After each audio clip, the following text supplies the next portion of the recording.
knowing that I am about to die. But my sisters showed an unprecedented smile. Since I was young, I raised them by picking up garbage. Now worth billions, they threw me in a dark basement, eating scraps picked from the garbage every day. The whole world watches but no one speaks for me. They even curse me as scum. But I have no complaints, because having the highest reputation after death is useless. As long as my sisters can be happy. Everyone thinks I should die. But what they don't know is that the reason I ended up like this is all for raising my sisters. For over 20 years, I have not had a full meal, always hungry. I gave all the food to my sisters. Prolonged hunger has led to me now being in the late stage of stomach cancer. For them I can do anything. But in their eyes, I am a despicable scum, a scoundrel who wants to take over their parents' inheritance. In order to make my crimes public, they decided to use the latest high-tech technology to extract my memories and broadcast them globally. At this moment, on the set, the high and cold CEO Yi Mei, worth billions, is angrily speaking to Yi Chen.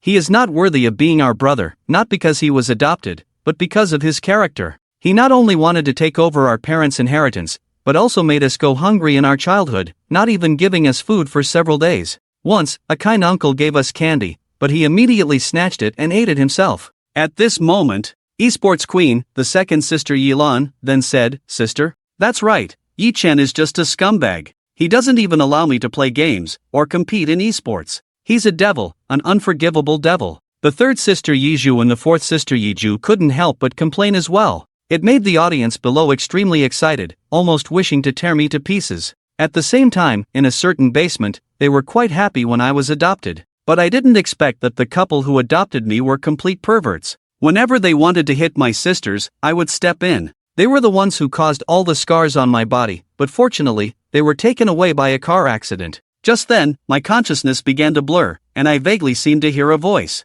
Detecting the imminent death of the host, extracting memories and integrating them, the original scene is about to be played. On the large screen at the scene, a 5-year-old girl's face was filled with a bright smile. "Daddy can't catch me, but as soon as she finished speaking, a big hand grabbed her. "Ha, Daddy caught you. But if you're caught, you have to be punished." But the girl who was caught was not afraid at all. Instead, she showed a happy smile. This scene made the audience around the world watching the live broadcast feel very heartwarming. Yi Mei looked at the screen and explained that the little girl was her. Her father loves her very much, and he will give her whatever she wants. "I am the little princess in my parents' hearts." As she said this, she seemed to return to that joyful time. Her usually cold face involuntarily showed a faint warm smile. However, the next moment, the smile disappeared and turned into anger. But all of this was destroyed by Yi Chen. He was jealous of how good my father was to me and cunningly took my father away. This scene made the audience in the live broadcast feel extremely distressed, and the scene continued to play. After Daddy Yi caught Yi Mei, he wanted to hit her, but his hand had not come down yet.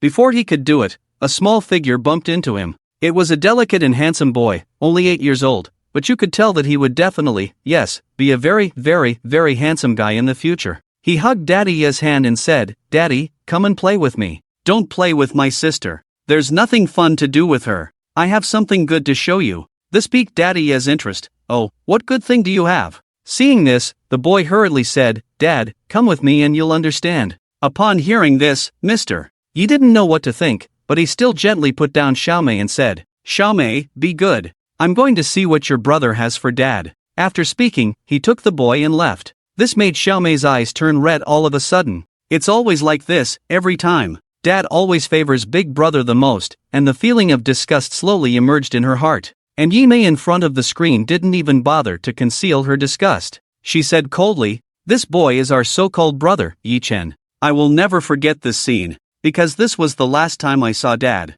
After this, Mom and Dad completely left us." On the big screen, the picture gradually darkened. The door in the warehouse was just locked. Mr. Yi immediately transformed from the incredibly elegant man he was just now into a beast. He began to curse with all kinds of dirty words, accompanied by physical blows. But I bit down hard on my teeth, not letting myself make any sound. This scene left Yi Mei in front of the screen and the audience stunned. What is going on? No one understood why. The just now refined Mr. Yi. Why resort to violence? I'm covered in bruises on the screen, but my face remains calm. Since you've vented your anger, please don't lay a hand on my sisters. Mr. Yi sneered, "You, little wild seed, are quite interesting. It's my business if I want to hit my daughter. You're just meddling." I remained unfazed and continued, "If you're still not satisfied, you can keep hitting me, but you must never lay a hand on my sisters. They are still young.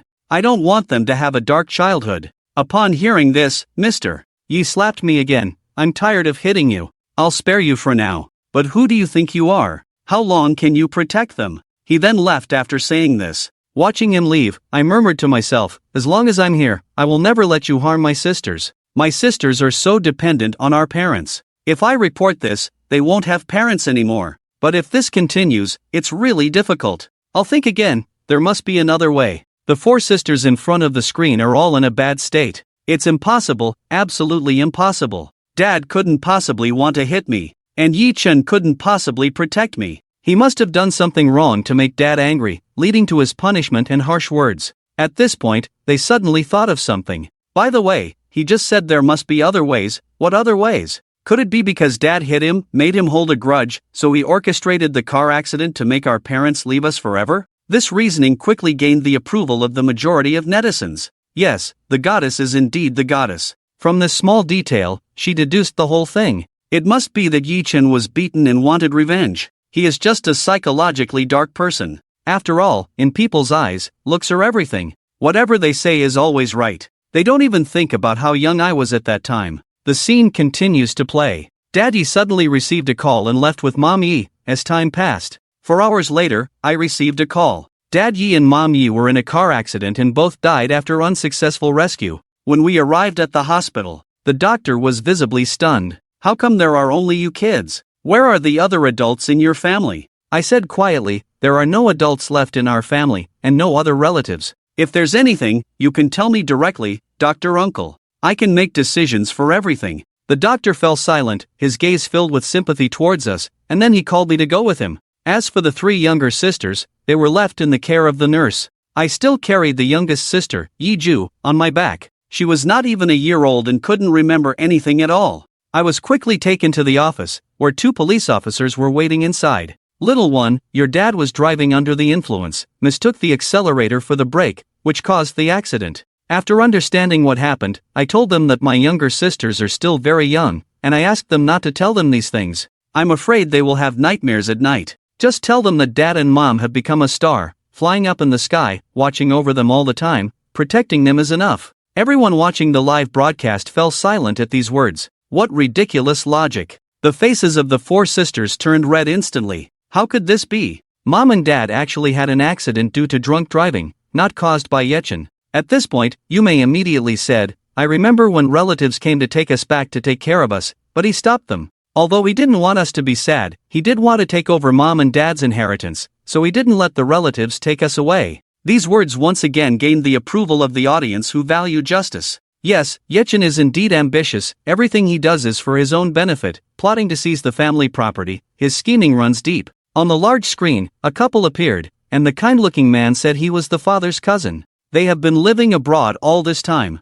You are all still young, so it's normal not to remember us." I suddenly received news and remembered that apart from me, you have no other relatives, so I immediately gave up the business contract. Rushed back overnight. "I'm not moved. You say you're my parents' cousin, do you have any evidence?" After hearing this, the man immediately took out a photo. "Kid, look, this is a photo of me and your dad. If we're not relatives, how could we have a photo together?" Seeing the photo, I didn't say anything yet. Yeme immediately snatched the photo and excitedly asked, "Is this really Dad? Is he really Dad's cousin?" The man immediately said, "Of course, I gain nothing by lying to you, and I have to take care of all you little ones. I came back to the country specifically to adopt you all." At this moment, the woman next to the man immediately stepped forward, took out various candies, and said, "My dears, since your mom and dad aren't here, you must be having a hard time. Take these candies and eat them." At the scene of the program, Yeme looked at the screen and was very moved. They gave up their contract work for us and rushed back from abroad. They even brought us so much food. They must be worried about us not living well. They are really good people. However, no one noticed the inconspicuous barrage in the live broadcast room. Aren't these 2 the human traffickers who were caught a long time ago? In the video, Yelan immediately reached out to take the candy, but before her hand could touch it, I pushed her away. "You don't deserve these things, they are all mine," I said, then quickly hugged all the candies to myself. Seeing this, the man immediately said, "We have plenty more, don't fight. It's hot outside. Can we go inside and rest for a while?" Yemei also felt the weather was too hot, so she immediately ran to open the door. Uncle, Auntie, come in. The couple was just about to come in, but I was faster than them. I quickly closed and locked the door. This made Yemei furious. What are you doing? Why not let Uncle and Auntie in? I had a cold look in my eyes. Today, no one is allowed to open this door. Yemei was unwilling and wanted to open the door again, but I firmly stopped her. If you dare to open this door today, I won't be polite to you.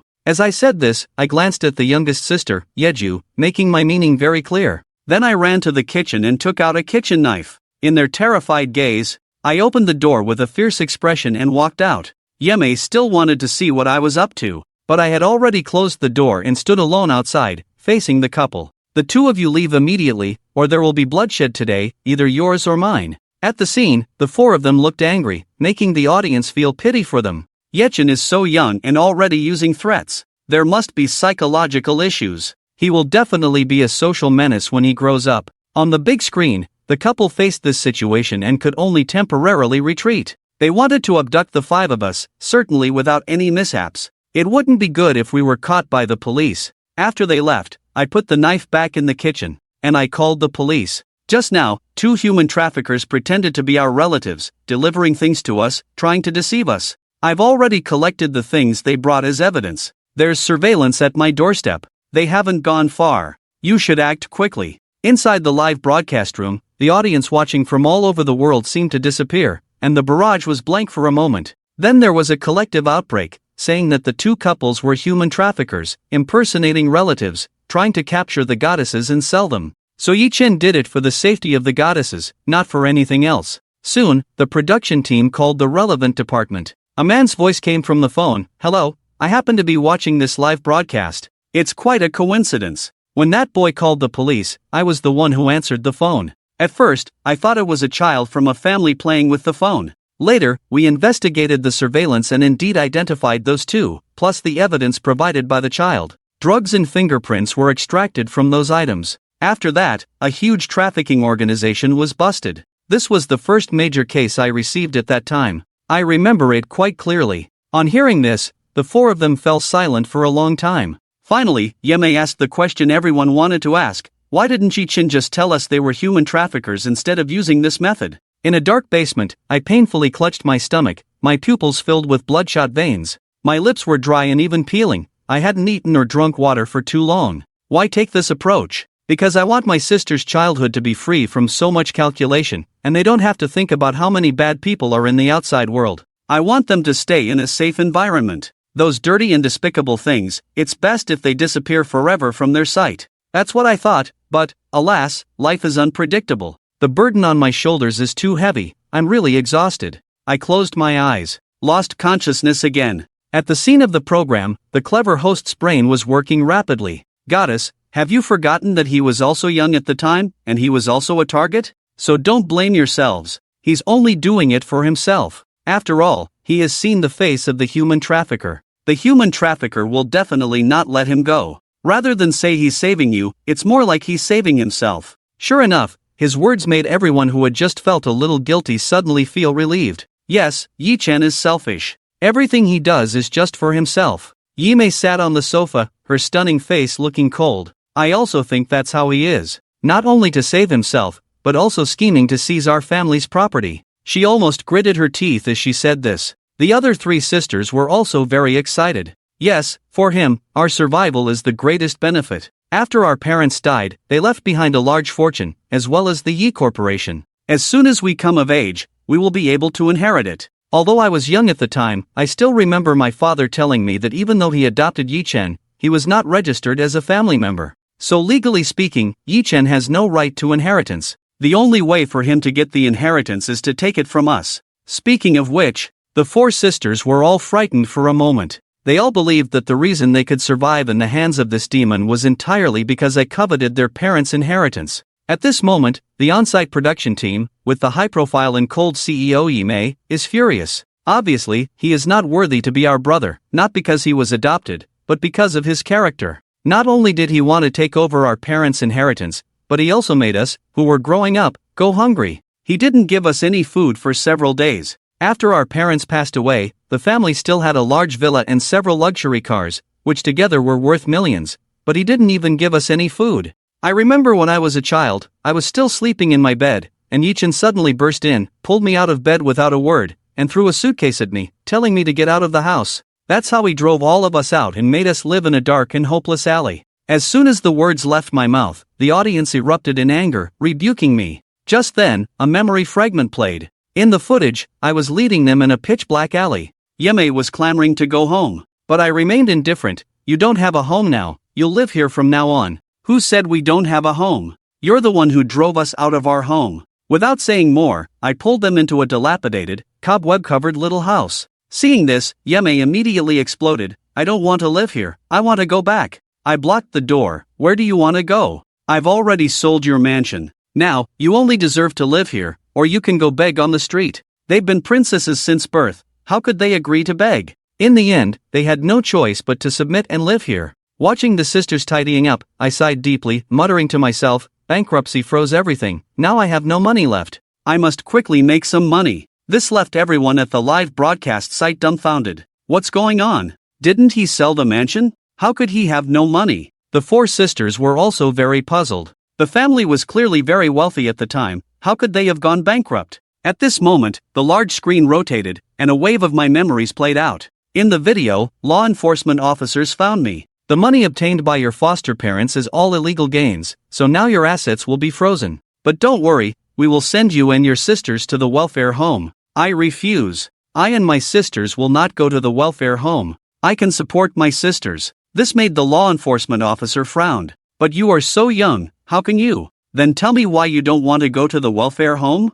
I don't want my sisters to feel like they are unwanted children, and I don't want them to be separated. I believe no one will adopt 4 children at the same time. At this point, I stopped. Actually, what I'm more worried about is that my sisters will be adopted by cruel people, and I'm afraid they will be tortured. At the live broadcast scene, Yime looked at the big screen, unable to calm her heart as she watched this boy who was only 2 years older than her. In order to prevent her sisters from being separated, she used her frail body to support this family. Deep down, she also didn't want to be separated from her sisters. The third sister, Yi Qingyu, is the most fragile person among the 4 sisters. She couldn't help but shed tears. Could it be that we really misunderstood him? The audience also agreed one after another. Memory doesn't lie. To have such responsibility at such a young age. He will definitely be an amazing person when he grows up. But as the second sister, Yi Lan doesn't believe it. There must be a conspiracy. Legally, there are clear regulations. With the conditions we had at the time, there would be subsidies every month.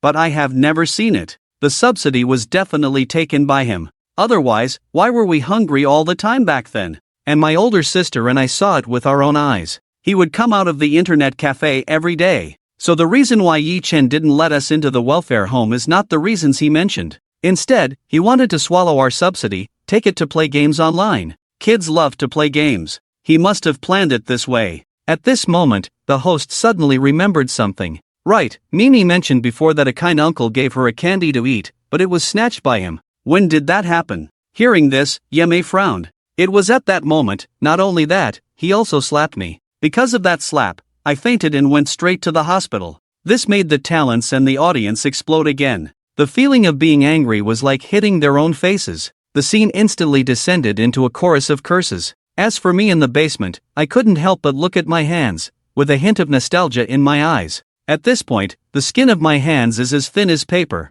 Back in the day, these hands of mine had won numerous game championships and killed countless tough bosses. It was also by selling equipment in games and helping others complete tasks that I was able to lead my sisters out of that difficult period. And the slap to Yime was also for her own good. At the same time, the live broadcast scene began playing. In the scene, I walked out of the internet cafe and happened to run into Yime and Yilan. Immediately, I reprimanded them and told them to go back. You still have the nerve to talk about us. What are you doing here? I coldly smiled, and isn't it obvious? I'm playing games. Can you still control me? This disgusted Yime, and then she took Yi Qingying away. They haven't had a full meal in 3 days. On the way home, both of them had growling stomachs from hunger. Just then, a man walked up to them and said, "Are you hungry, little sister? Here, I have a piece of candy for you." The scene ended here, but the audience in the live broadcast room all believed that I stole their goddesses' subsidies. Yi Chen is too much. Even when the goddesses were so young, he made them buy things.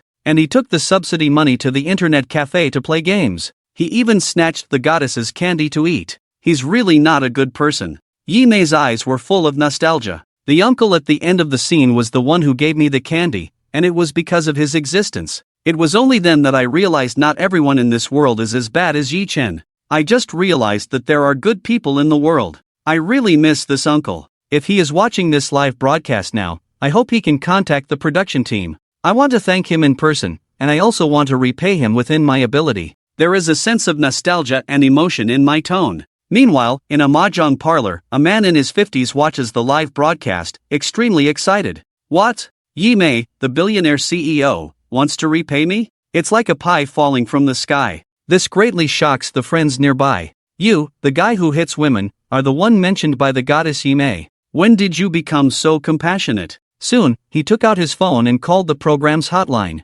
After a rigorous confirmation by the program team, Yi Mei is extremely excited. Uncle, it's really you. I'm so grateful to you. Do you have any difficulties now? As long as it's within my ability, I will definitely help you with all my might. The man on the phone immediately shed tears like a crocodile. I really have a hard time. My wife had a car accident a year ago, and now she's disabled, lying in bed all the time. I've spent all the money I earned on my wife's treatment. Now I'm completely broke. My daughter and I often go hungry. My 7-year-old daughter is so thin, like a 4 or 5-year-old child. And when Yi Mei heard that her benefactor from the past was going through the same thing, going hungry just like him, she was immediately deeply moved. You can rest assured that your kindness will be repaid like a gushing spring. Your matter is now my responsibility. Meanwhile, in a dark basement, I, feeling powerless, saw this scene on the live broadcast and became completely furious. That candy from back then wasn't just a simple candy. I investigated for a long time for this matter, enduring the pain in my stomach. I sent a message to report to the police, and sent all the evidence I had been holding on to. I recounted the events from back then. Meanwhile, on the big screen, the recorded scene played. The scene showed me playing games at the internet cafe. After finishing the game, I said to the person next to me, "Alright, the task is completed, give me the money." This caused a stir among the audience. It turned out that Yi Chen went to play games to earn money. While Yi Mei remained expressionless, even if he was playing for money, it couldn't cover up the fact that he slapped me and caused me to end up in the hospital. The call hadn't been disconnected at this point. The man on the phone immediately started to make a commotion upon hearing this. Yes, your brother back then wanted to snatch your candy to eat, clearly wanting to starve you to death. The scene on the big screen continued. In the scene, I said to the person next to me, "Now that this task is completed, give me the money first. If there are more tasks to be completed later, then we'll do it next time. I have to go back and cook for my sisters." After saying this, I quickly took the money and ran out, and then the scene of meeting Yi Mei and Yi Yelan happened. That's not important. What's important is that there was a malicious person following behind the two. I immediately scolded them and told them to go back. After that, I bought some vegetables and rice by the roadside. When I arrived at the door of my house, but then I saw the same malicious man standing in front of Yi Mei, holding a lollipop in his hand. But there was clearly something wrong with that lollipop. Seeing this, I didn't have time to think and rushed up, ready to snatch the candy away. But Yi Mei, seeing me rushing over, immediately took a bite of the lollipop and was about to swallow it without a second thought. Seeing this, I was so scared that I slapped her directly, trying to knock the candy out of her mouth, but it was too late. She had already swallowed some of it. The next second, she fainted, and when someone arrived, the man ran away immediately. I quickly hugged Yi Mei and rushed out of the alley to take a taxi to the hospital. Meanwhile, the lollipop that had fallen on the ground was found by a mouse. As soon as the mouse took a bite, it immediately began foaming at the mouth. Its legs stiffened, and it went limp right away. This scene left the audience in the live broadcast silent for a while before they came to their senses. Yi Mei, on the other hand, was so excited that she stood up from the sofa, looking at the screen in disbelief at everything that was happening. The call hadn't been disconnected, so I quickly asked my uncle, "Uncle, tell me, that mouse was just an accident, right?" He couldn't believe it. The man who had once given him hope had actually come to harm him. After a long time, a voice finally came from the other end of the phone. But it wasn't the voice of the man from before, it was a police officer. "Hello, MS. Yi Mei, I'm sorry to tell you that the uncle you wanted to thank is not a good person. His wife's leg was indeed disabled, but it was him who broke it. And his daughter also frequently suffers from his beatings. And more importantly, this person is a criminal who has been on the run for 15 years. Unfortunately, there was no evidence to arrest him at the time. But now, with your memory fragments as evidence, we can finally bring him to justice. At this moment, Yimei felt that her entire childhood was shattered.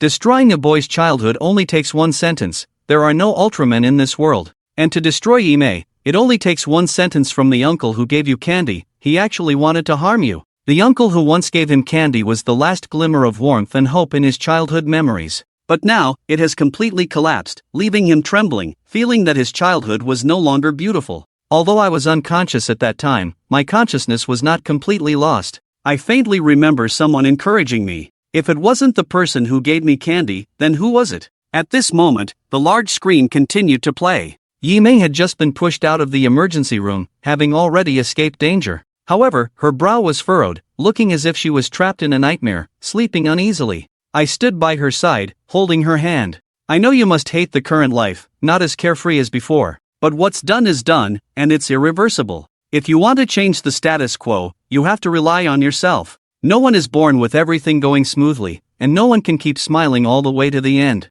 The stage we step onto is not of our choosing, and the performance is not the script we wanted. But even if the script of our lives is terrible, we have to work hard to perform it well. And I believe that you are the one who can perform it to a perfect ending. After saying this, I was called out by the doctor because of the candy incident. Not long after, Yimei woke up, her eyes looking a bit confused, as if someone had encouraged her while she was unconscious, making her feel very warm. Could it be the uncle who gave me the candy just now? Yes, it must be him. At the live broadcast scene, Yimei was extremely devastated, looking at this real memory, realizing that it was actually Yechin who was encouraging her back then. The other three women also had complex expressions. How could she have said such things? She clearly hasn't read any books. How could she say something so philosophical? This must not be something she said. The atmosphere among the others in the live broadcast room was different. My goodness, was Yechin already contemplating life at such a young age back then? But the goddesses said he only attended first grade. He didn't even go to school, yet he said such things. He's truly a genius. If he had grown up like a normal person, would his achievements now be even more amazing than the goddesses? As soon as this was said, someone immediately retorted, "Brother, you've gone too far. It's hilarious. The goddesses are global film queens and billionaires. What is Yechin? What does he have to compare with the goddesses? You're even more ridiculous than the goddesses. Please, stop spouting nonsense, Yechin. Wake up, will you? No matter what, it can't change the essence of Yechin. He's just a social scum." At this moment, Yimei also calmed down. He couldn't believe that the person who said those things could be him. How could it be someone as despicable and shameless as himself, the person who always thinks of and prays when in despair? He started to deny. It must be because the scene left in his memory was too beautiful, so he felt that his bright life was related to this place, but in fact, it wasn't. All of his achievements were the result of his own hard work and struggle. No one helped him. It must be like this. Yes, without those so-called words, he could also rise. Once, he was just on the ground in the park and saw someone using chalk to draw very romantic mathematical formulas. He became intensely interested and then learned that there was math beyond just regular math. And when he started to enter the world of Olympiad mathematics, the championship belonged only to him from then on. He was the god of the Olympiad mathematics field, so he relied solely on himself. What does it have to do with Yechin? At this moment, on the big screen, Yimei saw mathematical formulas in the park. He was very interested and started solving them, but he put down the chalk halfway through because he didn't know how to solve the rest. However, the next day when he came back, he found a very detailed solution written there. From that day on, Yimei had a little secret. Whenever she encounters a difficult problem, she would write it down with chalk in the park. The explanation for it will be available the next day. Watching the memory scenes on the big screen, Yimei's face was not as cold as usual, but rather softened, showing deep nostalgia. I don't know who this person is in the park solving problems, but I really want to thank him. He has always helped me whenever I felt lost. Now I have two people I am most grateful for. The first one is the person who helped me solve problems in the park. He opened the door to mathematics for me and led me into the mysterious world of advanced mathematics. Without him, I probably wouldn't have developed such a strong interest in math. At that time, every day when I returned home, I had to face Yechin's sarcasm, along with an extremely terrible environment and a seemingly hopeless path. But in the end, I managed to come out and achieved what most people envy. So, I want to tell everyone, as long as you keep facing the sun, darkness cannot corrode you. These words made the audience watching the live broadcast extremely excited. The goddess is truly worthy of being a goddess. Now, let's compare that Yechin. Coming from the same environment, what kind of person is he? But seeing this scene didn't make me angry. From the beginning, I chose this path, knowing that I was destined not to be understood, not to be forgiven. It must have been very painful at that time. In the picture, I saw Yimei holding a book, with a warm smile in her eyes, but this smile quickly faded away. He turned disdainfully and said, "Holding books all day, thinking you're really good at studying. And Yimei really hates me." She didn't even bother to talk to me, just turned her head away, ignoring me. "Why are you not speaking? Did I hit the nail on the head? With your intelligence, you're only fit for reading books here. You probably can't understand a single book in the library." Although the words were harsh, they were reminding him to go to the library, opening the door to a new world, no longer limited to the knowledge in these textbooks. The scene shifts to the library, where an extremely kind old man looks at Yimei and says, "Little girl, can you understand the books here?" Besides hating me, Yimei is very obedient to others. She honestly said, "There are still some parts one don't understand, but it's okay. I will understand it one day." This honest attitude made the old man pleasantly surprised. "Little girl, your attitude towards learning is good. If there's anything you don't understand, maybe Grandpa can teach you." Yimei was full of surprise. "Really? Grandpa, can you explain this question to me?" she said, pointing to a math problem that is only taught in 5th grade. This surprised the old man a bit. "This is not something you can currently understand. Can you comprehend it?" Yimei nodded shyly. "I can understand it, but not completely. I still don't quite get it. I'm really not good enough." The old man suddenly felt that she was showing off, and he had evidence. He then asked a few questions, and after receiving May's answers, he generously praised, "You're really amazing, little friend. You've learned so much at such a young age. Who taught you?" May blinked her eyes and replied, "I figured it out by myself." In her mind, she didn't lie. It was that unknown teacher in the park. They just gave me an answer to the question. But in the end, it's up to me to figure out the answer. So she instinctively believed that she had figured out the answers to these questions by herself, without relying on anyone. Hearing this, the old man was even more surprised. He muttered to himself that he had previously discovered a genius, and now he had found another one. After a moment of silence, not knowing what he was thinking, he suddenly asked, "Little friend, do you want to study math with me?" Inside the top-notch Huafu, several teachers who were taking a break were watching this live broadcast. When they saw the old man appear, they were all astonished. "Isn't this old man our principal? I heard a long time ago that May, the goddess, followed the principal for a while when she was a child. I didn't expect it to be true." The principal also valued May a lot, but unfortunately, for some reason, they fell out. Although it said that there was an unknown teacher calling her in the park, no matter what, she became a billionaire CEO through her own efforts. As for that person called Yechen, he's still somewhere unknown, like a rat in a stinking ditch. At this moment, a voice suddenly came from behind. "You say Yechen, he's just a rat in the gutter. But what you don't know is, the so-called rat in your mouth. What kind of genius is he really?" It shouldn't be said, even genius is not enough to describe him. Principal Zhou Chengguan recalled the scene when he first met this extraordinary genius, the brilliance in his eyes. More resolute than anyone he had ever seen. He should have been the one everyone looked up to, but he was shrouded by heavy dark clouds, and he brought it upon himself. Every time Zhou Chengguan thinks back, his heart aches. He really wants to ask, was it really worth it? At this live broadcast, Yimei, upon seeing Zhou Chengguan, also felt nostalgic. "Principal Zhou is the second person I am most grateful to. The shadow teacher in the park introduced me, while Principal Zhou led me to Romanside." The host curiously asked, "So why did you two later part ways?" "There was no such thing as a falling out. It's just that the path I wanted to take was different from what he expected. Actually, there's one thing I've always been curious about." Principal Zhou said he had encountered two geniuses in a row, one of them being me. "I'm really curious who the other one is. I heard from him that the young genius was only a little older than me, but his mathematical talent was many times more terrifying than mine. And every time President Zhou talks about his eyes, it's a kind of regret, as if he missed the whole world. But when he knew he didn't want to pursue the path of mathematics, his eyes didn't show the regret that came with knowing that he didn't want to walk the path of that genius."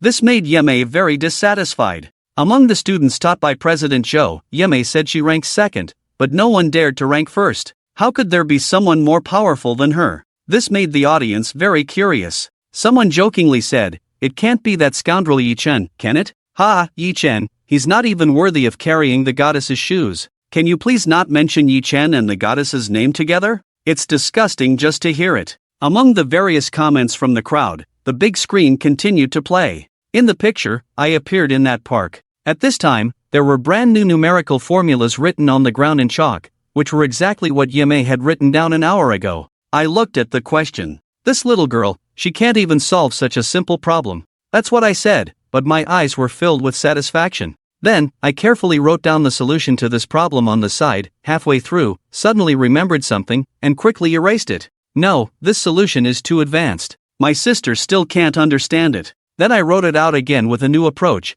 and finally left as if nothing had happened. This scene made Yimei at the live broadcast site feel terrible, and she immediately started shouting frantically, "This is impossible, I don't believe it. It's definitely not like this. Is your machine malfunctioning?" This statement made the director and the expert team present at the scene look grim. The memory extraction machine, which they take pride in, is being questioned for its functionality. That's equivalent to indirectly questioning whether they have issues. The audience, who believe that beauty is justice, are fervently supporting their goddess and clamoring that it's the machine's fault, strongly demanding an explanation from the production team. Seeing the situation, the production team is feeling uncomfortable. I think it's this Yimei who doesn't want to admit that others are more outstanding than him. Is it so difficult to acknowledge others' excellence? But they dare not speak out. They can't afford to offend the billionaire CEO and the fans in the audience. They have no choice but to call the old Dean, Zhou Qingguang. Dean Zhou Qingguang appeared in my memory and can prove all this. Soon, the voice of Dean Zhou was heard at the scene, stating that the machine has no issues and has always been teaching.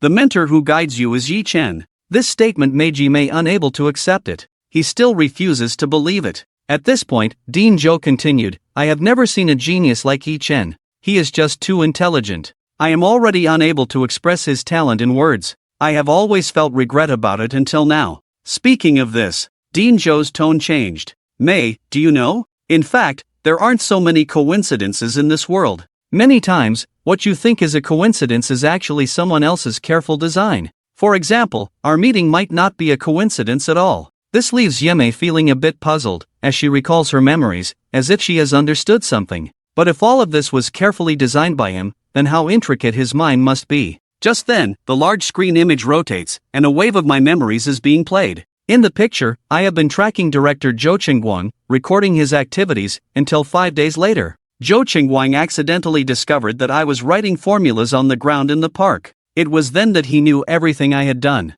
At the live broadcast scene, Yimei fell completely silent. He felt that all his achievements were obtained through his own efforts. However, the reality is that they were all designed by the person he most despised. But all of that was my previous life, and the achievements now are all obtained through my own hard work. His guidance certainly set me on this path, but if it weren't for my own hard work and learning, I wouldn't have been able to go this far on this path. This speech once again gained the approval of those audience members. Yes, even if Yechen helped the goddess, it wouldn't be enough to make the goddess the current CEO of a multi-billion-dollar fortune. Although he has made a significant contribution to teaching, he cannot erase what happened afterwards. Director Qo was very disappointed to see this scene. It was disappointment towards Yimei, although all of this is related to his efforts. But if there is no guide, what's the use of your hard work? Without a guide, even if you want to work hard, you have no direction. But Yimei completely rejected all of this, and he quietly hung up the phone. He knew that his explanation was useless. At this point, Yimei spoke again, saying, "One does not feel pain until the needle pierces one's own skin. Perhaps you think that Yechen is not as we described earlier, but he is just a waste, scum, and devil. This is what we have personally experienced." As he said this, his expression became even colder. He is absolutely not the person presented in our memories. His crimes cannot be fully described even if we talk for 3 days and 3 nights. Seeing this, the 3 sisters beside him also spoke up. Yes, perhaps he was kind-hearted at that time, but what you see now is only one side. He caused my 3rd sister to suffer from autism. Just this alone, we will never forgive him. How could our years of pain possibly be erased by these few clips? Could it be that our impression of him over the past decade is all false, deliberately concocted by him? But how could anyone act for more than 10 years? Hearing this, the audience who had originally been somewhat inclined towards "I am a good person" instantly stood firmly on the side of the 4 silly ones. He almost fooled us. He is just a disgusting guy. Seeing this, Yimei angrily said, "For more than 10 years, we have all been receiving subsidies and do not need him to go out and work to earn money. Not to mention, it's absolutely impossible that he went to the internet cafe to earn money to buy us food, as shown in the memory scene. I believe he went there just to play games. And then, I participated in the math competition and won a prize, but he took it all, and I even saw him going out to play with his group of friends. The scene continued to play, showing me forcing 6-year-old Yeme to go outside alone to buy groceries. This caused the audience to erupt again, criticizing me one after another, but as the scene changed, they fell silent again. In the scene, I followed behind Yeme, ensuring her safety, murmuring to myself, "The best way to relieve tension is to face it. Little sister, you need to learn to be independent from a young age. Brother believes in you." The silent live broadcast room exploded again. Why do I feel like my face is being slapped so hard? Every time I think he's up to no good, but then it directly reverses. Yeme's face was pale at this time. She repeatedly denied me, repeatedly saying that I was untrustworthy, but the truth was that I was repeatedly being proven wrong. In my heart, I secretly said to Yechin, "Unless everything you've done in the past 10 years is just like what's presented in this memory, it's all a disguise, it's intentional, only then will I believe you, believe that everything you do is for our good, even though I don't understand what the purpose of your actions is." But just because he doesn't understand doesn't mean Director Joe doesn't understand. It doesn't mean that those psychologists don't understand. As the saying goes, associate with the good and you will become good, associate with the bad and you will become bad. Yi Chen is setting up a negative image for his sisters. Establishing a negative image. He wants to tell these 4 sisters, if you don't study seriously in the future, indulging yourselves, then you will end up like him, becoming despicable, dirty scum like a rat crossing the street. Thinking of this, the psychology professor was extremely shocked. If this is true, then how great is he, and how much does he love his sisters? And he's so young, yet he's already paving the way for his sister's future. If a person like this grows up,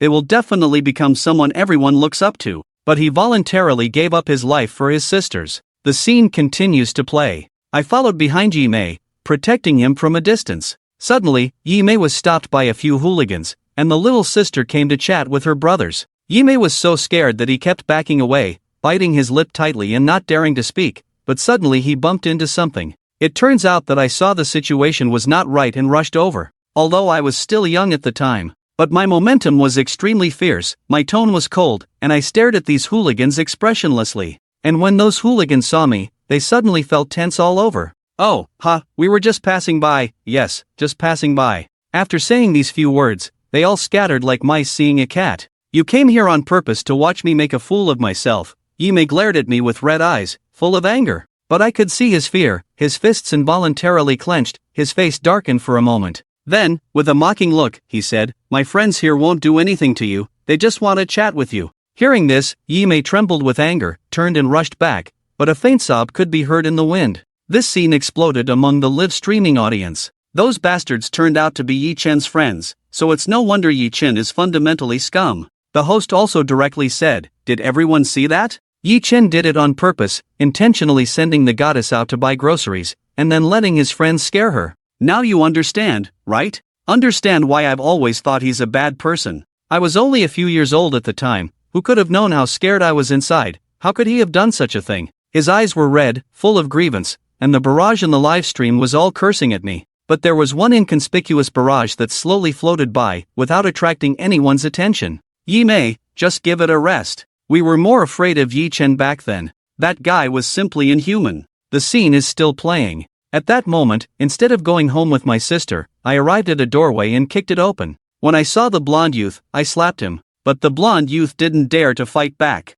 "Yechin, we really didn't do anything to your sister." I stared at him fiercely. "Who gave you the courage? Didn't I tell you earlier not to touch my sister? Can't you understand human language?" At that moment, I was extremely fierce. These young hoodlums were bold, but they were also afraid, reckless. Even though they were older than me, they all knew that I was reckless. This was my way of venting for my sister. This scene made everyone watching the live broadcast fall into silence, and they all began to doubt life. Even the host was unusually quiet, because he didn't know how to comment on it. For sisters also had an unsettled look. That scene just now really touched them deep inside. Unfortunately, this slight touch quickly disappeared. As mentioned before, the pain and bitterness of over a decade cannot be healed by just a few pieces of candy. Yi Mei stood under the dazzling flashlights, countless cameras aimed at them, and all the staff here served them. Those who watched the video also came because of them. They are the center of the stage, the stars under the spotlight. They shine brightly, embraced by everyone. Yi Mei calmly spoke, "Continue playing. I also want to see if his sarcasm and belittling after I win the competition are for our own good. Jian is extremely ridiculous. Her success clearly depends on herself. This Yechin only did a little, but wants to take credit for her success. Dream on. Did he help me with the title? Did he participate in the competition for me? Did he make every future choice for me? Did he help me when I was starting the company against all odds? He did nothing. Now, he wants to whitewash himself with a few slightly better memories and make everyone think we can't do without him? Dream on. A cockroach crawled across the damp, dirty ground. Yechin felt his eyelids incredibly heavy. The emptiness in his stomach and the intense nausea made him realize that he was one step closer to death. He saw the hatred in Yeme's eyes. Sisters. Cough. Hate me, don't they? How could they not hate? Over the long 18 years, he had always played the villain. Can anyone continuously act for 18 years? Can anyone endure the torrent of filth for 18 years?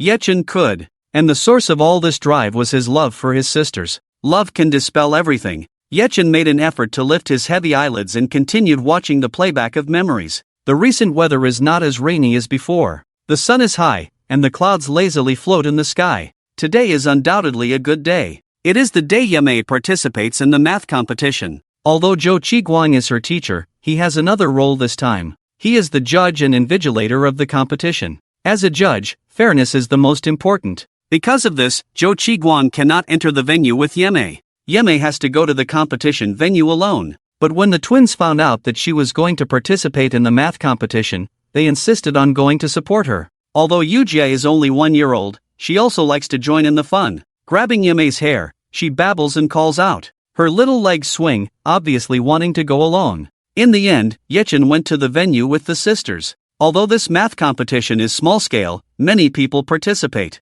Many participants come with the idea of gaining experience. Twin sister Yelan came to such a lively scene for the first time, her eyes curiously looking around. If Yechin hadn't said not to wander off at the beginning, she would have run off long ago. Yeju's interest, on the other hand, is not very high. Not only is she not interested, but she also clings to Yeme and tightly holds onto her clothes. She seems even more nervous than Yeme, who was about to compete. Yechin noticed something was wrong, but Yeme thought she was worried about her. Don't worry, little sister, I'm fine, I'm not nervous, so you shouldn't be either. Yeju, with her bangs and a cute appearance, looks like a delicate doll. She pursed her lips without explaining what she was nervous and afraid of. She just nodded and softly said, "Sister, good luck." Yelan cheerfully said, "Big sister, good luck. The championship is definitely yours." Yechin, carrying Yujie on his back, grabbed his hair, shook his legs, and babbled. He imitated Yelan and cheered for her. Yechin looked at Yeme, who was sweating in her palms, with a challenging tone. "You little fool, I'll wait for you to come home with a 0 on your test, boo-hoo-hoo." Yeme's anger instantly overwhelmed her nervousness. "I won't get a 0 on the test." The desire not to be looked down upon by Yechin, who wanted her to get a 0, completely suppressed her nervousness. When Yeme entered the classroom, she had already forgotten what nervousness was. She devoted her whole body and mind to the upcoming competition. The competition takes place in the classroom. Yi Chen and his sisters, as family members, naturally couldn't go in. He led his 3 sisters outside to wait for the competition to end. At the same time, Zhou Qiguang also followed the other invigilators to the competition venue. Zhou Qiguang was originally talking to the invigilator next to him, but suddenly noticed Yi Chen walking towards him. He was wearing a set of washed-out clothes, and even his pants didn't fit properly. Even the canvas shoes on his feet were coming apart. Zhou Qiguang slowed down, his eyes fixed on Yi Chen. He had never seen this child before, but he felt familiar with the clothes he was wearing. He felt like he had seen them somewhere before.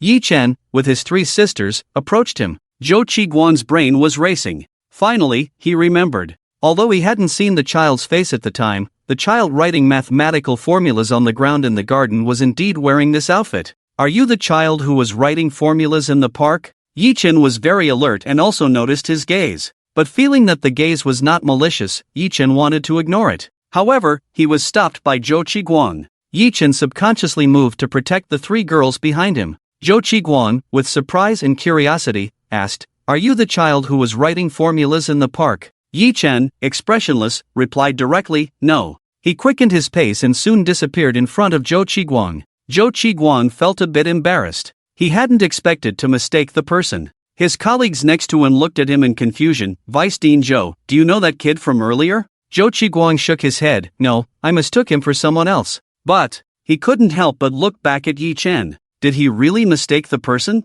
The female audience in the live broadcast room seized on this scene as if they had caught something. They immediately began to attack. "I knew that Yi Chen could not possibly be the shadow teacher. He denied it. He must be feeling guilty, that's why he denied it. Goddesses have every reason to hate him. Men are all trash. There were also a few calm viewers. Hey, can you guys stop leading the way and use your brains? The footage clearly shows Yi Chen writing down the solution step by step. They're just completely blackening him, right? What's wrong? Feeling threatened because Yi Chen is better than your goddess? Clicked on a few bullet screen avatars, and they're all female, just punching away. The bullet screen started to get chaotic, but the screen continued to play slowly. Yi Chen and his sisters walked outside. Perhaps because it was a math competition venue, there were various math problems everywhere. 1-year-old Yi Ju was now at a stage where she was very curious about everything. She pulled Yi Chen's hair and pointed to the various problems on the wall, exclaiming ah. Yi Chen took a glance at the problem and knew that it was no longer a difficult mode, but a hell mode.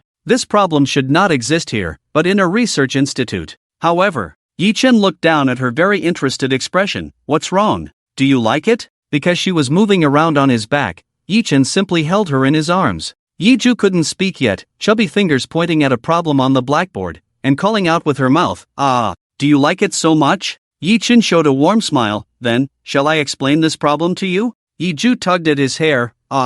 Yi Chen smiled and, regardless of whether the 1-year-old in his arms could understand, patiently explained in detail. Yi Ju seemed to really listen as if she could understand, without struggling, or She quietly held onto his hair and listened. Yi Chen, who was explaining in detail, did not know that someone was standing quietly behind him. Besides Zhou Qiguang, who else could it be? Although Yi Chen denied it just now, Zhou Qiguang felt more and more uneasy. His memory was very strong, not photographic, but not far off. Although he didn't see Yi Chen's face clearly at the time, the height and clothes were obviously a match. So he thought of coming over to ask, and after telling the other teachers that he would come back to invigilate later, he walked out. As soon as he came out, he saw Yi Chen explaining a math problem for college students to a little girl. Zhou Qiguang was extremely shocked and amazed. The problem that could be put on the wall blackboard naturally couldn't be simple. For example, the problem Yi Chen was explaining now was his masterpiece. Even his students, who were the pride of the heavens and could enter the top universities, couldn't solve it. It's worth noting that none of his students could solve this problem. This shows how difficult this problem really is. However, this little kid who was only 9 years old, solved it. Just as Yi Chen finished explaining the problem, he felt an extremely hot gaze behind him, staring at him. When he turned around, he met Zhou Qiguang's passionate gaze. I didn't remember wrong. It was you I saw in the park that day. Genius. I am a genius. No, you are a genius. I have discovered a genius. Zhou Qiguang was too excited. He even spoke incoherently. His logic was thrown out the window. His face flushed with excitement, and his eyes shone as if he wanted to devour Yi Chen. Yi Jiu was frightened by his appearance. She shrank into Yi Chen's arms, tightly gripping his clothes with her small hands. Her mouth pouted, and she looked like she was about to cry. Yi Chen immediately glared fiercely at Zhou Qiguang, but when he looked down at Yi Jiu, the hostility on his face immediately disappeared. He gently comforted her, "Little Yunxian, don't be afraid. Big brother is here." The effect was immediate. Yi Jiu stopped the crying motion, but her hands still clung tightly to his clothes. Zhou Qiguang also came to his senses and quickly restrained his expression. But he was too overjoyed, and even though he tried to control it, he couldn't contain his smile. So his expression became extremely eerie. Yi Chen clearly didn't want to say much to him, so after comforting Yi Jiu, he wanted to leave. Zhou Qiguang quickly stopped him. "Little friend, don't go." Yi Chen knew that he couldn't leave without explaining to Zhou Qiguang. He looked at him coldly. "What do you want?" Zhou Qiguang ignored his indifference and excitedly asked, "What's your name? Where do you go to school?" Yi Chen turned and walked away. Zhou Qiguang quickly grabbed him. "Little friend, I'm not a bad person. I'm the invigilator for this competition." He quickly showed his work permit. Yi Chen had known his identity for a long time. That's why he didn't want to get close to him. There's no need to light a second lamp when the first one is already lit. One genius is enough. And he gave this position to his sister.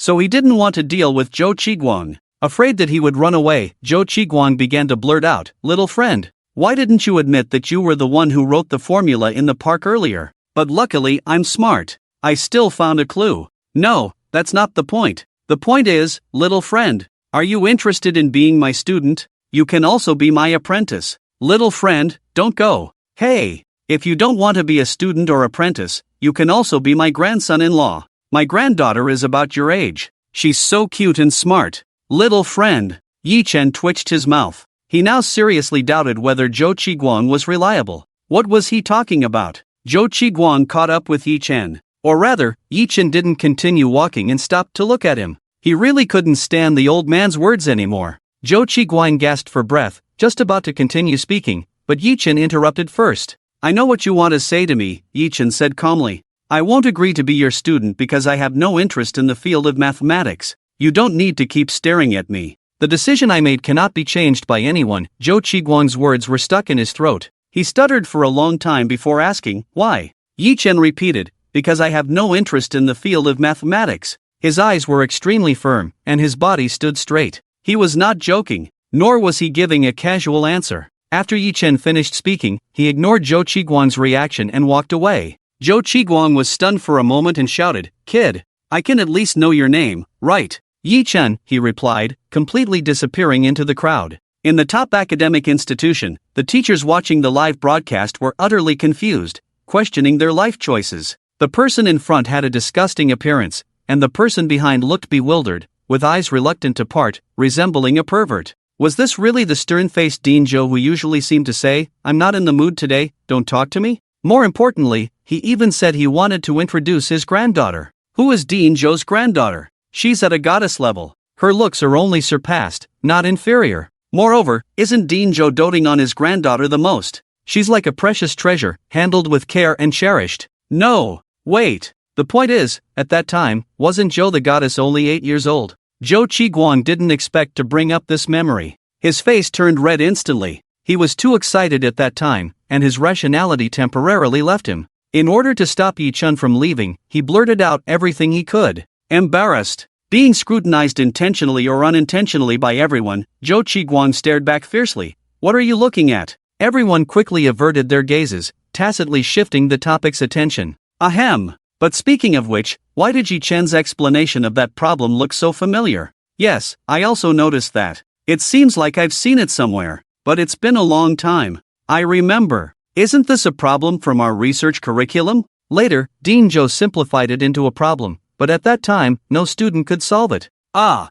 yes. I was wondering why this looked so familiar. It's that problem. In other words, at that time, only 9-year-old Yi Chen solved this hellishly difficult problem. After realizing this group of teachers finally understood why Zhou Qiguang was so excited at that time, even saying that his beloved granddaughter could marry him. Yi Chen is more than just a genius. If nothing unexpected happens, if he continues to delve into this field, then he is destined to be the king of this field. However, his sisters call him a waste. Trash. Useless. Only good for eating, drinking, and having fun. They even said they wanted to lock him up in prison. What kind of world is this? Compared to these shocked teachers, Zhou Qiguang, who knows more about the situation, couldn't help but sigh. What Yi Chen did for them was more than what was shown in the video. Yi Chen, oh Yi Chen, how could you, at the age of only 9, make those decisions? In the cold basement, Yi Chen wearily closed his eyes. He was really tired now. The septic tank from who knows which house outside was clogged again, emitting a nauseating smell. But Yi Chen's stomach had been empty for too long,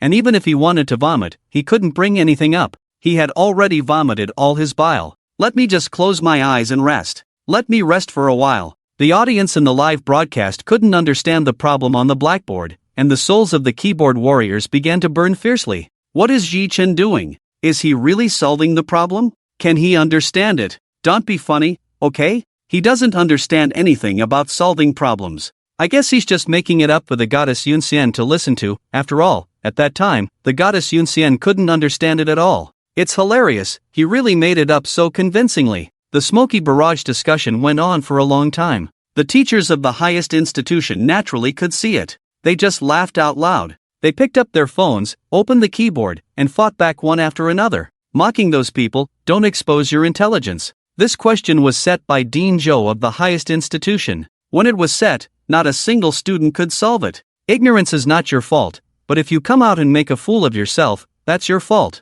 Who doesn't understand after all? I suggest you figure out what Yi Chen is talking about before coming here to barrage. The people in the barrage gradually realized that something was wrong, but there was no answer to this question on the internet at all, so they couldn't even ask for proof. They turned their attention to Yi Mei. Yi Mei was so good at math, she must know whether Yi Chen was talking nonsense or not. The host saw the audience's request in the barrage. It seems that the audience is very concerned about whether Yi Chen's explanation of this question is correct or not. Goddess Yunshi, you have the most say in this field. Come and explain to us whether he is right and how difficult this question is. Yi Mei's face had been wrong since she saw Yi Chen explaining the question. It was like her worldview was collapsing, and it seemed like there was something else. He's right about everything he said. Yi Mei's hand on the side of her body gripped the sofa tightly. Her pupils were shaking rapidly. This is impossible. How could Yi Chen solve this question? She had seen this question before, but by the time she could understand it and solve it, she was already 16 years old.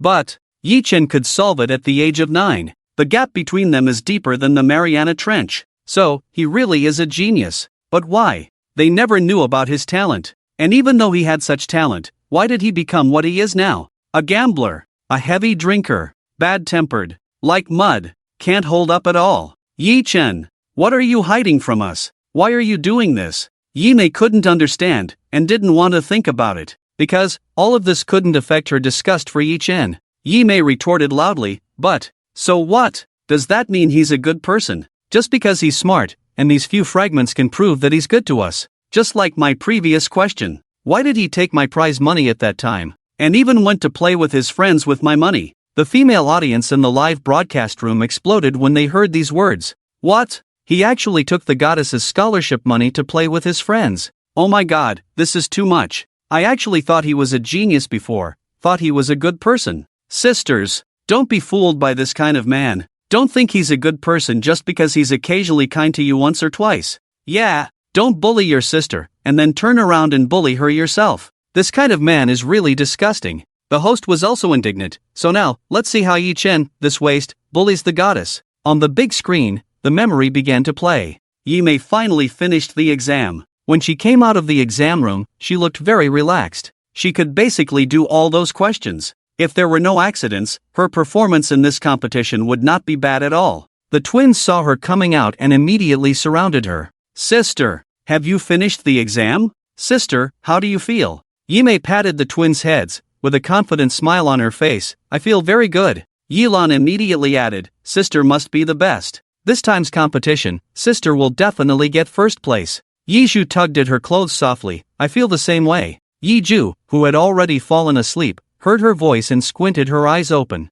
Then her eyes lit up, waving her little hands, looking very happy. Yi-ya-ya.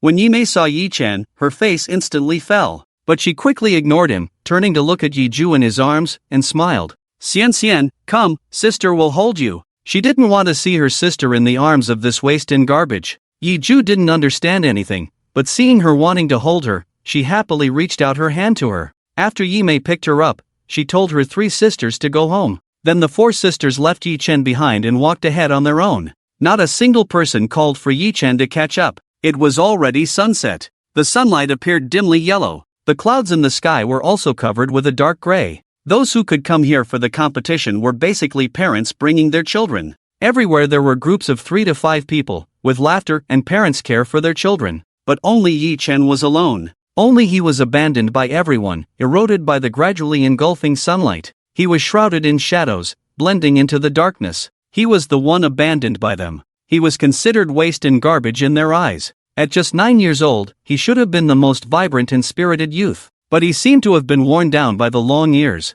His eyes, which should have been bright, were covered with a layer of gray. His shoulders seemed to be bent under the weight of life's burden. Yi Chen lowered his eyes and suddenly smiled. The smile carried warmth. Yi Chen, this is the path you have chosen for yourself. A man should do what he says. Other people's thoughts, other people's opinions, and even my sister's lack of understanding, what does it matter? I am willing to exchange my lonely life for their 4 happy and fulfilling lives, surrounded by flowers and applause. So all of this in front of me is my inevitable path. I am destined not to be understood. I am also destined not to be forgiven. But as long as I am true to myself, I will keep going. I suddenly feel a bit hot and wet on my face, and when I reach out, I realize it's tears. I cried unconsciously. Wasn't Yi Chen's last words too touching? I thought I was the only one crying, but I didn't expect so many people to cry like me. Oh my god. I am willing to exchange my lonely life for their 4 happy and fulfilling lives. This sentence really hits home. I'm getting more and more confused.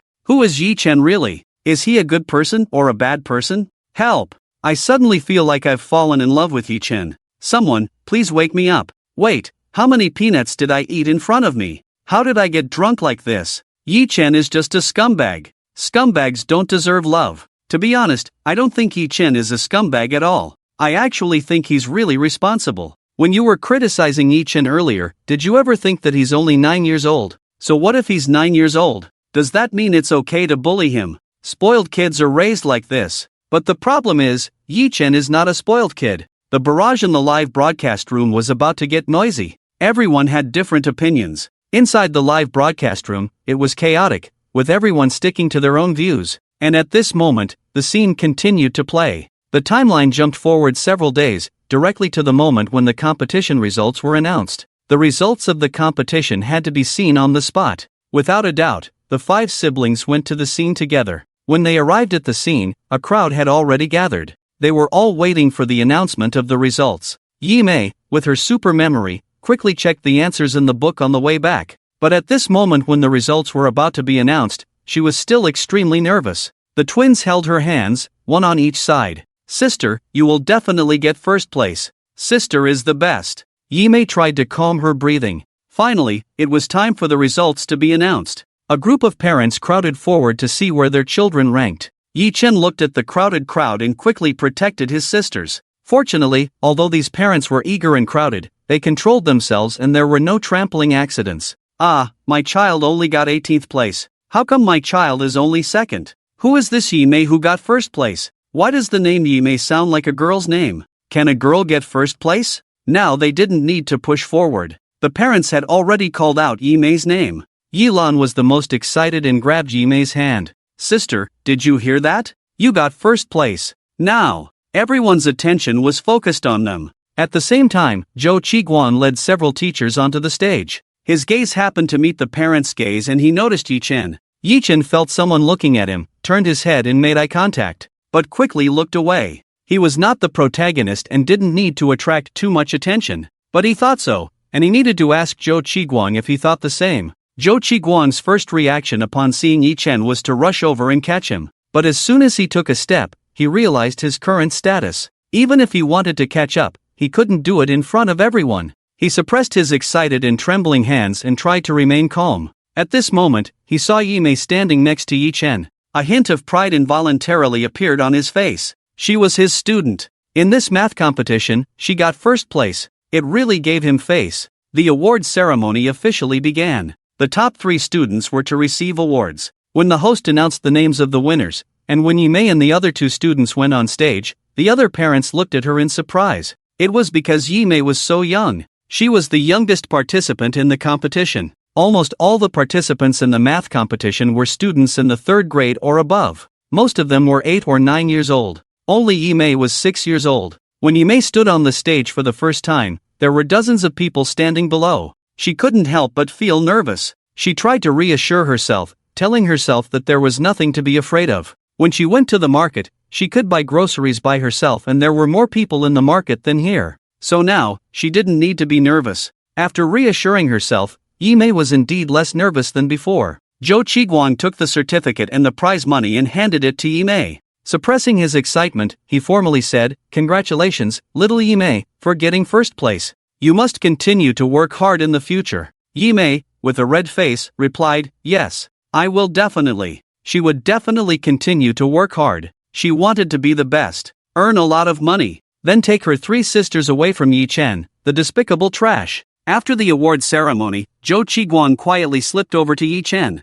He looked even happier than when Yi Mei got first place. "Little Yi Chen, long time no see." Yi Chen silently turned around, holding Yi Ju, and was about to leave. Zhou Qiguan quickly stopped him. "Hey, little friend, I'm not here to talk to you this time. I'm just saying hello." He looked at Yi Ju, who was staring at him with wide eyes. "Is she your sister? Your sister is so cute." When he mentioned Yi Ju, Yi Chen's expression softened a bit. Zhou Qiguan saw an opportunity and was about to continue speaking, but then Yi Mei ran over. "Teacher Zhou, what are you doing here?" Zhou Qiguan was about to speak, but Yi Chen interrupted. "He's just passing by." Yi Mei didn't want to talk to him. "I didn't ask you. Give me my 4th sister." She wanted to keep her 4th sister away from him as much as possible. Zhou Qiguan noticed that something was wrong between them. He tentatively asked, "Sha Yunshi, who are they?" Yi Mei didn't want to acknowledge Yi Chen's identity. Her answer was somewhat harsh. The one in my arms is my sister, and he was adopted by my parents from the welfare home.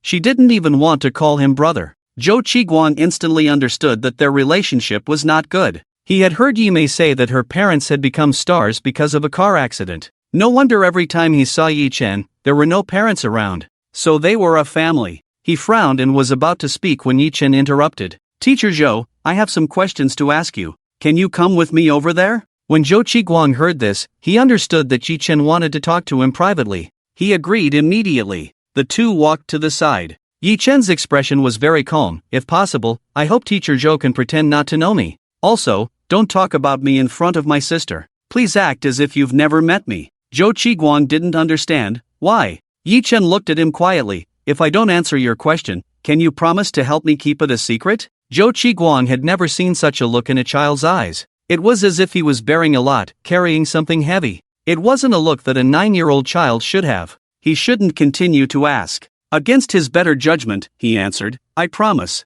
Yi Chen remained calm, with a hint of sincerity in his tone. Thank you. He left. The top university. Zhou Qiguang watched Yi Chen leave and sighed deeply. The teachers around him were itching to know more about the situation between the two, and couldn't help but ask, Dean Zhou, what happened later? Do you know why Yi Chen said that? Why did Yi Chen pretend not to know you too? What is a 9-year-old child hiding in his heart? His eyes were too lonely just now. It's like he's carrying a lot. It's so heartbreaking to see. Dean Zhou, satisfy our curiosity. Zhou Qiguang quietly watched Yi Chen on the screen. Actually, at that time, I didn't know why he did that. But I promised, and afterwards, I never mentioned his name to Yinshi. I just said that there was once a person, a genius even greater than her. But now, after watching this memory, I understand. I even understand his thoughts. A genius only needs one. He was willing to give up what he should have had, just to make everyone focus on Yinshi. He really did too much for Yinshi. Studio. Yi Mei looked incredulously at the big screen. So Teacher Zhou knew him a long time ago. He didn't tell me because Yi Chen didn't want him to. Yi Ju muttered to herself with her head down. Why did he do this? Yilan was furious. What else could it be? It must be because he didn't want Dean Zhou to know that he's a despicable person. Big sister, have you forgotten? When we get back, he's going to take away your prize money, and also spend it with that group of friends. He is so despicable. Of course, he doesn't want to expose this filthy side in front of Director Zhou. Is it really like this? Yi Mei quickly looked at the big screen. Just arrived home. Yi Chen reached out to Yi Mei. Yi Mei quickly protected her award and prize money. What are you doing? Yi Chen's tone was very cold. Give me the prize money. Yi Mei ignored him. Why should I give it to you? I won't give it. Yi Chen smiled lightly, with a disdainful tone. Do you think you can refuse to give it just because you don't want to? Yi Mei, I have countless ways to make you regret in the future if you don't give me the prize money now. His eyes were cold. Do you believe me? Yi Mei clenched her fists tightly. She believed, because such things had happened before. Yi Chen is a man of his word. He really can have countless ways to make her regret. Yi Mei handed over her prize money. Yi Chen opened the envelope. The prize money was quite generous, actually 500 yuan. You should know that in today's era, 500 yuan is almost equivalent to half a month's salary for an ordinary worker. After taking the prize money, Yi Chen left. Yi Mei was so angry that her eyes were red, and the award in her hand couldn't warm her heart. She locked herself in the room and cried. How could she meet such a person? Why should she stay here, bullied by such a person? Sob, sob, sob. Dad, Mom, if you are watching us from heaven, can you punish this devil Yi Chen? The goddess is crying so miserably, so pitiful. Goddess, don't cry, your tears break my heart. Just a second ago I wanted to marry Yi Chen, now I want to kill him. He's too much. See, this is the real face of Yi Chen. Everything about him is fake. What's sister loving, protecting sisters? He just wants to constantly take away the goddess's money. There was no more support for Yi Chen in the live broadcast room. All the comments turned into curses. A cockroach quickly crawled past Yi Chen's feet. Yi Chen covered his stomach, breathing heavily. In the cold basement, he watched the live broadcast on the screen, showing the beautiful faces of the four sisters. Memories also returned to the past. Why did he snatch Yi Mei's prize money back then? Because he was afraid. The thugs in that alley were not good people. He was afraid that one day he would really fall into their hands. If he died at that time, what would the four sisters do? They were still so young. They had no idea how to make money. Their concept of money was not very clear either. so it was more like taking her money to keep it safe for her. If one day he really died, the four sisters would have money to get through the rest of their days. But he couldn't say these things directly. He had to pretend to be fierce. He remembered that after taking the money, he went to the bank to deposit it. But he encountered some setbacks on the way to the bank. Live memory screen. Today's weather is overcast. Although the rain has stopped, the ground is still wet, with puddles everywhere. Yi-Chen walked on this damp road, and with every step, his pants were splashed with dirty water. He had only walked halfway when he felt a darkness in front of him. 5 people blocked his way. Yi-Chen was very familiar with them. They were the ones who had blocked his sisters last time and had been taught a lesson by him. Yi-Chen looked at them warily. The young man who had been beaten by Yi-Chen stepped forward, with a provocative and triumphant look on his face. Yi-Chen, I'm telling you, you're finished. If you dare to hit me, my brother will never let you off. Yi-Chen looked at the leader, who bore some resemblance to him. It seemed he was his real brother. Yi-Chen's face showed no expression, but his body had already taken a defensive stance. One by one, or all together. He knew there was nothing to say to these people. In the end, it was definitely going to come to blows. Since that was the case, why waste time saying so much now? Yi-Chen's appearance greatly provoked them. Ha, you little brat. Acting so arrogant without even growing up properly, ha, then don't blame us for bullying you. All of you, attack. Teach this kid a lesson and let him know there are always people stronger than him. They cursed and charged at Yi-Chen. Damn, so young and so arrogant. I'll show you. What's wrong with blocking your sister? That's because I respect your sister. So your sister is precious, ha, then I'll have some fun with your sister. Although I don't really like Yi-Chen, damn, this kid is really tough. A man should be tough. Is Yi-Chen too arrogant? Such a small body going against 5 almost grown men? This trash stole the goddess's money. Got beaten down, serves him right. Hey, wait. If they beat him, then why did Yi-Chen invite them to dinner? The goddess said the people Yi-Chen invited to dinner might not necessarily be those 5. Damn. These 5 guys are so vulgar. Saying they want to play with my goddess. Play with your sister. Damn. Toughened fists. Daring to fantasize about my wife. Asking for death. I think you're the one fantasizing. Treating my wife as your wife. Stop arguing. Yi-Chen has knocked them down. I just made instant noodles. What happened in such a short time? Plot twist. Did something possess Yi-Chen? How did he suddenly become so fierce? The audience in the livestream could clearly see that the 5 people surrounding Yi-Chen on the screen, who had started off in a high posture, were now all knocked down. Yi-Chen also suffered many injuries. His tattered and ill-fitting clothes were splattered with dirty mud. His arm was cut, and blood was flowing down, mixing with the dirty, black water and dripping onto the ground. The envelope, which he had treasured in his pocket, had fallen out due to the intense fight. It lay in the nearby mud. Yi-Chen quickly picked up the envelope. It was completely soaked and no longer usable. He opened it to confirm that the money inside was not soaked, and he breathed a sigh of relief. This was the first prize money his sister had earned. He couldn't allow it to be tainted. The 5 young men lying on the ground were wailing.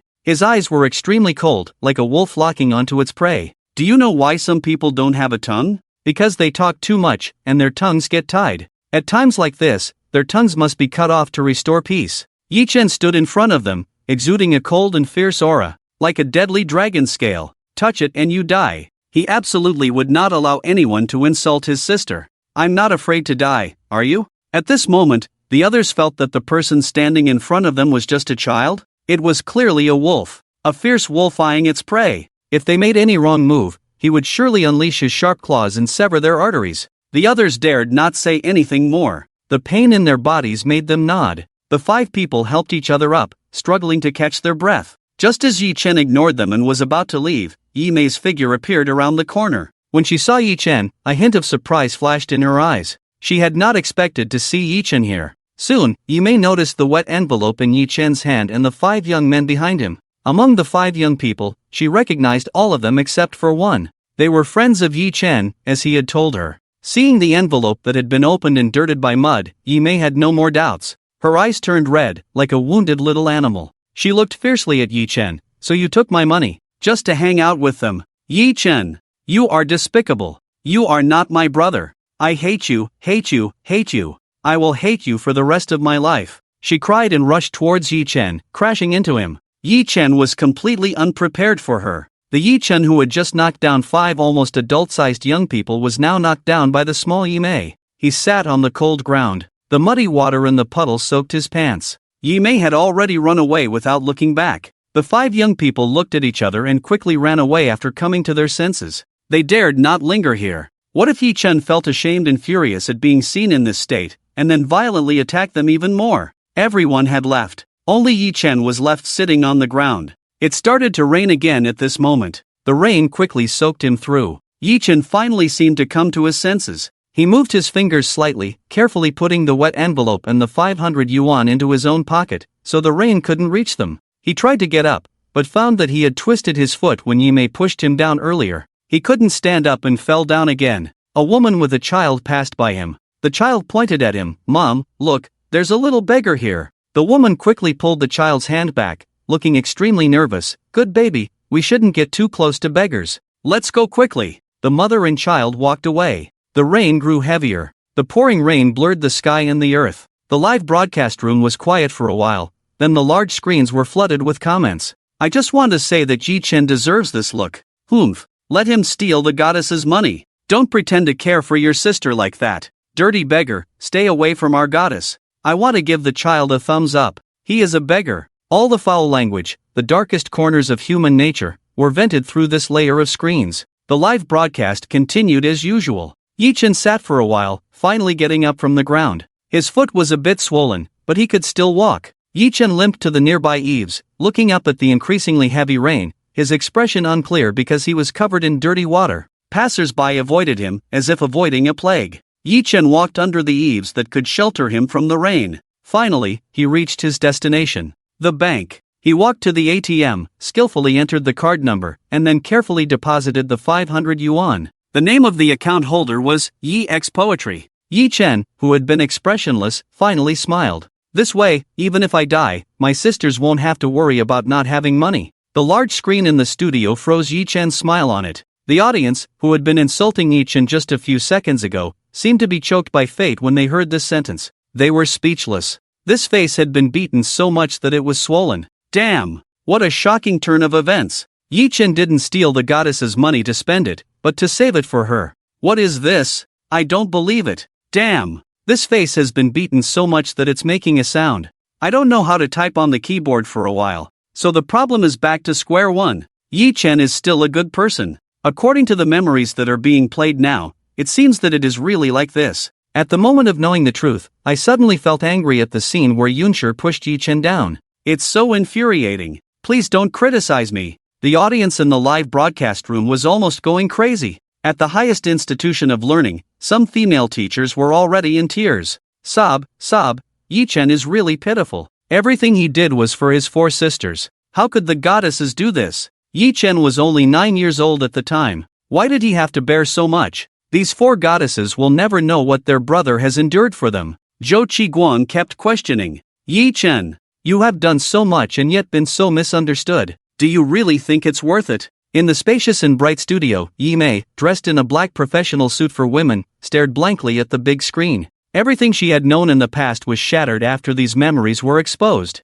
The bonus she thought Yi Chen had taken to hang out with those friends never actually happened. Yi Chen just wanted to keep the money for her. And that group of so-called friends actually just wanted to cause trouble for him. Everything was completely different from what she had thought. How could this be? How could it be like this again? Yi Chen, are you really good or bad to us 4 sisters? She couldn't tell anymore. Big sister, are you okay? Yi Zhu looked at Yi Mei with concern and held her hand. Yi Mei took a few deep breaths and suppressed all the surging emotions. I'm fine. Not only Yi Mei felt her worldview shatter, but the other 3 sisters also felt that the Yi Chen in their memories was completely different from the one they knew. He had actually done so much behind their backs? Why did he do that? The host broke the silence. Goddess Yunshi, do you know this card? Yi Mei shook her head. I don't know. The host slapped his thigh. That's right. Although it shows Yi Xue on it, it doesn't necessarily mean that this card belongs to you, goddess. It could be Yi Yunshi, or it could be some other name. Yi Mei was at a loss. Is it really like this? The host quickly changed the topic and led the rhythm, and it's just 500 yuan. Yi Chen knows the password. If you want it, you can take it at any time. Goddess, you must not be deceived by this hypocritical guy. The 4 women looked at each other and felt that the host's words made a lot of sense. Seeing this, the host continued immediately, let's take a step back. Goddess, what you can have later is all your own effort. So, Goddess Yunshi, you are not inferior to her at all. This 500 yuan is nothing to an outstanding goddess like you. As long as you want it, you can earn it back in minutes. Yi Mei's eyes showed a hint of confusion. Is it really like this? Everything she would have later, was it really unrelated to Yi Chen and she could earn it all by herself? No, that's not right. How could she doubt herself? Anyone can question. Anyone can deny. But she can't. As a leader, she can reflect on her own shortcomings, but she absolutely cannot waver. Yes. Yi Mei figured it out and spoke coldly. I don't need his charity of a bank card at all,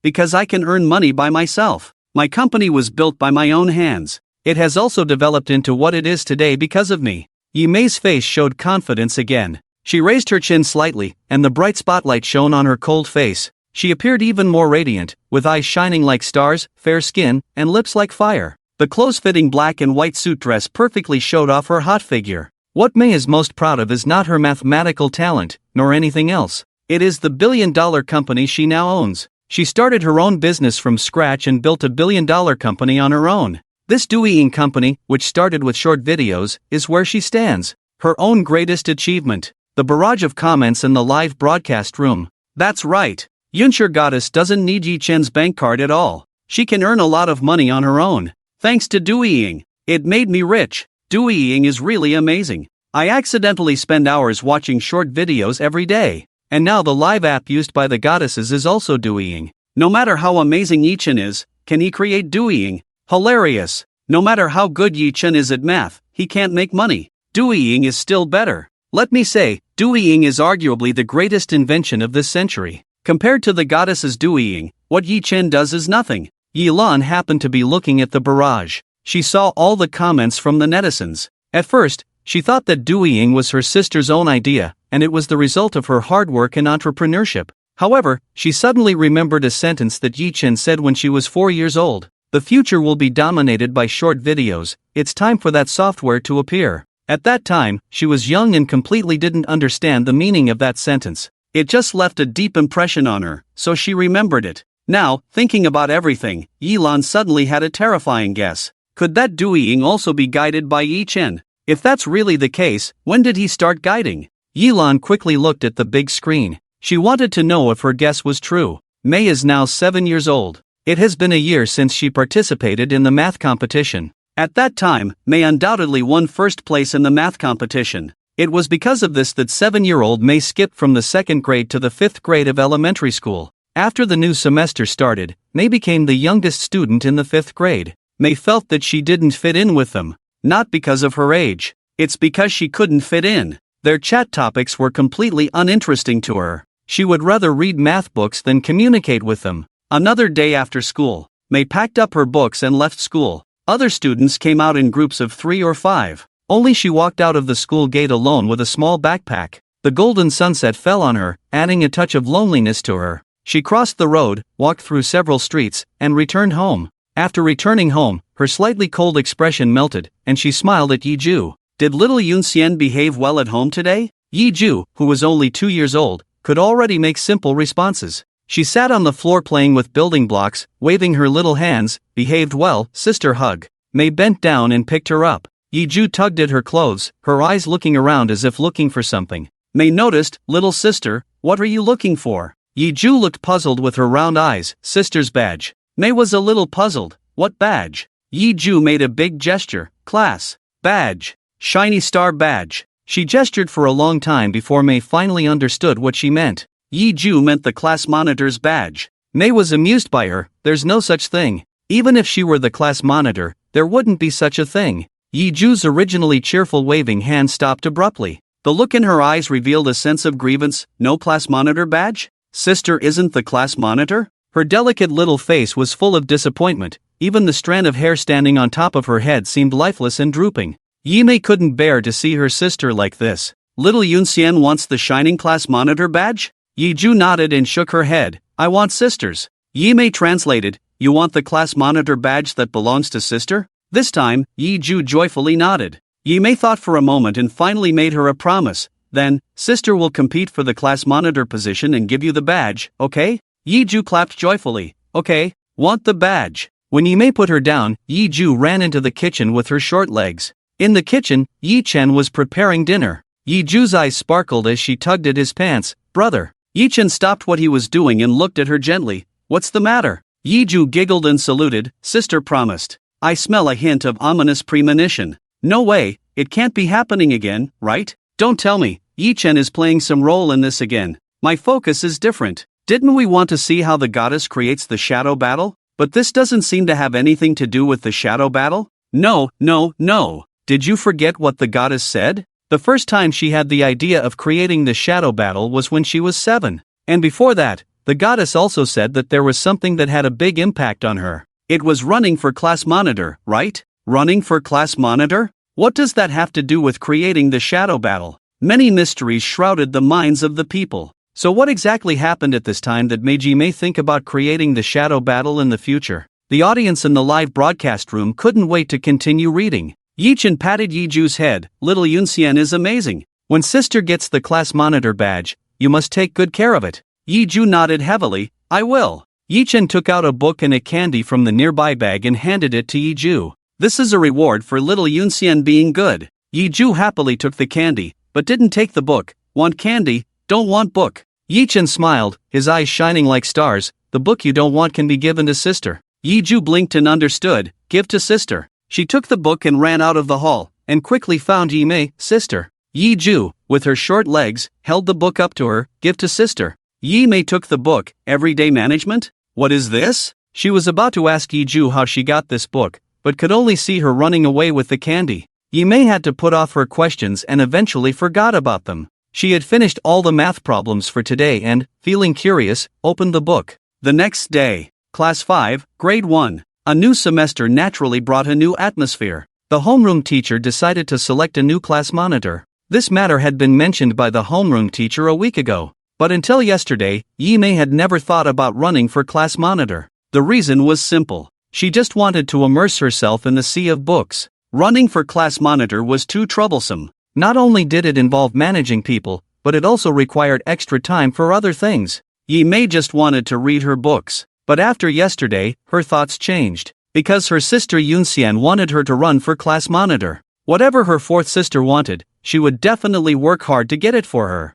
So when the teacher said to start running for class monitor, Yi-Mei bravely raised her hand. She no longer felt the nervousness she had a year ago when she first participated in the Olympiad. After participating in several competitions, she had become able to face the public with calm confidence. Yi-Mei had very strong logical thinking abilities. Coupled with accidentally reading that book last night, she had already prepared a plan in her mind for today's class monitor election. So when she took the stage this time, her thoughts were very clear. After her speech, she received enthusiastic applause from the entire class. There was no doubt that she was the front runner in the election for class monitor. Yi-Mei became the class monitor of class 1 in the 5th grade. The homeroom teacher followed the usual procedure and said, Yunsher, if you encounter anything that you need help with during your term, you can always talk to the teacher, okay? Yi-Mei's eyes lit up. Anything? Teacher, as long as it's within the teacher's ability. Yi-Mei, can I have a glowing class monitor badge? Teacher, what is this? In the end, the teacher really didn't know where to buy a badge from and handed it to Yi-Mei. Yi-Mei only had the badge for a few hours before giving it to Yi-Ju after returning home. Yi-Ju was overjoyed and pinned it on her little skirt. She ran to Yi-Chen's side, wanting to show off the badge she had just received. But she happened to see Yi-Chen holding a small notebook, seemingly jotting something down. Being young, she tilted her head and couldn't understand a word after looking around. The thick notebook was filled with various plans. Next to the phrase initial, teach Yi-Mei how to become a manager, Yi-Chen had put a checkmark. Then he looked at Yi-Ju beside him. Did you get the beautiful badge? Yi-Ju took her eyes off the notebook and revealed her small white teeth. Aha! She proudly displayed her badge. Yi-Chen timely praised, it's really beautiful. Yi-Ju smiled even brighter. Sister is really amazing. Brother didn't lie to me. Yi-Chen patted her head. Outstanding people will have glorious medals. Your sister is a very outstanding person. So, Yi-Chen said in a voice that only he could hear, become the most dazzling person, the highest institution of learning. The teachers understood. So all of this was a plan by Yi-Chen. The last thing Yi-Ju said proved that her previous actions were all at the behest of Yi-Chen. Perhaps not an obvious directive, but definitely a hint. That's why she went to Yi-Mei for the class monitor badge, thus inspiring Yi-Mei's desire to become the class monitor. And then, Yi-Chen handed that management book to Yi-Ju to pass on to Yi-Mei. Hiss! This is one layer after another. It's giving me goosebumps. The equally excited psychology professor next to them was analyzing his actions. And, everyone, pay attention. Yimei was completely uninterested in the position of class monitor before, and she was also very solitary, always keeping to herself. An outstanding leader may not get along with everyone, but they must be able to understand and use people. The way Yimei was before was not at all that of an outstanding leader. If this continued for a long time, she definitely wouldn't have grown into what she is now. So, becoming a class monitor first, it lays the foundation for her to be a good manager and leader in the future. This is why Yi Chen set up the plan. The reason for making Yimei the class monitor. Thinking to this deepest layer, the teachers' scalps were tingling. How could Yi Chen think so far ahead? Whenever they thought they understood a bit about Yi Chen, the next thing he did would refresh their imagination. Yi Chen, what else do you have that they don't know about? Everyone was looking at the live screen, eagerly awaiting the next surprise from Yi Chen. The sunshine was bright. The sun in the sky was scorching, making people's faces ache. Yimei took a sip of water, relieving her dry throat. The vice class monitor next to her picked up an ice stick and confirmed again, "Class monitor, you really don't want to eat an ice stick?" Yimei shook her head. "Thank you, I don't want it." The vice class monitor gave up, paid, took a bite of the ice stick, and sighed comfortably. Indeed, in such hot weather, eating an ice stick feels the best. Yimei pursed her lips, trying hard not to show her longing eyes. It's not that she doesn't want to eat, but she can't. Her family is too poor. To divert attention, Yimei looked at another science museum. Shall we go over there and take a look? Today is the day when the entire school went on a spring outing to the science museum.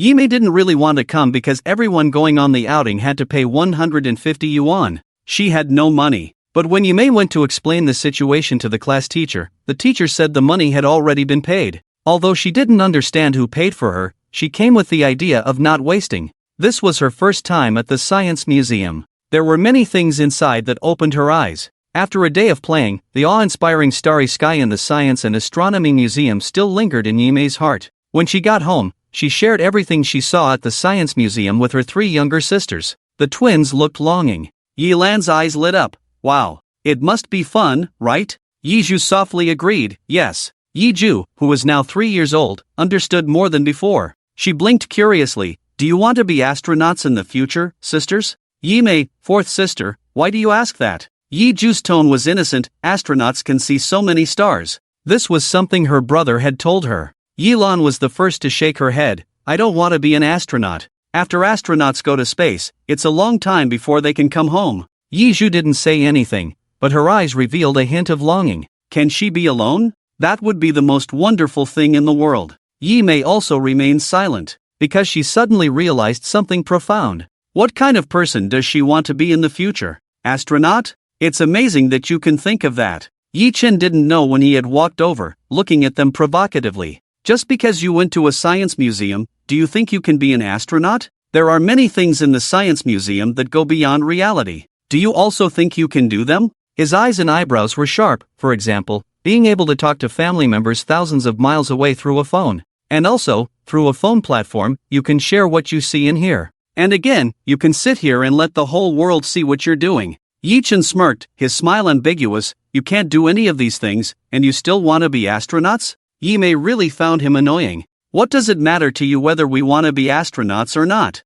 Mind your own business? You haven't even been to the science museum. What do you know? Oh, right, I don't know anything. Yi Chen crossed his arms. I can't be bothered with you. Even if you turn into a pile of mud in the future, I won't even spare you a glance. I'm just mocking your naivety. Yimei clenched her fists tightly, her eyes filled with resentment and anger. I can't be bothered with you. Yi Chen yawned, looking sleepy. You guys, just continue dreaming your dreams. It's easier to achieve them in dreams. He went into the room and closed the door, leaving the 4 sisters looking at each other outside. Yi Ju was basically brought up by Yi Chen. She was very close to him. She pulled Yimei's hand. Sister, don't be mad at brother. Yimei tried to suppress her temper. I won't be mad at him. It's not worth getting mad at a waste of space. Yi Ju showed a sunny smile. As long as sister isn't angry, that's good. So, sister, you haven't told us yet. What kind of person do you want to be? Suddenly, Yimei remembered what Yi Chen had said earlier. Being able to meet people thousands of miles away.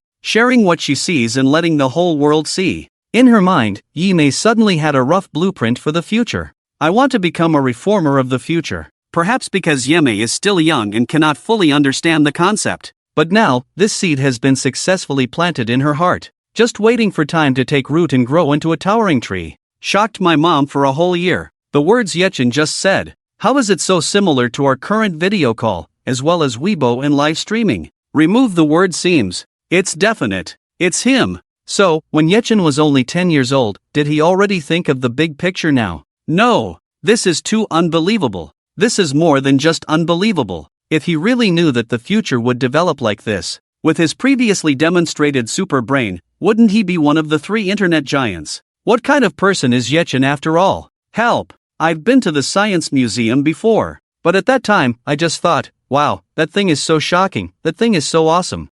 I never thought about these things at all. Comparing my brain with Yechen's, how many deep-sea trenches are there in between? Yechen clearly has so many ideas, why doesn't he pursue them himself, and instead tell the goddess in this roundabout way? Yechen, do you still need a little sister? Actually, I am your long-lost little sister. Mom asked me why I'm kneeling in front of the computer. Because I'm in awe. The audience in the live stream exploded. The information revealed in Yechen's words is too massive. If they were in that environment at the time, they might also not understand it like Yeme. But now it's the era of internet live streaming, so they easily understood the meaning of Yechen's words. Yechen was probably only 10 years old at the time, but he could think of this situation 10 years later. How could he possibly be the waste and trash in the mouths of the 4 goddesses? Those who praise Yechen to the skies naturally have the brain-dead fans of the 4 goddesses. They simply cannot accept that their goddesses' achievements are dependent on Yechen, that trash. Don't be ridiculous. Yechen just said a few words casually. What are you getting excited about? Dui Company was created by the goddess herself. It has nothing to do with him. Help! Is this Yechen trying to debut? Buying water armies like crazy for himself. The barrage in the live stream was quickly filled with chaos. Both sides stuck to their own arguments, unable to completely convince each other. In the recording studio, the spotlight shone on the top, emitting a scorching light. Countless cameras were aimed at the 4 goddesses, capturing every subtle change in their expressions. In the lens, Yeme subconsciously shook her head, her pupils trembling, unwilling to believe the scene before her. How is this possible? This is absolutely impossible. What exactly did Yechen's words mean? Could it be that he was really guiding her? The host looked at the screen, at the young boy who had already shown remarkable talent at the age of 10, and a naked jealousy flashed in his eyes. His path as a host was rough. His mind was not as quick as those academic geniuses. Everything he had achieved so far was just ordinary. The reason he could host such an important live show this time was all thanks to his hard work at night. That damn fat man almost squeezed him dry. He was almost singing Chrysanthemum Terrace to himself. That's why he hated smart people the most in his life. He set the tone, although what was played in the memory seemed like Yechen's guidance. But everyone must not forget, talking and actually taking action are completely different things. The host was indignant, as if he was speaking out for Yeme, even if the goddess thought of creating Duiying because of his guidance. But the goddess's first venture capital was earned by herself. Goddess, isn't that right? Yeme's hand holding the microphone was bulging with veins, and she was trying hard to hypnotize herself. She was giving herself psychological suggestions that everything she had achieved was the result of her own efforts, and had nothing to do with Yechen, that scum. Yes, that's right. She didn't even need to give herself psychological suggestions because she had indeed learned those software and computer C language by herself, and she had earned her first pot of gold by herself. Yes, Yeme answered firmly. I don't intend to take back what I said earlier. Even if he influenced me to think about these things, can he affect my learning? Can he force me to understand the contents of the book? No, he can't. Yeme's face was cold and elegant, and she changed her posture, crossing her long legs in black stockings. There is an old saying, only what you have learned truly belongs to you. Everything I have is earned through my hard work. I have nothing to do with him, with Yechen. Even those who didn't know Yeme knew about her legendary life. She started designing software at the age of 13 and continued to improve. By the age of 14, she successfully earned her first million in startup capital. At the age of 14, she, a girl, earned $1 million through her own efforts. From the age of 14, Yeme embarked on her legendary journey. Although there was a failure along the way, she quickly got back on her feet. As memories gradually surfaced, many viewers also had another point of anticipation. How could Yeme, who was only 13 or 14 at the time, take such a milestone step? Outside, it started to rain. The drain was blocked, causing rainwater to accumulate. A disgusting smell mixed with the stench of the pit rose from the sewer, making people nauseous.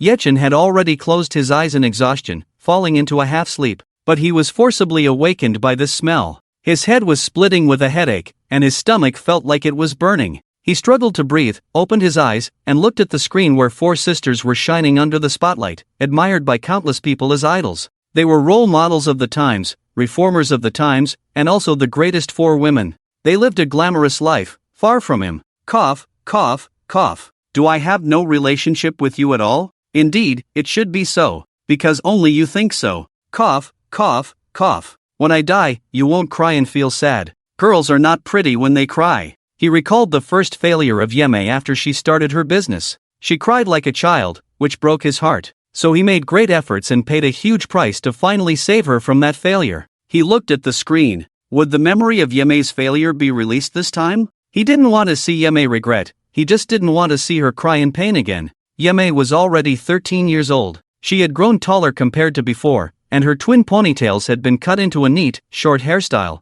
Her dressing style was no longer like a little girl, but clean and neat. At this moment, 13-year-old Yeme was sitting in the library with a thick book on C language on the table. Her innocent face didn't match the book. Since she was 7, she had a faint goal in her heart. Although she didn't know what this blueprint would develop into at the time, she had a firm belief in studying hard. At the age of 3, Yeme didn't know where her sister, Yujia, always brought back some books about computer software for her. And because of the mindset after the visit to the science museum, Yeme did not throw away these dry and tasteless books, nor did she leave them idle. Instead, she made an effort to read and understand them. At first, she couldn't understand them and didn't know what they were talking about. But she was smart. She quickly began to understand what they were talking about. At that time, the vague, single-minded thought gradually became clear because of the knowledge she had learned. Although now, due to technological reasons, the phone can only make simple calls and take photos. At most, it can play some small games like Tetris. But what about the future?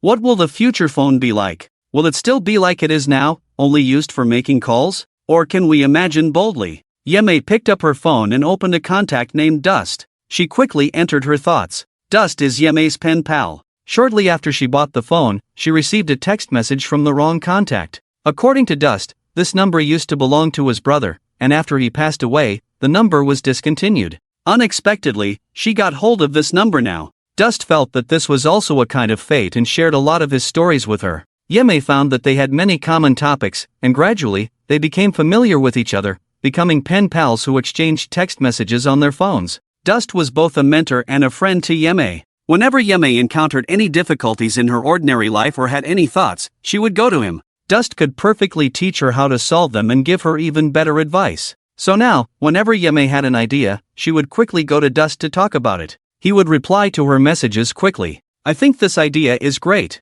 Xiaoshi, your idea is truly genius and amazing. Yeme couldn't help but smile when she read the message on her phone. Dust was really good at praising people. He always made her feel so embarrassed. No, it's nothing. I just thought of it randomly. Many genius ideas often start as mere daydreams. So you think my idea will be realized in the future, right? No one can say for sure what the world will be like in a dozen years. But I believe that if it's you, it will definitely happen. Yeme's face turned red from the praise. She was about to tell Dust not to praise her anymore, but he sent another message. So Xiaoshi, if it really can be realized, does this thing need a carrier? Carrier? Yeme furrowed her brow in confusion. After thinking for nearly 3 minutes, she suddenly realized. Yes, it definitely needs a carrier. The phone is one carrier, but if you want to talk to family members, have video calls, then it definitely needs another carrier. Another software program, she excitedly typed on the keyboard. Yes, I've got it. How about we make another software program? It can be installed on the phone. Dust quickly replied. That's a great idea. So, will this application software only be able to make calls to family members or meet online? Yeme instinctively wanted to say yes, but suddenly, she felt that Dust's words seemed to have a different meaning.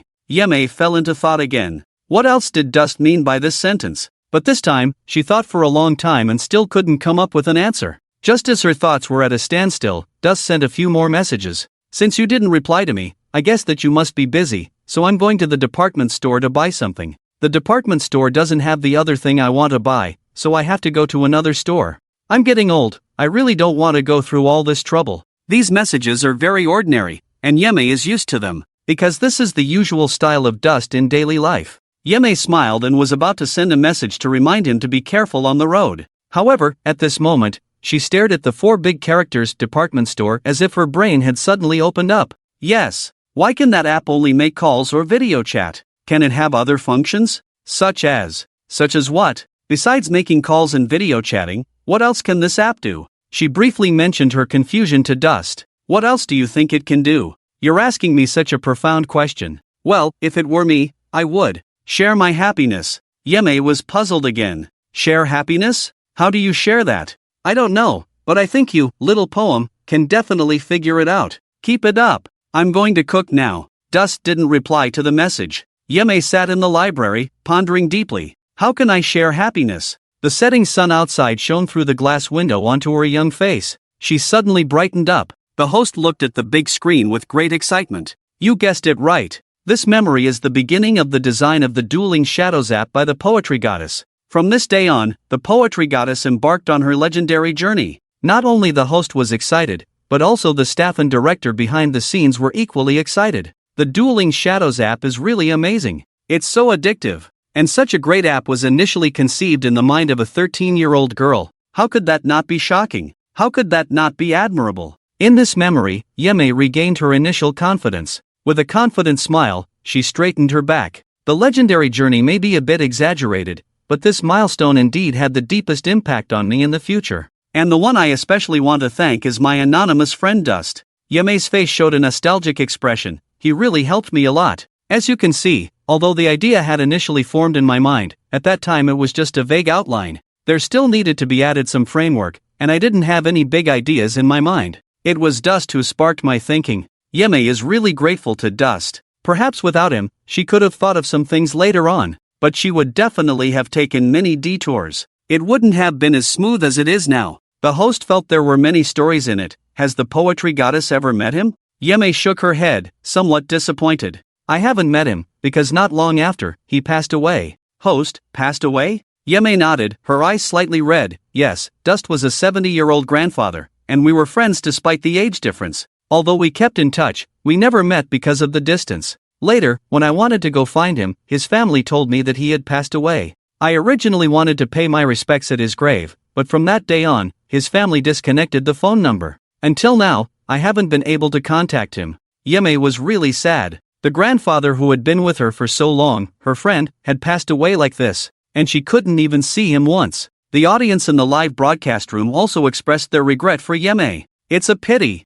Grandpa Dust didn't get to see the success of the goddess now. If Grandpa Dust knew how successful the goddess is now, he would surely be very happy even in the afterlife. I really want to know who Grandpa Dust really is. The tone of his speech is so gentle. He must be a very kind old man. Thank you, Grandpa Chen, for accompanying the goddess. Many of Yeme's fans left comments. Among them were several barrage comments that did not fit in with the praise. According to the previous memories, is it possible that this Grandpa Chen is Yi Chen? Before, Hunan pulled wisdom teeth. If this Grandpa Chen is Yi Chen in disguise, well, I'm waiting for those people to be proven wrong. The host saw these barrage comments and felt very unhappy. He directly addressed the provocative barrage. Someone in the barrage questioned how the goddess Yunshur knew that he was an old man. I don't think this needs to be answered by the goddess Yunshur. I can answer it. Have you carefully watched the memory screen? The host looked disdainful. The text message that Dust sent to the goddess Yunshur just now clearly said an old man. At that time, Yi Chen was at most 16 years old. Where would there be any talk of old bones? The barrage also had people questioning.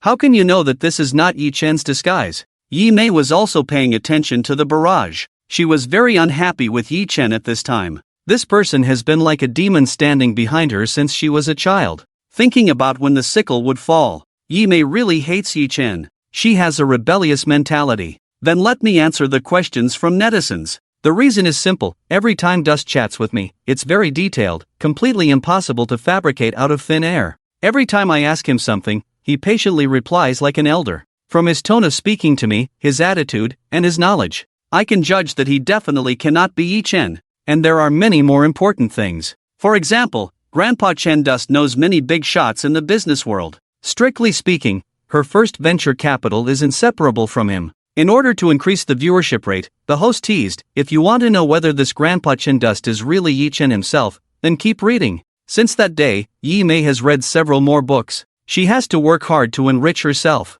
Only then can she achieve her wishes. While Yimei was studying hard, a new technology gradually began to change people's way of life. The smartphone was born. After knowing about it, Yimei couldn't forget about this smartphone. Not to play, but to study its principles. She used her scholarship savings from many years to buy a smartphone and study it. She also asked Dust if he knew about it. Dust quickly replied to her message as usual. I know, I also bought one. It's just that the icons are so small, my old eyes can't find the apps every time. Yimei imagined the image of Grandpa Chen Dust in her mind. Is Grandpa Chen Dust wearing reading glasses and playing with the phone at this moment? She smiled as she typed. It seems that you can enlarge the font in the phone settings, you can try it. Dust replied with a complaint. This big brick is not easy to use at all. Why can't it be categorized properly? It's really bothering me. Categorized properly? Yimei suddenly thought of something. Yes, if the phone is compared to a department store, each app is a product in this store.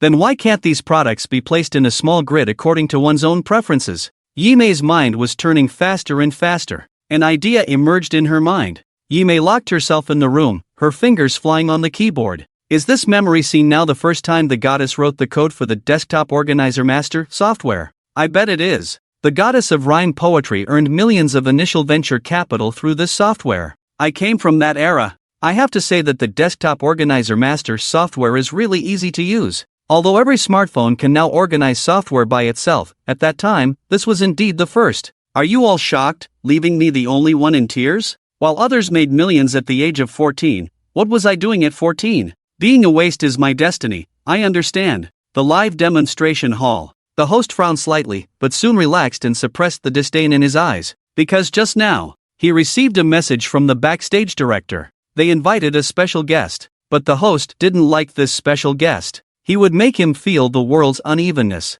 but there was no way, he had to invite the person up. The host smiled falsely. I'm sure you can't imagine, we have a special guest here today. This special guest has a close relationship with our goddess of rhyme poetry. Let's guess who it is. The live room immediately began to speculate who the special guest might be. Someone with a close relationship to the goddess of rhyme poetry? Could it be Yi Chen? Can we not mention that dirty thing? Could it be Zhang Ming, the CEO of Hualong Mobile? It's possible. As far as I know, it seems that the goddess of rhyme poetry's app was bought by CEO Zhang. The host said, it seems that everyone seems to have guessed it, so let's welcome Mr. Zhang Ming. Mr. Zhang. He led the applause. The whole audience followed enthusiastically. In the eyes of the four women, Zhang Ming, dressed in a suit, walked onto the stage. Zhang Ming bowed to the camera. Hello, everyone, I am Zhang Ming. Yimei's eyes couldn't hide her excitement. Mr. Zhang, I didn't expect it to be you. Zhang Ming laughed heartily. Long time no see, Miss Yi. The two exchanged a formal hug. Yimei said, it has indeed been a long time. The host frowned slightly, but quickly restrained himself and continued to smile falsely. Mr. Zhang, this time you came not just to surprise the goddess of rhyme poetry, right? Zhang Ming took the microphone and said, indeed. I heard that the program group invited Ms. Yi, and I have been looking forward to coming to the scene, because I am really curious, how could Ms. Yi, who was only 13 years old at the time, have such a great idea and creativity, and have the ability to create and realize it? Zhang Ming really admired it. Yimei was only 13 at the time. How could she think of this and successfully implement it? After all, at that time, smartphones had just been released. It can be said that it was a time when everyone was exploring. But there was one person, to be precise, a child. But she already knew a way. How amazing and forward-thinking it was. Yimei was very embarrassed. I actually encountered a difficult problem, which almost stopped me from making progress. Zhang Ming was curious. Oh, how did Ms. Yi get through it at that time? Yimei also learned to tease. You'll see as you continue reading. On the big screen, the memory began to play. Yimei had written programs before. But before, the programs were all very simple. This was the first time she had written this kind. She locked herself in the room for several days. Yimei looked at the lines of code in front of her, pursed her lips, furrowed her brows, and fell into deep thought. She encountered a very tricky problem. This problem prevented her from continuing to type on the keyboard. The code ran into errors, and the software couldn't be completed at all. Yimei knew she had encountered a technical barrier. I don't believe it. I can definitely overcome it. Where exactly is the problem? Yimei bit her nails. Her thoughts were like a tangled mess, completely unable to make sense of it. She unconsciously took out her phone and found Dust's number. Dust, I've encountered a problem. Yimei explained the problem she encountered to Dust. For the first time, Dust did not immediately reply to the message. It was almost 10 minutes later that Yeme received his message. Sorry, I was busy earlier. Didn't reply to you immediately. Xiaoshi, you're too tense, play a game to relax. Here's a link to a fun game. Yeme didn't feel like playing a game at the moment, but she really couldn't think of anything else. Forget it, I'll take Dust's advice and relax. She trusted Dust very much and didn't think there was anything wrong with the link he sent. She clicked on it directly. After clicking on the link, she found a very small web game. The game looked rough, as if it had been completed casually in a few minutes. Yeme tried to play as instructed by the game. At first, she didn't feel anything special, but after playing for a while, Yeme's eyes suddenly lit up. Isn't this the way the game runs that I want? Some of the code was interchangeable. Yeme found the running method she wanted from this small game program. Her fingers tapped on the keyboard, and soon the simple and crude web game's running code unfolded before her eyes. It looked very simple and easy to understand. Yeme understood it all at once. Sometimes the basics are the hardest. But once you understand the basic principles, no matter how it evolves, it cannot escape its essence. Yeme's mind raced. Then her eyes lit up more and more. Right, the code can be written like this. Yes, just like this. Yeme became more and more excited, and her hands fell back on the keyboard, quickly tapping away. Line after line of code poured out from her fingertips. Soon, she finished the last line of code. The entire application was also completed. Yeme jumped up excitedly. Great, it's done. The audience watching the live broadcast in sync seemed to feel their own success and also jumped up in front of the screen. Awesome! The goddess succeeded. The goddess is really amazing. Other people play games to succeed. My playing games is purely to pass the time. Is this the difference between me and a genius? Tired, sob. In the studio, Zhang Ming looked surprised. I never thought that President Yi, you broke through the problem because of a game. Who could have imagined that? Yeme smiled modestly. I was really in a dilemma at the time, so I'm really grateful to Dust. Although he may have just wanted to help me relax at the time. But if it wasn't for the game he sent me, I might have taken a long time to figure out how to break through that difficult situation. Yeme really felt that Dust was her benefactor in life. He really helped her a lot, intentionally or unintentionally. Zhang Ming flattered, President Yi, you're too modest. Not everyone will be like you when playing games. Yeju couldn't help but interject proudly, of course, my big sister is definitely the most amazing. But Yelan was still pondering the words she had heard at the time, so she didn't say anything. Was that game really sent to her big sister by Dust unintentionally? Is that Dust really just an old man, with no connection to us? Yelan suddenly recalled her childhood. Her brow furrowed tighter and tighter. She felt they were in a fog. Until they reached the center of the fog, everything they encountered outside might just be a protective layer. The scene continued to play. Yeme's heart was beating very fast. Although the software had been written, she didn't know if it would be successful. She transferred the software to her phone and began the experiment. As soon as the software was run, the applications on the phone's desktop could be neatly organized into small grid files. The experiment ended perfectly. The software ran very smoothly. After realizing her success, Yeme didn't run to tell her three sisters first. Instead, she sent a text message to Chennai. Chennai, my software was successful. She had previously told Chennai what kind of software she wanted to make. Congratulations! I knew Little Poem was the best. Yeme's face turned red with excitement. To be honest, I have to thank you for sending me that web game. It was because of it that I got the inspiration. You don't need to thank me, I just wanted you to relax. I didn't expect you to use it for learning. Chennai, I sent the software to you. After you install it on your phone, you can organize the applications in the way you want. Did you design this software for me? Thank you, Little Poem. You don't need to thank me. Yeme was afraid that Chennai wouldn't understand how to operate it, so she kept sending him messages, teaching him how to do it. She only stopped bombarding him with text messages when Chennai said he had installed it and it was running successfully. After a while, she cautiously sent a message. Chennai, how do you feel about the smoothness of the operation? Very smooth, my old eyes are finally saved. Little Poem, you are a genius. This software will definitely make it easier for many people like me when it comes out. Yeme was stunned. Make it easier for more people, like the old people like Chennai? She had never had such a thought before. Chennai guessed right. She had initially designed this program just for him, but now, it seemed that the program could bring her more rewards. However, Yeme quickly put this idea aside and decided to share her joy of success with her three sisters first.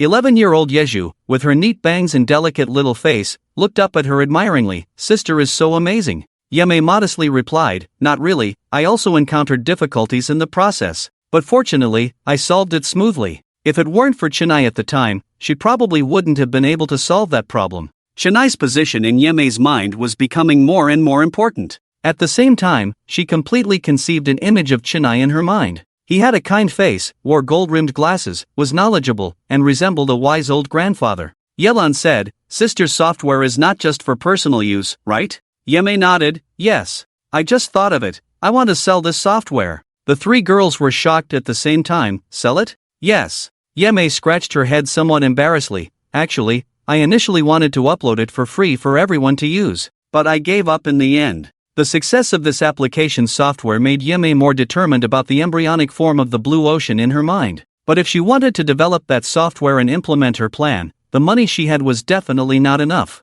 It was not just a matter of a few lines of code. She needed more money. So selling this software was the most suitable for her. But who should she sell this software to?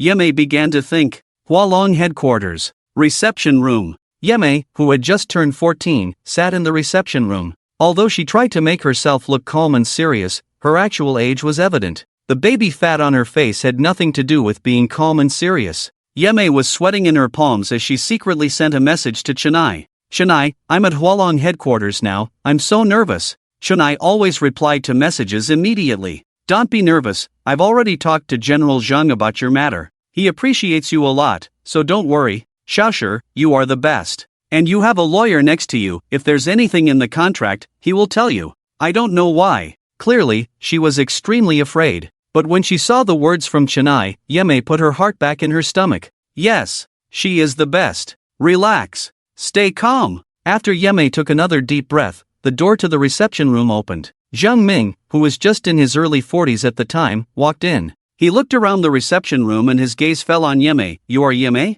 On the live broadcast in the studio. Zhang Ming looked at the young self in the memory and sighed. But more than that, he was nostalgic. "This is the first time I met President Yi. My thought at the time was that geniuses always break people's conventional wisdom." A 14-year-old girl. She was already able to independently develop a very powerful application software. She even talked to him about a deal. No matter which point, it can serve as the word genius. The host focused on the other side. "I just saw that the goddess Yunshur sent a message to Chennai. It seems to imply that you are familiar with him?" Zhang Ming nodded, a mysterious smile on his lips. "It's not just me who knows Chennai, I believe everyone present should know him." This answer stunned everyone watching the live broadcast and in the studio. "What? We also know Chennai? How is that possible? How come I don't know this person? What's going on?"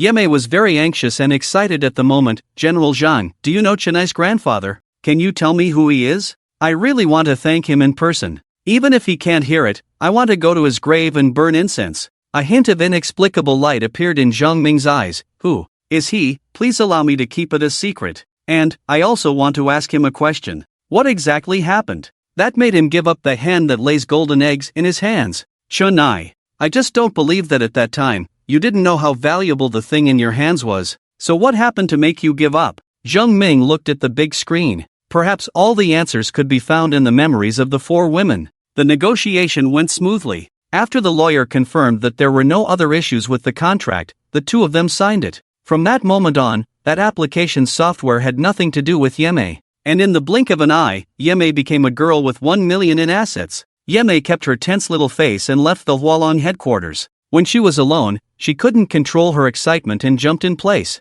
"Yes, awesome." She did a few sets of punches in place, relieving her excitement. Then she excitedly sent a message to Chennai. "Chennai, I sold it. I didn't expect that I could actually sell it for 1 million. Yeme still had too little experience. Although she wanted to sell it, she didn't know how much she could sell it for. She instinctively sought help from Chennai. Chennai, as always, quickly gave her a solution. Not only did he introduce her to a buyer, but also a lawyer. Finally, he reminded her that this software could definitely be sold for 1 million. Don't negotiate for less than that price. So in the end, Yelan was able to proceed so smoothly. "I knew you could do it." Looking at the message from Chennai, Yeme's face turned red. She was excited and grateful. She wanted to repay Chennai. "Chennai, I have everything I have today to thank you. I want to invite you to dinner. Can we meet?" When Yeme sent this message, she was extremely nervous and filled with anticipation. She really wanted to see Chennai. Thank the person who has always helped her. Finally, Chen returned the message. I also want to meet Xiaoshi, but now I am abroad, I can only apologize. Yemei couldn't say whether it was regret or something else. Okay. Don't be sad, we will meet one day. Have you thought about what to do next? Seeing the question, Yemei's spirits lifted. She instantly forgot her disappointment at not being able to see Chen. I have a rough idea. I want to create a video software. She said a lot. Chen also gave a lot of useful advice. When Yemei returned home, she went straight to her room. She wrote down all her ideas and plans for the future. This was what Chen had told her. She needed to have a plan for her future and gradually implement it. When Yemei finished writing everything, she put down her pen. She rested her chin on her hand and let her thoughts wander. Chen, what kind of person are you really? What kind of person is Chen really? Yechen saw the memory scene, Yemei's self-talk. He smiled bitterly. The reason he named himself Chen is already very clear. As small as dust. A presence that doesn't need to be remembered and can be ignored anytime, anywhere. For Yemei's future, Yechen made many plans. For this, he had a notebook specifically for outlining plans. In order to achieve his plan and wish, he had to guide Yemei at the right time. But he couldn't use his original identity. Chen was born from this. He slowly guided her as the non-existent person Chen, helping her through difficulties, step by step, teaching her how to cope. From the achievements Yemei has gained now, he succeeded. Xiaoshi, I told you, you are the best. Studio. The host looked at the screen and began to get excited. Everyone has seen it too. The goddess's first $1 million venture capital has been obtained. From now on, Yunshur Goddess began to create the predecessor of the Douyin app. Can the audience guess what it is? A bunch of dense barrage instantly scrolled across the screen. I know. It's Banana Video. Speaking of Banana Video, I really shed painful tears. Woo. Banana Video really hurts me. The goddess almost couldn't get up because of this. But it's okay. In the end, the goddess still stood strong. The host didn't continue to tease. That's right, everyone answered correctly. It's Banana Video. He sighed deeply. I think everyone knows what Banana Video really means to Yunshur Goddess. Yemei also felt deeply moved when she heard this. Banana Video almost made me fall into an abyss. Without experiencing the cold, how can the plum blossom smell fragrant? This poem was a true portrayal of Yemei at that time. Yemei thought of the things she had experienced at that time. Even now, she still couldn't help but feel lingering fear. That was my first venture, and my first failure. The failure of Banana Video really made me despondent for a long time. In the past interview programs, I never went into detail about this experience. I just said that I failed during that time, because that failure really hit me hard. Yemei's cool face showed a hint of fear. She couldn't help but straighten her back and tighten her lips. Her hot figure made the tight suit seem almost unable to contain it. The three women saw her like this and looked at her with encouraging eyes. Yelan, sitting beside her, held her hand and gave her strength. Yemei's heart calmed down for a long time before she let out a breath. The spotlight above her head, the dozens of cameras facing her, the hundreds of millions of people watching the live broadcast, and her billion-dollar company all gave her confidence. She is no longer the girl who was about to fall into the abyss. She climbed out of the abyss and successfully touched the sun. She has achieved what others see as success. The fear on Yemei's face has been replaced by confidence. She can now let go of everything, even the painful memories of failure, and play them in front of everyone. She has moved on from the past. Yemei holds the microphone, but now, I have completely moved on. That failure was like a rebirth before the phoenix bath for me. It's because of that failure that I am stronger and braver than before. I want to thank it now. Thank it for the hurt it gave me. The light in Yemei's eyes shines brighter and brighter, like the sun. So through this, I want to tell everyone that failure is not scary at all. As long as we are strong and don't give up, the goddess of success will eventually come to us. The audience in the live broadcast room was inspired by her. The goddess is the best. She is truly a woman of our new era. Yes, as long as we persist, failure will eventually stay away from us. The goddess of success will come to us. Newcomer, disrupt the formation. Can you tell us what kind of setback it was? Just wait and see the goddess's memories. The live broadcast on the big screen started again. Yemei is already 16 years old. At 16, she has shed her childishness and has a slender figure. She is 168 centimeters tall, and her hot figure is taking shape. Her almost glowing white skin, impressive chest, slender waist, and straight, well-proportioned long legs. Her face is now serious and has the demeanor of a leader. She is stunning. And the bigger progress is that at this time, Yemei has already established her own small studio. and she has achieved some initial success. Sis, compared to last week, our banana video downloads have reached a new high. Soo Joon-jae ran to Yeme with great excitement. Although he calls Yeme sis, he is actually older than her. Soo Joon-jae is already 25 years old. Yeme was originally busy writing something, but when she heard this, she immediately looked up. What? Really? Show me. Soo Joon-jae handed her the report. Yes. The downloads this week have increased by 40% compared to last week. Yeme saw the report, and the red line on the numbers showed that their data was on the rise. Even her serious face couldn't hold back a brilliant smile. Fantastic. According to this data, we will only get better in the future. This is the first time Yeme has established a studio. It is also her first attempt at entrepreneurship. Any small progress is enough to make Yeme excited and thrilled. A glint of excitement flashed in Soo Joon-jae's eyes as he smiled and said, Sis, our situation is very good now. Should we advertise? Yeme, advertise? Soo Joon-jae nodded, yes. Look, sis, no matter what product it is, it needs advertising to reach a wider audience. Although our downloads are still good, compared to those popular products, our downloads are not that impressive. Why is that? It's because we haven't advertised. Users don't even know that our software exists, so how can they download it? Yeme didn't speak and fell into thought. The result of her contemplation proved that Soo Joon-jae was right. It's a fast food society now. It's no longer like before, where people would come looking for you as long as you had good quality. The current society is such that if you are not exposed, no one will know about you, because there is too much information in front of the public. One more or one less makes no difference. Therefore, advertising and promotion are a must. Soo Joon-jae saw the hesitation on Yeme's face. Sis, take a look at this app. I don't think I need to say much. How could Yeme not know about QuickView? Just mentioning this app made Yeme's face look very ugly. She couldn't help but curse, shameless plagiarist. This app stole her original idea. Yeme's banana video had just been released not long ago. A similar app, QuickView, suddenly appeared. In terms of the main page and functionality, this QuickView app took plagiarism to the extreme. And it was extremely rough. Compared to the app Yeme made, it was like comparing pearls to fish eyes. Every time Yeme saw this app, she was furious. But now, copyright awareness is weak, and legal battles are very long. So even for this level of plagiarism, Yeme had no way to deal with it. What's more infuriating for Yeme is that the team behind this app is richer than her. So they spent a lot on advertising for this app. As a result, this clearly pirated app had higher download and user data than her legitimate one. Every time she mentioned this app, Yeme would be furious. Soo Joon-jae, sis, calm down, don't get angry. What I want to tell you is this. This app is clearly pirated by us. But because they put more advertising and have more downloads, their data is overwhelming. Sis, are you willing to accept this? Every entrepreneur has a fire burning inside. Yeme is no exception. How could she accept this? Of course I'm not willing. Soo Joon-jae also looked very angry. Sis, I'm not willing either. He slowly guided, so if we also put more advertising for our app,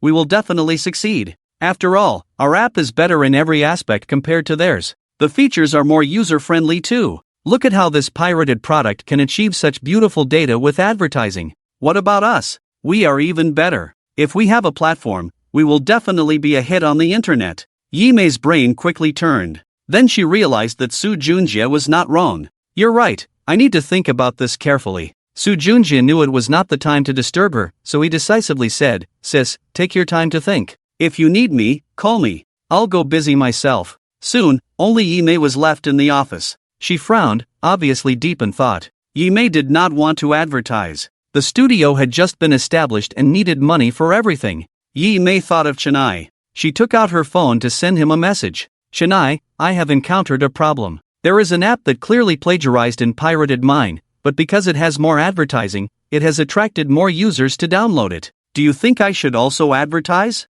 However, after typing this message, Yeme did not send it immediately. She looked at her phone, frowning. Am I relying too much on Chennai? No matter what happened, she always subconsciously went to ask Chennai first. Can she really do this? I have encountered a problem. What should I do about it? Although Chennai is a very good friend, she cannot always rely on him like this. Yeme pursed her lips and deleted all these words. I can handle this kind of thing by myself. Yeme put her phone back in her pocket. And, taking this opportunity, I can also prove it to Chennai. I can be independent now. Not like before, always relying on him like a child. Why doesn't the goddess tell Chennai? Goddess, You have to tell Chennai. Don't be fooled. Help! Chennai, please save the goddess. I don't want to see the goddess being deceived. Goddess, hurry up and send a text message. Don't make decisions alone. Although the goddess's idea is good, but, goddess, you are still too naive now. Passerby, not a fan of Yi Mei, what are you doing? Didn't Yi Mei always boast about how great she is every day? It turns out that without Chennai, she is nothing. How did some idiots get mixed into the audience? Insult my wife? You're done for. The audience in the live broadcast room started a new round of quarreling. Ahem. Yi-chan pressed his stomach and looked at the big screen with a bitter smile. At that time, you wanted to send me a text message, but in the end, you didn't send the message, because you wanted to be independent. Although he had tried his best to control everything in his own hands. But, the human heart is the most difficult thing to control. He did not expect that Yi Mei wanted to be independent at this time. Yi-chan sighed. In fact, he had anticipated it at that time. Although Yi Mei did not send a text message, she would eventually come home. When she was at home, Yi-chan had already realized that something was wrong. But, no one's life is smooth sailing. Cough cough. The stench outside made Yi-chan's stomach churn even more. At the age when a man should be full of vigor, he looked as old as deadwood. Pale and emaciated, like a living dead. However, despite being so old, so defeated, his straight back had been bent under the burden of life, but his eyes and the smile on his face were incredibly bright and dazzling, glittering. Only by experiencing failure can one go further. Bravely fly, bravely venture forth, because I will always have your back. This is a man's promise. This is also the reason why I know you will fail, but I won't interfere, because he has the ability to bear all the consequences of their failure. On the big screen, after Yi Mei put her phone back in her pocket, there was a hidden look of joy on her face. She must be able to go further without Chennai's help. After careful consideration, Yi Mei decided to agree with Su Junjie's suggestion to do an advertising promotion. Because the benefits of advertising are tangible and can be seen by everyone. She had confidence in her own banana video. Why couldn't her legitimate banana video surpass them? The next day, Yi Mei told Su Junjie about this. We do need advertising promotion. Su Junjie couldn't help but get excited. Sis, you're right to think so. Our banana video beats that quick view in every aspect. As long as our advertising exposure goes up, our data will definitely surpass theirs. By then, we will let everyone know what a true legitimate version is, and a labor of love. Yi Mei nodded heavily. Yes, we will definitely surpass them. That despicable pirated product. She would one day trample it underfoot. Su Junjie, sis, since you have made a decision, I will go contact the advertisers. Yi Mei agreed very readily. Good, I'll leave this matter to you. Su Junjie was a partner who had helped her a lot in establishing this studio, so Yi Mei was very relieved about Su Junjie. Su Junjie did not disappoint Yi Mei's expectations. It was just that within a short 3 days, he had already found an advertiser. Su Junjie brought the advertiser to Yi Mei and introduced him. Sis, this is General Wu. Standing in front of Yi Mei was a middle-aged man in his 30s. He was well-dressed, wearing a pair of gold-rimmed glasses, and had the appearance of a refined and successful person. General Wu reached out his hand. I have heard that the founder of Banana Video is a very young girl. Now that I see you, it's more than just young. It's not an exaggeration to praise you as a young genius, Yi Mei said somewhat embarrassed. She politely replied, General Wu, you are too kind. Although Yi Mei had been running the studio for so long, she still didn't like this kind of business conversation. So after a brief polite response, she went straight to the point. Before today's negotiations, Yi Mei had already studied a lot of business conversation topics at home. With Su Junjie by her side to mediate, the conversation between the two went very smoothly. They chatted quickly. What made Yi Mei frown and hesitate was that the amount General Wu wanted was really too high. Can't the advertising cost be any lower? General Wu looked embarrassed. Ms. Yi, the price I'm offering you is already the lowest in the industry. I'm not even afraid that you will inquire elsewhere among our peers. Yi Mei pursed her lips and remained silent. The price he wanted was indeed beyond her psychological barrier. General Wu didn't continue speaking. With a gesture of picking up the teacup to drink, he glanced at Su Junjie. Su Junjie immediately understood. Sis, this price is really low. If General Wu wasn't my friend, he wouldn't have offered such a low price at all. Sis, if you miss this opportunity, there won't be another one like it. Yi Mei said, let me think about it. If she really signed this contract, the funding for her studio would be cut off. She tentatively asked, General Wu, can we start with a small advertising placement first? General Wu put down his teacup and smiled. I'm afraid that's not possible. Our company never takes on small businesses. The price is indeed very high, but the return will far exceed this price. But it's only natural for Ms. Yi to be cautious as a first-time entrepreneur. Yi Mei bit her lip, feeling a bit resentful of General Wu's words. She was indeed a first-time entrepreneur, but that didn't mean she would be timid. Su Junjie gave General Wu a meaningful look. General Wu immediately said, "It's okay, Ms. Yi can take her time to think. It's just that I have to go abroad to handle overseas business in 3 days." "Can Ms. Yi give me an answer within these 3 days?" Su Junjie chimed in. "Don't worry, my sister will definitely be able to." All of Yi Mei's doubts were put to rest with this statement. General Wu said, "Then I look forward to Ms. Ye's reply within 3 days. After he left, Yi Mei frowned and looked at Su Junjie. 3 days is too short. How could you agree so quickly? The amount involved in the deal was too large. She couldn't make up her mind in 3 days. Su Junjie said, "Sis, 3 days really isn't much time." He carefully considered her expression. "Or do you suspect that he's a fraud?" Yi Mei did have such thoughts. Because of the content of the discussion just now, it gave Yi Mei a very bad and strong premonition. Su Junjie immediately showed an unhappy expression. "Sis, do you not trust me? The studio was founded by you and me together. Don't I want what's best for it?" Yi Mei said, "That's not what I meant." Su Junjie said, "Forget it, I know you didn't mean that. After all, with such a large amount of cooperation, you really need to think carefully. You think about it first. I have something to do, so I'll go back to work." Su Junjie left. Yi Mei suddenly became hesitant. Is she really as cautious as Mr. Wu said? Yi Mei subconsciously picked up her phone again, wanting to text Chennai. But in the end, she put the phone back in her pocket. "I can handle this myself." In front of the recording studio, Yi Mei sat on the sofa, a bitter smile on her lips. "At this time, I am still too young. At that time, I had never experienced any failures. Except for those trivial matters in life, my career was very smooth. So at that time, I fell into a common human ailment: arrogance, self-importance. Thinking back to that time, she could only feel ridiculous. How could she have really thought of herself as the protagonist? From the current perspective, Mr. Wu's words are full of loopholes. Not to mention Su Junjie next to him. The way they interacted, she was so blind at the time not to notice. It was clearly a scam orchestrated by the two of them. The audience in the live broadcast room saw Yi Yun looking despondent. Various words of comfort immediately followed. "Goddess, don't be sad. Who hasn't been reckless in their youth?" "That's right. It's normal for the goddess to be a little arrogant at that time. If I were that young and got a million, I would definitely be more arrogant than the goddess." "Goddess, you're not wrong." The host naturally sided with Yi Mei. "Goddess, you're not wrong. Who would have thought that Su Junjie, who started the business with you, would have such malicious intentions? No one would expect the person they started a business with to stab them in the back." Yi Mei smiled. "Anyway, in the end, I was indeed deceived. My experience tells everyone that after achieving a small success, one must not be complacent. One must be cautious, and cautious again. Don't have malicious intentions, but don't be defenseless either." On the big screen, the scene continued to play slowly. 3 days had passed in the blink of an eye. Yi Mei had made a decision in her heart.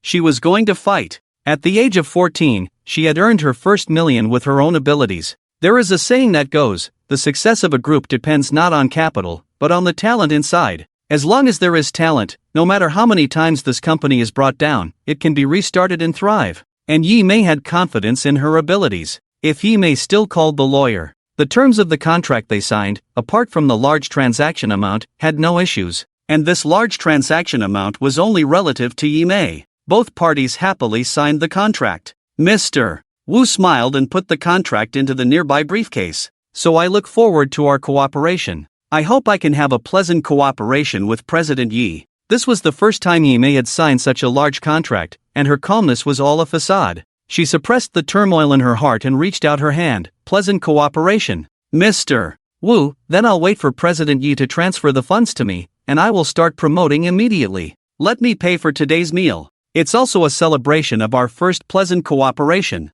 After 3 rounds of drinks, Mr. Wu, who seemed a little drunk, stood up. "Sister, Mr. Wu is a little drunk. I'll take him home. Can you go home by yourself?" Yi Mei hadn't drunk any alcohol. "Okay, you take Mr. Wu home. I can go home by myself." Su Junjie helped Mr. Wu leave. When the two of them were completely out of Yi Mei's sight, Mr. Wu straightened up. His eyes were clear, without a hint of drunkenness. He patted the briefcase. "This Yi Mei, she's not as difficult as you said. Look, the contract has been signed. Su Junjie gave a thumbs up. That's because your acting skills are superb, bro. Wu Zong was very pleased with himself. Of course, my acting skills are top-notch. But little brother, your cooperation this time was also good. If it weren't for your cooperation, we wouldn't have succeeded so easily this time. Brother, how's it going on your end? Su Junjie's eyes flashed with a bright light. It's almost done on my end too. Once the payment comes through, we can leave directly. After we finish this big wave, we can take a good rest.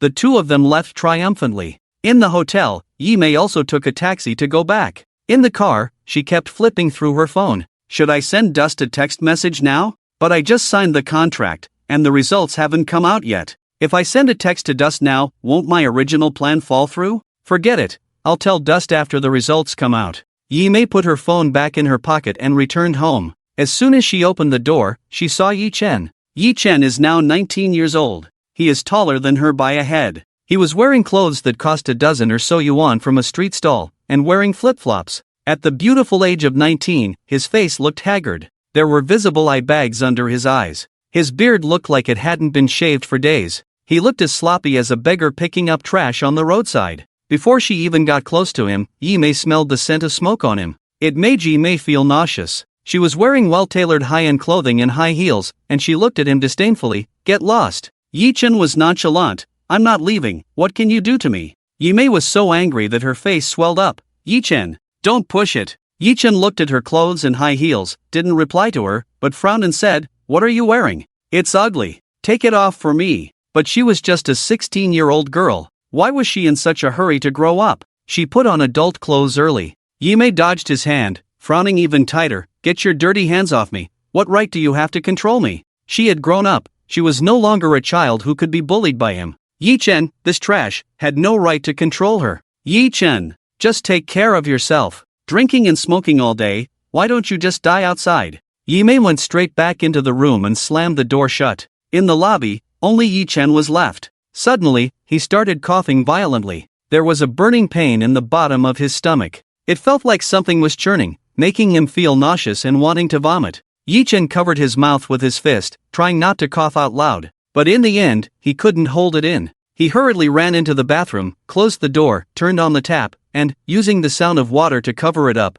spat out a mouthful of blood into the sink. Yi Chen struggled to breathe, clutching his stomach tightly. The burning sensation in his stomach intensified, and he spat out another mouthful of blood. The sound of water covered the sound of his vomiting. Footsteps came from outside the bathroom. It was Yi Mei, who had returned to the room and come out again. Yi Chen, are you in there? Come out, I need to use the bathroom. Yi Chen was in unbearable pain in his stomach and couldn't say a word. Every time he opened his mouth, he felt nauseous. Yi Mei became increasingly impatient outside. Yi Chen, what are you doing in there? Hurry up and open the door, you're wasting water with the tap running, and it's not like you're paying the water bill. Come out. Yi Chen rinsed his mouth, wiped away the blood from the corners of his mouth, and then, clutching his stomach, painstakingly cleaned up all the blood by the sink. Yi Mei's voice was extremely cold. Yi Chen, if you don't speak, are you dead in there? I'm telling you, if you want to die, go die outside, far away from me, don't let me see you. Otherwise, if I see your body,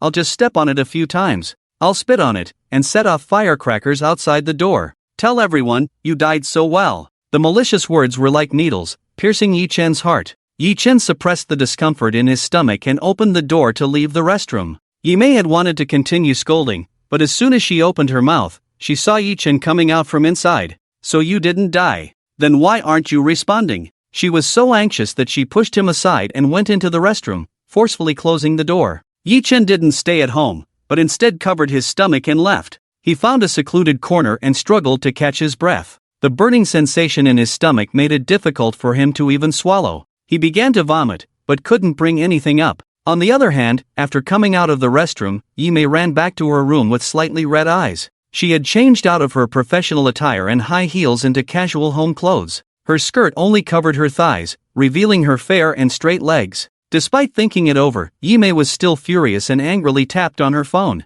I'm so angry, so angry. Shen, do you know? He made me angry again today. Why doesn't scum like him just die? After tapping, she sent the message. At the same time, Yi Chen, who was hiding in the corner, felt his phone vibrate in his pocket. He took out his phone and saw 3 big words on the screen. Yi Mei. This segment has too many key points, I don't know where to start. Wait, didn't Yi Chen just vomit blood? So when he went into the restroom and turned on the water, was it because he didn't want the goddess to hear him vomiting blood? Is Yi Chen sick? Why does he look like he has a stomach problem? The goddess is a bit too much, he's vomiting blood inside, feeling so uncomfortable, how can he recover? What is Yi Mei saying? Why does she keep telling people to die? And she still claims to be a goddess, is there such a goddess? It really opened my eyes. Can someone agree with me and call Yi Mei brainless? The goddess didn't do it on purpose. Yi Chen bullies her all the time. If she were kind, would you all call her a saint? The goddess doesn't know that Yi Chen is sick. Why doesn't he say anything about his illness? What is he pretending for? Why are all of you missing the point? The focus of this memory shouldn't be the goddess being deceived. Exactly. Tomorrow the goddess will make a move. Then the scammer will leave. But this is already a fact, we can't change it. What interests me more now is why at the moment the goddess sent the message, Yi Chen received her message. You found the blind spot earlier, Watson, who previously speculated that this dust might be Yi Chen. Could it really be him now? If dust is really Yi Chen, it's terrifying to think about. Play it quickly. We need to keep watching. Not only the audience in the live broadcast room was curious, even Yi Mei, after seeing this scene, couldn't help but stand up from the sofa. Her heart was beating incredibly fast. Was it because she saw the scene of Yi Chen vomiting blood, or was it when she sent the message, Yi Chen's phone also lit up at the same time? Could dust really be Yi Chen? No, absolutely impossible. She had known dust for so long. What kind of person was dust? She knew very well. Dust definitely couldn't be Yi Chen. So was the last one just a coincidence? The host also didn't expect this sudden big twist in the memory plot. The voice of the director came through the earpiece. The host listened to the director's words, Goddess Yunshur, what do you think about the last scene that appeared in this memory? What do I think? Yi Mei clenched her fists tightly, her breathing unconsciously quickened. I don't know. She reached out and covered her head, her eyes filled with confusion. She felt extremely bitter inside. For a few seconds, she even felt like crying. What kind of person is Yi Chen, really? Was he hiding in the bathroom and vomiting blood outside to prevent her from seeing, to keep her from worrying? But what was she doing at that time? She was insulting him. She was telling him to die. She even said she would stomp on his body with her feet. The host stepped closer. Do you think Yi Chen will always help you, Dust? Yi Mei's nail joints turned white from her forceful grip. She dared not imagine. If Dust really was Yi Chen, what would she do? If Dust really is Yi Chen, then she would live as if she were a joke. Not only living as a joke, even the words she had said earlier felt like a slap in her face, one after another. Yi Mei held her head in her hands, feeling extremely confused. Yi Ju saw her like this and felt extremely sad. She stood up, walked over, and placed her hands on Yi Mei's shoulders, giving her strength. Sis, Yi Chen absolutely cannot be your Dust. It's just an accident, just a coincidence, and we couldn't see the contents of that message clearly. How can you be sure it's him as Dust? Sis, you must not forget how Yi Chen, the scum, treated us. Yi Lan also spoke up. Yeah, sis, don't waver in your belief. Although Yi Zhu's expression was gentle, her tone was firm. Yi Chen once caused me to become autistic. Sis, this is my personal experience, he's despicable. Encouraged by her three sisters, Yi Mei finally looked less confused. But she was exhausted. So many memories. Most of them were completely different from her own memories. She couldn't distinguish between truth and falsehood. Yi Mei looked to Zhang Ming for help. Mr. Zhang, didn't you say you knew Dust? Can you tell me now, is he really Yi Chen? Please, I beg you, tell me. Among the people present, only Zhang Ming claimed to know Dust. Yi Mei looked at Zhang Ming with the eyes of a drowning person seeking help. She was really on the verge of breaking down. Please, I beg you. If Yi Chen is really a good person, if he really acted for over a decade, if he really carried the burden of darkness alone and everything he did was for my good,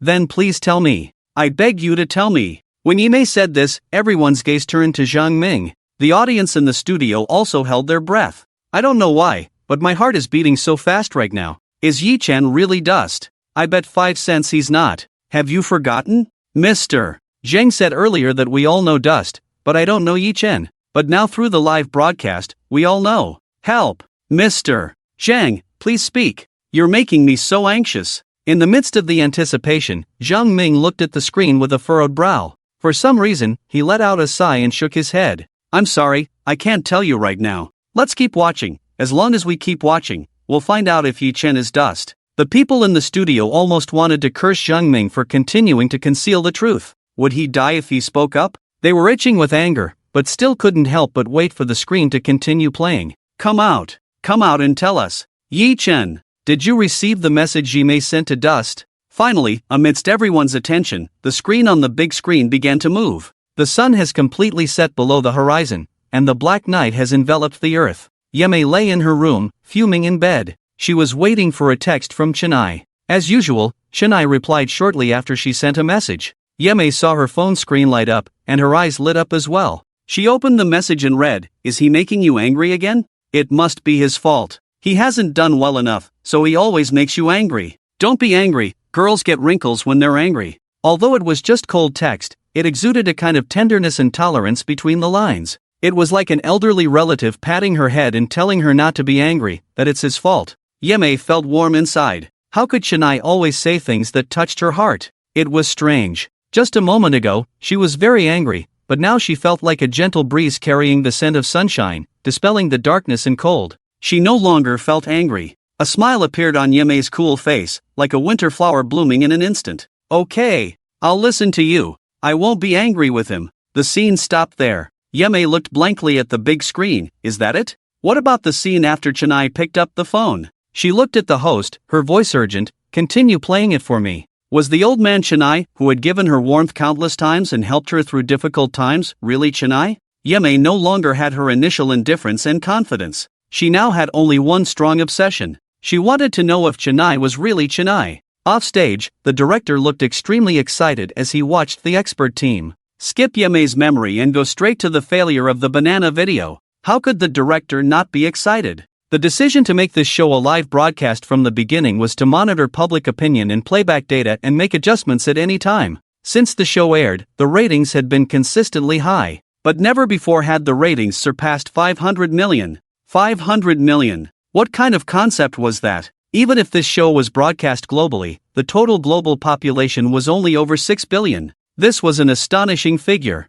In real-time monitoring of public opinion, there were no less than 100 topics related to Chenai and Ye Mei. The hot search list directly occupied 10 positions. The director was very aware that this would be the most important selling point of their show. So, no matter what, he absolutely could not reveal Chenai's true identity so quickly. Whether Chenai was Ye Mei was not important to him. Only the show's ratings were what he cared about. The expert team's interests were also linked to the show's ratings. Naturally, they were also on the same front as the director's team. But in fact, they could not control when this memory would be broadcast. But they would definitely say with a smile, "Don't worry, we can definitely skip it. Skip it, my foot." Did they think the memory extractor was a home tape recorder? You want to fast forward, so you fast forward. You want to rewind, so you rewind. On stage, the host was comforting Ye Mei. "Goddess Yunshur, calm down, we will definitely see it." The other three women also quickly supported Ye Mei. "Sis, calm down. Sis, did he say anything else about whether he's Chenai?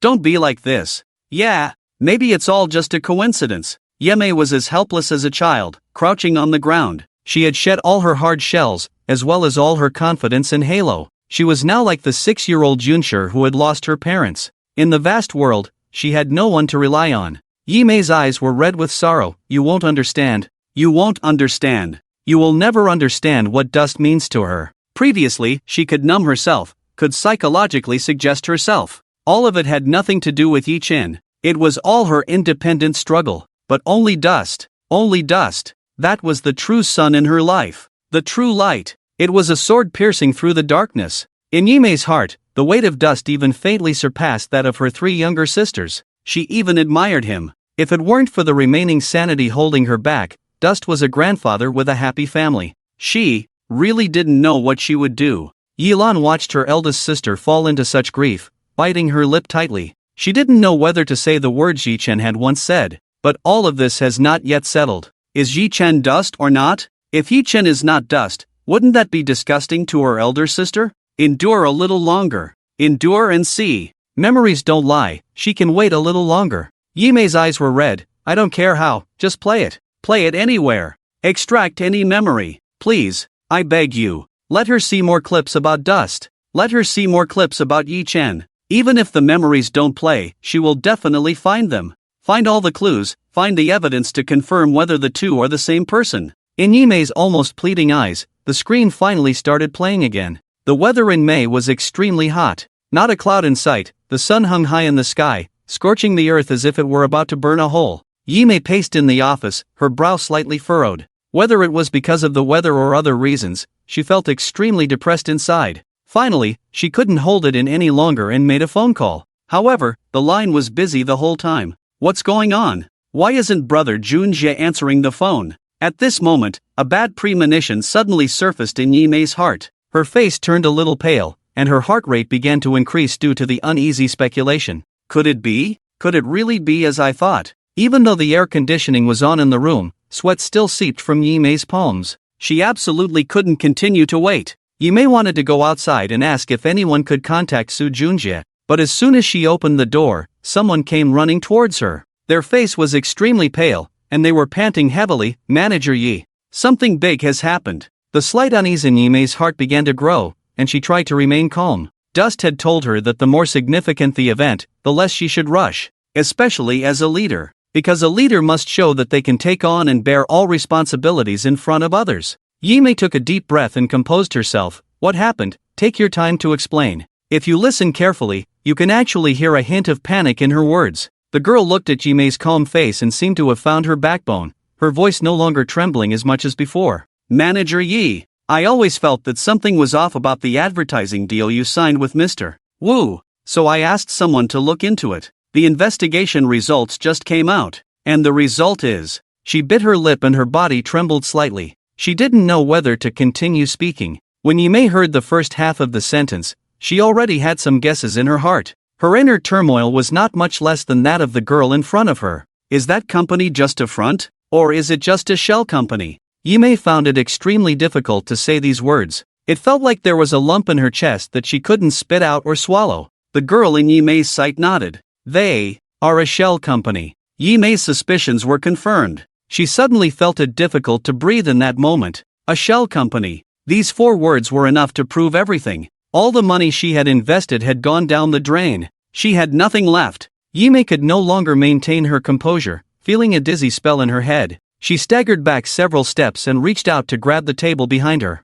Seeing her in this state, the girl hurried forward. Ms. Yi, are you okay? Yimei seemed like a drowning person grasping for a lifeline. Where is Su Junjie? Where is he? The girl hesitated, but spoke the truth. Ms. Yi, Vice President Su hasn't come to work for several days. I haven't been able to reach him either. Yimei knew that Su Junjie hadn't been to work for many days. She just didn't know what her heart was yearning for. How could a miracle happen so easily? Yimei understood it all too clearly. She had been deceived. And most likely, it was Su Junjie and that Wu who had conspired to deceive her. You go out first, let me calm down by myself for a while. Yimei held on to her last bit of reason and asked the girl to leave. The girl was still worried. Ms. Yi, can you really stay here alone? Yimei was younger than her, and she really worried that something might happen if she left her alone. Yimei forced a stiff smile. Don't worry, I won't do anything foolish, you go out. Despite the girl's lingering concerns, she could only silently leave and close the door behind her. Once the door was closed, Yimei felt her body lose all strength, unable to hold on any longer. She fell from the table to the ground. No matter how talented she appeared, how strong and composed, in reality, she was just a 16-year-old girl. A normal 16-year-old, still just a high school student, running on the playground in a white school uniform, sweating freely. Or lying on the desk in the classroom, listening to the teacher's lecture, feeling drowsy. Or going out with friends, hanging out, playing games, enjoying youth. Among her peers, Yimei had already done very well, but she didn't want to stop there. She had high expectations for herself. Yimei cried. She hugged herself, fragile like a child, sobbing softly. She didn't dare to cry too loudly because she knew there were other people in the studio. She could be fragile, but she couldn't show her vulnerability in front of everyone. At that moment, her phone rang. It was a special ringtone, one she had set specifically for Chen Ai. Yimei bit her lip, her vision blurred by tears, as she fumbled for her phone and opened it. It was indeed a message from Chen Ai. The weather is great today. I came across a beautiful flower and I'm giving it to you, hoping that you can shine as brightly as it does today. Below the message was a picture of a flower. The sunlight was just right today, casting a colorful beam on the delicate yellow flower, incredibly bright and dazzling. As Yimei looked at the photo, tears fell onto the screen of her phone. Sobbing, she hesitated for a long time before finally typing a response. Dust. I failed. After Yimei sent out this message, she felt like she had lost all her strength. She didn't want to care about anything. She didn't want to continue to reason with anything. Yimei even turned off her phone. She didn't dare to see what Dust had replied to her. I'm sorry, Dust, I'm actually not brave at all. I'm not as talented as you said. I'm just an arrogant person. It was her arrogance that led her into this situation. Just one failure was enough to make her fall into the abyss. The goddess is crying so pitifully. Hugs. Su Junjae, that disgusting guy. Has he been legally punished? Grandpa Dust is really warm-hearted. The goddess should break through as she should. Don't be so sure about things. Dust may not necessarily be an old grandpa. It could be your most hated Yi-Chen. Can you stop being so ambiguous in your speech? What evidence is there now to prove that Dust is that trash Yi-Chen? Then I'll ask Yimei's brainless fans, what evidence is there now to prove that Dust is not Yi-Chen? Can the production team stop teasing us? The audience in the live broadcast room was left hanging by the plot. It was like being thirsty in the desert for several days and suddenly encountering an oasis. They wanted to desperately get closer, but they were worried that it was just a mirage. But the inner desire drove them to run towards this scene continuously. They just wanted to be as straightforward as Yimei. In the studio, Yimei's emotions had calmed down a lot compared to before. But rather than saying she had calmed down, it was more like she had become numb or lost in a fog. She just quietly watched the big screen, losing all her spirit. Her lively pupils became extremely confused.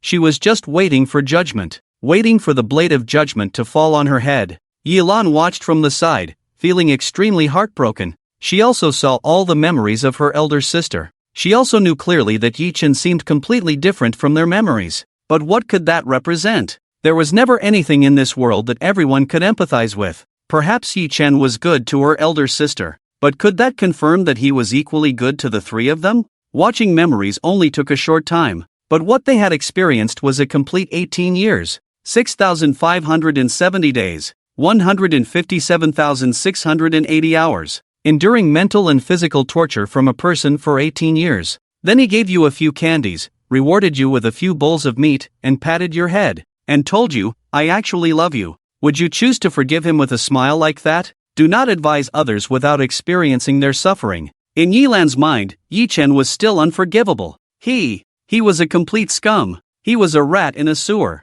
A demon. A pervert. Yi Zhu and she were twins. Twins almost always had a special telepathic connection. They glanced at each other, both understanding that they had not forgiven Yi-Chen yet. Seeing the looks of her two elder sisters, Yi Zhu also stood on their side. Sister, I know you must be very sad now, and there must be a struggle in your heart. But, sister, the real answer has not come out yet. Shall we continue watching together? Yimei was like a puppet injected with a hint of consciousness, and nodded gently. Okay. She would wait here for the final judgment. Through the big screen, Yi-Chen saw Yimei so fragile and confused, and felt extremely uncomfortable in his heart. He was an orphan. He had never experienced family affection. So when he crossed over and was adopted by the parents of the four sisters, he was actually happy inside. It's just that what he didn't expect was that those parents would turn out to be like this. But the four sisters were innocent. And at the beginning, it was these four sisters who gave him a sense of family that he had never experienced before.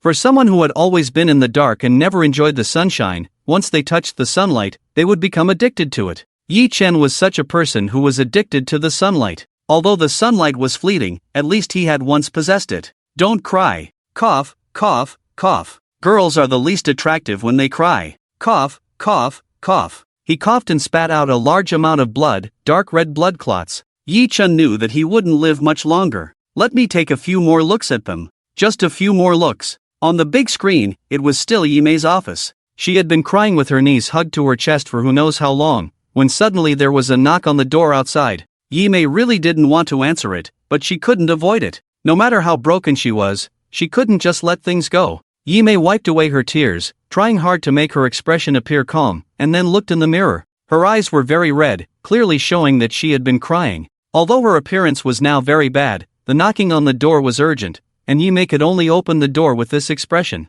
It was the same girl as before. Seeing Yimei's red eyes, she hesitated. President Xiaoyi, are you okay? Yimei avoided the question. What's wrong? Is there something else? The girl bit her lip. President Xiaoyi, maybe you shouldn't listen to this. She couldn't bear to see the 16-year-old girl in front of her. Yi Mei realized from her words that something was wrong. Has something else serious happened? It's okay, she forced a smile. What could be worse than now? Just tell me. The girl looked reluctant. President Xiao Yi. Several companies suddenly came over and said that we hadn't fulfilled the contract with them, and demanded compensation according to the penalty clause in the contract. The total compensation from all the companies is about 10 million. Boom! It was as if a big bell had been struck in Yi Mei's mind, making her head buzz. It was like the saying, when it rains, it pours, which perfectly described the current situation. What did you just say? Yi Mei couldn't believe it. She struggled to swallow. You said I owe 10 million in compensation? The girl nodded heavily.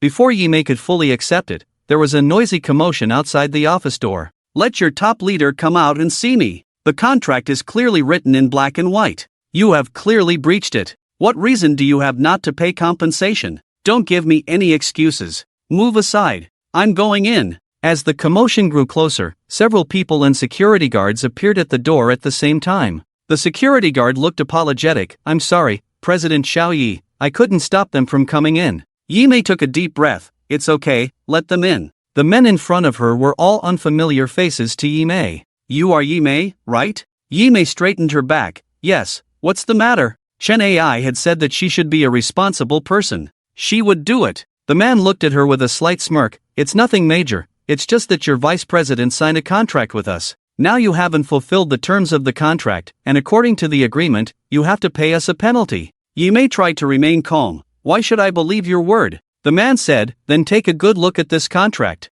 It's clearly written. If you refuse to pay compensation, we can go to court. Let the judge tell you whether this is just my word. Yi Mei clenched her fists. Give me the contract, I want to review it. She was afraid of falling into a trap again, just like with Su Junjie. The man was very generous, handing her the contract with a smile. Feel free to look at it. Even if you tear it up, it doesn't matter because it's a copy. Although Yi Mei had thought about tearing it up, she controlled herself, because Chen Ai had said to be an upright person. And deep down, there was also a voice. No matter whether the cards in her hand were good or bad, no matter whether the script she held was good or bad, she had to act it out. Then finish this hand of cards. Yi Mei finished reading the contract. She even called the lawyer to verify the authenticity of the contract. The contract was real. The official seal was also real. She had not fulfilled the terms of the contract, and the need for compensation was real. The man smiled and said, how about it? Finished reading it. Do you still want to go to court with me? Yi Mei was trembling with anger. She had never expected Su Junjie to be such a scum. It was one thing for him to deceive her in partnership with Wu, but what he wanted was not just that. He had also signed contracts with multiple companies in her name to gain benefits. At that time, Yi Mei had trusted him too much and never thought about being betrayed. So all those official seals were all valid. As the girl had said, with all these contracts combined, the amount she needed to compensate exceeded 10 million. The girl looked at her with concern and said, Miss Yi, are you okay? The man raised an eyebrow and looked Yi Mei up and down, a wicked thought flashing in his eyes. I didn't expect the founder behind Banana Video to be so young, just a little girl with yellow hair. But you do look pretty. Little sister, do you not have the money to give me back? How about this? Actually, I'm not an unreasonable person. He looked at Yi Mei with a wicked expression. As long as you agree to be my little lover, what's a few million? As long as you serve me well, I can help you repay the compensation from those companies. Yi Mei stepped back and slapped away his hand, reaching towards her. I warn you not to touch me. Otherwise, I can sue you for being a hooligan. The man sneered. You're not giving me face. I'm actually showing you respect. Since you refuse, then let's handle this officially. According to the contract, 10 million, deposited into our account within a month. Otherwise, get ready to spend the rest of your life eating in prison. They left. In the office, there were only Yi Mei, the lawyer, and the girl. The girl wiped her tears and said, what should we do? Miss Yi, how can you come up with 10 million in a month to give him? Because they had fallen into the trap set by Su Junjie and Wu. This studio was completely bankrupt. They didn't have a penny left. In this situation, they didn't even have the money to maintain the operation of the software equipment. How could they possibly have 10 million to repay? Yi Mei's gaze was firm. I will find a way, you don't need to worry. The goddess is really responsible. If I had a leader like this, I would feel very reassured. I'm crying, the goddess is only 16, why does she have to bear so much? Blame it on Yi Chen. He can't do anything and is always dragging the goddess down. At the top university, the teachers who supported Yi Chen were unhappy. What's wrong with these netizens? They always mindlessly criticize Yi-chen and blindly support Yi-mei. I'm speechless. Yi-chen hasn't even appeared, and he's being scolded again. Can't they stop criticizing him just because he doesn't have fans? I can't hold it in, I'm going to step in. The psychology professor was so angry that he rolled up his sleeves and started typing on the keyboard. Please have some decency. How insecure and lacking in confidence are you deep down? Only then will you continue to pretend to be blind and not see the good in Yi-chen. You people are too dark in your minds. Have you put yourself in Yi-mei's shoes? Yi-chen is better than you, and you can't stand it. I really hope Yi-chen is just dust. I just want to see you all slap yourselves in the face. During the crazy tearing in the barrage of the live broadcast room, the screen on the big screen continued to play. Yi-mei had already left the studio and returned home. Yi-chen and the three sisters were not there. She trapped herself in the room, looking at the shut-down phone for a long time, muttering to herself. Yi-mei, avoiding won't solve any problems. You have to bravely face it. Yi-mei hypnotized herself, and finally tremblingly turned on the phone. The phone screen lit up. The startup animation played slowly. The main page appeared on the phone screen. Beep, beep. Just as the system was about to complete, the phone kept vibrating with the ringtone. All of them were messages from Dust. At this moment, Yi-mei felt her heart suddenly tighten. A warm stream rushed into her heart. She shed tears again, trembling as she opened the messages. What's wrong? Xiaoshi, what's wrong? You can tell me anything. As long as I can help, I will definitely help you. Xiaoshi, why aren't you replying to my messages? Xiaoshi, what's wrong with you? Xiaoshi, reply to my message quickly. Don't make me worry about you. Xiaoshi. Yi-mei covered her mouth and cried uncontrollably. Woo woo woo. Dust, indeed, he was the one who cared about her the most in this world. She was not alone. She still had Dust. Yi-mei felt like a child who had been greatly wronged, her whole body cold, trembling hands.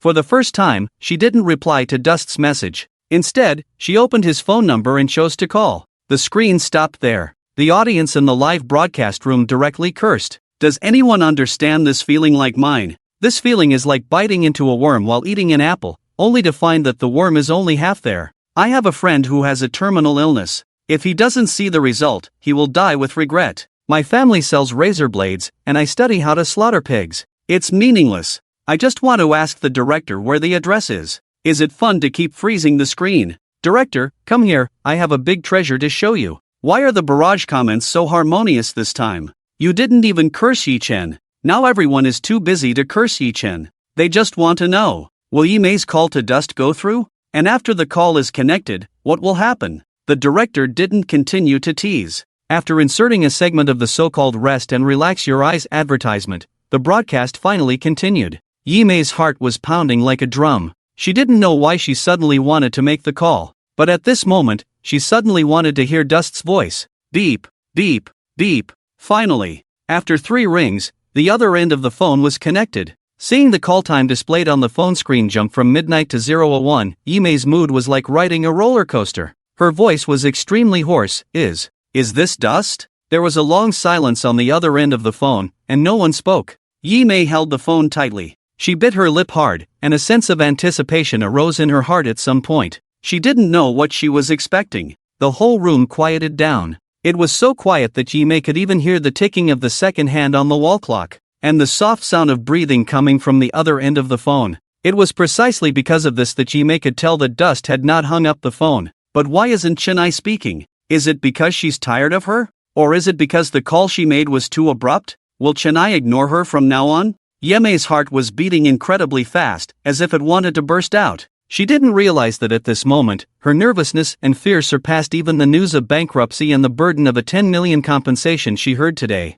Yi-mei started to feel nervous and scared. Yes, I'm sorry, did I disturb you? I'll hang up now. No matter what, please don't get tired of her. Just as Yi-mei was panicking to end the call, a voice finally came from the other end. Xiaoshi, it's me. How to describe this voice? It's like the first ray of sunlight in winter, or the spring breeze blowing over the green grass, or the first blooming flower when the ice and snow melt. Yi-mei only knew that this voice was very gentle, very gentle. She suddenly couldn't hold back and cried out loud, disregarding everything. Woo woo woo. Chennai on the other end of the phone seemed startled. The voice was firm and gentle. Xiaoshi, what's wrong? What exactly happened to you? Tell me. Yi-mei, with red eyes, said, I failed. Woo woo woo. Chennai, what failed? Yi-mei broke down and cried, I was too arrogant. I didn't see people clearly. She cried and finally managed to tell what had happened. After she finished, Yeme felt a very refreshing emotion. Only with Chennai could she reveal her true inner feelings without reservation.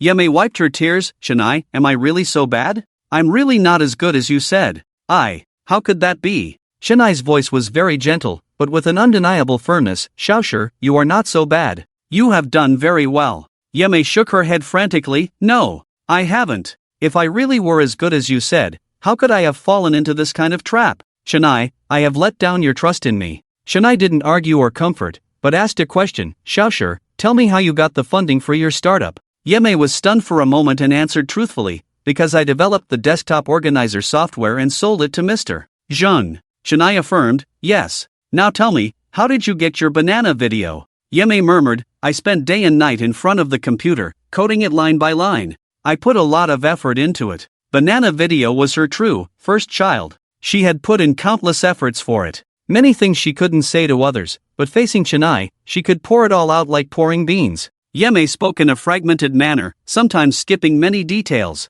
but Chennai listened to her with incredible gentleness and patience, occasionally responding to show that he was still listening. After pouring out her grievances, Yeme realized she had said too much. She felt embarrassed. I'm sorry, Chennai, did I say too much? Chennai's voice carried a gentle smile. Not at all. Xiaoshi, listen, everything you have achieved is the result of your own efforts. Do you know what this proves? Yeme, proves what? Chennai's voice was firm. It proves that you have the ability to climb to the peak once, and you have the ability to climb to the peak countless times. The scariest thing for a person is not losing what they have, but losing the courage to start over. Xiaoshi, are you willing to accept that? Are you willing to give up like this? Are you willing to fall like this? Are you willing to be defeated and become a failure, an escapist? The dust fell silent for a few seconds, then spoke softly. Are you willing to become the person you hate the most, Yi Chen, the same trash and waste? Yime's heart was greatly shaken. She was not willing, absolutely not willing. Yes, she was able to earn $1 million in less than 2 weeks at the age of 14.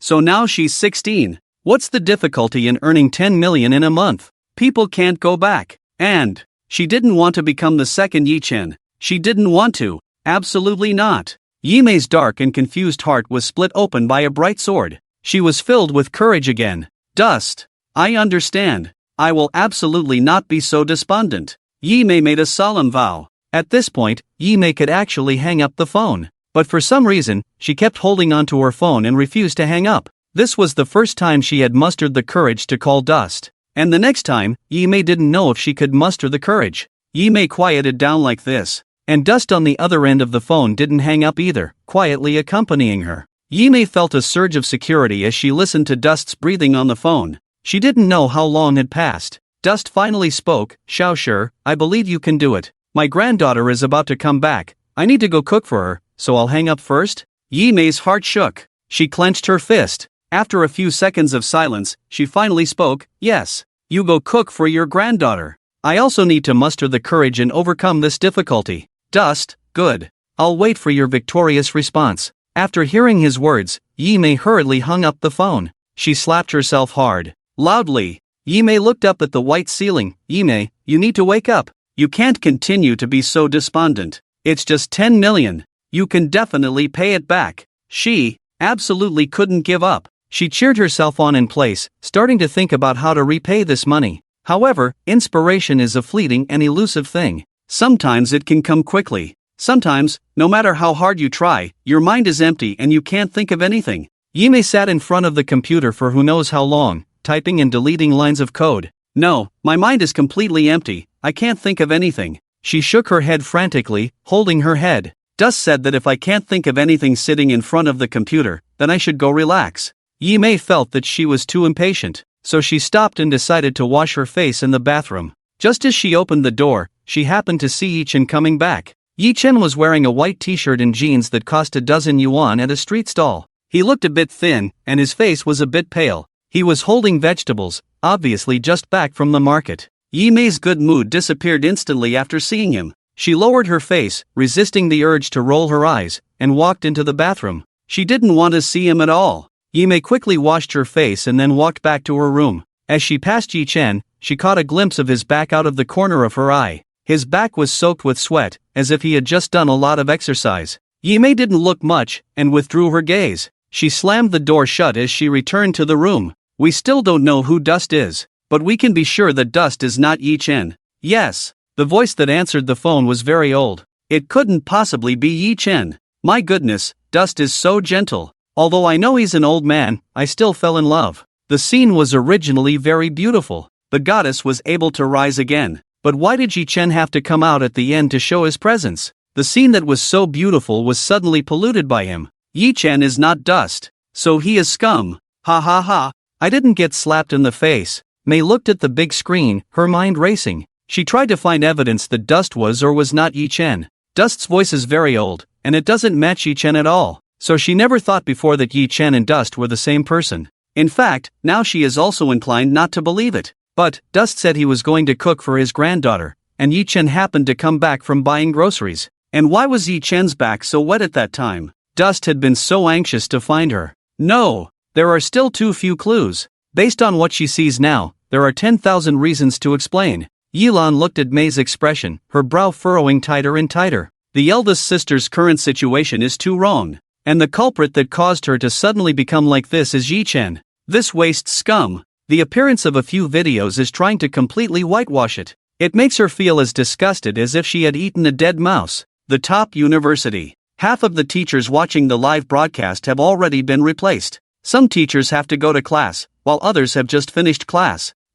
Dust definitely can't be Yi Chen. The voice doesn't match at all. I was originally hoping to see them get slapped in the face, but now I feel like I've been slapped in the face. The vocal music teacher who had just finished class spoke meaningfully. His voice is very old. Does that prove that he is really an old man? Have you ever thought that Yi Chen might have studied dubbing? Everyone widened their eyes. The situation has opened up. I forgot for a moment that there is still this kind of tricky operation. It turns out I haven't been completely slapped in the face. Help me up. I can still continue watching. Banana Video is gone. The studio officially announced its dissolution. Mei did not go home, but stayed in a hotel. She told her sisters that she was on a business trip and would not be home for the time being, because she didn't want her three sisters to know what she was going through now and worry about her. Mei trapped herself in the hotel room, with scattered design drafts all over the floor. Inspiration is something that cannot be sought. She has been wanting to design a software for the past few days, but she has not had any good ideas.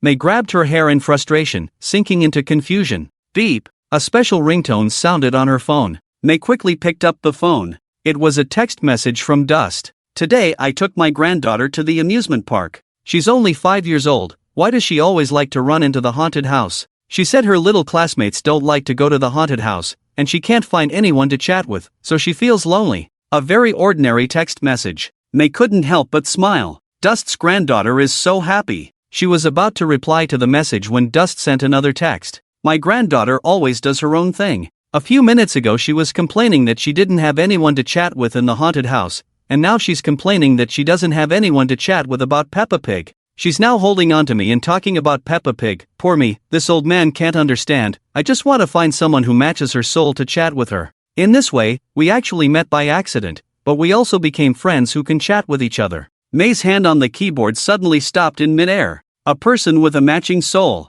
Chatting with a matching soul. Mei's brain raced rapidly, and then her eyes lit up more and more. Right, in today's society, it's developing so rapidly, but there are so few people who can really chat with each other. Because everyone subconsciously disguises themselves. They dare not show their true personalities to people in real life. And this leads to everyone becoming more and more silent, more and more reclusive, more and more unwilling to open up to others. But it's different if it's a stranger. Yi Mei became more and more excited, and even stood up. We can easily open our hearts to a stranger we don't know, whom we haven't met on the internet. Because the other person doesn't know who I am, so what you say, he just hears it. And if at this time the other person's interests are the same as mine, then this will be the beginning of a friendship, just like me and Chennai. Soul chatting. Communication on a soul level. Yi Mei tightly clenched her fists. Her eyes sparkled. I finally figured it out. I want to create a social networking app. An app that first sets up one's personality and interests, and then matches friends. Yes, that's it. Yi Mei's inspiration burst forth and couldn't be stopped. Excitedly sitting in front of the computer, she even forgot to reply to Chennai's message and started coding. So the Soul Friends app was born at this time. I want to praise the Soul Friends app. Thanks to it, I found my wife now. When bored late at night, I like to go to Soul Friends to chat with people. There's always someone there. Thanks to Soul Friends, I never feel lonely every day. Goddess Yunshur is truly a genius. She found inspiration like this. Recording studio. The host was very excited. What everyone is seeing now is the turning point for Goddess Yunshur. It is this Soul Friends app that helped Goddess Yunshur climb out of the abyss. She received a 10 million investment from an angel investor, and cleared the breach of contract, and then built a huge business empire. Goddess Yunshur, do you have anything to say about this memory? Yimei stared at the big screen blankly, then looked at the host. What did she have to say? She didn't know. If it were before, Yimei might have thought that the Soul Friends app was a sudden flash of inspiration for her. But now, she was not sure. Because the timing of Chennai's text was too coincidental. So much so that she suspected Chennai deliberately sent the message to hint at her. And not only that, why did the angel investor happen to want to invest in her at that time? And the amount just happened to be over 10 million. Was all of this really just a coincidence? Yilan noticed all of her expressions, and her brow furrowed tighter. Big Sister's current appearance is really getting more and more wrong. As the president of a 100 billion group, she absolutely cannot afford to waver. Whether Chennai is Yi-chan or not, both of them are now on her blacklist. Big Sister. Yilan called her back to reality. This Soul Friends app is also your hard work. It's just as important as doing. Don't you have anything to say? Yimei came back to her senses.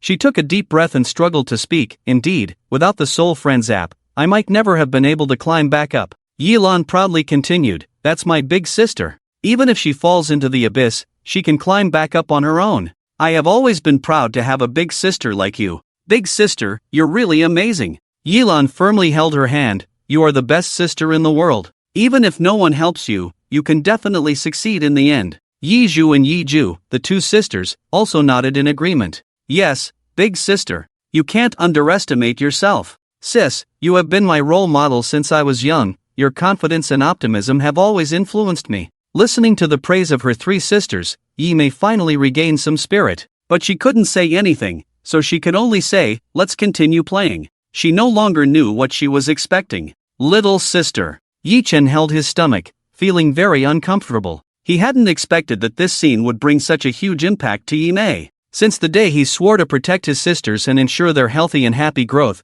he had prepared to be misunderstood for the rest of his life. He just hadn't expected to be bound to a life replay system, which would merge his memories with his sisters and then play them back. Even if he wanted to stop, it was futile. The stench of the rice paddy in the ditch grew stronger. Yi-chen was already very weak, and he had just vomited. Now he felt his brain getting heavier, and his eyes were too tired to stay open. He struggled to stand up from his seat and slowly walked to his makeshift bed. It was just a few sheets of paper stacked together to form a bed shape, with a worn-out, patched bedsheet on top. He lay down, curling up to alleviate the pain in his stomach. After easing the pain a little, Yi-chen forced himself to focus and continue watching the live broadcast. Yimei locked herself in a hotel for 2 weeks and finally successfully developed a soulmate social app. However, there was only half a month left before the compensation deadline. How could she use this app to earn 10 million in half a month? It was impossible to earn 10 million in a short period of time by putting it on the market. She had to find another way to seek investors. Although Yimei had experience in the market with Banana Video, she had never sought any investors at that time. She couldn't think of anyone more reliable than Mr. Zheng. After much thought, Yimei called Zheng Ming. He answered quickly. Mr. Zheng, it's Yimei, she said, and quickly explained her reason for calling. Zheng Ming was silent for a while, feeling a bit awkward. He had easily made a deal with Yimei before because the desktop organizing software at that time was exactly what he wanted and could be compatible with his phone, falling within his business scope. However, this soulmate social app was not within his business scope. He didn't have much interest in entering the app market. After thinking for a while, Zheng Ming decided to be straightforward. Yunshur, you know I'm in the mobile phone business, and I don't have any plans to enter the app market for now. Yimei had already guessed this to some extent. Although she felt disappointed, she didn't insist. Mr. Zheng, you don't have to say more. I understand. I've disturbed you, she said. Zheng Ming thought of someone and said, although I'm in the mobile phone business and have no plans for the app market, I can recommend someone to you who might be interested in this app. Yimei's hope was instantly ignited. Who is it? Why did the screen suddenly stop? Ah, so annoying. The director is getting more and more skilled at this. Anyway, the name couldn't possibly be Yi-chen. Can we stop talking about Yi-chen, that scumbag, all the time? Help, Why isn't there a filter setting in the live broadcast barrage? Otherwise, I would immediately block the 3 words Yi-Chen. It's really disgusting to see. Do you think Yi-Chen is worthy of having Mr. Zhang mention his name? When will Yi-Chen die? I don't want to see his name anymore. The audience watching the live broadcast was extremely angry. They desperately pounded on their keyboards, venting all their anger on Yi-Chen. They may not really hate Yi-Chen, but they are definitely venting the deepest darkness in their hearts. This layer of the internet is the best way to cover up their ugly and dirty hearts. They don't care about their words and how much pain they may cause to others. If you commit suicide because of this, or suffer from depression, it's because your psychological endurance is not good enough. You deserve it. Since they are clowns and ants, just crawl in the sewer. Don't always come out dirtying their eyes. The screen finally played. A few minutes later, Yi-Mei hung up the phone. She looked a little nervous. It seems that I can only wait. Zhang Ming just told her that he would contact that person. If that person is interested in her software, he will notify her. Yi-Mei could only nervously send her software proposal to Zhang Ming. She thought she would have to wait a long time. But she didn't expect to receive a call from Zhang Ming just half an hour later. Yunsher, he said he is very interested in your software and proposal. He promised to invest in you. Yi-Mei was originally extremely nervous, and when she heard this, she almost jumped up. Is what you said true? He wants to invest in me. There was a slightly amused voice from Zhang Ming on the other end of the phone. Yes, but he has some special circumstances and may not be able to meet with you. He will leave all of this to me to coordinate with you. His initial investment amount is 10 million. If you agree, we can sign the contract tomorrow. Because of the first successful cooperation, and Zhang Ming's family background, there was no need to deceive her with 10 million, and she really needed it urgently. So Yi-Mei agreed on the spot. Okay, I agree. Mr. Zhang, we can arrange to meet tomorrow. Both parties had a strong intention to cooperate, so they preliminarily confirmed the intention of cooperation over the phone. However, when she hung up the phone, Yi-Mei couldn't help but be curious. Mr. Zhang, who is the person willing to invest in me? Can you tell me his name? She didn't want to not even know the name of the person who had helped her. After hearing this, Zhang Ming remained silent for a long time. You can call him the angel investor. Yi-Mei nodded heavily. Angel investor? Okay, I remember. But after hanging up the phone, Yi-Mei suddenly realized, isn't the angel investor a specialized investment institution? It was hard not to choke up. However, Yi-Mei vaguely felt that the angel investor mentioned by Zhang Ming was different from the usual angel investors. Perhaps that person just didn't want to reveal his real name. The next day, as agreed, Yi-Mei met with Zhang Ming and happily signed the cooperation contract. Zhang Ming smiled at her. I hope this cooperation can be as successful as the first time. Yes, I hope so too. Yi-Mei bowed very seriously. Mr. Zhang, thank you. Zhang Ming, what are you doing? The person you signed the contract with is not actually me. I'm just running errands. Yi-Mei, but if it weren't for you, I wouldn't have met the angel investor. Let alone talk about cooperation. So no matter what, I am grateful to you. Zhang Ming's expression was somewhat complicated. He looked deeply at Yi-Mei. No, you don't need to thank me. If you really want to thank someone, go thank the angel investor. Zhang Ming moved his mouth as if to say something, but in the end, he remained silent. Forget it, there's nothing more to say, he thought to himself. Zhang Ming let out a long sigh in his heart. Yi-Mei would never know what that person had sacrificed for her behind her back. Oblivious to Zhang Ming's expression, Yi-Mei's thoughts were entirely focused on the matters she had to deal with next. Unaware of the truth, an hour after signing the contract, Yi-Mei received the funds from the angel investor. She quickly used the funds to pay the penalty and settle the matter. As for Su Junjie, Yi-Mei had already reported him to the police, but it was too late. Su Junjie and Wu Zong had already fled with the money. They used fake names and identities, making it impossible to find them. No matter how angry she was, Yi-Mei could only suppress it. Finally relieved, Yi-Mei couldn't help but pick up her phone and send a text to Chennai. Chennai, I've resolved all those troubles. Banana Video is gone, but I can create an even more powerful app than Banana Video. I will prove to you that you didn't misjudge me. Ding! The message was successfully sent. The next moment, the scene suddenly changed. Several medical staff hurriedly pushed a stretcher, shouting, "Make way! Move aside!" They swiftly pushed the stretcher into the emergency room. Just as the door of the emergency room was about to close, a black phone fell from the stretcher. As the phone landed and spun, the screen captured 3 large characters, Yi-Mei.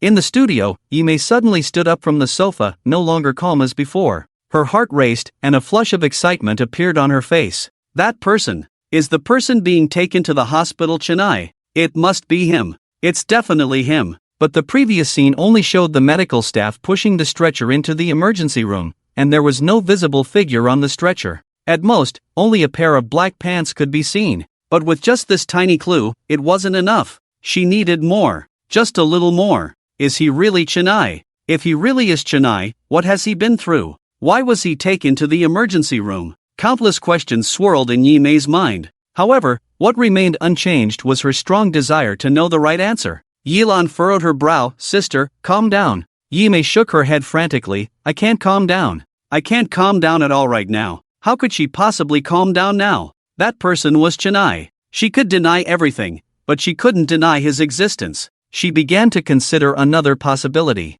Was it possible that Yechen had truly disguised himself for over a decade? His mockery and sarcasm towards them were all just an act. He had never fallen from grace. He had never gone astray. Perhaps he was just protecting them in a different way. Yilan's expression had turned cold. She was already beginning to regret. She regretted agreeing to come and participate in this program at Yeju's request. Because if it weren't for participating in this program, none of this would exist. This couldn't continue like this. Yilan raised the microphone. Although you have always claimed that this device is very safe, but this device has only been developed recently. I have concerns about its safety in all aspects. The host frowned. What does Goddess Yunin mean? Yilan spoke coldly. My elder sister is no longer suitable for further memory extraction. So next, extract my memories. Yi Mei reacted faster than the host. No need, I don't feel uncomfortable anywhere. I can continue.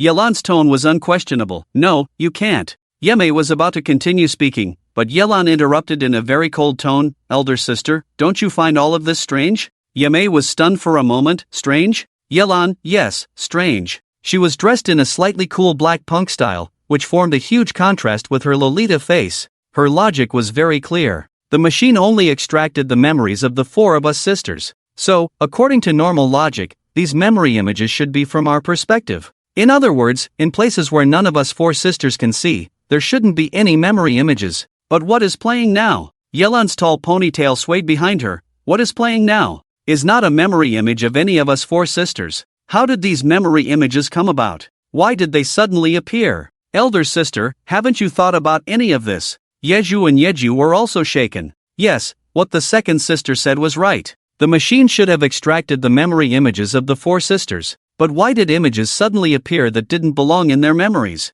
It's all because of what happened earlier. Because the shock that Yechen brought to them was too powerful, it caused them to forget this fatal bug in their shock. Now, after Yelan's reminder, they finally remembered. Yeju's delicate face was incredibly determined. The second sister is right, these images are really not right. Yeju kept thinking as she twirled her long curly hair with her hand, and what's really strange is that these images are all from Yechen's perspective. Production team. What's going on? The audience in the live studio also snapped out of it. Yeah, the memory images being broadcast now are obviously not right. Is the production team up to something? I knew the goddesses could never be that despicable. These memory images were definitely tampered with by the production team. This is not the childhood history of the goddesses. It's Yechen's whitewashing history. Did the production team have some shady deal with Yechen? Damn! The production team is so disgusting. Using such underhanded methods to belittle the goddesses and whitewash Yechen. Is Yechen your father? Show some filial piety. Just thinking about these memory images being tampered with, Yechen doesn't seem like the person shown in them at all. I feel like my previous thoughts about him being okay were just brainless behavior. Sisters, remember, Yechen is scum, Yechen is scum, Yechen is scum. Important things must be said 3 times. The audience and netizens in the live studio were all blown away. They even started calling and harassing the production team, demanding an explanation. The production team was also at a loss. The director looked at the experts. Suddenly, now that you mention it, I've noticed it too. What's going on? Why are images appearing that are not the memories of the 4 sisters? The expert team was sweating profusely as they checked the machine for problems. This doesn't make sense. There's no way, the machine isn't broken. There's definitely nothing wrong with the machine. The director slammed the table in anger. You say it's fine, then tell me what's going on with Yechen's memories. The experts wiped their sweat. The youngest person in the crowd cautiously spoke up. Is there a possibility that Yechen also used the memory extractor? The expert instinctively spoke. How is that possible? When did we put it on him? But the director quieted down mysteriously. He squinted. Yes, that's it. Regardless of whether Yechen actually used the memory extractor or not, the bottom line is that he must have. The chief director picked up the microphone with a particularly serious expression. Our production team did not fabricate anything, but we did indeed conceal something from you. Because we found Yechen, and we also equipped him with this memory extractor. It is because of this that the memory images may sometimes reveal him. Yilan frowned, clearly not believing. You're saying you also installed a memory extractor for Yechen? Director, yes, that's right. Yilan didn't believe him. The scum Yechen had long since disappeared. The four sisters had been looking for him for so long without success. How could the production team possibly have found this scum? The director knew it was not the time to continue arguing with her. If Yilan suddenly asked him to hand over Yechen, where would he find this person? He immediately spoke, so all these memory images have no problems at all. The show needs to continue recording. Yilan could see that something was wrong from the director's face. She coldly smiled. So the production team found him? That's perfect. We four sisters haven't seen Yechen for a long time. Why not let him come out and meet us? The director's mind raced. I'm afraid that's not possible. Yilan pressed on. Not possible. Or is it that you never found this person at all? The director countered. You don't believe us? Then where did Yichen's memories come from if I didn't find him? Yilan's face darkened. How else could they have come? Since they could possess such high-tech memory extraction equipment, what's difficult about manipulating memories? This show definitely wasn't as simple as they thought. Yechen must have given them some benefits. Otherwise, countless conspiracy theories flashed through Yilan's mind. Her fists clenched tighter and tighter. If it really was as she thought, then the entire show was just a facade. The ultimate goal of the production team was to suppress the reputation, honor, and status of the four sisters. Yilan coldly laughed. Since the production team says they have found Yechen, then I wonder, can we meet him? There was no one from the production team. They had just raised a flag. How could they possibly agree to Yilan's request? The director teased. When it's time for him to come on stage, we will bring him on stage. Now, the show continues. The director ended the call with these words, looking extremely serious at his subordinates. Whether it's in heaven or on earth, we must find Yechen. The reputation of this production team absolutely cannot be ruined.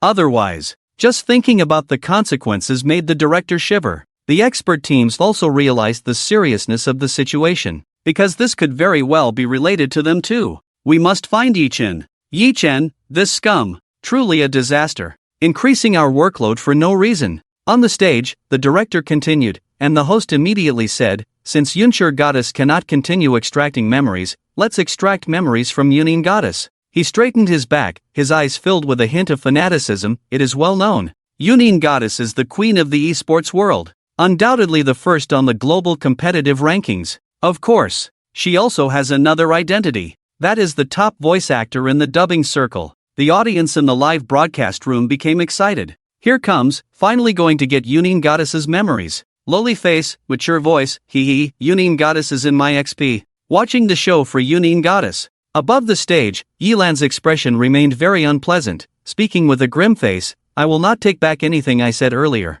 Yechen is a scum in my eyes, because my memories will not deceive me. What I see and hear will not deceive me. The pain I have experienced will not deceive me. Right and wrong. Who is to judge? The torment I have suffered is something you cannot understand through the video. And, the part of the live broadcast that shows memories of Yechen, whether it is true or false, is still unknown. Production team. You dare not let Yechen come on stage. Is it because you really want to save it for later to increase the dramatic effect? Or is it because this memory is fabricated by you? No matter what your purpose is, she, Yilan, absolutely will not let you so easily take away the halo of the four sisters. They have achieved their peak honor step by step with their own hands and feet, and absolutely will not let you erase it so easily. Yilan held the microphone and spoke eloquently. I know, many people watching the live broadcast now may think that Yechen is not a bad person, but I have seen it with my own eyes. Yechen, he abused small animals. He used scissors to cut the cat's fur,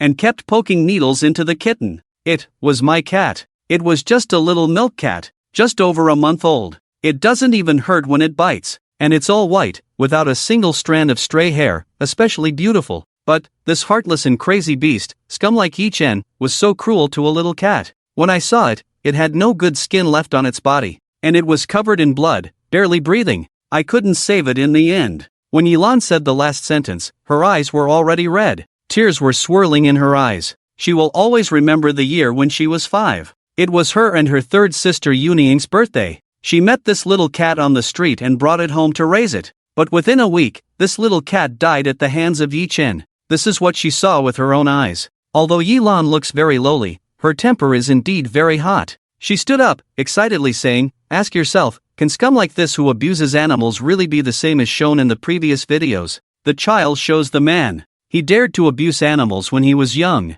let alone what he will become when he grows up." The fans and audience in the live broadcast room, upon hearing that Yi Chen actually abused animals, immediately erupted in outrage. Yi Chen is so disgusting, right? Abusing animals. He must be mentally ill. If he abused animals when he was young, who knows if he will become a murderer when he grows up? Strongly demand to catch him as soon as possible. Do the people who praised Yi Chen in the front have anything to say now? Does scum like him who abuses animals deserve to be liked? The goddess said there is a problem with this memory, so there must be a problem. Hand over Yi Chen to prove that your memory footage is not fabricated. The production team is so disgusting. Helping to whitewash Yi Chen. Disgusting. There are many unpleasant things in life. Most people have to hold back and endure. And behind the screen, it's not illegal to curse at people. So why continue to hold back this anger? Yi Chen is a retard. He is scum. He is a social outcast. He will never be able to wash it off. Just as there are netizens with lowered intelligence,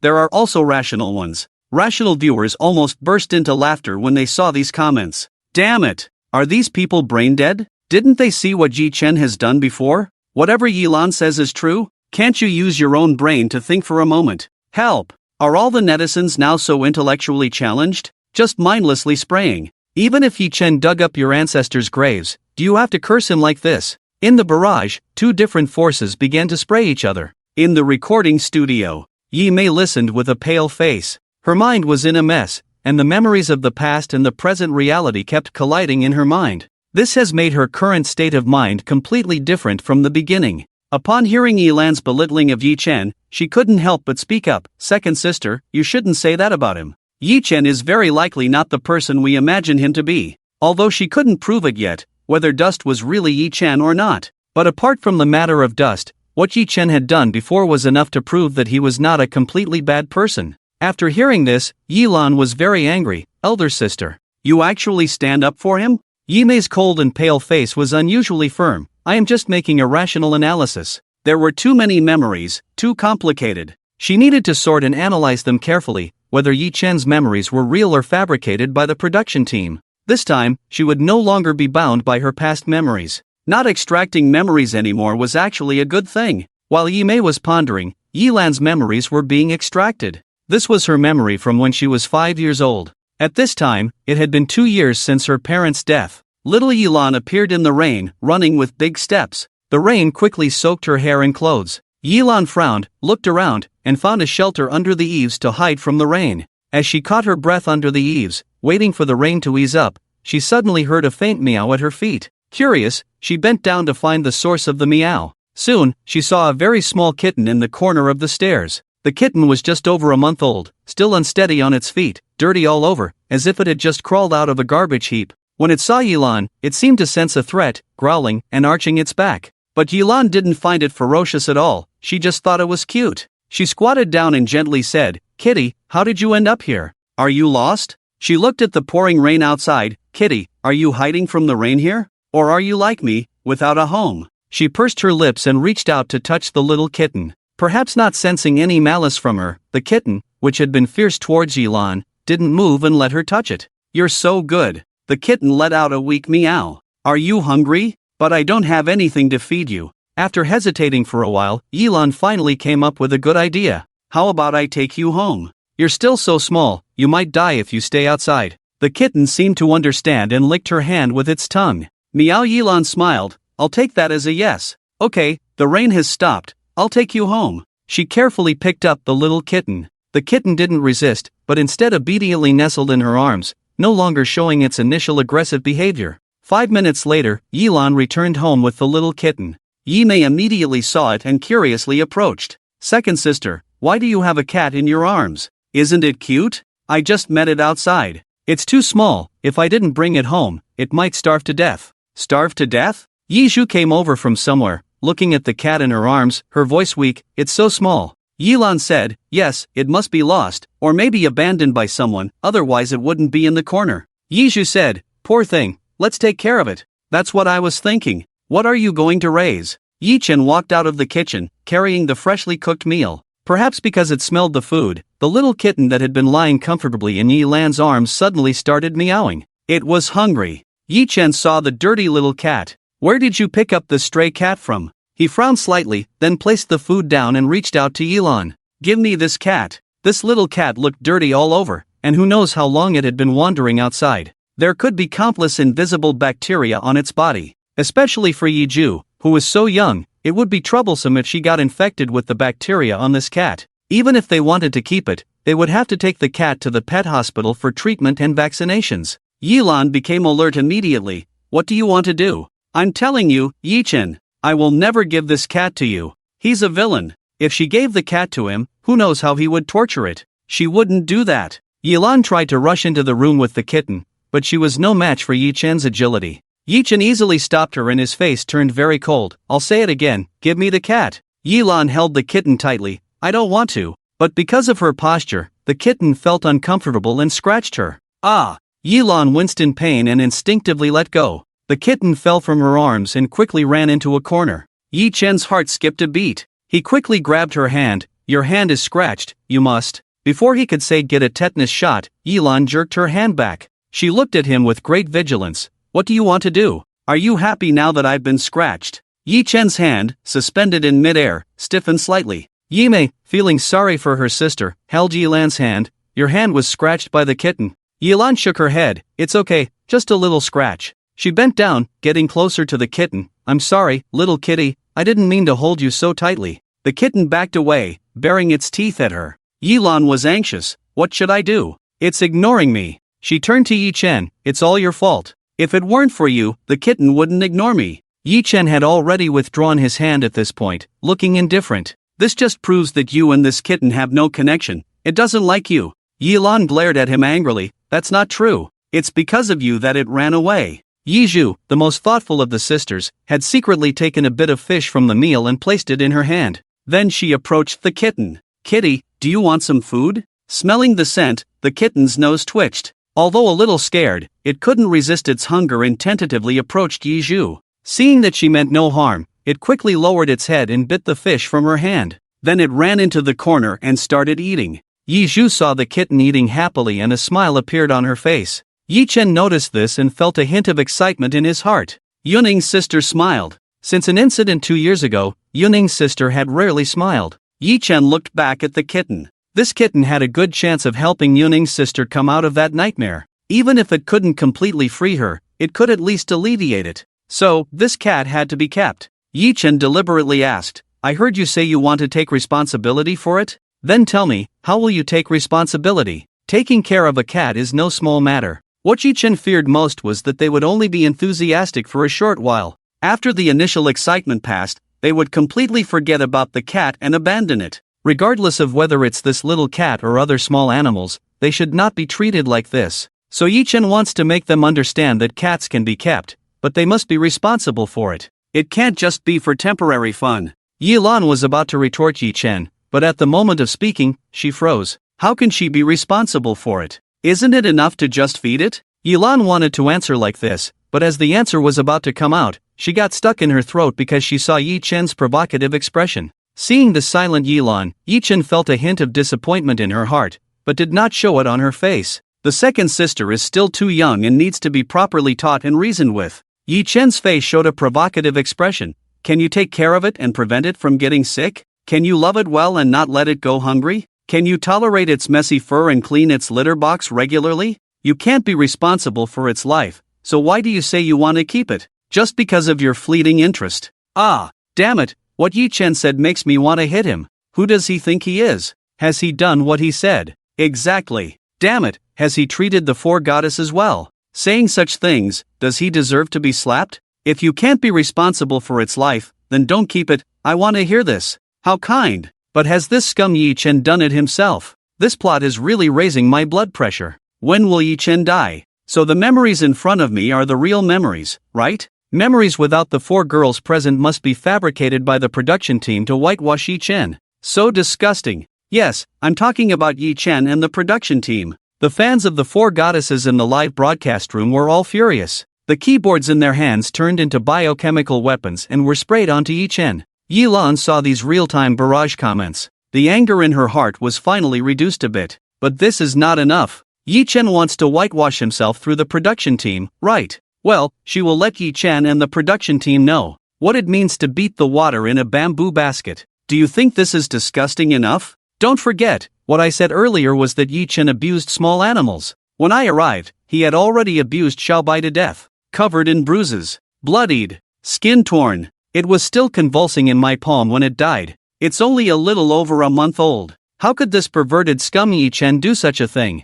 Yi Mei listened on the side, her face looking very ugly. Sister, maybe this matter is not as you imagined. Xiaobai may not necessarily have been abused by Yi Chen. After all, as you just said, when you arrived, Xiaobai was already at death's door, and you couldn't know what Yi Chen did before that. Yi Lan did not expect that Yi Mei would challenge her now. But precisely because of this, she hated Yi Chen and the production team even more. They used tricks to make the eldest sister stand on their side. In the live broadcast room, because of Yi Mei's words, rational netizens stood up. Exactly. Yi Lan didn't see who abused this little cat with her own eyes. How can she insist that it was Yi Chen? I understand now, Yi Chen is a big scapegoat who raised four ungrateful little sisters. Is Yunshur goddess good or not? She has already realized her mistake. The discussions in the live broadcast room could not stop the continued playback on the big screen. After listening to Yi Chen's words, Yi Lan already knew her future goal. Who says I can't? I can. I will take good care of this little cat. I will be responsible for its life.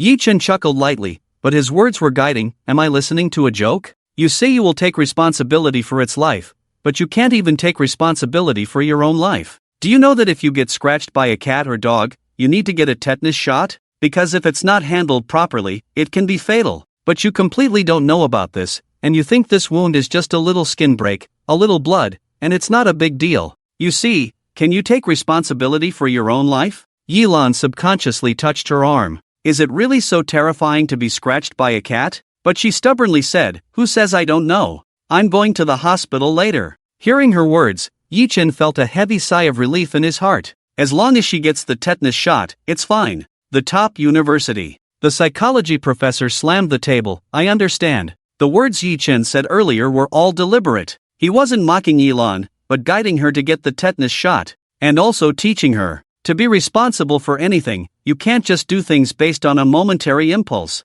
What a good child. But such a good child is being subjected to insults from the entire internet. The psychology professor couldn't help but wipe the moisture from the corner of his eye. Zhou Qiguang also sighed deeply. I really want to know how strong a sense of belief is supporting him to continue like this. Why do this? Clearly everything is for his four sisters, but when the real memories are played out, the four sisters still initially choose not to believe. Even the audience is also cursing. Yi Chen, oh Yi Chen, if you were watching the live broadcast right now, would you feel a hint of regret? Does Yi Chen regret it? He lay in the cold, damp basement, curled up, no longer as spirited as he was at the beginning. He was tired, closing his eyes, only able to judge the current situation by listening. It's really cold today. Not because of the rain, not because the bedding is damp. It's the involuntary chill of the body. The human body relies on fat to retain heat. But Yi Chen doesn't have much fat left. No, I can't. I can't fall asleep like this. Yi Chen weakly forced himself not to completely fall into slumber.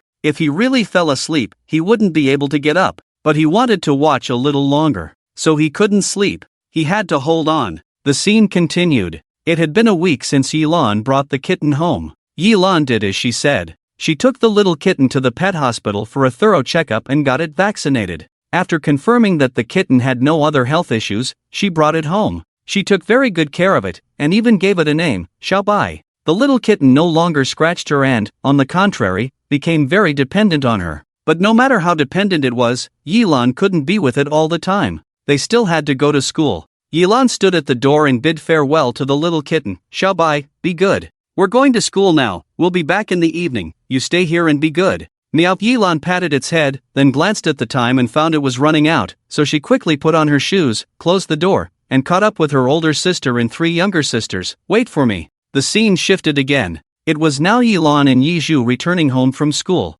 Originally, the three sisters were supposed to go home together, but because Yimei was stopped by a teacher for something, she let the twins go home first. Yilan held Yizhu's hand and told her many fun things. Yizhu just listened very obediently and didn't speak. Yilan looked at her obedient sister, but inside she was extremely angry. It's all because of Yi Chen. It's all because he has caused his sisters to become like this. When Yilan was grinding her teeth, she suddenly saw a familiar figure in the distance. Who else could it be if not Yi Chen? Why is Yi Chen here? Yilan frowned and puffed up her cheeks, looking very angry. Yizhu had a more comprehensive and detailed view than her. She saw the cat in Yi Chen's hands covered in blood. Sister, it's our little white. Yizhu urgently shook Yilan's sleeve, her little face full of fear and panic. Yilan also saw it. She took a sharp breath and rushed over. Yi Chen, what are you doing? Yilan ran up and finally saw everything clearly. There were traces of blood on the ground, blood-stained cat fur, and scattered white cat hair. What was most terrifying was the scattered scissors on the ground,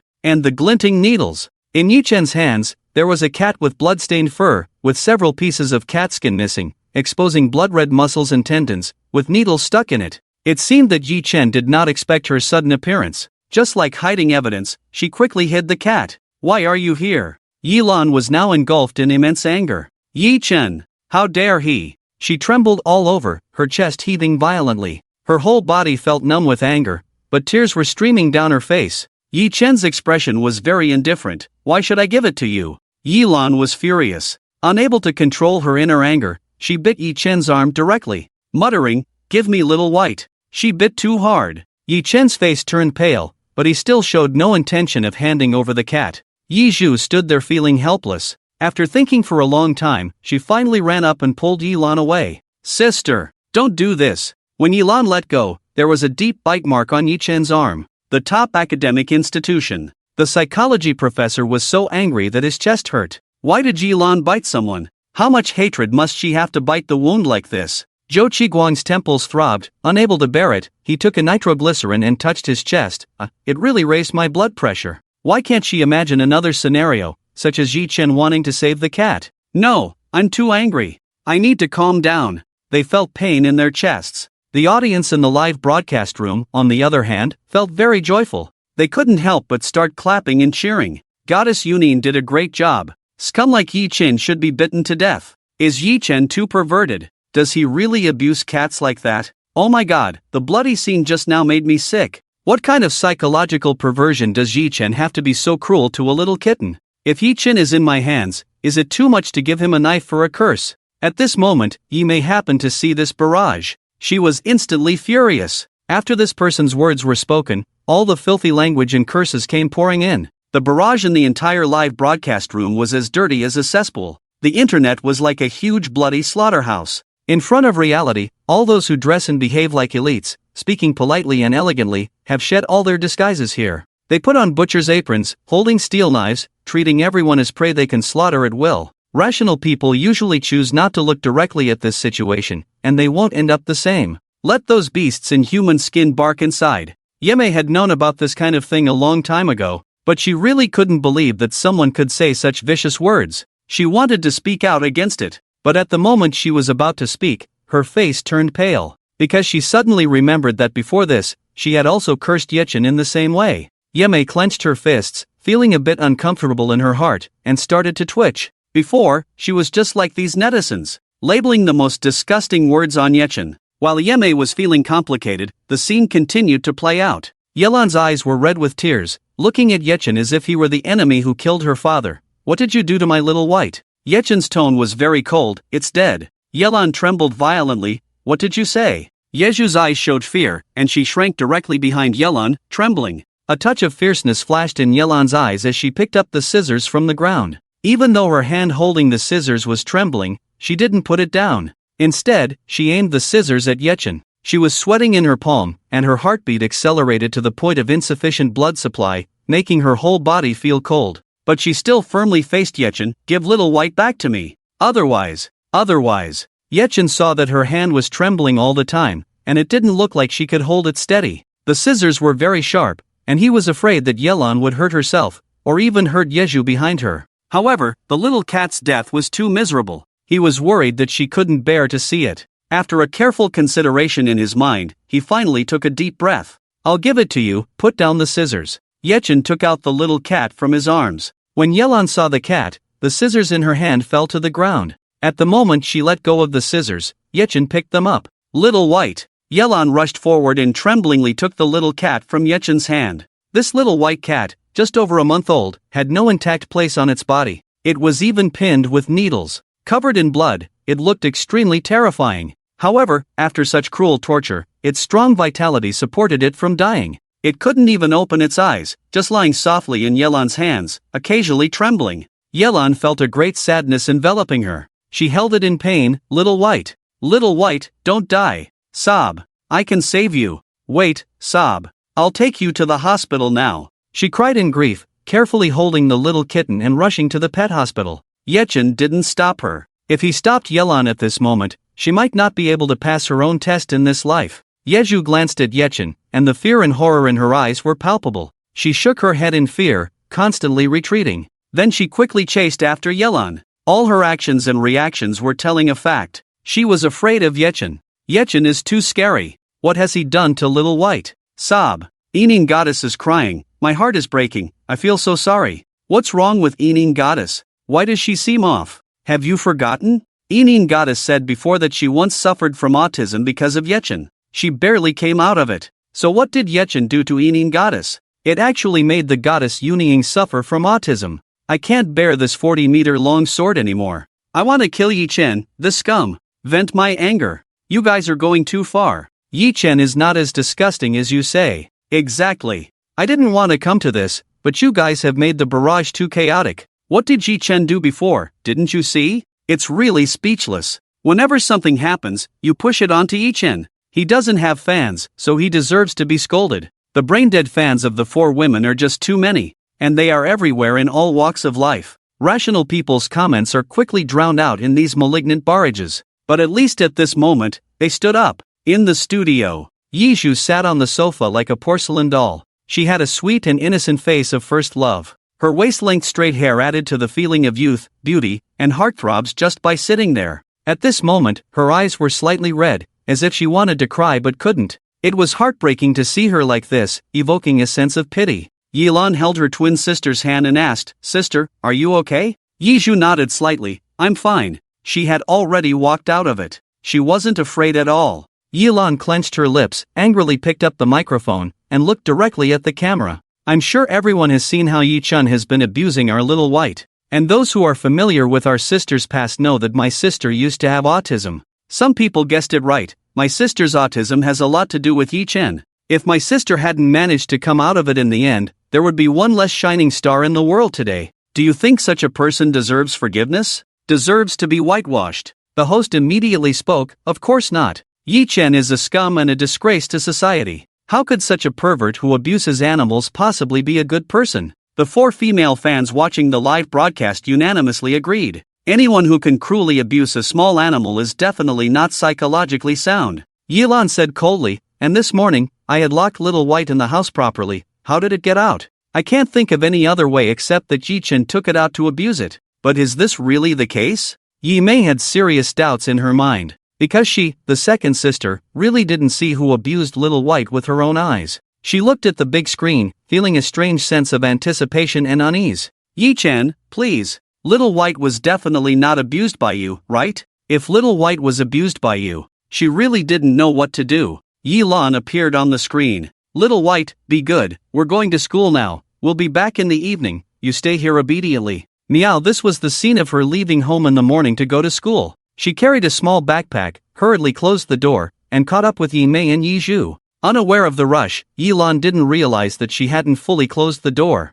A gust of wind blew in. The door slowly opened. The little cat that had been playing inside the door curiously walked out, then ran down the stairs in a flash. At this moment, Yi Chen came out and saw that the door wasn't closed, so he closed it. After half an hour, Yi Chen suddenly realized that he hadn't seen Little White. He had a bad feeling. "Little White? Where are you, Little White?" Yi Chen searched the entire house but couldn't find the kitten. "It's not in the house. Could it have gone outside?" Yi Chen remembered. The door wasn't closed tightly this morning, so it was very likely that Little White took the opportunity to run out. Little White is so small, it definitely doesn't know the way back home once it's outside. If the sisters come back from school and don't see it, they will definitely be very sad. Yi-Chen became more and more anxious, did not continue to stay in place, picked up the keys on the table, and said to the 2-year-old Ji-Ju, Yun-Xian's sister, brother is going outside to look for the little cat, can you stay at home by yourself, okay? Although Yi-Ju is only 2 years old, she is already very sensible. She nodded obediently and sat on the floor playing with building blocks.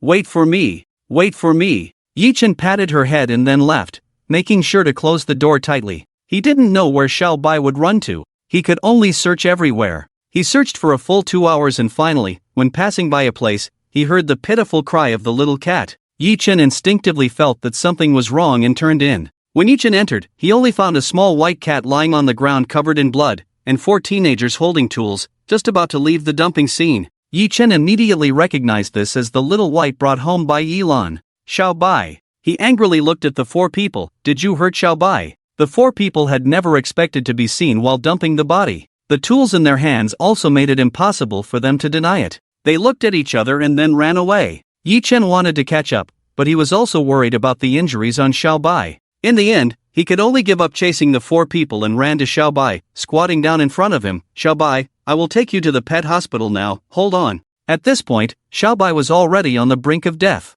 His eyes were tired, and his ears were drooping. But when he saw Yi-Chen, he let out a weak meow full of dependence. Meow. Just as Yi-Chen carefully picked up Xiaobai, he heard familiar footsteps behind him. He looked back and saw the twin sisters. Yi-Chen instinctively hid Xiaobai in his arms. Xiaobai's current appearance was too terrifying. He was worried that the 2 sisters would be traumatized after seeing Xiaobai. So, the best way was to not let them see. To the haters in the barrage, have you been proven wrong? Look carefully. This cat is going to die, all because of your Yunxin goddess. Yi-Chen is just trying to save him. Yilan is too much. Clearly it's her fault, why push it onto others? So am I being proven wrong again? Choked up. Brothers and sisters. Yi-Chen is really mysterious. Those who scold him will end up being proven wrong. My advice is for everyone to stop scolding. Don't get your face swollen. In the studio, Yi Mei saw this memory and couldn't help but cover her mouth, trying not to cry out loud. Yi-Chen really didn't abuse Xiaobai.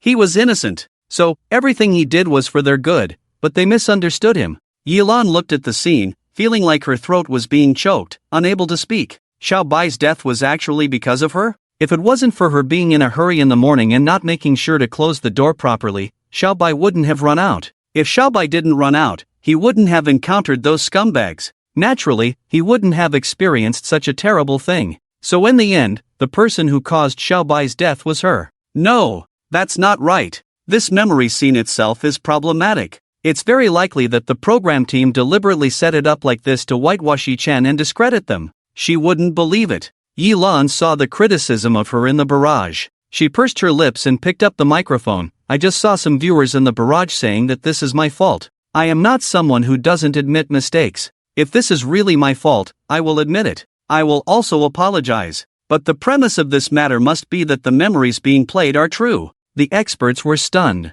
The machine was being questioned again. It feels like they have gotten used to being questioned. They whispered a few words in the director's ear. After the director's team listened, it was conveyed to the host through the earpiece. Although the host was a die-hard fan of the 4 goddesses, she still had to occasionally comply with the director for work. She followed the director's instructions and asked, "Does Goddess Uni not believe these memories are real?" Yilan replied, "It's not that I don't believe, I just have a skeptical attitude." The host said, "We also have a way to distinguish between true and false." In Yi-Chen's memory, the faces of those 4 young men and women appeared. As long as we find them, we can prove whether these memories are real or fabricated. The host looked at the camera. We also ask for the help of the audience watching the live broadcast. If anyone knows these people, please call our program group's hotline and let us know. We will naturally report to the police and let them handle this matter. But this matter may take some time, so we can watch the next segment of the memory first. Watch and wait. What do you think,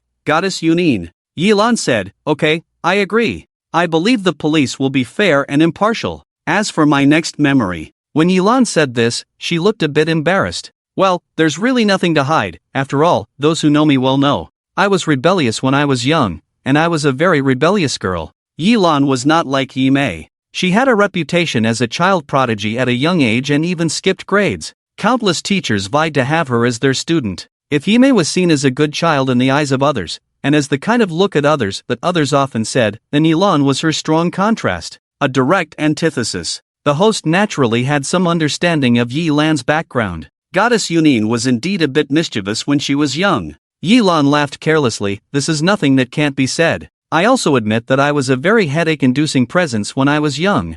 I won't say much more, you'll see as you go along. 3 years had passed. As long as the 3 characters Yilan were mentioned, everyone would say, "Oh, are you talking about that hot-tempered, violent little chili pepper?" Yilan didn't look like a girl at all. She never wore dresses, nor did she have long hair. Instead, she chose to have a boyish crew cut. At this age, the child's gender characteristics were not obvious, so many people thought Yilan was a boy, and she often hung out with boys, except for her sisters. She didn't play with other girls. On this day, as soon as Yilan walked in, she saw her brother Wang Hai with a big bandage on his face. She frowned and went up to him. "Hai Zi, what happened to your face? Who hit you?" Wang Hai was furious at the mention of this. "It's those few punks next door. They set up a trap on the road and ambushed me.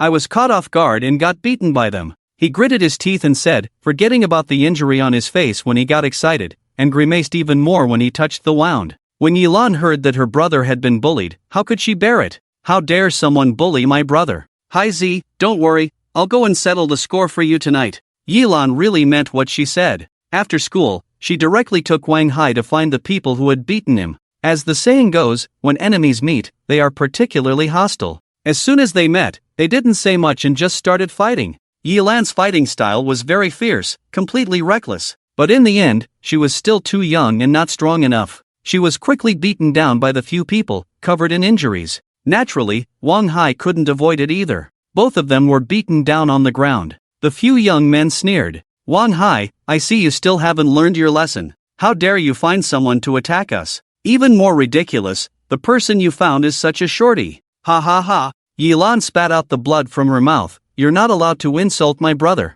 Not only will we insult you, we will also beat you. What can you do about it?" Wang Hai's face was bruised and swollen. He was about to speak to stop Yilan from arguing, but suddenly he saw a familiar figure running in the distance. He rubbed his eyes and finally recognized who the person running towards them was. Wang Hai was so scared that his face turned pale. He grabbed Yilan's hand. "Yin Jia, what should we do if Lao Su comes?" Lao Su was their teacher. Hearing this, Yilan also looked towards the distance. Her expression also turned somewhat unpleasant. "What else can we do? Let's run quickly." She grabbed Wang Hai's hand, staggered to get up from the ground, turned around and ran. The young people who had surrounded them were also afraid of Lao Su's presence. They scattered like a flock of birds and beasts. Lao Su saw this and quickened his pace. "Don't run. Stop right there." 10 minutes later, Yilan and Wang Hai appeared in the office. Lao Su was pounding the table with a ruler. "You ran, and you ran pretty fast, didn't you? Look at what you've done. You can even fight people." Yilan couldn't help but be angry. They were the ones who attacked Wang Hai first. "Yilan, shut up. You're lucky." He was so angry that his eyes bulged. "How many times is this already? If you don't cause trouble for me in a day, you can't rest easy, can you?" Yilan pursed her lips and didn't speak. "This time I will definitely call your parents over." "I don't have parents." "Then I'll call your brother over." "I don't have a brother." "You're still being stubborn." Just then, the door suddenly opened. Yi Chen appeared at the door, slightly out of breath. "What's wrong with my sister? You're her brother?" He looked Yi Chen up and down. Yi Chen was wearing loose white T-jeans. The 15-year-old boy was already quite tall, and with his handsome face, he was like a school grass. Yi Chen immediately saw the clothes on Yilan's body, with various marks of fighting. Her delicate and fair face was directly bruised. Yi Chen's face immediately darkened. "Who hit you?" Yilan rolled her eyes directly, not even looking at him. Yi Chen wanted to continue asking, but he was caught by the headmaster and scolded directly. Then he was told to take care of Yilan, and it took a long time before he was allowed to leave. When Yi Chen left the office with the two of them, Yilan quickly distanced herself from him. "Yi Chen, you haven't answered my question yet. Who exactly hit you?" Yilan's eyes were red, and she shouted at him. "Who do you think you are? Do you really think you're my brother? Yi Chen, do you think you're worthy?" She stared at him fiercely, her eyes filled with nothing but resentment. Yi Chen's voice had no fluctuation. "How am I not your brother?" Yilan sneered. "You have no blood relation to me. You're just a wild seed my parents adopted from the orphanage. Yi Chen, don't think you can control me. I don't need you to control me. Even if I die outside, I don't need you to help me collect my body." After saying this, Yilan ran away. Yi Chen stood in place. A breeze blew past him. His oversized white t-shirt outlined his slender figure. The yellowed leaves fell into his shadow. He lowered his eyes slightly, with a self-deprecating smile on his lips. With a voice so light that only he could hear, he slowly spoke. Why be sad? Isn't this the path you chose for yourself? When you chose this path, you should have known. This path is destined to go against everyone else. They are all heading towards the light. And I am heading towards the darkness. Wang Hai felt the loneliness emanating from Yi Chen. He suddenly had a feeling. The person in front of him was so lonely. He touched his head. Obviously, his IQ was not enough to understand what had happened between the two. Why was Yi Chen like this? Wang Hai, this single-celled organism, had one advantage. That is, if you don't understand, don't think about it. He wanted to catch up with Yilan, but was stopped by Yi Chen grabbing his collar. Yi Chen had already adjusted back at this time, and the loneliness on his face was no longer visible. Can you tell me what's going on? Wang Hai had never dealt with Yi Chen before. Now that he knew he was Yi Lan's brother, even though the two had just had a big quarrel, he couldn't remain silent. Brother, please don't blame Yin Jia. In fact, it's all my fault. Wang Hai quickly explained the cause and effect of the matter. If it weren't for me, Yin Jia wouldn't have gone to fight, and ended up getting beaten.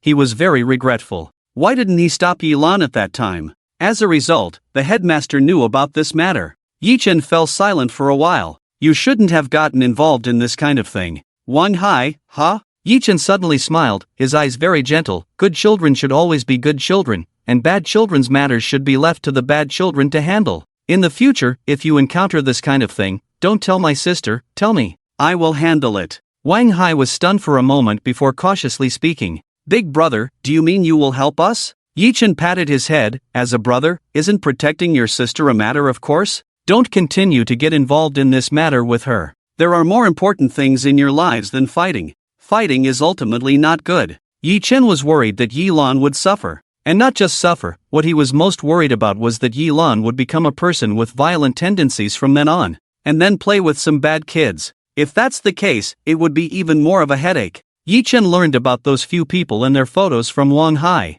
The next day, Yi Chen was waiting outside the school gate for those 4 people. The 4 of them were indeed inseparable. They came out from inside, talking loudly and laughing. One of them had a wound on his face. Damn, that kid was really ruthless yesterday. My face still hurts today. This wild seed is really ruthless, doesn't care about his life at all. No, although we also beat her, I still can't swallow this anger. She injured my face like this. I can't let it go without getting back at her tenfold. I can't let go of this anger in my heart. Me too. Let's go. Let's go get her now. Yi Chen appeared expressionless in front of them. Who do you want to get? The 4 looked at Yi Chen, extremely puzzled. Who are you? What business is it of yours who we want to get? Get out of the way, good dog. Yi Chen suddenly showed a smile without warmth at the corner of his mouth. Children, don't speak so aggressively. The person you want to get is my sister. Does that concern me? The man with the wound on his face laughed. Oh, we beat a little one, and now an old one is coming. Hilarious. Want to fight? Come on, we'll accompany you. I didn't say I wanted to fight. Yi Chen stood still and smiled lightly. Fighting and killing are not good. Let's have a duel between men. Not a fight, but a competition in any form. If you lose, promise me not to bother my sister again. The few of them were suddenly amused. They looked up and down at the extremely thin and weak Yi Chen, and the smile on their faces became more unrestrained. Why should I listen to you?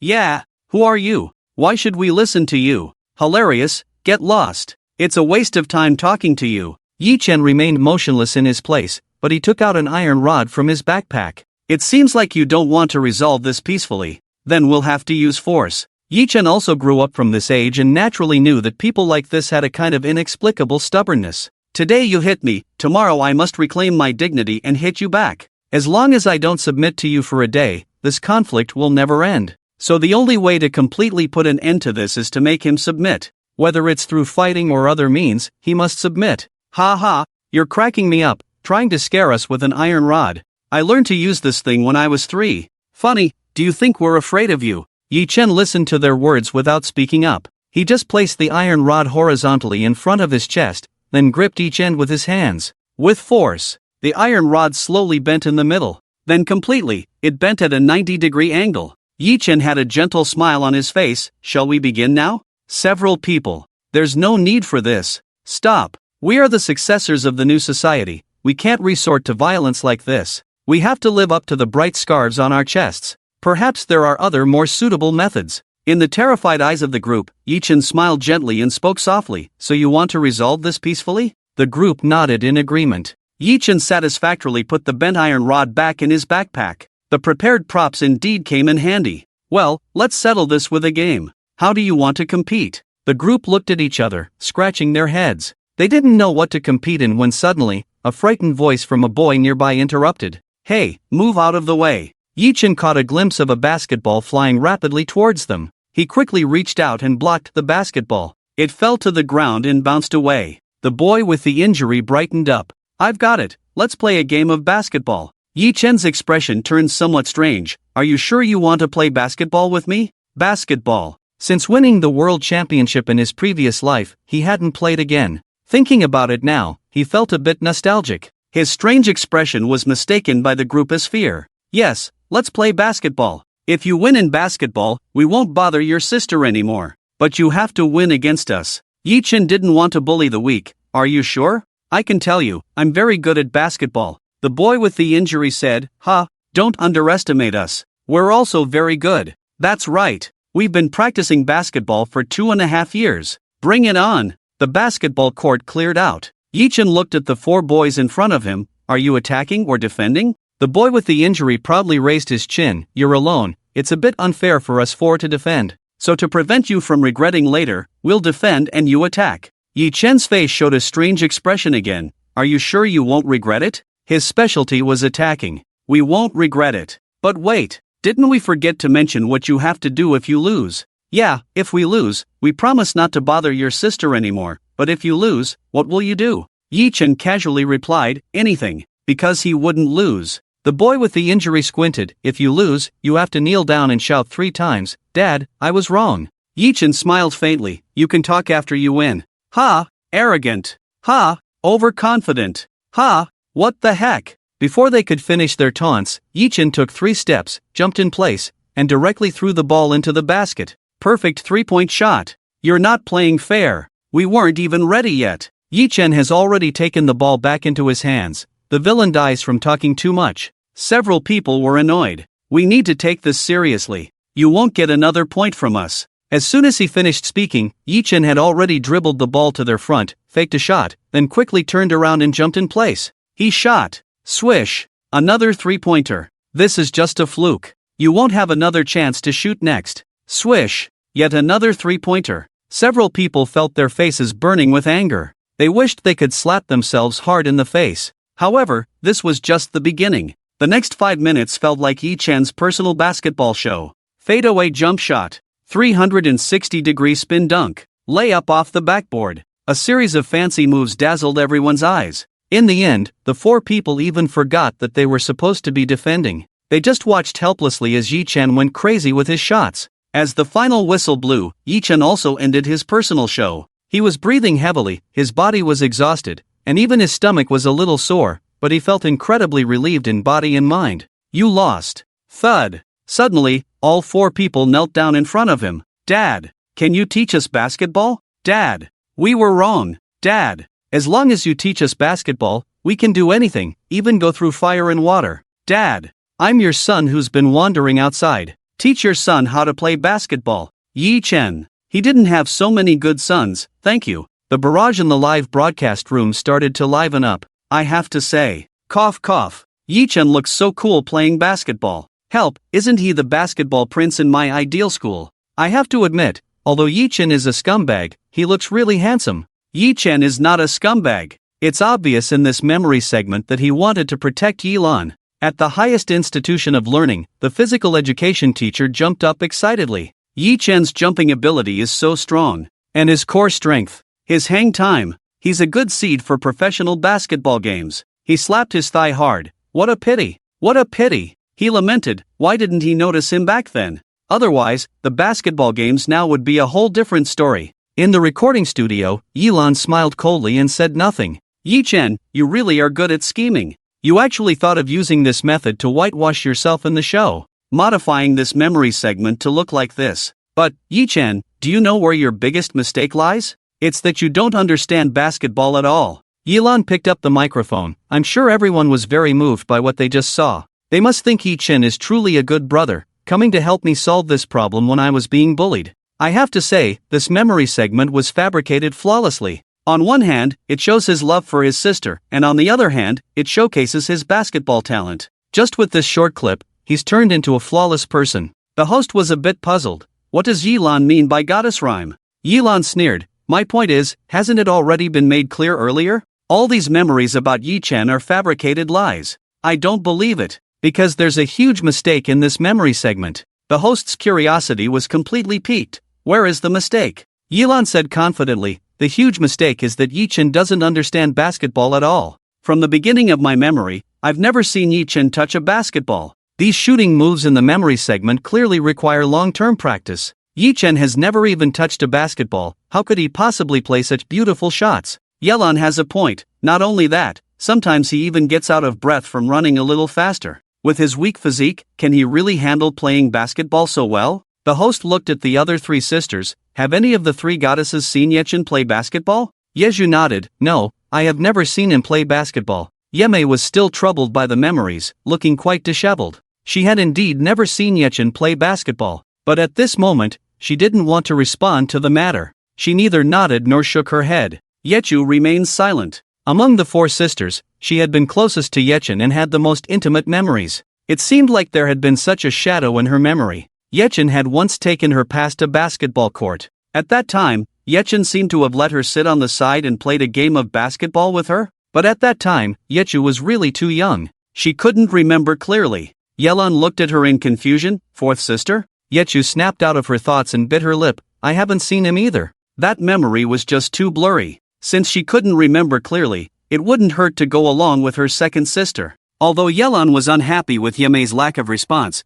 she was already satisfied with the responses of the other two sisters. You hear that? None of us have seen Yi Chen play basketball, so he probably can't play at all. Doesn't this prove that these so-called memories of Yi Chen are actually fabricated? The director below was itching to argue. This was the biggest insult to their production team. Just as he was thinking about how to refute, the phone suddenly rang. If it's not important, hang up quickly. Director, don't hang up. There's a major development. They've found those teenagers who abused the cats. The director's eyes lit up instantly upon hearing this. What did you say? They've been found? Yes, they've been found. They're on their way here with the police. Very good, excellent. You follow up on this matter. There must be no mishaps. This concerns the reputation of our entire production team. Understood. I'll ensure the task is completed. After hanging up the phone, the director smiled. He picked up the microphone. Ahem, sorry to interrupt. Those teenagers who abused the cats have been found. They are currently being brought here by the police. Whether this memory segment is true or false, we'll be able to determine once they arrive. Yilan raised an eyebrow slightly. Oh, then I'll wait and see. She hadn't expected them to actually find those people. But so what? She believed, without a doubt, that she couldn't be wrong. Although they've been found, it will still take some time for them to arrive. We can continue with the program first. Yilan was very proactive, because the next segment of memories would be the treasure of all her memories. Just the thought of the boy who had once appeared in her life made a hint of blush appear on Yilan's face. She really wanted to see him again, to see the boy who had once shone so brightly in her life. The host naturally wouldn't stop a guest's request, of course. So, Yenin Goddess, do you have anything to say about the next segment? Yilan smiled. I do have something to say. The next segment of memories is an indispensable happy time in my life, and also a treasure in my memories. Although at first I felt despair and helplessness, and even had a moment of wanting to die. But in the end, this segment of memories that had brought me countless pain and despair, became incredibly warm because of the presence of that person. That was my beautiful 15. She looked at the big screen, her eyes filled with nostalgia. The setting sun sinks in the west. The gentle orange and purple colors blend romantically together, painting a beautiful picture in the sky. However, the scene before her does not match this beautiful scenery. Yilan tightens her lips, looking extremely vigilant as she faces 5 strong men and a young girl in front of her. Wen Yao, what are you trying to do? Wen Yao coldly looks at her and sneers. What do I want to do? Don't you know in your heart, you little slut? You do look pretty, though. Have you seduced many men with that face? Yilan suddenly realizes, you're here because of Wang Hai, aren't you? Although Wang Hai is a bit simple-minded, he is very handsome. He has the kind of looks that could make him a male god in the entertainment industry. Yilan has endured the jealousy of other female classmates during her years with him. Wen Yao grins, "You're quite smart, but it's too late. After I ruin you, will Wang Hai still be with you all the time?" As she finishes speaking, the 5 strong men are already sneering and closing in on Yilan. What's the best way to ruin a girl? Of course, it's to take away her innocence. Yilan clenches her fists tightly, glaring fiercely at them. "Don't come any closer. Otherwise, I won't be polite with you." Unfortunately, her threat is too small. Besides eliciting mocking laughter, it has no effect. Yilan is very aware of the power dynamics between them. She can't win. Yilan turns to run, but is immediately grabbed around the waist. "Where do you think you're going? Play with us. Ha ha ha." In that moment, the fear in Yilan's heart can no longer be suppressed. Her mental defenses have collapsed. She cries out loudly, "Let go of me! Let go of me! Wen Yao! You'll have a miserable end." Her eyes are red, her hair is disheveled, and even her clothes have been torn. Meanwhile, the instigator stands by, smirking triumphantly. "Curse me! The more vicious you are, the happier I'll be. I wonder if you'll dare to approach Wang Hai in the future." Wen Yao laughs smugly. Yilan is pushed to the ground, unable to struggle. Her eyes are filled with despair, emitting an air of hopelessness. "Can anyone come and save her? Please, anyone, please come and save her." Yilan closes her eyes in despair. "Ah, who is this Wen Yao? How dare she treat the goddess like this? I'm so angry. Find this Wen Yao for me. I'll go and teach her a lesson, show her what a real treasure is." But didn't the goddess say that this memory is her treasure? How does this not fit with the beauty? In the live broadcast room, the audience is filled with indignation and confusion as the scene continues to play out. At this moment, Yilan is already feeling hopeless. It could even be said that she has experienced a kind of spiritual death. What's the point of living after this? Yilan closes her eyes in despair, waiting for the judgment that fate will deliver to her. Ah! A miserable scream makes Yilan instinctively open her eyes. What happened? When she opens her eyes, she sees that in the ongoing battle, a masked figure has appeared out of nowhere. The figure is dressed in all black and wears a comical clown mask. Yet, despite his comical appearance, he is the one saving her. Yilan stares dumbfounded at the black-clad masked clown, who is knocking down the burly men one after another with his fists. His punching speed is incredibly fast, and every blow lands solidly. The men are completely unable to defend themselves. Thud! Thud! Thud! With the final punch, the 5 burly men have all passed out. He withdraws his bloodied fist and looks expressionlessly at Wen Yao. Wen Yao, who has been watching from the side, finally realizes something is wrong and screams, "It's not me. It's not my business." The fear in her heart makes her body go weak. The eyes of this masked clown are so scary. It's like being targeted by the Grim Reaper. As long as he's happy, he can swing his black scythe at any time. Wen Yao dared not look directly at the masked clown anymore. Her body went weak, and she stumbled away. The masked clown didn't chase after her, but turned to look at Yilan, who was sitting on the ground. Yilan's clothes were very disheveled, revealing large patches of snow-white skin. Her delicate little face was full of tear marks, and her eyes were as red as a little white rabbit's. The masked clown approached her, and Yilan immediately shrank her shoulders in fear. After a moment of silence, the masked clown silently took off his coat and draped it over her. After doing all this, he turned to leave. However, as he turned, Yilan grabbed his clothes. "Who are you? Why did you come to save me?" Her voice still trembled, obviously not fully recovered from the previous scene. The masked clown didn't want to answer, but pulled his clothes. It didn't budge. Yilan held on tightly, as if she had grasped the only light in her life and was afraid that if she let go, the light would disappear. The masked clown knew that if he didn't speak at this moment, she wouldn't let go. He finally spoke. "I think anyone who sees this situation would definitely intervene." His voice was hoarse, like it had been worn out, a sound Yilan had never heard before.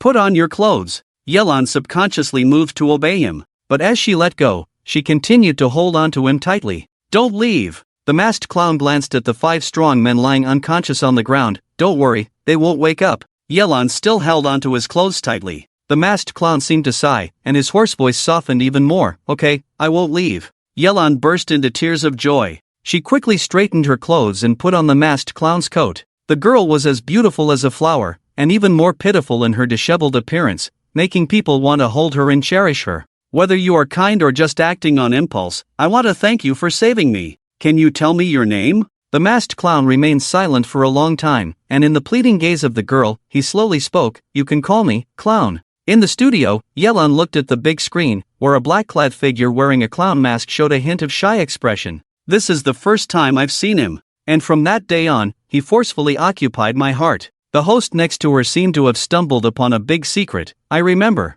Yenin goddess, you once said that you had a crush. Could it be him? Yelan had a somewhat straightforward personality, leaning towards boys. So when it came to someone she liked, she wouldn't hide it like others. A long time ago, when she had just started competing, she had participated in an interview. In the interview, she was asked what type of boy she liked. Yelan directly revealed that she had a crush on someone, and that the person she liked was of that type. Yes, that's right, the person I mentioned is him. At that moment, Yelan, with a slightly tender face and a shy blush, shed her previous anger.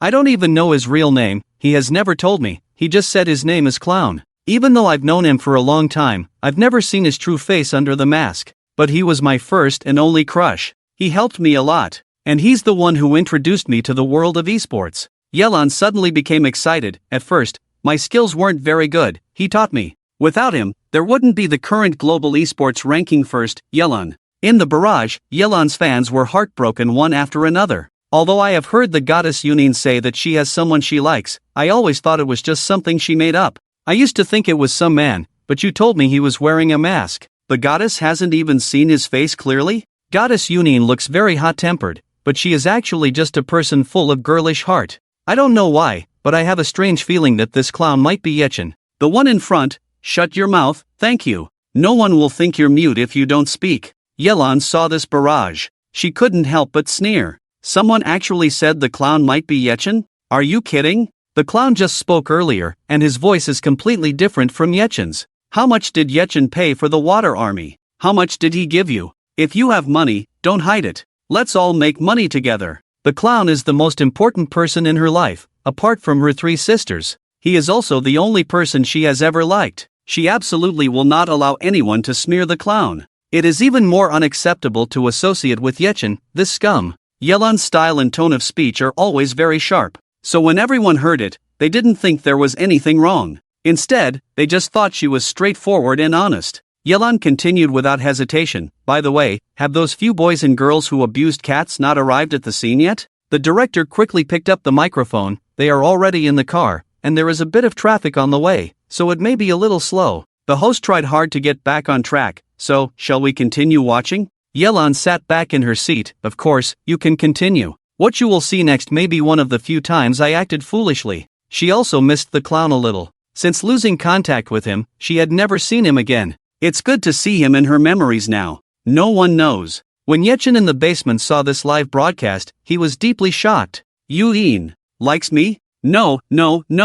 It's not that she likes me, but she likes the me wearing the clown mask. It's natural that the person wearing the clown mask is him. That day, he happened to be working outside. He was wearing a clown mask. Just as he was about to get off work, he caught a glimpse of Yelan being followed by a few people out of the corner of his eye. He immediately sensed that something was wrong, so he followed them directly. And by the time he caught up, Yelan had already been pushed to the ground. Yechin was just glad he had followed up at that time. Without thinking, he punched the strong man directly. He rescued Yelan. After that, he did feel that Yelan seemed to be very attached to him. But at that time, he didn't think too much about it. Or maybe he just felt that Yelan might have developed some dependence on him. Yechin never regarded this feeling as a romantic one. So at this moment, Yechin was extremely shocked. He suddenly remembered something. No wonder. Cough cough. No wonder during that time, Yelan always had inexplicable accidents. If she had that kind of mindset, then everything made sense. It had been a week since Yelan encountered that incident, but she still hadn't completely recovered. It's not a psychological barrier, but a longing for someone. The man who wore a clown mask and covered his face so she couldn't see his features. Yelan was holding a pen, writing and drawing in her notebook. Yeju came over curiously. Sister, what are you writing? It looks like a topographic map. Yelan looked at her. Sister, let me ask you a question. Do you know the back mountain? Yeju nodded. Of course I know, that place is very remote, and ordinary people don't usually go there. Sister, why are you suddenly asking this? Did something happen? Yelan didn't answer her question, and suddenly slapped her on the shoulder, her eyes shining brightly. You're right. That place is extremely remote, and ordinary people would never easily go there. So the clown appearing there, it's definitely not a coincidence. Yizhu asked in confusion. Sister, What are you talking about? What clown? Yilan, however, was lost in her own thoughts. Yes, that's it. If it's not a coincidence, then it's definitely premeditated. But the fear on Wen Yao's face that day didn't seem fake, so the clown definitely couldn't be related to Wen Yao. Yizhu asked in confusion, tilting her head, completely unaware of what Yilan was talking about. After her brain raced, Yilan had come to a conclusion. Could the clown be secretly in love with me? Because he's in love with her, that's why he would follow her. And then seeing her in trouble, he would come to her rescue. It must be like this. Yes, the reason why Yilan thought this way was not because she was narcissistic. It's because this kind of thing had actually happened. Yizhu looked at her blankly. Who is the clown? But Yilan had already stopped paying attention to her, quickly packing her bag. I'm going out, I won't be back tonight. Yilan left in a hurry, leaving Yizhu looking bewildered. In the evening, at dinner time, Yichen noticed that Yilan was not there. Where did Yilan go? No one answered him. The atmosphere became extremely tense.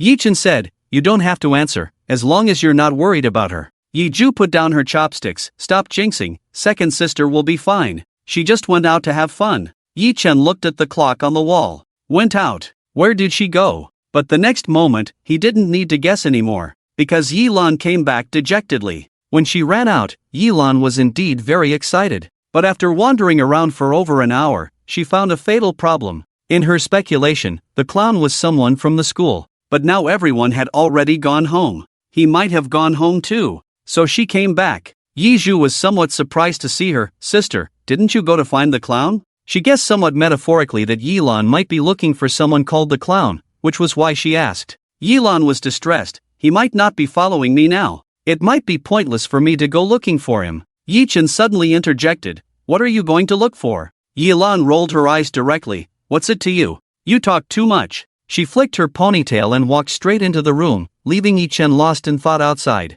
The next day, Yilan sneaked out of the school gate, constantly looking back, hoping to see the person she wanted to see from behind. But after walking for a long time, she still didn't feel anything unusual. Instead, a few young men nearby thought she had encountered something. Music school beauty, what's wrong? Do you need our help? Yilan directly refused. No need. After lingering on the road for a long time, she still didn't notice anything unusual. She squinted, lost in thought. Could it be that he didn't come out because I didn't encounter any danger? I have a way. She suddenly smiled triumphantly. 10 minutes later, Yilan appeared next to the bar. There were a few hooligans smoking there. Although Yilan had a hot temper and often got into fights, she was still a little scared when encountering hooligans. But in order to test whether her idea was correct, she bravely went forward to provoke them. You trash! The scum of society. What else can you do besides smoking here? Waste. Yilan successfully courted death. The hooligans who were originally smoking immediately threw down their cigarettes and looked at her with hostility. You little brat, what are you saying? Quite pretty. You've got some nerve. Little girl, do you know what you're saying? Yilan took a step back, a little scared, but still bravely taunted the clown. Calling you scum. What, you want to hit me? Come on then. Several thugs laughed. Then we'll grant your wish. Yilan closed her eyes in fear. Darkness fell, but there was no pain. Instead, she heard the thugs crying out in pain. Yilan opened her eyes and saw someone familiar. Clown. I knew it. You've been following me. I bet on it. On the big screen, Yilan excitedly grabbed the clown's clothes. The clown seemed to want to pull his clothes back, but no matter how hard he tried, Yilan wouldn't let go. He seemed to sigh. You did it on purpose. Not a question, but a statement. Yilan stuck out her tongue. So what if I did it on purpose? Anyway, you came. The clown didn't understand. Why? Yilan looked mischievous. Why so many whys? If you want to ask, I also want to ask why you deliberately followed me. The clown sounded helpless. I didn't deliberately follow you. If it weren't for hearing her words at home yesterday, he wouldn't have come out at all. He didn't expect to encounter this. Under the clown's mask, Yichen sighed helplessly. Suddenly, he felt a hand grab his mask. Yichen quickly held the mask to prevent it from being pulled off. Yilan's surprise attack failed, and her face fell. I thought I could successfully take off your mask. Yichen quickly put the mask back on and made sure it wouldn't come off. What do you want? Yilan looked at him sullenly. Shouldn't I be the one asking you that? What do you want by following me? She looked around. You couldn't possibly be liking me, could you? Liking me what? No. Since you don't want to say it yourself, I won't force you. Anyway, I know what's in my heart. Yichen felt a headache. Don't do this in the future. I won't be there every time. Even today, he only came because he heard her words yesterday. He had a lot of things to do. Yilan pouted cutely. Okay, I can promise you, but you have to promise me something first. Yi Chen asked. What? Yilan leaned in, with a big smile on her face. Take off your mask and let me see your face, then tell me your real name. Yi Chen smelled the faint fragrance coming from her and took a few steps back. Impossible. Yilan insisted. You must be ashamed. Ugly, aren't you? Yi Chen turned and walked away. Yilan quickly followed, like a little tail. Why aren't you talking? Clown, talk to me. Hey, are you from the same school as me? Yi Chen began to regret whether he should have chosen to solve it this way. Yilan also didn't know why she had been following him all this time. If it were usual, if someone dared to ignore her, she would have left long ago. After all, she was the school flower. Many people lined up to pursue her and gave her love letters. But this clown in front of her gave her a strange feeling, even though she couldn't see his face under the mask. Even the name was just a fake. But Yilan felt an incredibly strong sense of security from him. It was as if as long as this person was there, she could act as she pleased. Because no matter what she did, he would stand by her side. Studio. Yilan once again saw her somewhat foolish self in her memories, and her usually carefree face couldn't help but blush. She used to think those men were lapdogs. Now, watching this memory playback, she seemed more like a lapdog herself. The other three sisters also looked at her with deep meaning. They didn't know these memories. It turned out that their second sister had also had such a lapdog side. Yilan, rarely feeling uncomfortable being looked at, said, "Don't look at me like that. The clown is really a very good man. As long as you keep watching, you'll know." At this time, the director's voice came through the host's earpiece. Those several cat abusers had been brought to the scene. The host expressed, "The director just told me that in Yunin's memory, those several cat abusers have already arrived at the scene. And the police are here too." This sentence came out. Yilan immediately put her shyness aside and looked inexplicably in her eyes. She hadn't expected that the program team would actually bring these people over. After all, the memories were fabricated, and the program team couldn't possibly have brought these people over. In Yilan's heart, the program team was now on the same side as Yechen. Since they're here, let's bring them on stage. She wanted to see. With the police here, how could these people lie? Several people were brought up by the police uncle.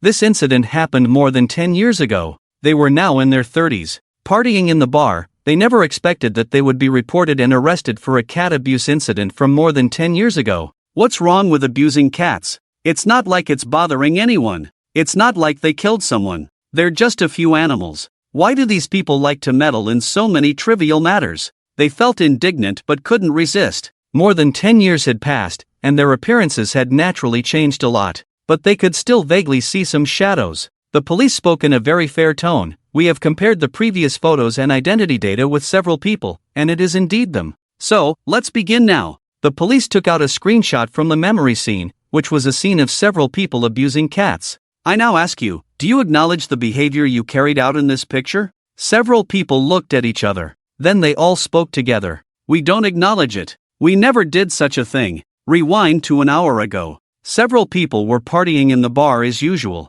Halfway through the party, their companion called them down from the stage. "Lao Ho, stop dancing. You've got trouble." Lao Ho staggered down from the stage, smiling and approaching them. "We've been behaving so well recently, how could we have gotten into trouble? Look at this live broadcast." Lao Ho brought a glass of wine and casually took a sip. "What live broadcast? Why do you look so pale?" He looked at the live broadcast. The live broadcast showed them happily capturing Xiaobai. Lao Ho immediately frowned. "What is this?" His companion explained to him, "This is the hottest show, Celebrity's Childhood. What's being broadcast now is Yelan's childhood memories. But all of this is not important. What's important is that your memories are now exposed. Everyone knows about your cat abuse." Having played with them for so long, their companion naturally knew about their quirks. Because this show has a wide and strong influence, so the police have already started investigating. Lao Ho and the others' faces changed suddenly. Are they crazy? They're calling the police for such a small matter.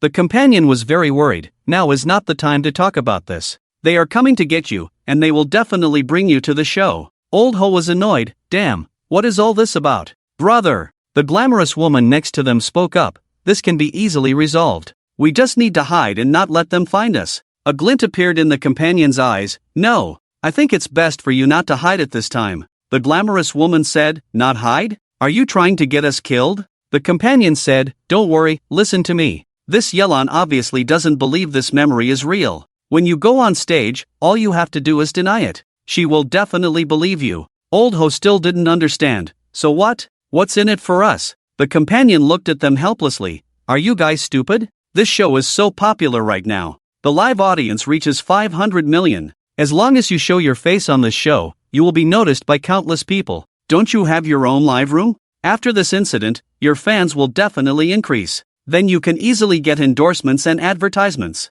Lots of advertising fees. The glamorous woman's mind was quick, and she already understood. You mean Yelan doesn't admit it, so as long as we do as she says, she will definitely stand on our side? Yes, that's right. The companion raised his thumb. Don't be afraid of this memory exposure. As long as you firmly assert that it's fake, they won't be able to do anything to you. After all, only the four of you know about this. The four looked at each other, all calculating whether this could work. The companion spoke up at the right time. Think about it, the advertising money you'll make after becoming popular. This popularity is priceless. If you want to make money, you have to take some risks first. Old Ho looked at the other three. What do you think? Are you in or not? I think this is indeed feasible. If we can ride on this wave of popularity, we can immediately become top broadcasters. Getting rich is no longer a dream. The group finally looked at each other. They all understood in their hearts. Let's do it. Just 5 minutes after they made their vow, they were taken away by the police.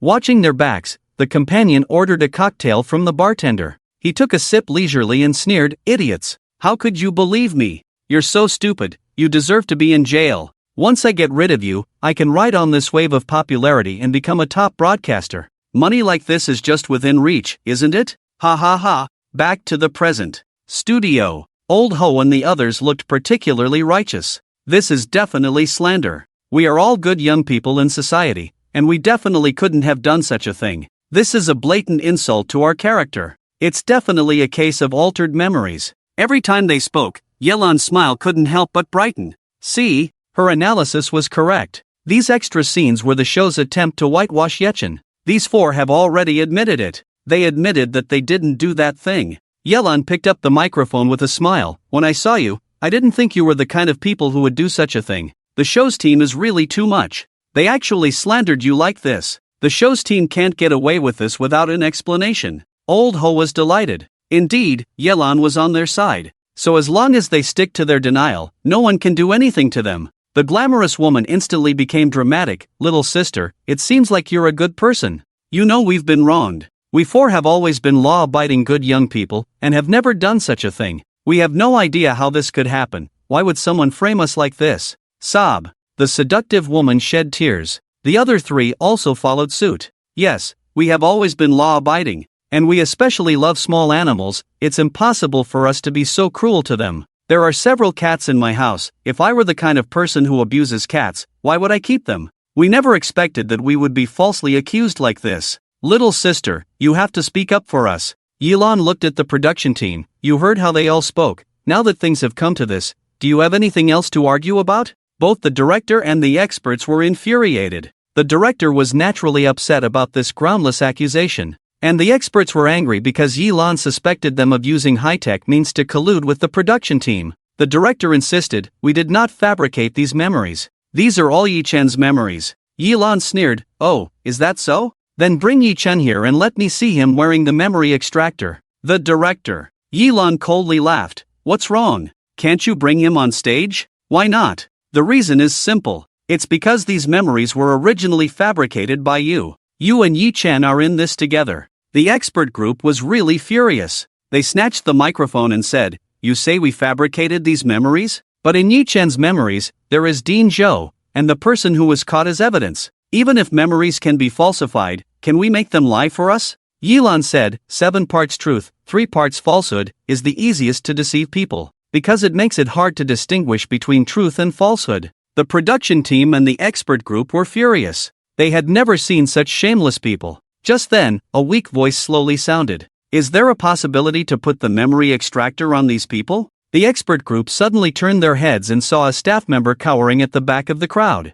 Yes, memories don't lie. As long as we check the memories, we can know whether they are telling the truth or not. The director's eyes also lit up. That's right. That's it. He picked up the microphone and looked towards the stage. Our production team absolutely did not fabricate anything. And we absolutely did not collude with Yi Chen. Since you now suspect that these memories have been fabricated, then we have a method to distinguish. That is to put the memory extractor on them. Lao Ho was suddenly flustered. He forced himself to calm down. We haven't done anything wrong. Why should we listen to you and wear this memory extractor? Yes, we are not criminals. The director said, as long as you have nothing to hide in your hearts, you won't be afraid to wear it. The four still wanted to resist. But Yilan said, you have never done such a thing. There's no need to be afraid of memory extraction. I support you. They had already stepped onto the stage. If they continued to refuse, it would only make people suspect that they had something to hide. Their resistance was futile, and they were forced to wear the memory extractor.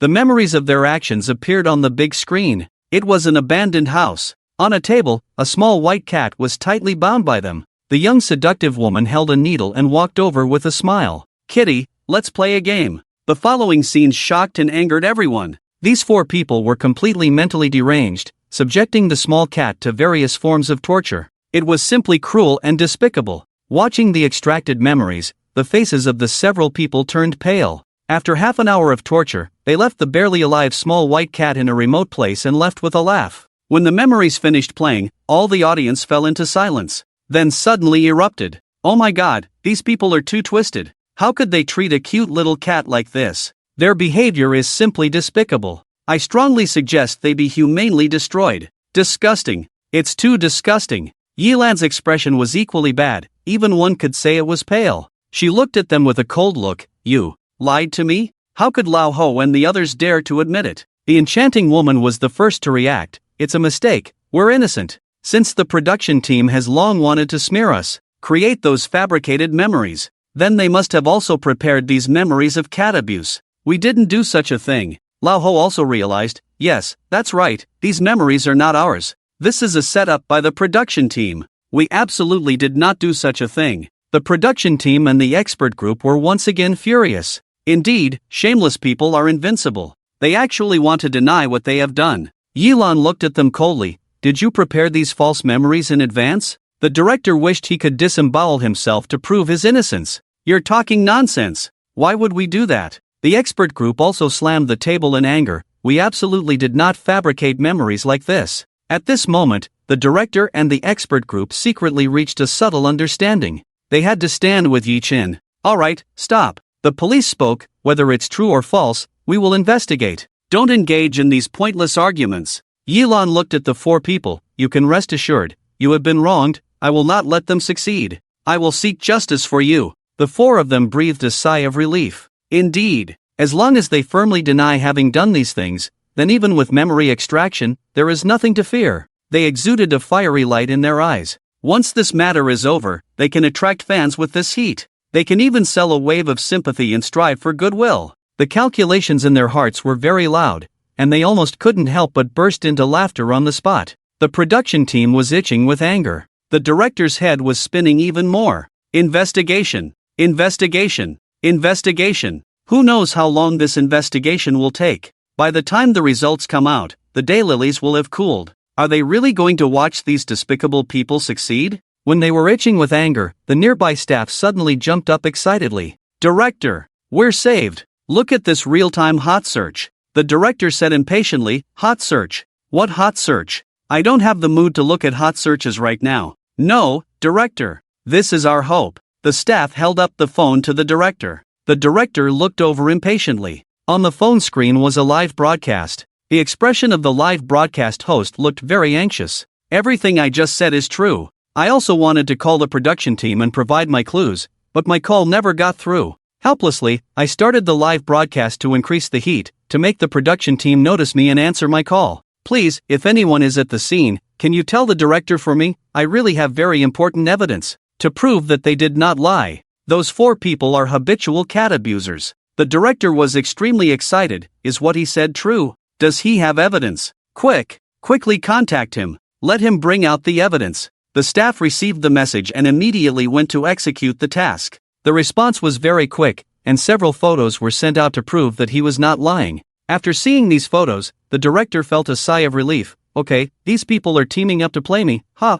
Call him. Tell him we will broadcast his livestream on our big screen. Want to play with me? Drag me down? Heh, let's see if you have the ability. The director picked up the microphone. You say our memories are fake, just because you think we have no evidence? But while man is doing, heaven is watching. To want people not to know, unless one does not do it oneself. We have evidence of you abusing cats, proving that we did not fabricate memories. The 4 people didn't believe it. The memory extractor was already their last resort. What else could they do? And at this time, the big screen that was originally playing memories suddenly connected to a live broadcast. The anchor looked panicked. Have we already connected to the production team? Ah, I see it. Oh my god, I'm so panicked. Yilan frowned. Director, what do you mean by this? The director was confident. He is the one providing evidence. The anchor was obviously also watching the live broadcast of Celebrity's childhood. He nodded frantically. Yes, yes, yes. I have evidence of the 4 of them abusing cats.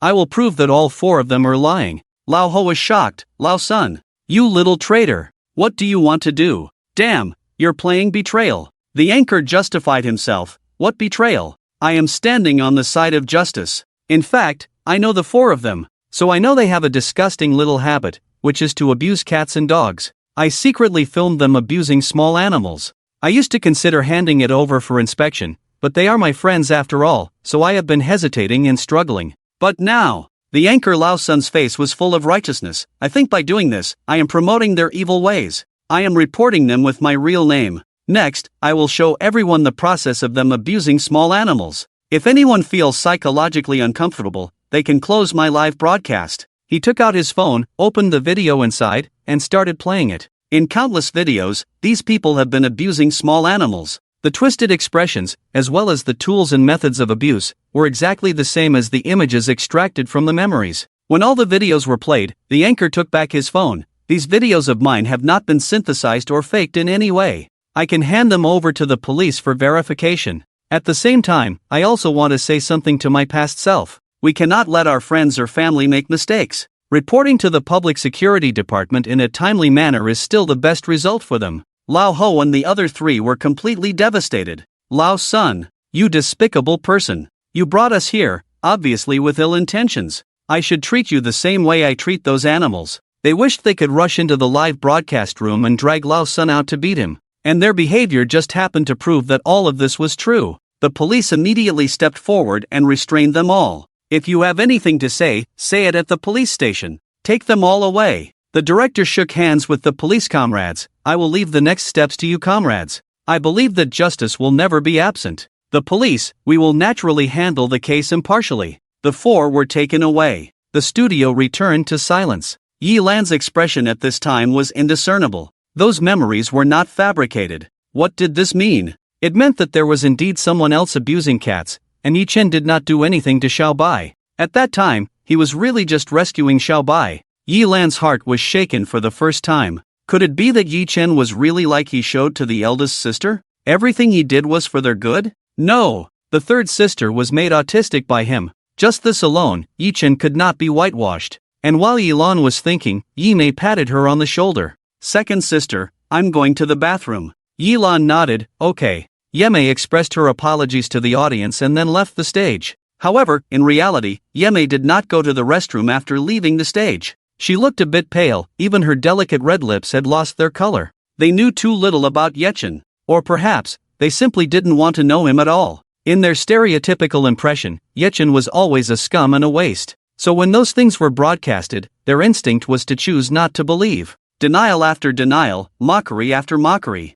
It all stemmed from her unwillingness to believe that her success actually came from Yechen, the scum and waste of a person. But, from the light that spoke in the hospital, to Shadow Teacher, and finally to dust, Yemei completely broke down. Everything that exists must leave a trace. In her memory, Yechen once gave them a bank card. She chose not to believe it before, but now, she was going to investigate this bank card. And dust. Who is his true identity, she will also investigate. Yemei sorted out her chaotic thoughts, picked up her phone, and made a call. The audience in the live broadcast room felt like they were not watching Celebrity's childhood, but rather a large-scale detective suspense drama. The plot twists were just unbelievable. You couldn't predict the future at all. Damn, completely damn. I feel like this show shouldn't be called Celebrity's Childhood, just call it Celebrity's Detective Time. I am just a grass growing on the wall, swaying wherever the wind blows. As a pure bystander, not a fan of the four girls, seeing this plot twist, I happily opened a bottle of cola and started eating melon seeds.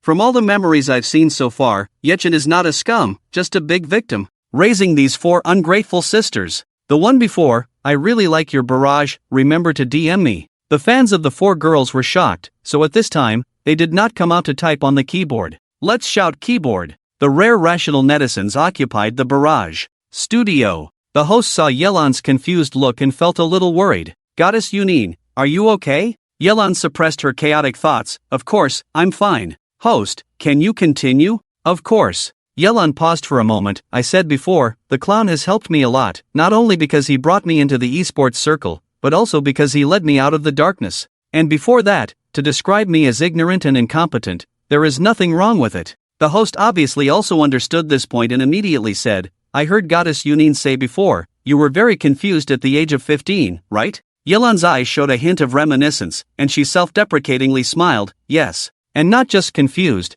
but also rebellious and fallen. You can probably guess from the memories you've seen before, I was a troublemaker. Almost half of the words used to describe a bad girl apply to me. Yelan was the most rebellious among the four sisters. Because, during that time, she was too lonely. But goddess, you still came out. That's great. The host cheered her on. In order to prevent Yelan from sinking into depression, the host deliberately brought up Yechin. After all, the goddess hated Yechin, and mentioning him would probably prevent her from sinking into depression. But I heard the goddess say before, Yechin has been obstructing you on your path to learning esports? Yelan frowned slightly, not attacking as she did at the beginning. Their memories were filled with a kind of strangeness from beginning to end. Every time they thought something was natural, it would be instantly contradicted when the memories were played. At first, Yelan thought this was a trap set by the production team, deliberately falsifying memories to whitewash Yechin. However, with more and more facts in front of her, she began to waver. Yi Chen's performance in front of them was completely different from her true motives. Yelan organized her thoughts and used a conservative tone. Not as excited as at the beginning, she sneered, yes, that's right. After saying these four words, Yelan didn't want to continue speaking. The host also understood and quickly moved on to the main topic. So now, let's enter the childhood memories of the goddess of rhyme. Let's see what happened back then. 1 o'clock in the morning. The sky was full of stars. In the Steel City, nearly half of the lights had been extinguished. The night wind was particularly cold, and Yelan shivered as she wrapped her coat tightly and went upstairs. When she reached the door, she unexpectedly saw light spilling out from inside. Yelan's eyes brightened. Could it be that my elder sister, or one of my younger sisters, has come back? With a hint of excitement, she opened the door. The hall had a dim, energy-saving light. The light was dim, only able to illuminate a vague silhouette, but it was a stark contrast to the darkness outside the door. Yelan looked excitedly at the room of her third sister. The room was dark. There seemed to be no trace of any of them having come back.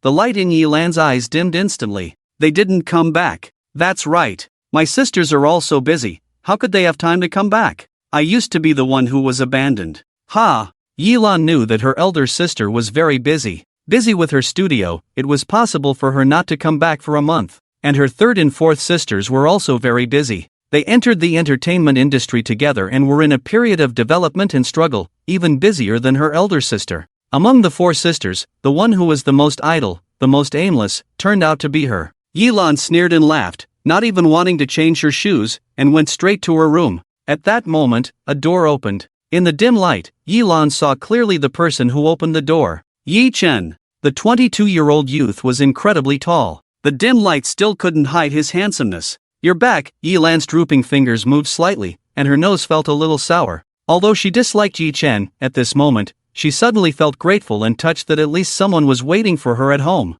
But this trace of emotion quickly disappeared. She subconsciously wanted to scold him. What does it have to do with you when I come back? Yelan snorted and went straight into her room, slamming the door shut. Not long after she closed the door, there was a knock on the door. Yelan didn't want to answer, but the person outside the door was very patient and didn't stop. She threw herself onto the bed, covered her ears with the blanket, not wanting to listen. But the knocking continued. Finally, Yelan couldn't stand it anymore, pulled back the blanket, got out of bed with an angry face, and opened the door. Yi Chen, are you crazy? Why are you knocking on the door so late at night? Yi Chen's face blended into the dim light outside, and his expression couldn't be seen clearly. Go take a shower, Yelan stubbornly retorted. Why should I listen to you?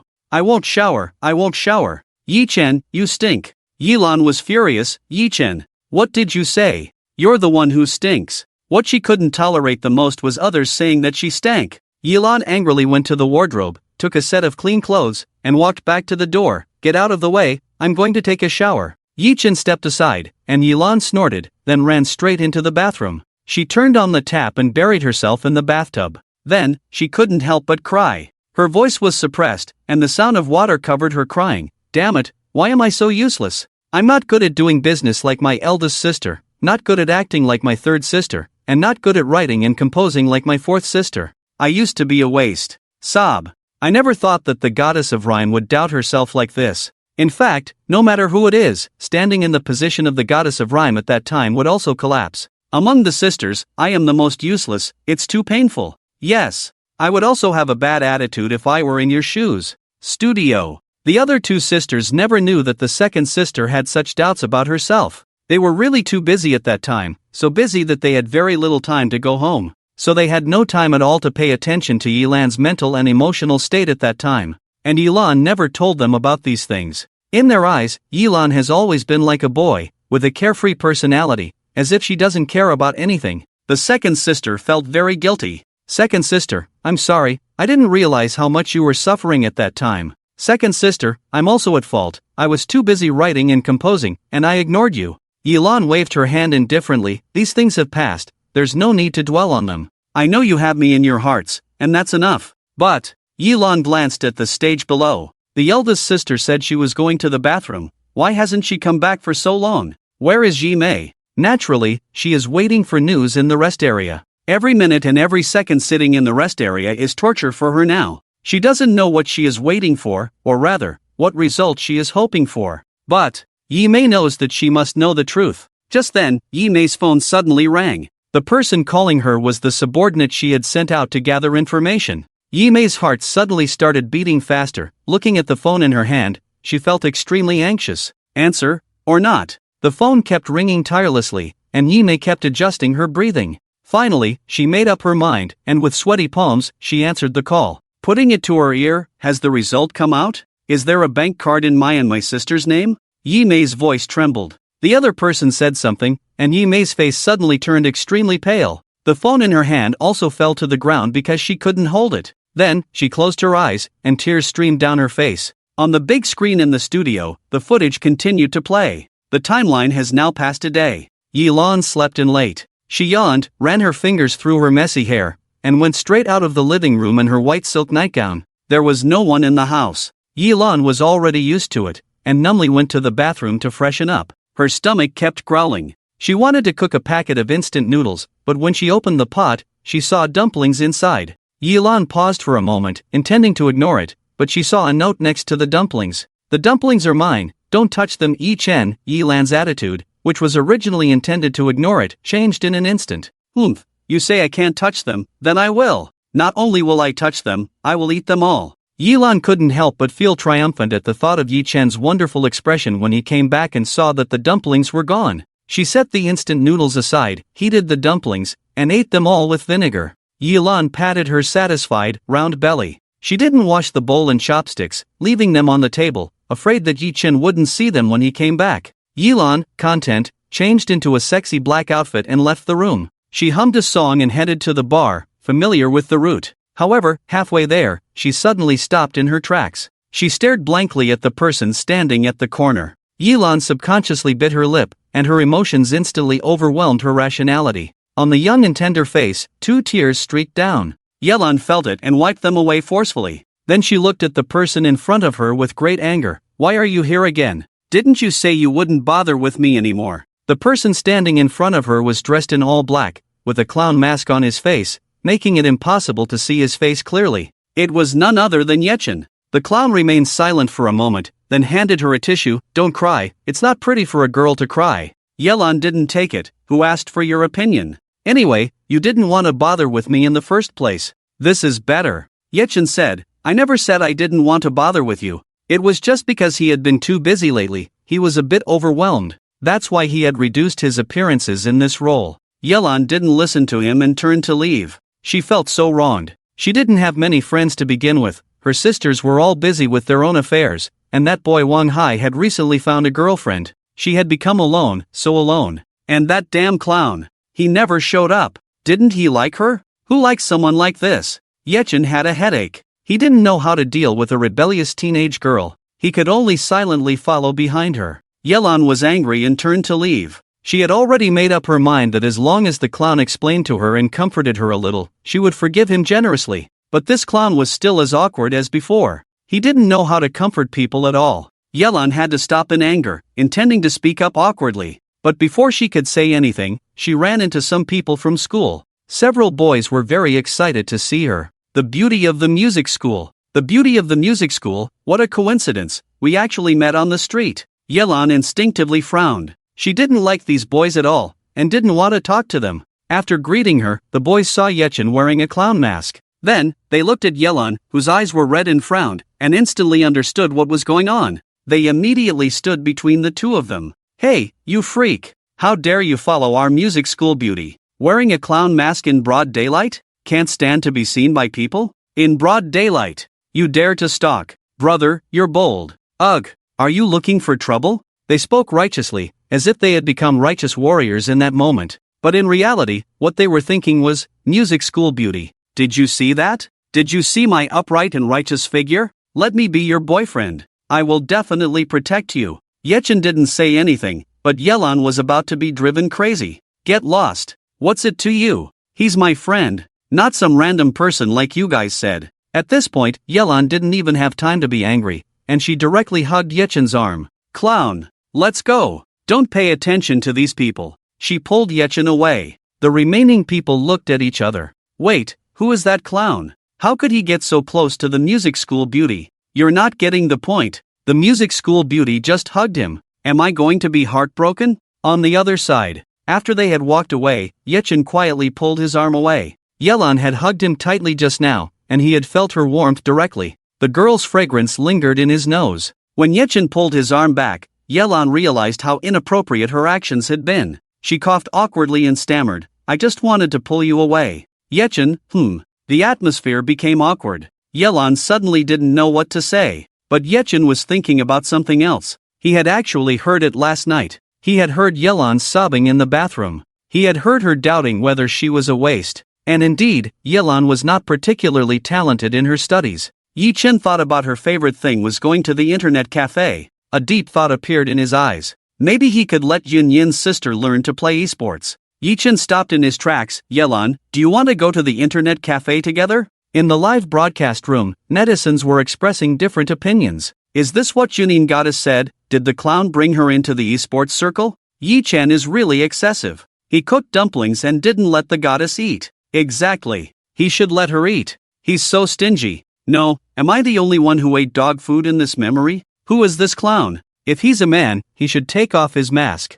I don't accept the goddess being taken away by him. The cold and damp basement. Yi Chen couldn't hold on anymore and wanted to close his eyes. After the rain, the environment in the basement became even worse. The air was filled with a decaying and damp smell. He was really tired. Just as he was about to close his eyes, the long silent phone suddenly rang. It was the notification sound of a text message. How could someone send him a message at this time? Yi Chen reached out his thin hand and picked up the phone beside him. The screen showed a notification message. However, when Yi Chen saw this notification, his heart suddenly skipped a beat. This text message was, Recording Studio. Yelan looked at the memories and felt extremely embarrassed. Cough cough cough. Who hasn't done something stupid in their youth? Her previous self was really stupid. Stupid to the point that even she couldn't bear to watch. Yet Yujia's attention was not on the screen. She glanced at her watch. It had been almost half an hour. Why hasn't Big Sister come back yet? Even if she went to the bathroom, she wouldn't take this long. Yujia felt something was wrong. She pulled Yuju's arm and whispered in a voice only the two of them could hear. Big Sister has been in the bathroom for almost half an hour. I'll go see what's going on. Yuju immediately nodded. Okay, go see if Big Sister is in trouble. The camera was not on her at the moment, so Yujia didn't speak and quietly left the stage. After leaving the stage, Yujie went straight to the bathroom. The women's bathroom was empty. Where was Yumei? Big Sister is not in the bathroom. Where did she go? Yujie went to the staff area and asked, Have you seen my big sister? The staff shook their heads. No, didn't Yunsher's sister say she went to the bathroom? Yujie didn't want to cause trouble, so she didn't mention her discovery, but just smiled. Well, I was just asking. After she left, she took out her phone and tried to call Yume. But as she passed by Yume's rest area, she heard crying from inside. This crying was clearly from Big Sister. Yujie twisted the doorknob to go in, but found the door was locked. She could only knock on the door. Big Sister,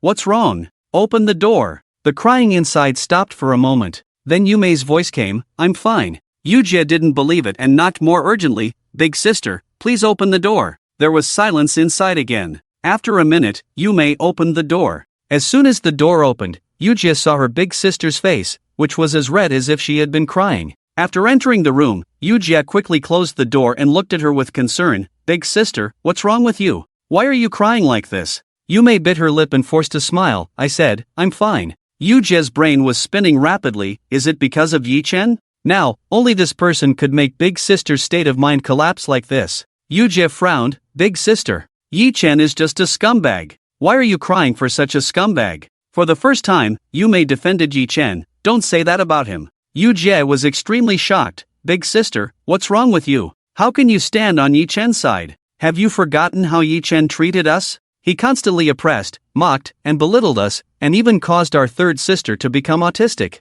If it weren't for our third sister's strength in overcoming that incident, she would still be hiding in the house. Big Sister, are you really going to defend such a scumbag? Yime's chest heaved with anger, her tight-fitting suit barely containing her. He's not a scumbag. Yi Ju's face turned cold. Big Sister, do you believe those memory images, thinking that he's actually innocent and did everything for our own good? Big Sister, can a person pretend for 18 years? Is Yi-chen a fool? Why did he do this? Can't he do things for our good openly? Yi Ju wanted to continue, but Yime stopped her. Enough, don't say anything more. Yime had regained some composure. She wanted to tell Yi Ju about the things she had investigated, but after thinking it over, she chose to give up. The shadow Yi-chen had cast on them was just too heavy. Even if she told Yi Ju, she might not believe it. Just like before, when she saw those reversed memories. Even if the naked truth was right in front of her, she would instinctively want to deny it. Let her sisters find out the real Yi-chen through their memories.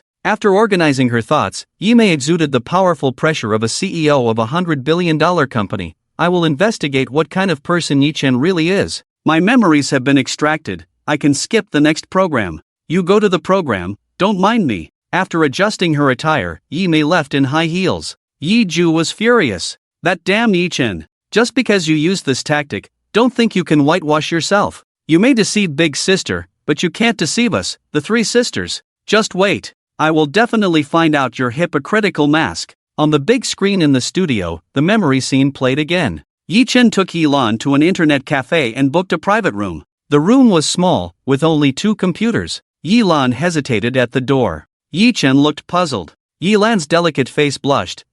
Is it just the 2 of us? Yi-chen misunderstood. Do you want more people? Then let's go to the main hall? Yilan's eyelids twitched. No. She took a deep breath and silently repeated in her heart. Yilan, this clown is just a big fool. You've given him so many chances to confess, but he always looks clueless. This person has zero emotional intelligence. Don't expect too much from him. But it's impossible for her to confess first. Humph. Let's see how long you can endure. Yilan walked into the room with large strides. The 2 computers were already on. Yi-chen asked directly, have you played games before? Of course, Yilan had, and she nodded. Without asking what game she played, Yi-chen said, let's play a round of heroes. He wanted to see if his second sister had the potential for esports. It was Yilan's first time playing heroes, and she was a bit flustered. But Yi-chen noticed that she didn't make the same mistakes the second time. After a few games, it was clear that she had made significant progress. She had a talent for gaming and esports.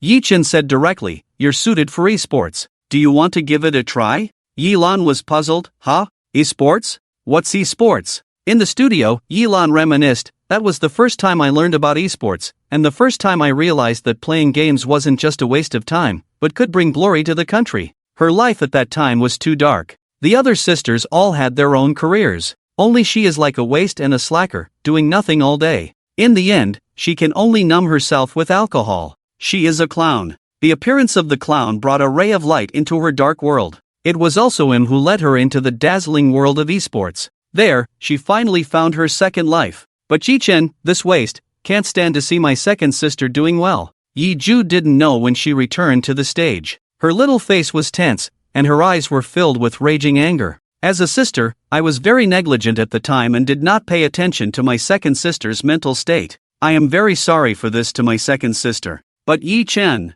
he is even more of a scum. Yi-ju was full of anger at this moment. The words that Yi-mei just said made her very angry. Her appearance, on the contrary, made Yi-lan puzzled. What's wrong with the fourth sister? How did her temper suddenly become so irritable after coming back from the stage? Yi-ju ignored her and instead faced the camera, criticizing, Yi-chen, this scum almost ruined a genius in the esports circle. He didn't let my second sister play esports, saying that playing games is a waste of time. It's not a proper job. As long as a person is not mentally ill, they will not consider playing games as a legitimate industry. He also said that all gamers are just wastes. Only wastes would play games. Some live stream viewers who like to play games immediately became furious when they heard this. Does Yi-chen look down on us? I love playing games, so what? Who says playing games cannot be a genius or a top student? I study at the top university. I'm in the star diamond rank. Look at the clown, and then look at him. The rank has widened in an instant. The host has been paying attention to the barrage all along. Seeing the comments, they all looked eager to see what was happening, and immediately said, so let's take a look at what exactly happened. This was the first time Yi-lan knew what esports was. So playing games can also become a profession? Clown, why not? Don't underestimate games. You have the talent for esports. I believe you can do it. Yi-lan's eyes lit up and she nodded vigorously. From that day on, Yi-lan seemed to have found what she should do. She started to study esports techniques diligently every day. She still didn't know what the clown looked like under the mask. Even in recent times, the clown seemed to be very busy and didn't appear often. Yi-lan practiced quietly alone. And then, she was found by Lao Su. Lao Su was her elementary school teacher, and coincidentally, he also came up with her when she moved up, and he was her homeroom teacher. Lao Su had a stern face. I heard you've been playing games a lot recently? Yi-lan remained silent, but there was obvious impatience in her eyes. So what? What's wrong with it? Why is Lao Su so annoying? Lao Su slammed the table in anger. What's good about playing games?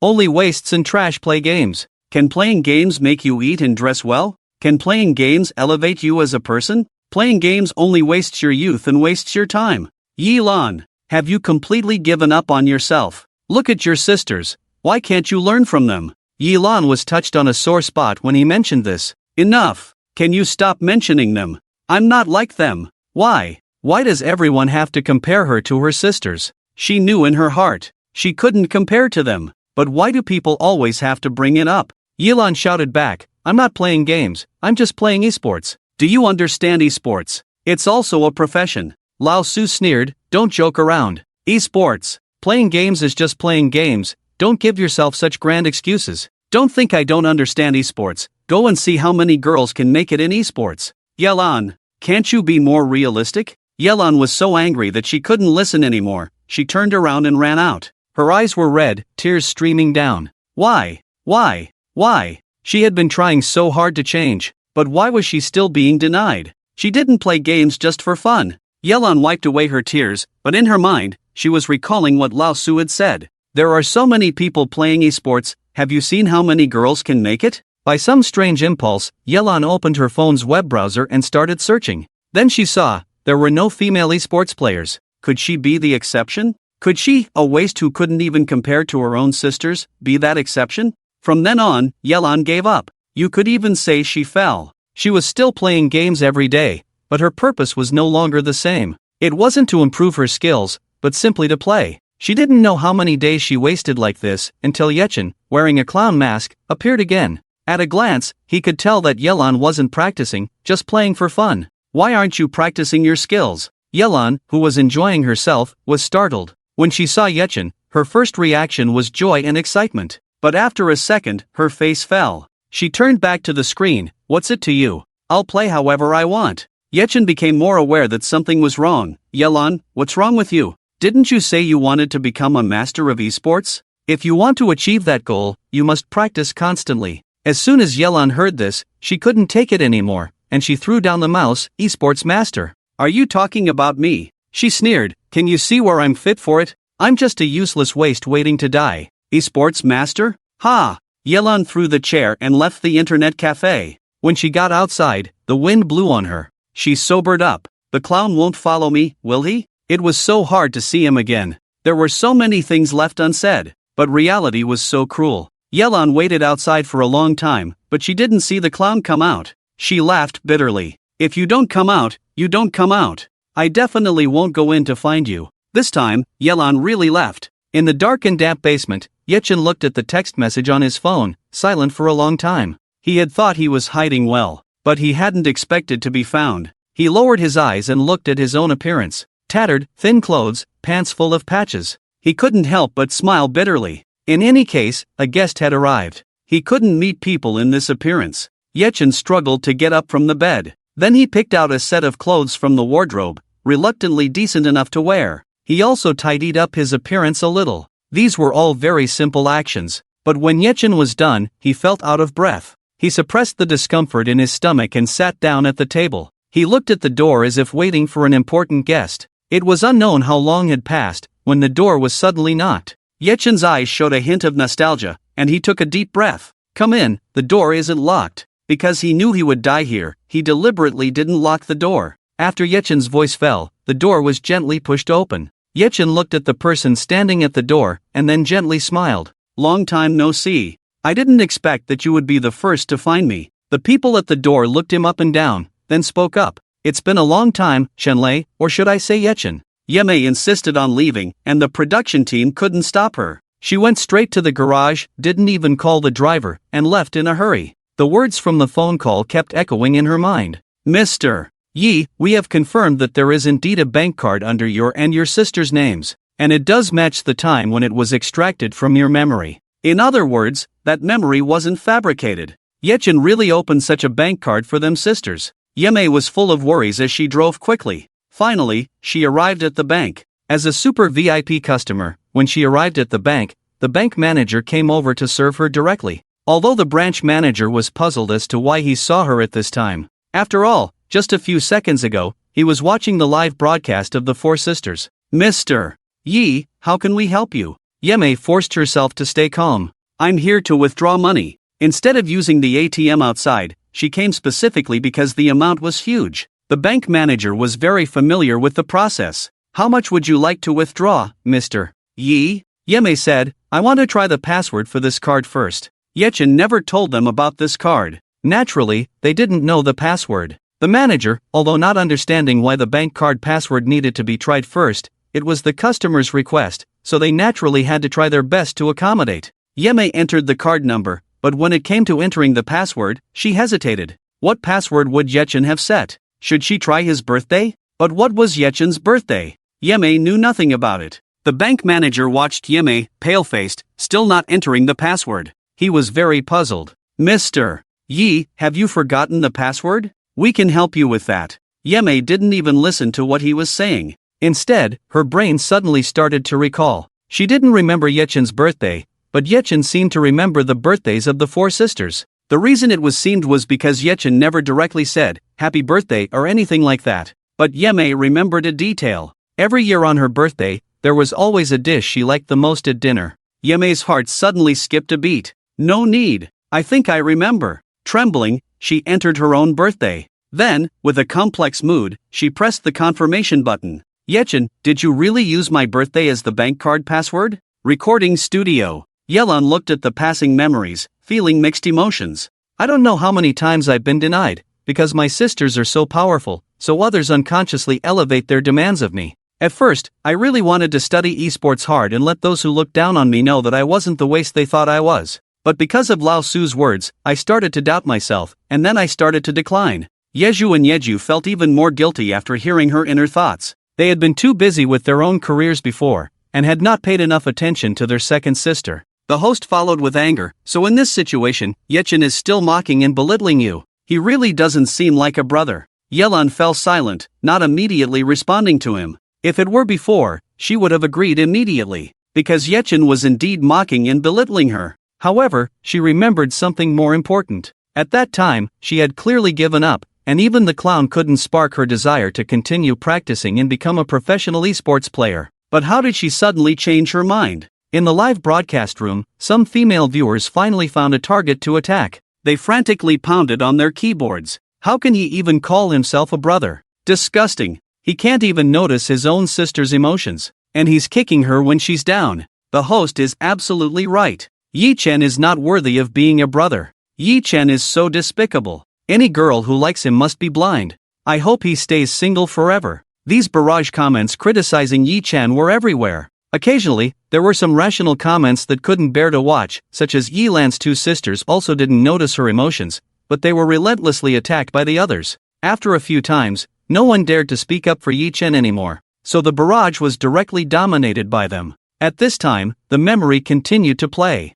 Yi Lan returned home from the internet cafe in a huff. She took out the wine Yi Chen had bought from the fridge and drank half of it directly from the can. Just that little bit made her face turn red. Although she was still young, she had developed earlier than her peers. Yi Lan sullenly finished the rest of the drink. Because she drank too quickly, the beer flowed into the groove on her chin. She didn't bother to wipe it off. Overwhelmed with emotions and taking advantage of the fact that no one was home, she started crying on the sofa in the living room. They're all lying to me. No one cares about me. I'm useless. I'm a useless nobody that no one cares about. Yi Lan collapsed into her emotions, completely unaware of when the door had been opened. Yi Chen stood at the door with groceries, seemingly completely unprepared for this situation. He heard Yi Lan crying and a look of concern appeared in his eyes. What had happened to his younger sister? She had been acting strange since she came back from the internet cafe. Yi Lan didn't know that Yi Chen had already returned and was standing behind her, still crying to herself. As she cried, Yi Chen finally understood why Yi Lan was crying and why she wasn't practicing gaming properly.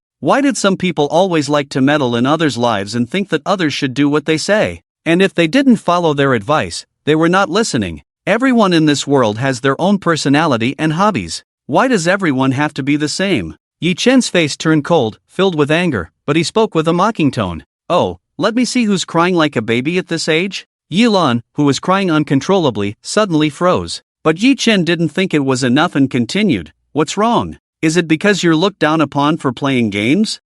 It seems you're quite self-aware, knowing that you're no good at gaming. A true waste of space. What Yi Lan hated most now was being called a waste of space by others. It was one thing for her to call herself that, but it was another thing for others to say it. Yi Lan stopped crying immediately, and her inner embarrassment turned into anger. What's it to you? Why do you care about me? Yi Chen put the groceries on the table. Do you think I want to care about you? It's just that your crying is unbearable and it's dirtying my ears. Yi Lan was so angry she wanted to bite Yi Chen to death. Yi Chen, can't you go a day without being a jerk? Yi Chen, I said a couple of truths, and that's called being a jerk? Then you can't compare to your three sisters in anything. Can I say you're not worthy of living in this world, a waste of space? Yi Chen saw the alcohol she had been drinking and frowned slightly, but it quickly disappeared, unnoticed by anyone. He picked up the beer can. What's wrong with the waste of space? Have you realized that you're a waste of space and are indulging yourself? Why did you only drink one can? Shouldn't you be drinking all the alcohol in my fridge until you're completely wasted?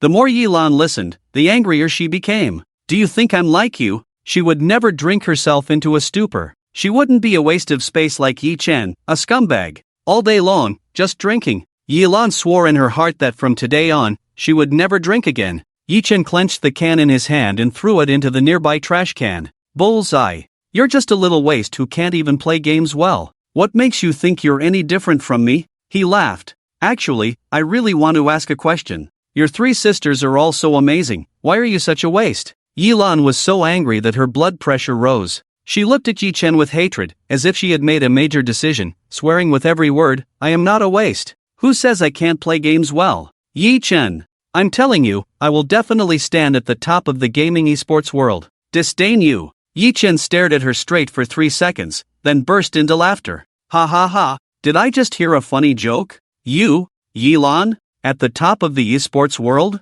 Ha ha ha, well done, well done. I don't know if you can be at the top or not, but you have successfully pleased me. Yi Chen stopped laughing, looked at her with deep eyes, and said inexplicably, well, at the top, don't make me look down on you. I'm so angry, so angry. Yi Chen is really too much. How can he mock the goddess's dream like this? Exactly. Fortunately, the goddess later slapped him in the face. Yi Chen must regret it. Regret how he treated the goddess like this. Ha! Am I the only one who thinks that Yi Chen deliberately said those things when recalling this memory? Agreed. It feels like Yi Chen said those things to ignite Yi Lan's fighting spirit. The audience in the live broadcast room was discussing fervently. In the highest institution of learning, a psychology professor suddenly slapped his thigh. I got it. Yi Chen did say those things on purpose. Just as the audience guessed, he did it to provoke Yilan, to ignite her fighting spirit. Did you notice? Before Yi Chen said those things, Yilan was actually in a state of giving up. She never wanted to continue on the path of esports in the first place. The psychology professor took a deep breath and spoke solemnly, but when Yi Chen said that, Yilan instantly became angry. She even vowed to achieve something, to make Yi Chen, who looked down on her, eat his words. What kind of person is this? Since the age of 9, he had already prepared to be misunderstood and insulted by everyone, and to raise his 4 sisters to success. These are things that many parents cannot do. But Yi Chen did it. But clearly, he is such a great person, yet he is insulted by countless people. Even a tough man like the psychology professor, who rarely sheds tears, couldn't help but redden his eyes at this moment. In the recording studio, Yi Ju was very pleased when she saw this memory. See, Yi Yunqing is not a good person at all, he is just a hypocritical trash. Holding the microphone, she was even more excited than Yilan. This is the Yi Chen that everyone thought was a good person. He belittled my second sister's dream and looked down on what my second sister wanted to do. If it weren't for my second sister's firmness and perseverance, then there would be one less rising star in the esports world. Yi Zhu, who was more sensitive, looked at Yi Lan with red eyes. Second sister, you've been wronged. But Yi Lan remained unusually silent, just like before. Yes, clearly, in this memory, Yi Chen had been insulting her all along. But why did she feel a different kind of feeling? Clearly, at that time, she didn't want to continue. Yi Lan suddenly seemed to think of something, and her pupils dilated sharply. In the VIP service area of the bank, Yi Mei pressed the final confirmation button. She didn't even know when she had become so nervous that her mouth was dry. Beep. It was usually a very ordinary sound. But at this moment, it made her heart race. Her palms were sweating. The next moment, the cold machine spat out 4 words, correct password entered. Countless thoughts flashed through Yi Mei's mind in that instant, crashing against her brain like waves, making her feel as if she had lost her voice. The password was correct. This meant that Yi Chen had indeed used her birthday as the password for this bank card. The bank manager, seeing Yi Mei's pale face, quickly poured her a cup of hot water. MS. Yi, are you okay? Yi Mei tremblingly picked up the cup and drank the water before feeling a bit more clear-headed. I'm fine, she licked her full lips and spoke with difficulty. Please check how much money is in this bank card. When she said this, she didn't know what answer she was expecting. If it was only 500 yuan, how would she handle it? At this moment, this bank card was like Pandora's box. When this box was opened, no one knew what would happen. The bank manager, unaware of Yi Mei's inner turmoil, looked directly at the computer screen. Then, he gasped in shock. Is this for real? Yi Mei pressed down her impatience. Can you tell me how much money is in there? An hour ago, Zheng Ming quietly left the recording scene shortly after starting to play Yilan's memories. Because of a recent rain, the weather was gloomy, and the road was still wet. Smelling the earthy fragrance in the air, he finally took out his phone and looked at a number that had been untouched and undeleted for a long time, and slowly composed a text message. Yi Chen, where are you? However, after thinking for a long time, Zhang Ming still did not send the message. Yi Chen was clearly avoiding the 4 sisters. If so, how could he possibly reveal his whereabouts? Sending this message would not yield any results and might even startle the snake. But he really wanted to see him, this old friend. Zhang Ming deleted the message and instead made a phone call. He gave some instructions to the person on the other end of the line and hung up after a long while. Then he sat on a bench outside, waiting for a reply from his subordinate. After a while, his phone finally rang. Seeing the caller ID, Zhang Ming immediately answered the call. Did you find it? Understood. Zhang Ming hung up the phone, feeling incredibly complex and uncertain about his thoughts. He looked back at the studio, but ultimately did not go in. Instead, he drove to the address sent to his phone. Half an hour later, Zhang Ming arrived at a dilapidated and dirty alley. The buildings here seemed to have been abandoned and not renovated for a long time. They were in a state of disrepair, with dusty spider webs visible everywhere. Perhaps due to a recent rain, the drains were clogged, emitting a nauseating stench. Even Zhang Ming, who was born into a poor family, couldn't help but cover his nose. He took out his phone and confirmed that the information sent was indeed at this location. You actually live in a place like this? Since you're already here, I'm not worried that you'll run away. After saying this, Zhang Ming fell silent for a long time, but eventually opened his contacts and found a long unused but undeleted phone number. Shanai, I'm coming to find you. The message was sent successfully. Zhang Ming put away his phone and followed the address he had noted down. This remote place was truly too secluded. Even the road signs were covered in graffiti, making them illegible. Zhang Ming had to put in a lot of effort to find the address. Finally, he stood in front of a dilapidated wooden house, lost in silence. It took a long time before he raised his hand to knock on the door. Someone inside the door quickly made a sound. "Come in, the door is not locked." Zhang Ming turned the doorknob and pushed the door open. At a glance, he saw Yichen sitting in the middle of the hall. It was clear that he had tidied up his appearance, but he looked extremely haggard. What shocked Zhang Ming even more was that at this moment, Yichen looked as if he had only a layer of skin covering his bones. Zhang Ming's lips moved for a long time, not knowing what to say at this moment. Instead, Yichen smiled gently. "Long time no see. I didn't expect you to be the first to find me." Zhang Ming's throat tightened. "It has indeed been a long time, Dust, or should I say Yichen?" He swallowed hard. "How did you become like this?" The Yichen he knew was talented, comparable to a genius. Zhang Ming had admired his brilliant ideas countless times. He had even thought about trying to recruit him into his team, but in the end, he had not succeeded. However, despite this, the two of them had still become good brothers. Zhang Ming promised Yichen to act as if he didn't know him, and also promised him not to tell anyone else that Dust was his other identity. Yichen stood up straight, even though his face was haggard and pale, and his skin was as dry as bark, but his eyes were incredibly bright and determined, like a shining star in the dark night. Even after experiencing wind and frost, he still returned as a young man.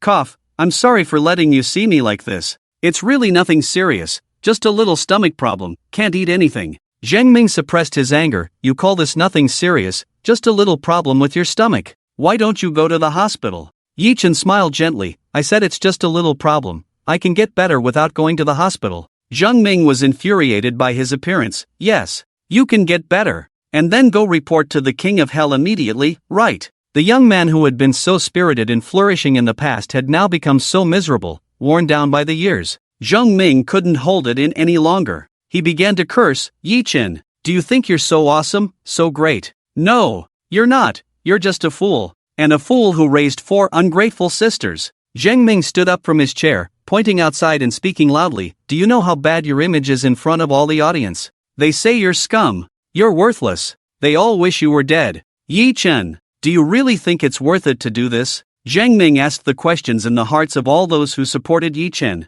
Those 4 so-called sisters had no blood relation to him at all. He was not worth turning himself into this appearance for those 4 people. Moreover, after they grew up, they took all the credit for themselves and never acknowledged his contributions. They even denied everything he had done. They were truly ungrateful. Yichen's smile remained on his face. "You ask if it's worth it? Perhaps in the eyes of many, what I'm doing is not worth it. Even someone like you would call me a fool. In fact, I am the most selfish one. I have bound them to me, forcing them to acknowledge me as their brother. I am greedy for this false family bond and unwilling to let go." His tone was slow, so slow that it made people always suspect that he might stop breathing the next second, but his tone was firm. In his previous life, he was still an abandoned orphan. Some even said that he had a doomed fate, because everyone who came into contact with him ended up living miserably. Even though he later achieved great success, he had never experienced the warmth of genuine care from others. It wasn't until those 4 little ones grabbed his hand, softly calling him brother,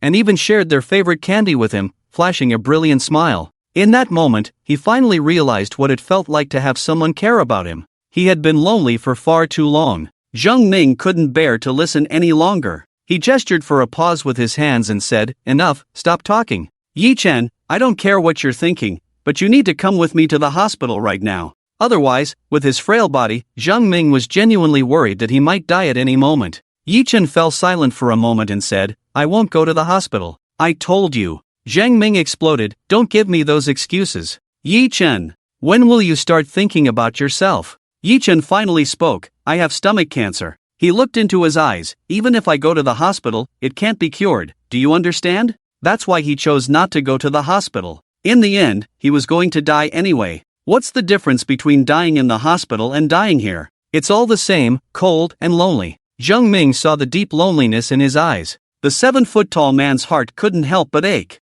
He pulled out his trump card. "Don't you know yet? Not only am I looking for you, but the production team is also looking for you." "Production team? Why are they looking for me?" Zhang Ming said. "What else could it be? It's about that damn memory extractor. When did you bring the damn memory extractor machine over?" Yi Chen understood. It was because of the system that his memories appeared in the live broadcast. How could this be explained? Zhang Ming didn't wait for his answer. I don't care what you think, but you have to come with me now. If you don't want the production team to find you. Seeing Yi Chen still silent, Zhang Ming dropped the bombshell. If you don't go to the hospital, how long do you think you can still see them? Yeah, I don't have much time left. If I continue to stay here, I really don't know how much longer I can hold on. Yi Chen stood up. Okay, I'll go to the hospital with you. Recording studio. Yi Ju noticed that Yi Lan was acting strange. Sister, what's wrong? Why aren't you saying anything? Yi Lan tightened her lips. I'm fine. But her heart was in turmoil. Could it be true, as the eldest sister said, that everything he did was for their sake? His wrongs towards them were just a facade? How could that be? Clearly, the things he did were so wrong. No, that's not it. There must be something wrong here. The host continued to excitedly comment. From the information we have, the music goddess reached the top spot in the province in just half a year. But I also remember, there was a very sensational news at the time. I remember. It was said that just before the competition started, a male fan broke into the contestants' rest area and harassed a female fan. Although the harassment was unsuccessful, it still caused quite a stir at the time. And the key point is, this male fan was Yi Chen. The audience in the live broadcast instantly erupted. What? Yi Chen has harassed someone. He really is a scumbag. He's never done anything good. What kind of person is Yi Chen? Every time I want to believe he's a good person, evidence of him being a scumbag comes out again. Help! Harassment is really disgusting. This kind of man can never be forgiven. Once a harasser, always a harasser. Police? Quickly check if he has any criminal record. Can the people on the screen calm down a bit? This matter has not been concluded yet. If it turns out like the previous few times, and gets reversed again? I didn't have a good impression of these 4 women, nor was I interested in this program. But now I want to continue watching, just to see how those who criticized Yi Chen will be proven wrong. These comments on the barrage are also being observed by the host. He sneered inwardly and said directly, I see some viewers saying whether this matter will have a reversal like before. I think the viewers who can say such things must not have understood the news at that time. In the news at that time, the sexually harassed female fan bravely came forward and accused Yi Chen of wanting to sexually harass her. The parties involved have already spoken out. Could this matter still be false? Ridiculous. Yi Ju also knew about this matter. A trace of disgust flashed across her face. Yi Chen is truly a hypocritical person. He pretends to be completely devoted to his elder sister,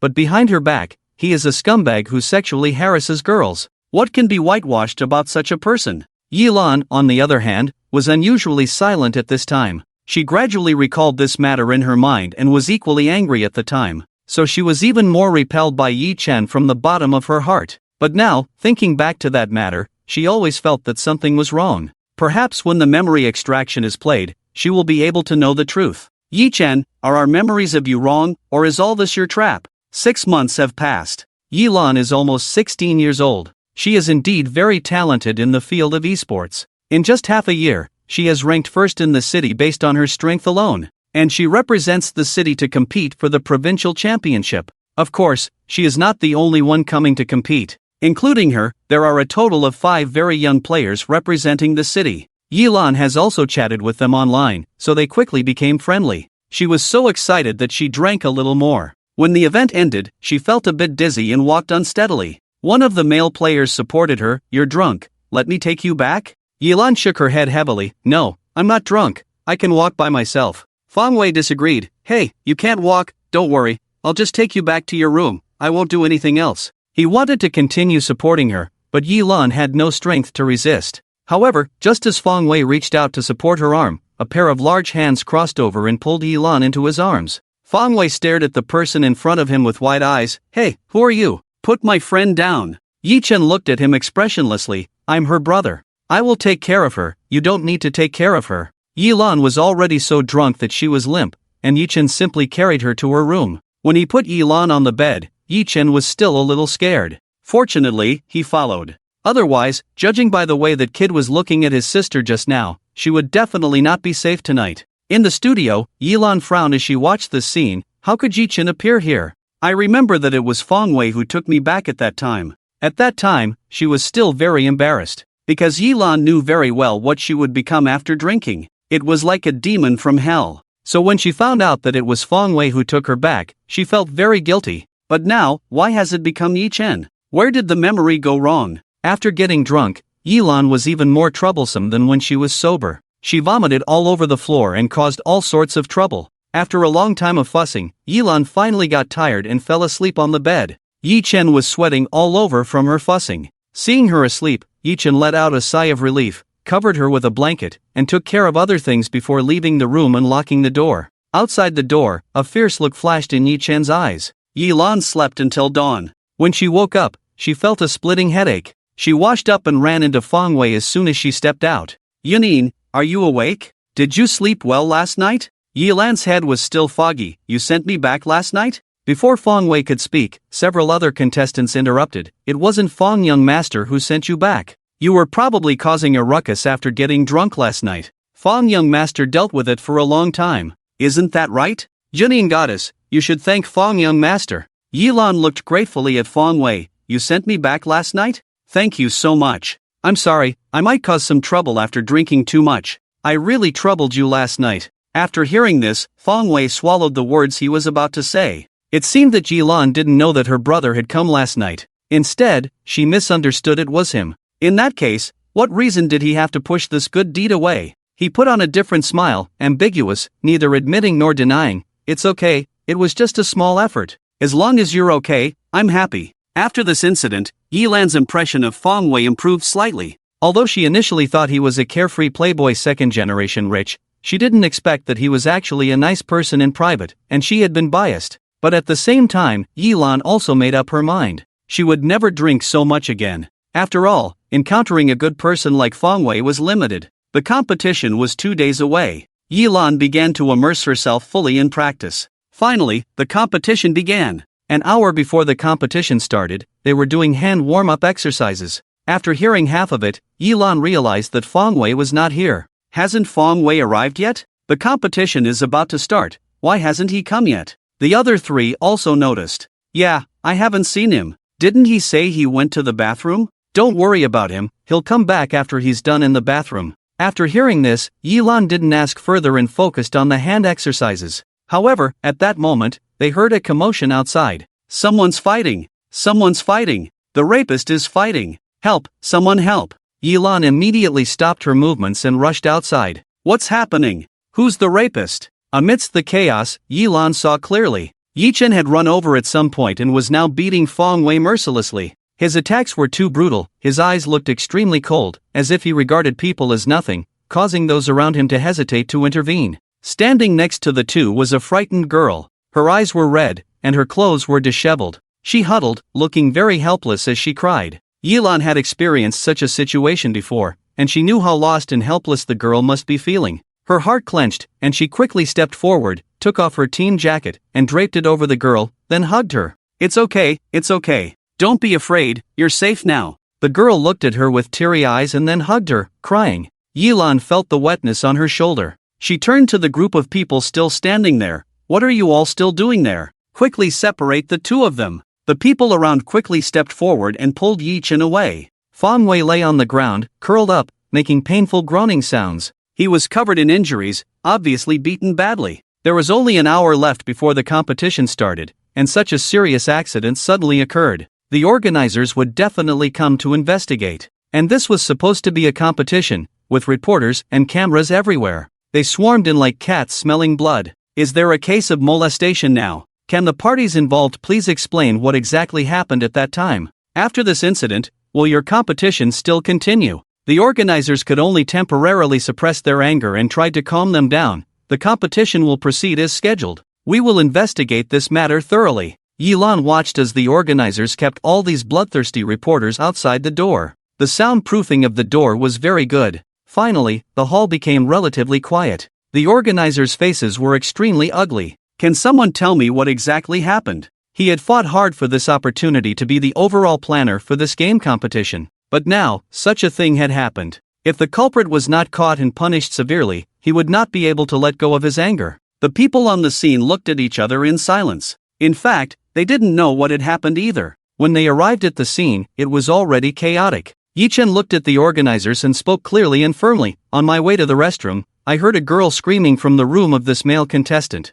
I thought something might have happened, so I kicked open the door and rushed in. Then I saw this male contestant molesting the girl. As soon as Yi Chen finished speaking, Fang Wei, who was covered in injuries, suddenly jumped up. He gritted his teeth and said, "You're talking nonsense. It was clearly you who molested her." Hiss. Fang Wei covered his wound and looked at Yi Chen fiercely. "I couldn't stand by and do nothing. I rushed over to stop you when I saw you molesting someone, and you ended up beating me like this." The girl in Yi Lan's arms suddenly trembled. She looked even more frightened. Yi Lan whispered softly to her, "Don't be afraid, it's okay." The two parties involved each stuck to their own story. The organizers frowned and turned their gaze to the girl. "Little girl, you tell us, who is telling the truth between the two of them?" The girl's eyes were red, her lips trembling, but she couldn't make a sound. She was too scared. Yi Lan felt extremely sorry for her. "She's too scared right now. Can you give her a moment?" She whispered to the girl beside her, "Don't be afraid, just tell us who molested you, that's all you need to do.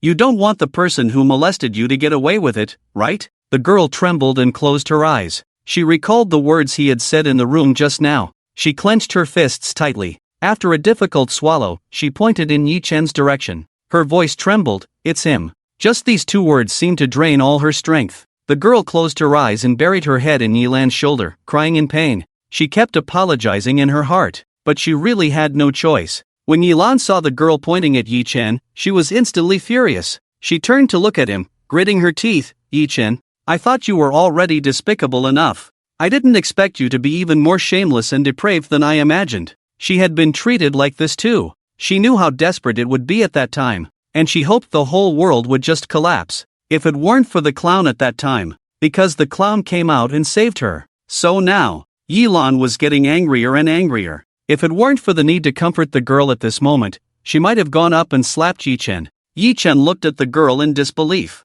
It was as if he hadn't expected that things would end in this way. "What are you talking about? How could I force you? The stigma of being a pervert is just too heavy." Fang Wei's mouth curled up secretly. When others noticed, he put on a grinning appearance. For a moment, no one noticed that he was laughing. How is that not possible? Fang Wei covered half of his face. "This is clearly something you did. You're trying to play the victim. You've thrown all the dirt on me, you really have no shame." Fang Wei looked at the girl, speaking as if he was defending her. "Little girl, rest assured. As a person who stands up for justice, I have the most sense of justice. I will not let the person who bullied you go unpunished." He emphasized the words "let go." The girl was trembling violently all over. In her heart, she made a decision, wiped away her tears, and stood up. There was no hesitation as in the beginning. Instead, she spoke firmly, "I identify. It's this man who rushed in and tried to molest me." Finally, this contestant Fang heard my cry for help and rushed in to protect me. I don't want the criminal to go unpunished.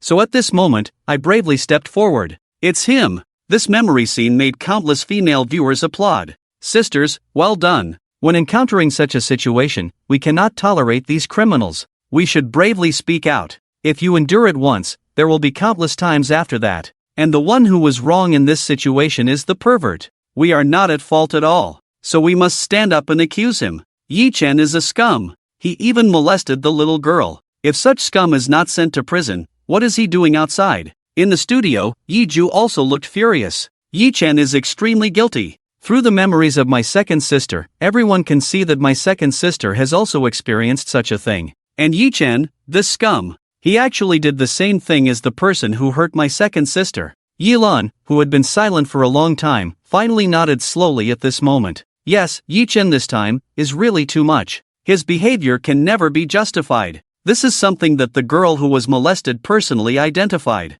There will be absolutely no mistakes. Yi Chen, in the end, disappointed her. Yi Zhu's personality tends to be gentle, so among the four sisters, she speaks the least and her tone is not as aggressive. But now, she couldn't help but add a bit of reproach. Everyone knows how important innocence is for a girl. What Yi Chen did is really shameless. Because of the third sister's voice, their fans on the barrage entered into a new round of frenzy. In this chaotic and smoky barrage, there was one barrage that didn't fit in with the others. But what if Yi Chen is wrongly accused by that girl? This barrage was quickly drowned out by the other densely packed barrages. However, the program director, who had been paying attention to the barrage, suddenly caught it. He quickly notified the host through the earpiece. The host frowned, feeling disdainful, but still followed the director's suggestion and spoke. "Just now, I noticed a barrage saying, 'What if that girl is falsely accusing Yi Chen?' So here, I want to ask two questions first. Why would that girl want to falsely accuse Yi-chen? What benefit does she get from doing so?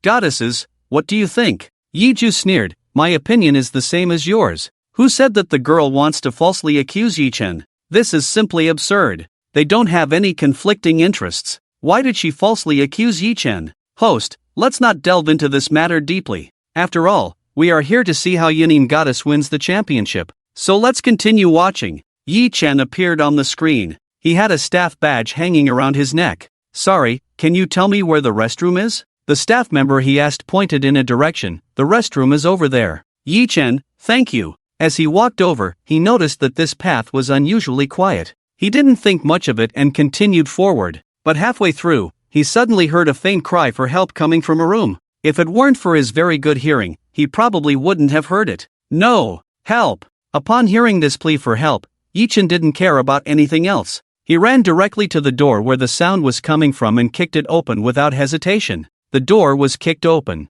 At a glance, he saw Fong Wei, wearing a player's uniform, wickedly smiling as he pressed down on a girl. The girl's clothes were disheveled, her eyes were red with fear. Without thinking, Yi-chen directly pulled Fong Wei away and punched him to the ground. Bang! Fong Wei fell heavily to the ground, wincing in pain. Who the hell are you? Yi-chen looked at the girl, are you okay? The girl, as if not expecting such a turn of events, stood there as if in a daze. Fong Wei was about to get up, but Yi-chen pressed him back to the ground. Fong Wei, what are you doing? Let go of me. Yi-chen, let go of you, so you can continue to molest her? Fong Wei's face turned pale for a moment, then quickly turned fierce. I recognize you, your name is Yi-chen, right? I advise you, be sensible and let go of me. Do you know who my dad is? He's the CEO of the Oriental Group. If you don't let go of me, you're finished, I'm telling you. Yi-chen's voice was very calm. So what? Can rich people do whatever they want? I saw something unjust happening in front of me, and I have to stop it.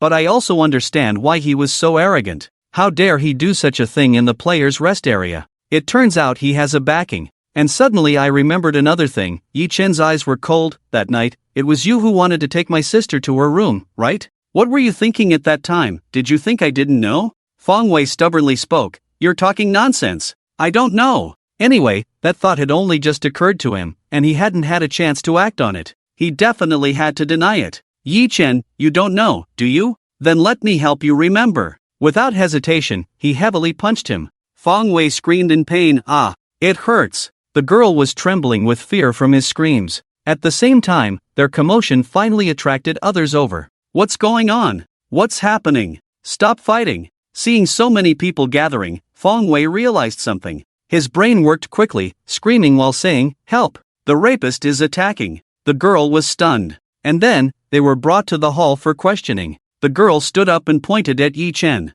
He was the one who did it. He molested her. The lively barrage in the live broadcast room suddenly cleared. I don't know what to say at the moment. So, is it the girl who falsely accused Yi-chen? Why would she do this? Yi Yunqing clearly saved her, didn't he? Is this girl a villain? Yi-chen saved her, and she still slanders him. It's really disgusting. Those fans in front. Can't you see clearly? It's you who slandered Yi-chen. Yi-chen is really a big scapegoat. What kind of trouble has he encountered? So unfair. Rational netizens speak out. The irrational and brainwashed fans who had previously sprayed were forced to shut up. But there are still some troublemakers who insist on coming out. How do you know that this reversal is true this time? Exactly. Studio. Yi Ju looked at the scene in disbelief. How could this be? Why did that girl slander Yi-chen? This is simply unreasonable. Yi Lan, however, focused on something else. Why did she feel so familiar with the way Yi-chen hit someone? The two figures gradually overlapped.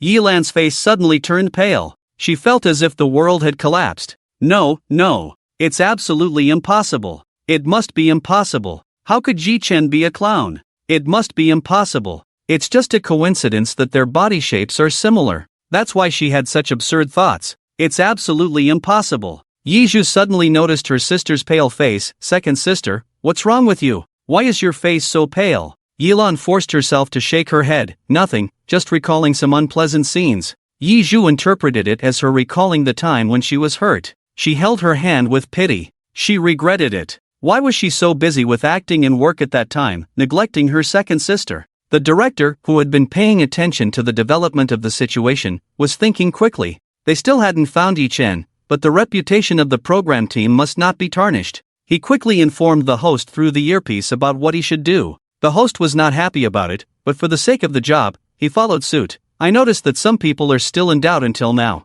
Are these memories true or false? So we will have a live connection with the audience who sent the barrage earlier. Because we detected backstage that this audience not only sent that barrage, but also sent another barrage. The content of the barrages, I heard with my own ears that the girl apologized to Yi Chen when she was drunk. The director really didn't lie. After that audience member sent the barrage, they had been monitoring it all along. Then, in the playback of the memories, they successfully connected with her. She had clearly expressed to the program team that she could come forward and speak. Soon, they started dialing her number on the spot, informing her, and then connecting to her live broadcast room. On the big screen, the live broadcast room of this woman quickly appeared. The woman looked very excited. "Hello everyone, I am the one who sent the barrage just now. I am also a witness to this matter. 5 years ago, at her birthday party, a group of friends, including me, attended. She got drunk in the end, maybe feeling very bad and guilty, so she said something hidden in her heart. This matter is that she turned a young man who saved her from a rapist into a rapist.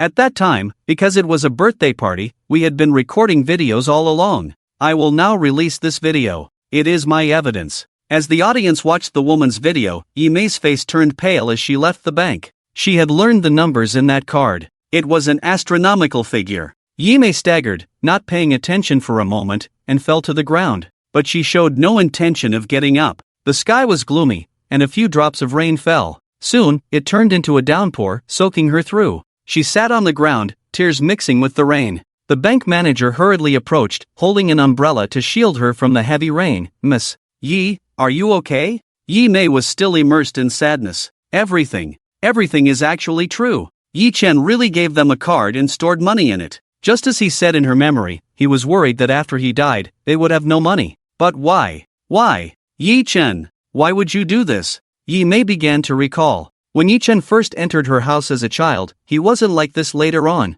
He would patiently and carefully play with her. And she and her 2 twin sisters also loved to follow him around, calling him brother. Later, all this warmth disappeared. Yi Mei stopped recalling, feeling not only sorrow but also confusion. In the eyes of the 4 sisters, Yi Chen had always been a carefree and idle person. Besides drinking and playing day and night, they never saw him do anything serious. So the question is, how could he have so much money? Where did that money come from? Was the source of that money legitimate or illegitimate? If it was legitimate, how could he have earned so much money? What was his identity when he earned that money? A ridiculous thought arose in her mind. Familiarity and Concealment of the Dust by Zhang Ming. Could it be? Yi Chen is the dust? No. Calm down, Yi Mei. Whether Yi Chen is the dust is not the only explanation. There is another possibility. The other possibility is that the source of this money is illegitimate. Yi Chen had an account opened in her name, perhaps to frame her, or to launder money. One speculation after another emerged in Yi Mei's mind.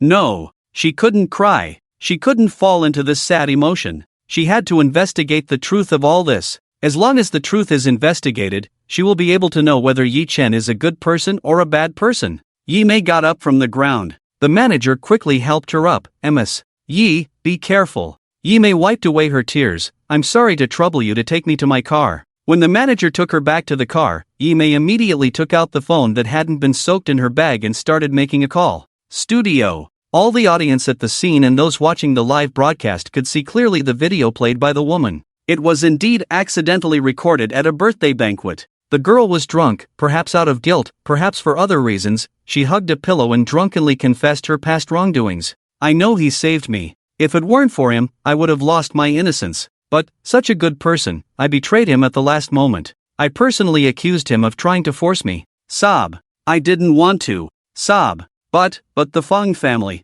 The Feng family is rich and powerful. If they wanted to kill me, there are a million ways. What could I do? Sob. "I'm sorry to him. I hope he can forgive me." Sob. The woman pressed the pause button. Everyone saw it. Yi Chen was indeed wronged. She was afraid of the powerful at the time, so she dared not reveal the truth of this matter, only dared to speak out when drunk. And we didn't know who she was talking about at the time, and she kept silent about it after waking up. So we forgot about this matter. Until I saw this live broadcast, and what she said in my video matched. That's when I knew who was really being slandered. The woman took a deep breath. "So I decided, I'm going to reveal the truth." He who brings the firewood for the masses should not freeze to death in the snow. In the live broadcast room, many viewers silently shed tears after hearing this statement. Yi Chen is really in a difficult situation. What did he do wrong? He just wanted to save people for the sake of justice in his heart. But the person he saved turned around and bit him. This is the story of the farmer and the snake. In this society, human emotions are becoming increasingly indifferent. Even when an old lady falls on the street, no one dares to help. Why is that? It's because there are too many indifferent people. Yi Chen felt so helpless at that time. He was being falsely accused of rape. Those who do not understand the truth and join in the insults are no different from those who throw stones into a well. The audience in the live broadcast room cried and angrily typed these barrage messages. However, in the recording studio, the atmosphere fell into silence. Yi Ju never stood up again, criticizing Yi Chen. Yi Lan fell into a long silence. Then, her nose felt sour. So, he really didn't molest anyone. But when he explained it to me at that time, I didn't believe him. The impact of this incident was too great. After all, the competition was about to begin at that time. When the girl said that Yi Chen tried to rape her, everyone except Yi Chen thought the verdict was already out. They called the police, and when the police came to arrest Yi Chen, he was being held in a room by several people. Yi Chen didn't struggle anymore. He just said, "If possible, could you help me call my second sister over?" They called, and Yi Lan came over. She looked at Yi Chen with anger, as if she wanted to devour him.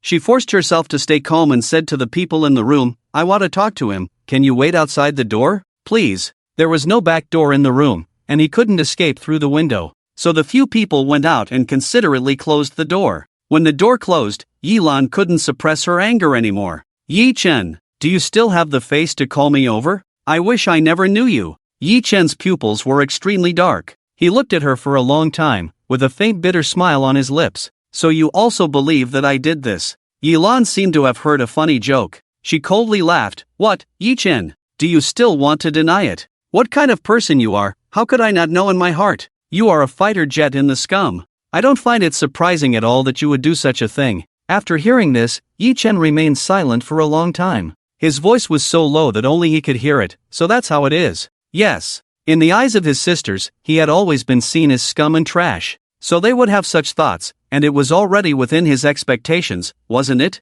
Yi Lan looked at Yi Chen, feeling more and more angry. "I haven't even asked you, how did you come here?" She didn't invite him at all. Yi Chen closed his eyes, and when he opened them again, he had put on a provocative look. "You mean this? Of course, I came here by myself. How could I not come to your first competition and watch you lose?" Yi Lan exploded with anger. "Yi Chen, who told you I would lose? Let me tell you, this time's competition and the championship are mine. You want to see me lose? Impossible. You will never see it in your lifetime. You just stay inside for 3 or 4 months." She felt like throwing up when she saw Yi Yun's face. Yi Lan turned around in anger and walked away. The door to the room was slammed shut. There was only him left in the room. The sunlight coming in from outside cast a long shadow of Yi Chen. The wind blew in. The curtains swayed heavily. The shadow of the curtains danced, swallowing up Yi Chen's shadow. Yi Chen lowered his head. A bitter smile appeared on his lips. "I had already decided to merge into the darkness, so why?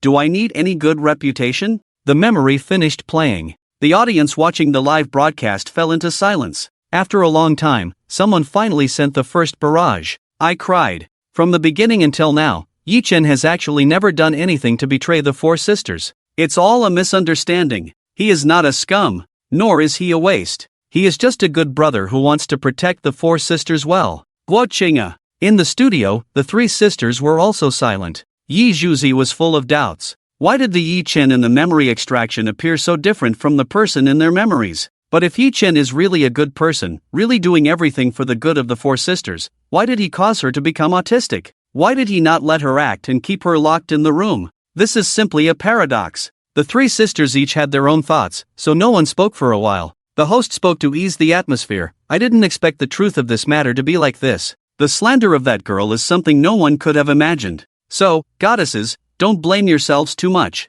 You are not at fault. The only one at fault is the girl who slandered Yi Chen. Because of her, you misunderstood. But is it really like that? Even without that girl, when a person's impression in your mind is negative, no matter what they do, you probably think they have bad intentions, because your first impression has already invisibly labeled him." Yi Juchai noticed that something was wrong with her 2 sisters. She couldn't help but pinch her palm. "Yi Juchai, can you be more awake? The eldest sister has already been bewitched by Yi Chen. Do you want to watch the remaining two sisters also be bewitched? Can these few memories fill the pain you experienced since childhood? Have you forgotten how Yi Chen belittled your musical dreams? Have you forgotten how he denied everything you did? Yes. Second sister, you are not wrong. Who knew that girl would slander Yi Chen? This is something none of us expected. She felt that she couldn't continue this topic. Our focus is not on how the second sister won the championship, right? These are just some minor incidents and not important.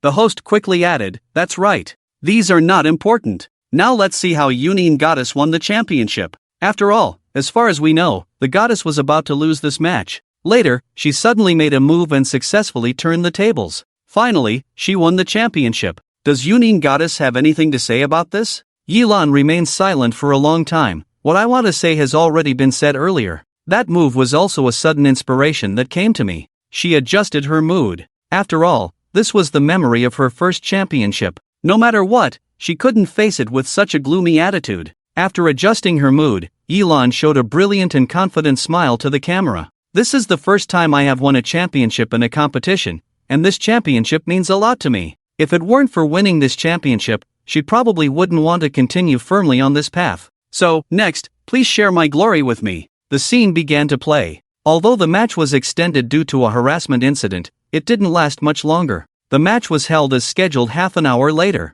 Yilan had a very strong opponent, the top player from the neighboring city. And now, the person competing with her for the final championship was him. The match between the two had reached its most intense moment. The commentator looked at the match between the two with great excitement. Everyone, the match has reached its most crucial moment. Let's take a look. Who will be able to win our championship in the end? Ah, the goddess of rhyme has been knocked down. Can she seize the opportunity to fight back? The goddess of rhyme seems to be pressed and beaten by the opponent. She has not made any counterattack. Yilan pursed her lips, watching the game characters on the computer desperately trying to use skills to counterattack. But the opponent was pressing very tightly, and she had no way to launch a counterattack besides passive defense. What to do? Is she really going to lose? Yilan recalled in her mind the mocking smile that Yi Chen had shown her before the match. No, she absolutely cannot lose. If she loses, wouldn't it be a joke in front of Yi Chen? There must be some way. There must be.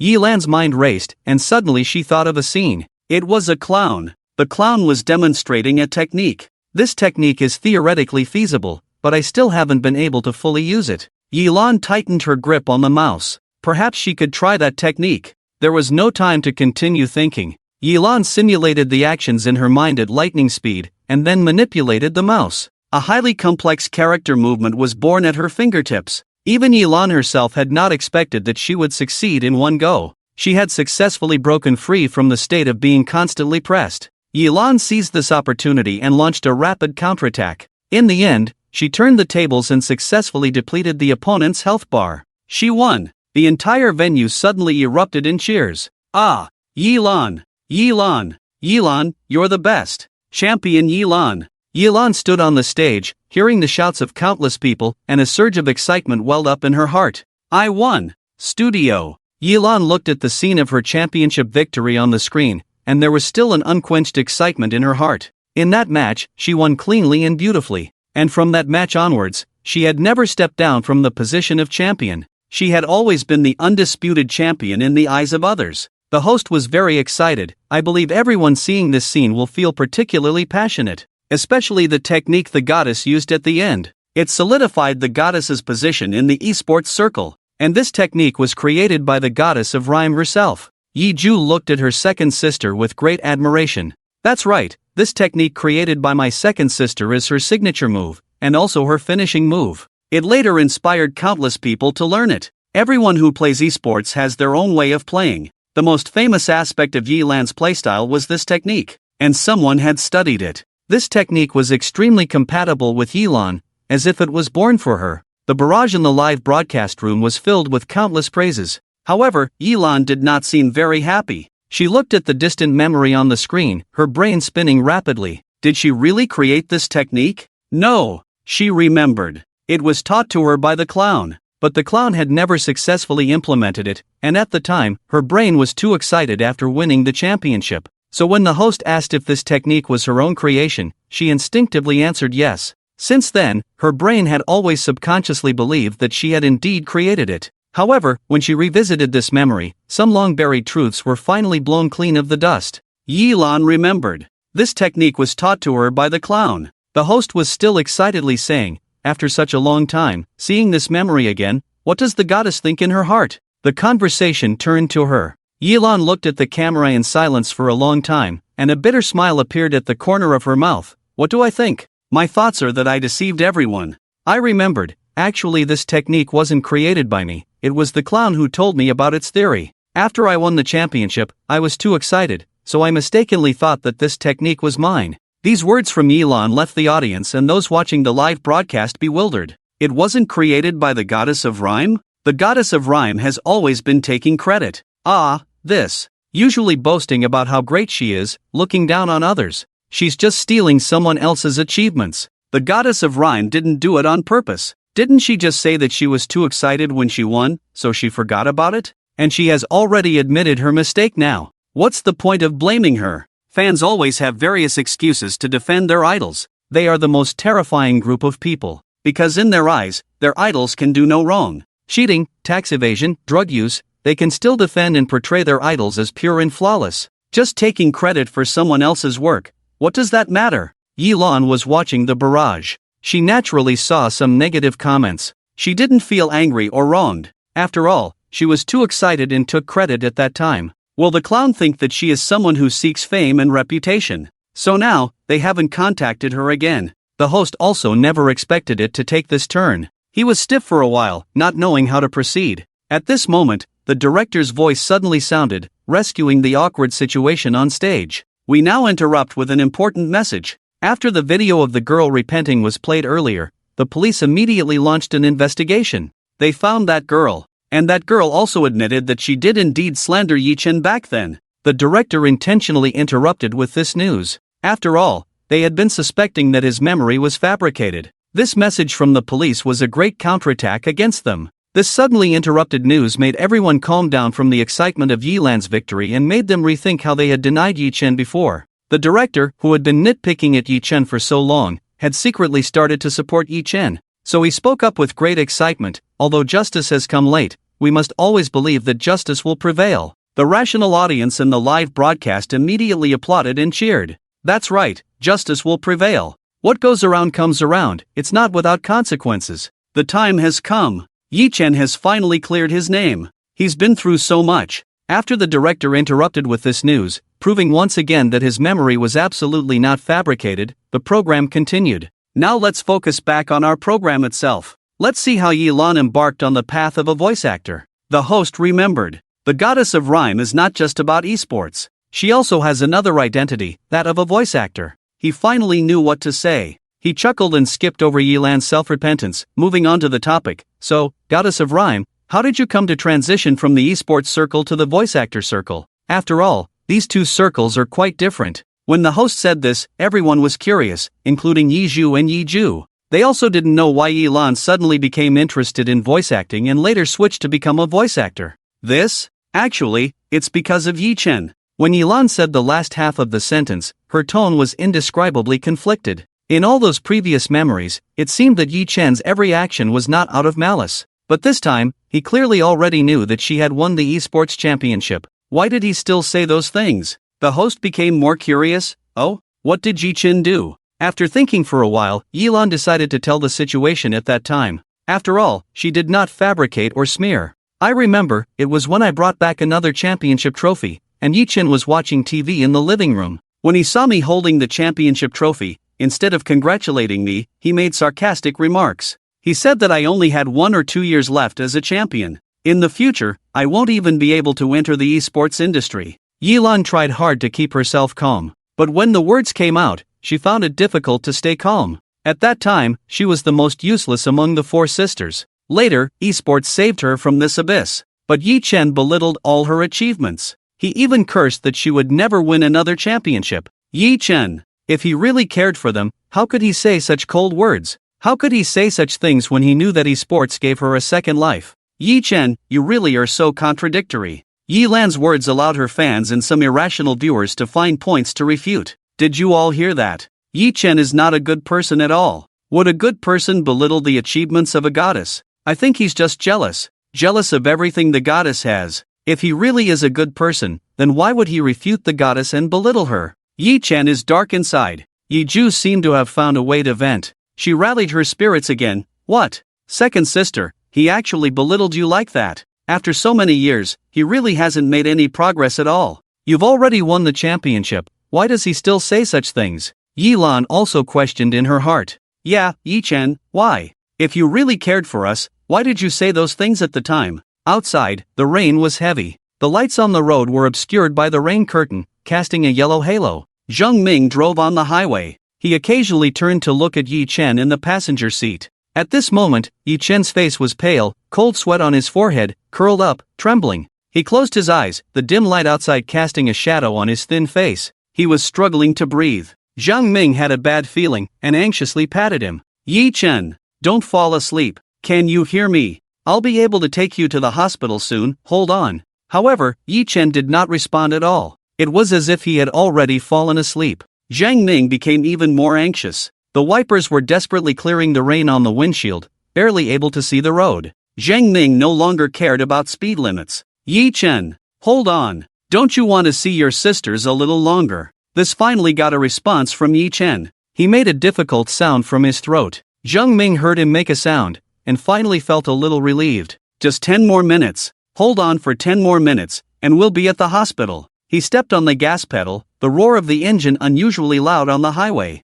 Zhang Ming quickly overtook one car after another, rushing to the hospital at the fastest speed. On the other side of the road, Yi Mei was driving a red BMW, pursing her lips. She had already sent someone to investigate, but the results wouldn't come out so soon. She planned to go home first and change out of her wet clothes. Boom! A huge roar from the other side of the road caught her attention. Yi Mei slowed down and watched a car speeding on the opposite side of the road. Who is this? Driving so fast in such heavy rain? Yi Mei frowned subconsciously. Rainy days were the most prone to traffic accidents. She has always been disgusted by people who break traffic rules. The car disappeared in the blink of an eye in front of her. Because of the heavy rain, Yi Mei couldn't see the car clearly and naturally didn't recognize that it was Zhang Ming's car. She also missed the chance to see Yechen and learn the truth. Inside the studio, the live broadcast was still ongoing. It was a beautiful day. Yelan had won the championship countless times. Now she had made a name for herself in the esports circle.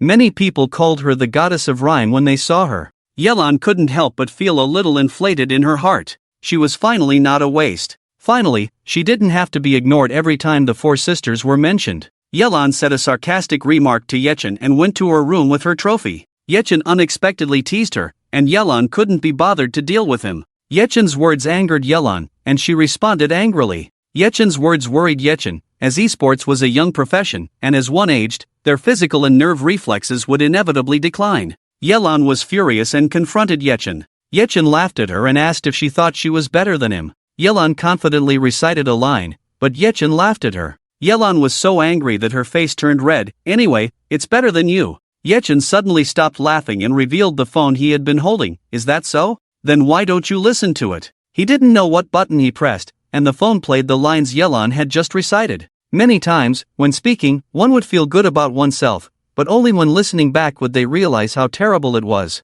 Yelan was feeling exactly that way now. She heard her voice coming from Yechen's phone. It was dry, without any emotion, just like tasteless boiled water. If one had to describe any feeling, it would be affected and artificial. After Yechen finished playing, he smiled and said, "How was it? Did you hear it? Where do you think your lines are better than mine?" Yelan's face turned red all of a sudden. When she first spoke, she was truly confident, but she didn't expect the result to be so bad. Yechen seemed to have found some amusement and kept playing Yelan's voice over and over again. Yelan was furious. "Yechen, stop playing it. Delete it immediately." Yechen held the phone. "This is my phone, I can put whatever I want in it." Yelan didn't want to hear it anymore, her dry voice. She angrily grabbed the trophy and went back to her room, slamming the door shut heavily. Can't be angry.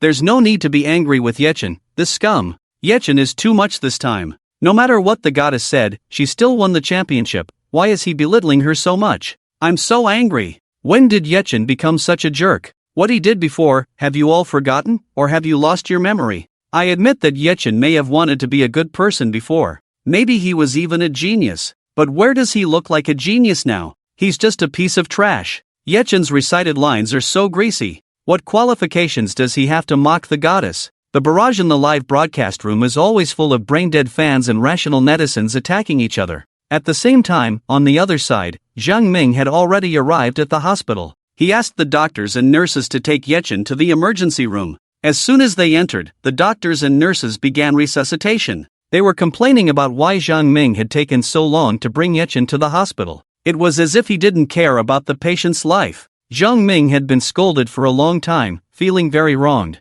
This wasn't his fault. It was clearly Yechen who refused to go to the hospital. If he hadn't found someone, he might have died there. Looking at it from another perspective, he was the one who saved him. The nurse urged him to complete the admission procedures. When all the formalities were completed, no one noticed anything wrong with Yechen's name. After all, they were all working and didn't watch the live broadcast. Naturally, they didn't know about the sensational live broadcast happening outside. They were soldiers fighting on the front lines. Entertainment and what was happening outside had nothing to do with them. Zhang Ming stayed outside the emergency room and naturally didn't feel like watching the live broadcast. He didn't know that at this moment, there were countless people in the live broadcast room starting to curse Yechen again. The memory footage in the live broadcast room continued to play. After returning to her room, Yelan sat on the bed very angrily. Damn it! Why are these lines so difficult? I don't believe it. I can't be worse than that jerk Yechen. Yelan's personality was one that didn't accept defeat.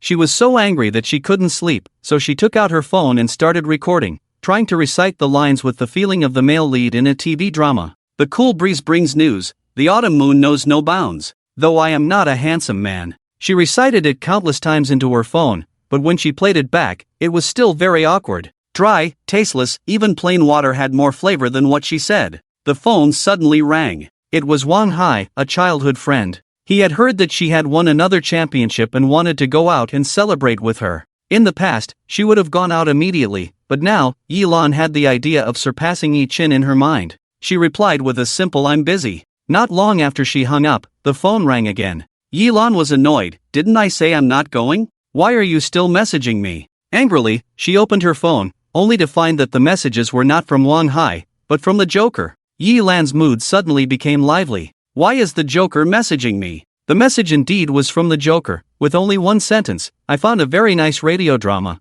I'll send it to you to listen. Yi Lan quickly replied, why are you suddenly interested in radio dramas? Just stumbled upon it, felt pretty good. Yi Lan didn't know what she was thinking, but she recorded a voice message on her phone. She recited the line of the male lead. Then she immediately sent it out. Quick, listen to this. Is there anything wrong with my voice message? She had just finished editing this message and hadn't sent it out yet when suddenly she heard a very loud sound coming from the hall outside, the same voice she had just sent out. Yi Lan also heard it. She angrily opened the door. Yi Chen, can you stop playing my recording? Yi Chen looked a bit flustered at this moment. However, after hearing Yi Lan's words, his flustered look disappeared. He looked at her nonchalantly. What? Can't even listen to your own words? Yi Lan, if you can't recite well, then you can't recite well. Yi Lan immediately retorted, Yi Chen, what makes you think you're so great? Your recitation isn't any better than mine. She slammed the door shut and then came out of the room a few minutes later. She stormed out of the house.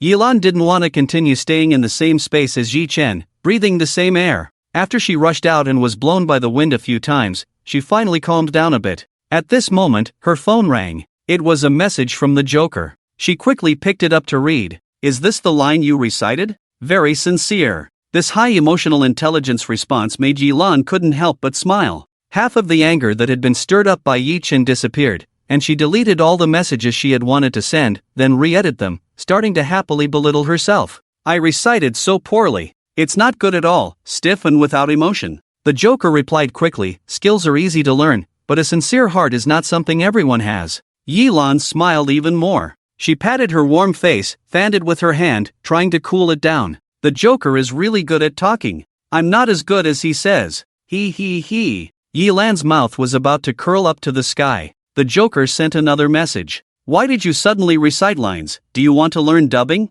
Yi Lan was stunned. Learn dubbing? She didn't have that idea. It was just a competition with Yi Chen earlier, so she suddenly recited lines. The Joker's message came again. Actually, listening to your voice, I think you are very suitable to be a dubbing actor. If you have any ideas in this area, maybe I can help you. This message from the Joker was carefully considered. In addition to provoking Yilan, he also had to provide the correct guidance. And the best position for this guidance was the identity of the Joker. So Yichen simply gave the Joker the identity of a dubbing actor. Of course, Yilan didn't know any of this. She looked at this message with special surprise. The Joker can also do dubbing. How come I didn't know about this? You can do dubbing? A little bit. The scene stopped here. The audience in the live broadcast room quickly flooded the screen. Scared me. I thought Yi Chen was the Joker before, luckily it's not. God knows how nervous I was when that voice played. Thank goodness, thank goodness. So, the goddess Yunin entered the voice acting circle like this.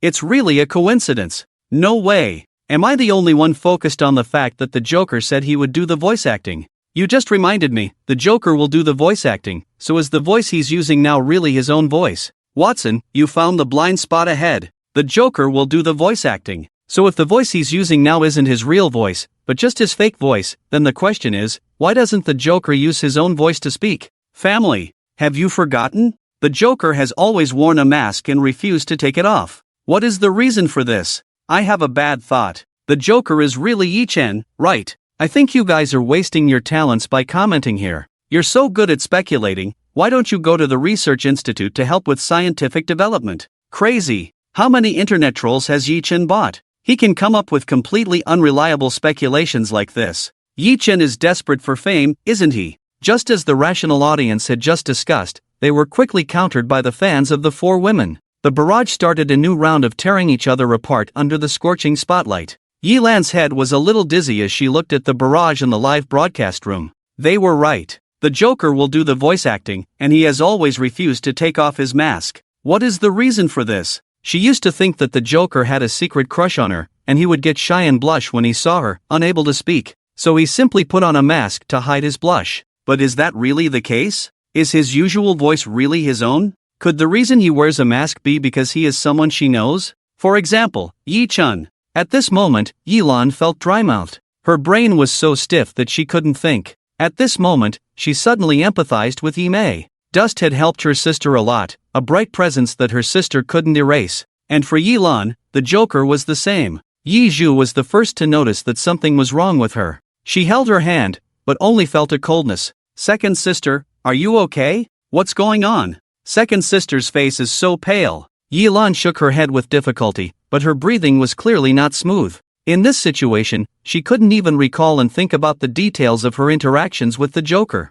Yi Zhu and Yi Yun exchanged a glance. Yi Zhu clenched her fists. Everything seemed to have deviated from its original trajectory. What does this Yi Chen want to do? Yi Zhu knew what was really bothering Yilan now. Her voice was very gentle, making people unable to help but listen. Second sister, calm down. You've been with the Joker for so long, do you think he's Yi Chen? Yilan's slow brain finally started working again. Yes, she had known the Joker for so long, but had never found a single detail in him that was the same as Yi Chen's. Otherwise, how could she not have suspected? So, Yilan shook her head firmly. I don't. Yi Zhu was still very gentle, and spoke lightly, then that's it. Second sister, do you think Yi Chen can pretend to be the Joker in front of you for so long without letting you find any flaws? Even as an actress, I couldn't possibly play another person for such a long time. Yi Zhu's eyes were firm. Second sister, as an actress, I assure you that I haven't seen any traces of acting in the Joker. So he's not acting. The Joker is the Joker, Yi Chen is Yi Chen, they are two different people. Yilan looked blankly at her. Really? Yi Zhu nodded. I swear as an actress. Really? Yilan believed it. The reason is simple. Yi Zhu is the Gold Award-winning actress who has won all the major film and television awards worldwide. In the circle of acting and performance, if she dares to say she ranks second, no one dares to claim first. She is the undisputed goddess of acting in the industry. When she said she couldn't see any trace of the same person in the Joker in Yi Chen, it's absolutely true. Yilan, who received this news, breathed a sigh of relief. Although from the beginning to now, looking at the memories of Yi Chen, it doesn't seem like he's showing a scumbag. But if she were told that Yi Chen is the Joker, she still felt something was wrong. After all, her feelings for the Joker are not just between friends. And when Yi Zhu finished speaking, all the fans who supported them instantly gained confidence. Originally, only a small group of people were speaking out, but now it's a flood. Are those who support Yi Chen being slapped in the face? Our Union goddess is the global gold award-winning actress.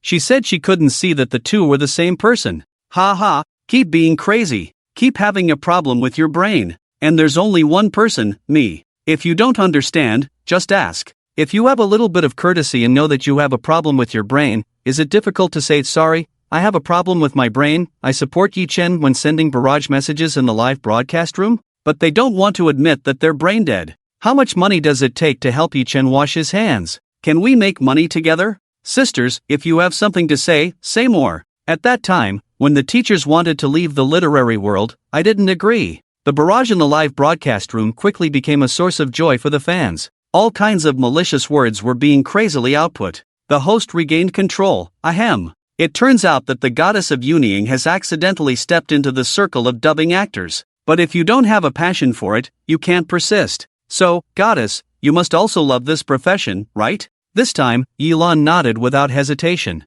Yes, I love the profession of dubbing actor. Perhaps at first, my understanding of it was not so beautiful, but after I discovered its beauty, I fell deeply in love with it. When Yilan said these words, there was a light in her eyes. She really does love this industry, just like she loves esports. I said before that the Joker helped me a lot, not only in esports, but also in dubbing. As you saw earlier, it was the Joker who introduced me to the circle of dubbing. Later, he was always teaching me the points to pay attention to in dubbing, as well as the key points. Yilan had thought many times before. What kind of virtue and ability does she have to be liked by the Joker? Even though the Joker has never taken off his mask in front of her, she doesn't even know his true appearance. Perhaps the Joker is really ugly, but Yilan doesn't care about his appearance anymore. There are always some sour chickens who like to talk nonsense in the live broadcast room. Talking about the Joker so well, it feels like he's being deified. I don't believe his dubbing can be that good. He just said he knows a little bit. I think it's probably just that he's good at reading lines.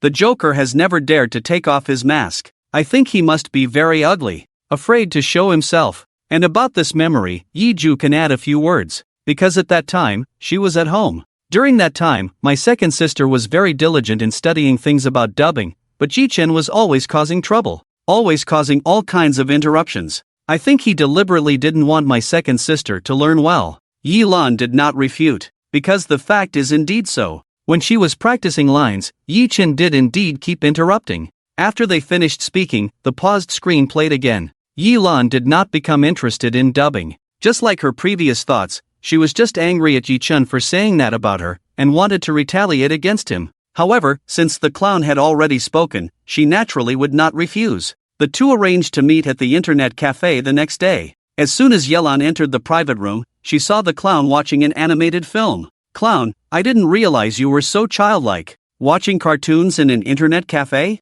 Yechen pulled out a chair. Watch together? If it were someone else, Yilan might have turned and left immediately. But the person in front of her was the clown, so she chose to sit down. It was indeed an extremely childish anime. There were only a few characters throughout. It had a style and humor that only children would enjoy. Yilan didn't want to watch it at first, but ended up getting into it and couldn't help but laugh. After one episode, Yechen paused and asked, after watching it, how do you feel? Yilan wiped away the tears of laughter. Although the plot is very childish, it's still quite humorous. Children would definitely like it. Yechen nodded and continued, what about the voice acting? Yilan understood. It turned out that he wanted her to listen to the voice acting. Voice acting? I think it's not bad either. The voices for these two characters are really fun. After hearing this evaluation, Yechen dropped a bombshell. All the voice acting here is done by the same person. Yilan, who had been casually laughing, was truly shocked this time. Are you saying that all these characters are voiced by one person?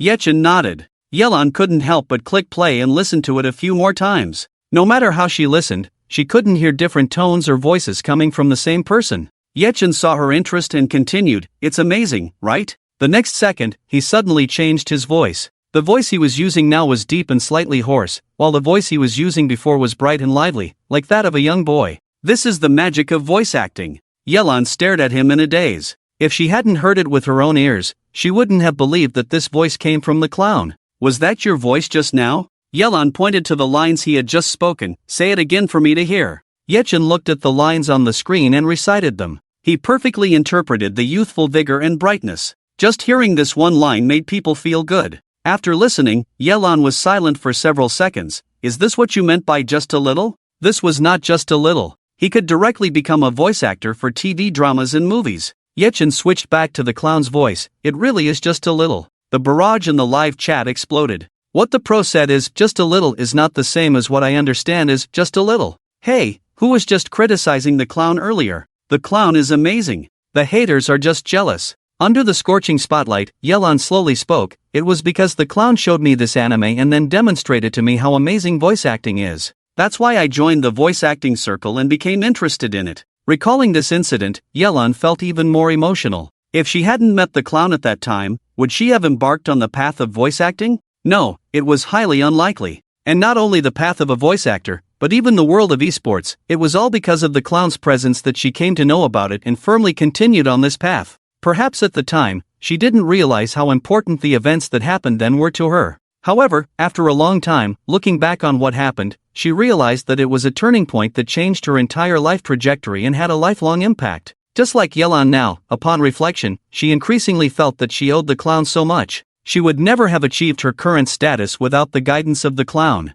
He pulled her out of the darkness and showed her that there was more to life than just decadence and being a waste. The clown's help went far beyond that. The host was also deeply moved, saying, "It seems that this clown has had a profound influence on the goddess Yunin. So let's continue to see what happens next." It had been almost half a month since the last time Yelan went to watch anime with the clown. With his help, she had gained a better understanding of voice dubbing and had developed a genuine interest in it. This had become her second hobby, after esports. With no major esports events recently, Yelan focused more on practicing voice dubbing. When Yechen returned home, he saw Yelan sitting on the sofa, reciting lines with emotional ups and downs. Yechu, who rarely took a break from work, was also at home, sitting next to Yelan and seemed to be teaching her how to practice. Although Yechu did not study voice dubbing, she practiced vocal music and felt that she could be of help in some areas. Yelan nodded and adjusted her expression, then started reciting the lines again. This time, Yechu nodded in approval, saying, "Good, you've improved from the last time."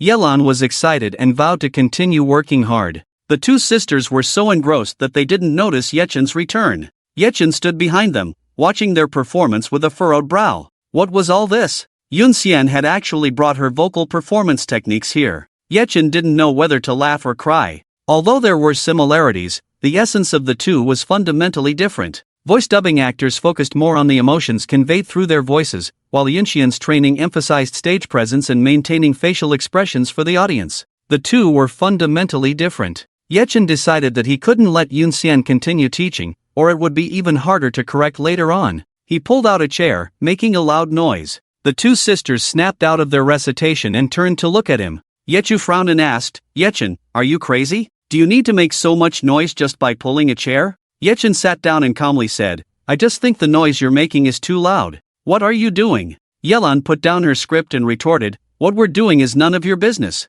Yechen then teased Yelan, suggesting that she was practicing to redeem herself after her poor performance last time. Yelan, feeling provoked, challenged him, and Yechu watched helplessly as the two argued. She also found that second sister couldn't stand being provoked by others, especially by Yichen. At this moment, second sister looked particularly childish. However, she actually wanted to show up Yichen. Second sister is the best. She made a cheering gesture towards Yelan. "Come on, second sister." Yelan proudly raised her chin, picked up the script, and looked smugly at Yichen, starting to recite, "Once there was a sincere love in front of me, but I didn't cherish it. It wasn't until I lost it that I regretted it." Yichen watched her performance attentively, then sighed softly in his heart. Indeed, Yunin had forgotten what I taught her and instead focused more on using facial expressions. This is completely backwards. Yelan finished confidently and tauntingly looked at Yichen. "How about that? Useless, someone like you will never catch up with the achievements I have now in your whole life."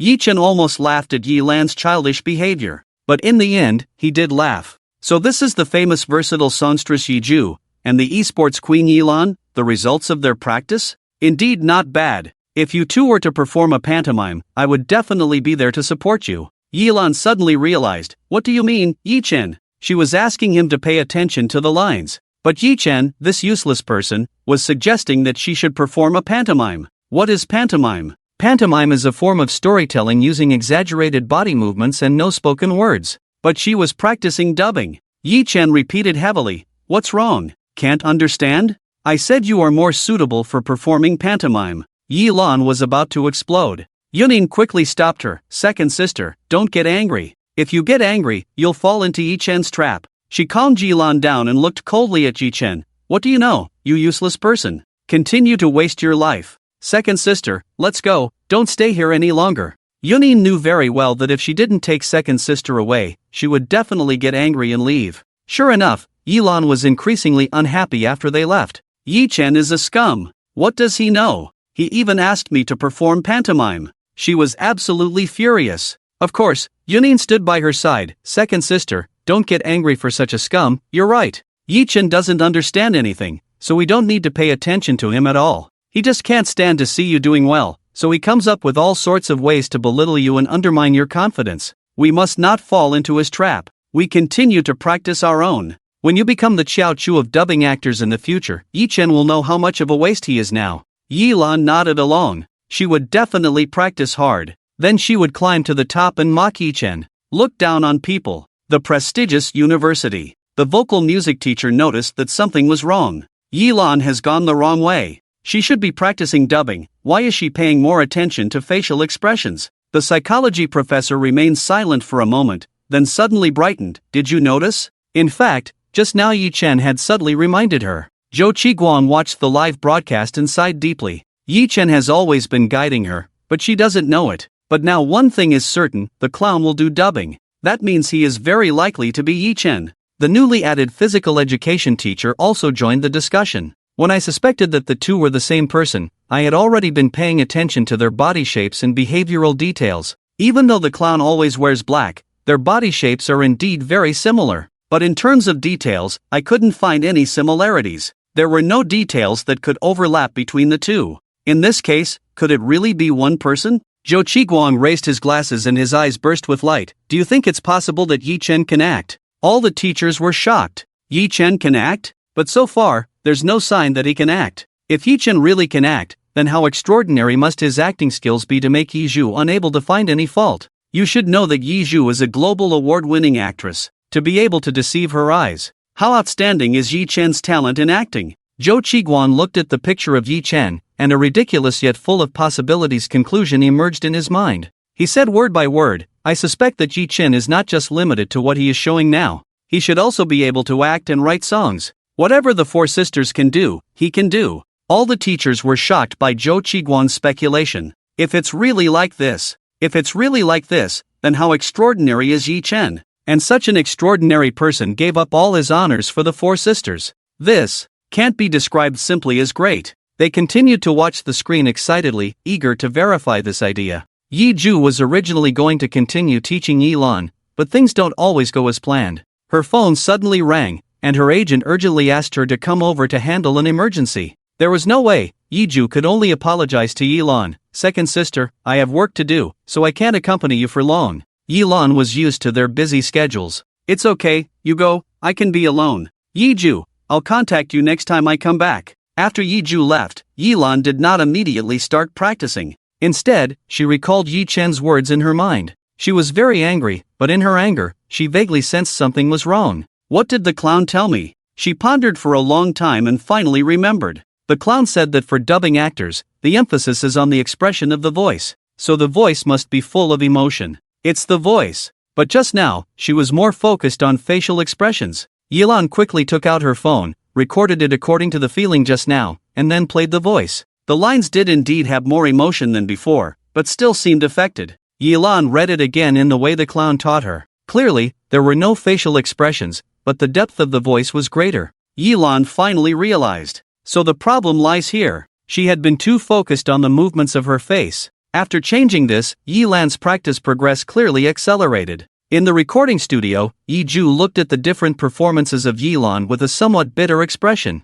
She had never expected that she had delayed her younger sister's progress. Second sister, I didn't expect it at the time. The method I taught you was wrong. Yilan didn't take it to heart. You were just trying to help, and you didn't know that there was such a big difference between the two. The host also added, yes. Fairy Yun, you just didn't realize that dubbing and singing are different. After all, each has its own expertise. Not everyone can do everything. The host continued to praise, but Yilan's mind was completely elsewhere. She looked at the big screen, but her mind was always thinking about what Yi Chen said at the time. Was it intentional or unintentional? If it was intentional, then he could see at a glance that her state was not right. But is Yi Chen really that amazing? She searched through her memories, but there was not a single hint that he could. The light above her head was still so dazzling. They were wearing expensive clothes, being watched by the public, and loved by the public. Yelan has always felt that sitting in this position, she has no guilt and does not feel unworthy. This position should be hers, because it was obtained through her own efforts and hard work. But now, as memories play out one after another, Yelan has begun to waver. Is this position really obtained through her own hard work, or did someone, at the cost of their own efforts, elevate her to this position? The host holds a cue card. I think many people know who the famous character voiced by the goddess of rhyme is, right? Soon, the barrage of comments starts flying. I know, it's Xinghua. My favorite. The most sunny young man. The first time I heard the voice acting, I thought it was a handsome young man, but it turned out to be the goddess of rhyme. The host, everyone's answers are correct. This character is indeed our Xinghua. Xinghua is the most famous figure in their history. He was the son of a general, originally a spirited young man, but was harmed by traitors and his entire family was executed. He was saved by a family servant at the cost of his own life. The spirited young man then became despondent, living in a haze of alcohol and dreams. Just when everyone thought he would spend the rest of his life like this, he suddenly woke up and joined the rebellion at the time. In the end, he successfully seized power and helped the new emperor pacify the borderlands. It was because of his tumultuous life that he was deeply loved. It seems that the goddess of rhyme seemed to have participated in an audition for the first time, and was directly selected. That's how this classic voice acting came about. Yelan also remembered. It was indeed her first work in the industry, and also the voice acting role that deeply resonated with people. Because of this voice acting role, her subsequent voice acting career was incredibly smooth, without any obstacles. The host looked excitedly at Yelan, goddess of rhyme. Can you tell us what the situation was like at that time? Yelan remembered the scene at the time and couldn't help but feel excited. Of course. As you all know, this was my first audition and my first work in the industry. I am grateful to have been lucky enough to obtain this role when I first entered this industry, and let everyone know me through this role. Yelan was truly a newcomer at that time. It was indeed because of this role that everyone noticed her voice acting skills. The host, now let's see how the goddess of rhyme obtained this role.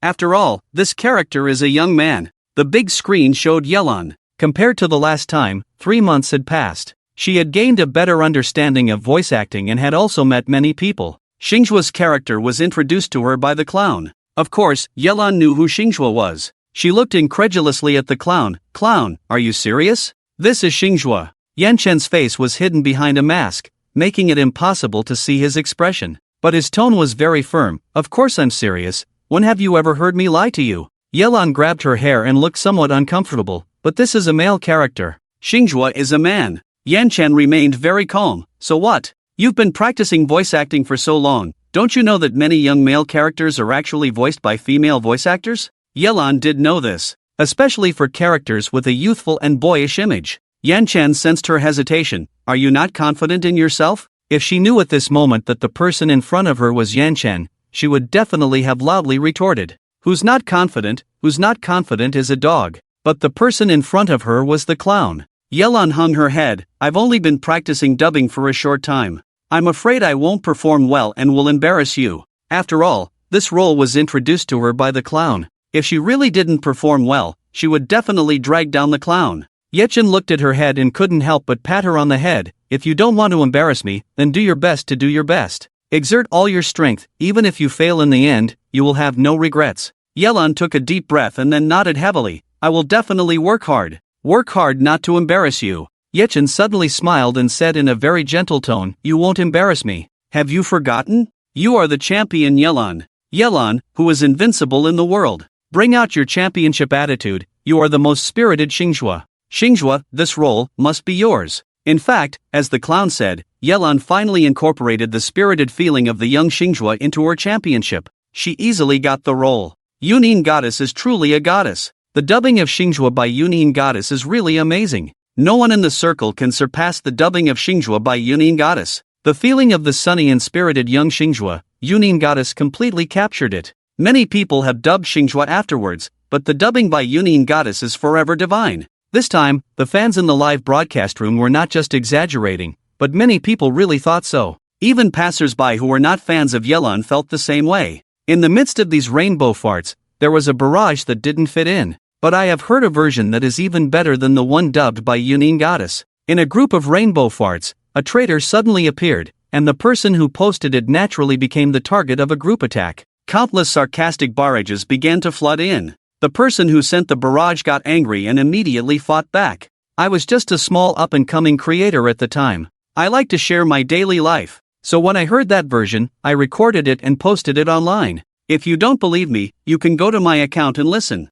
I can guarantee that anyone who hears that version of Xinhua will be shocked and amazed. It's because I heard that version of Xinhua that I still don't think Yelan's dubbing of Xinhua is the pinnacle. The person who sent the barrage even posted their account name and the website where they posted it. And many idle onlookers, with nothing better to do, actually went to search for this small up-and-coming creator. He said he was a small creator, and he really couldn't be any smaller. His account had less than 300 followers. The videos he posted were even fewer. The idle onlookers quickly found the video he mentioned. It was called a video, but it was actually just an audio recording. This audio was posted 8 years ago, coincidentally when Yelan dubbed the role of Xinhua. The idle onlookers clicked on the audio one after another. A familiar voice appeared. Some with good hearing rubbed their ears. This voice sounded a bit like Yechen. The audio was clearly a covert recording. The various background noises in it were very noisy and had not been noise reduced at all. In the midst of this noisy background noise, a young voice rang out.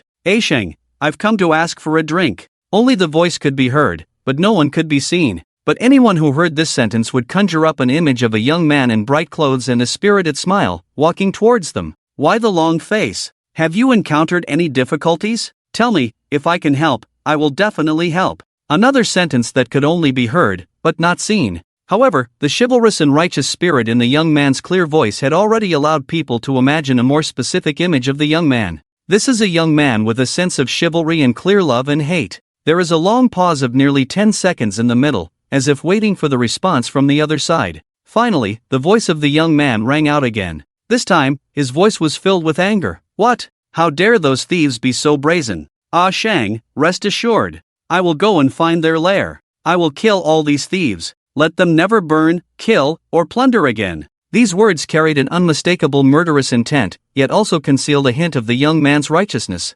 Although only 2 sentences were spoken, they stirred the blood of all the listeners, making them eager to grab their weapons and join the young man in finding the thieves' lair, and then wiping out the thieves to bring about a new world order. Anyone familiar with history could tell from these few lines which plot it was. This was the first time Xing Zhuo revealed his true potential, letting everyone know that beneath his gallant appearance, this young man had a courageous side. Some impatient audience members, upon hearing this, hurried back to the live broadcast room to leave barrage comments. I was bored, but I actually went to listen. Halfway through, I can only say that I am now filled with excitement. I can't wait to bravely fight the enemy alongside General Xinhua. Oh my, I didn't even see anyone. I only heard that voice, but in my mind, I've already pictured the image of General Xinhua. I'm sorry, I betrayed. Compared to the voice actress Yunin, this is simply worlds apart. I'll be honest and run away. I can't even put into words how excited I am right now. That voice. It makes me suspect that General Xinhua has traveled to the present.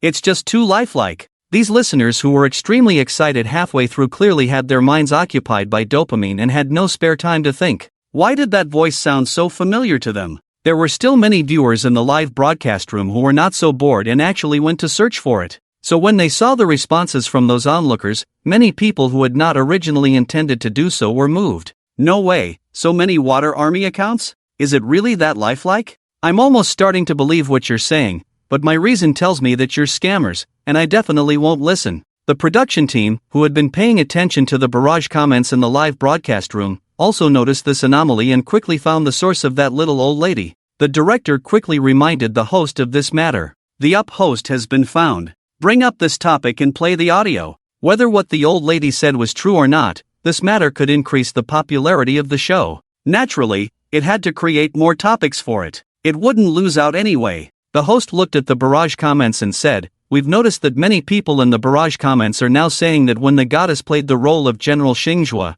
an up host accidentally recorded another person's version. And the current trend is all about how this person's version is even better than the one played by the goddess." As soon as the host finished speaking, Yi Ju frowned. She saw the malice of the production team. This move was clearly not to criticize her elder sister, but to ride on her elder sister's popularity. From start to finish, this production team made her feel extremely disgusted. Is this a joke? Is there really someone who can do it better than my elder sister? If there really is such a person, why didn't they find him to voice General Xingzhou at the time, instead of finding my elder sister? Although Yilan didn't actually think this way, she also felt that the production team's actions were malicious. However, she didn't show it on her face. Instead, she calmly spoke, "Oh, is that so? Then I also want to come and listen, to see who is the one who dubbed General Xingzhou. If he really is better than me, I also want to learn from him. The parties have already said so." Naturally, the audio was also connected to the big screen. The host, "This is the audio that was discussed in the barrage just now. Let's play it." All those watching the live broadcast can make comments after listening, whether he is better than General Xingzhou, or our goddess of rhyme is better than General Xingzhou. The all-black screen audio started playing. When the first sentence came out, Yilan was already unable to sit calmly on the sofa. Other viewers may not have fully remembered Yi Chen's voice, but they felt somewhat familiar. But for Yilan, this voice was more than familiar. Even if only one word was spoken, she could be absolutely certain. This was clearly Yi Chen's voice. She had been listening for over 10 years. She would definitely not be mistaken. The other two women also reacted the same way. In their eyes and expressions, they were equally shocked. Yi Chen, isn't this Yi Chen's voice? How could he appear here? For some reason, at this moment, a strong sense of unease surged in their hearts. In their shock, Yi Chen had already started reciting lines. Yilan had dubbed for Xingzhou, and because it was her first dubbing role, she was very familiar with his story, and could recite it fluently. Just by hearing these lines, she already knew which scene it was. A vigorous and spirited young image formed in her mind. The youth had his own pride, his own heroism, and his own sense of justice. Just with these few words, Yilan's face had already turned pale. Onlookers see the fun, experts see the doorway. At this moment, Yilan clearly understood that just with these few lines, she had lost. How could this be possible? How could Yi Chen possibly speak such good lines? Yi Chen, how much have you been hiding? Rewind time, 5 minutes ago. Hospital. Single room. After the rescue, Yi Chen was pushed here. He had already woken up. His condition was better than before. Zheng Ming sat down beside him with a stern face. "Do you know how serious the doctor said you were?" Yi Chen leaned on the bed, with a nutrient solution hanging beside him, and a thin face revealed a smile. "I don't need the doctor to tell me, I know it myself." Zheng Ming took a deep breath with a cold face. "Yi Chen, the doctor said you don't have much time left. Maybe it's just a matter of 2 or 3 days. This was his optimistic estimate. Knowing the time of a friend's death, even Zhang Ming, who was usually calm, couldn't help but redden his eyes. Yi Chen's tone was indifferent. "At least I'm still alive now, right? What's so scary about death?" He had experienced death before. He had already died once, and this life seemed like it was stolen. Zhang Ming was infuriated by Yi Chen's appearance. He couldn't help but shout, "If I had been a step later, you would have died in that basement." It was almost halfway there when Yi Chen almost passed out. By the time he reached the hospital, he was already completely unconscious. Yi Chen, it won't happen. He wanted to look at his sisters a little more and would try to hold on. Zhang Ming wanted to continue speaking in anger, but Yi Chen had already looked at his phone. "Can you give me my phone?" Zhang Ming could guess what he wanted to do with just his toes. At this point, "You still want to watch the live broadcast?" Yi Chen gently smiled at him. "Consider it my last wish, okay?" Clearly, his face was pale and thin, but his eyes were bright as stars. They emitted the most determined light. Zhang Ming choked up. Yi Chen had already said so much. What more could he say? Naturally, they all listened to him. Zhang Ming took out his phone and opened the live stream. Look.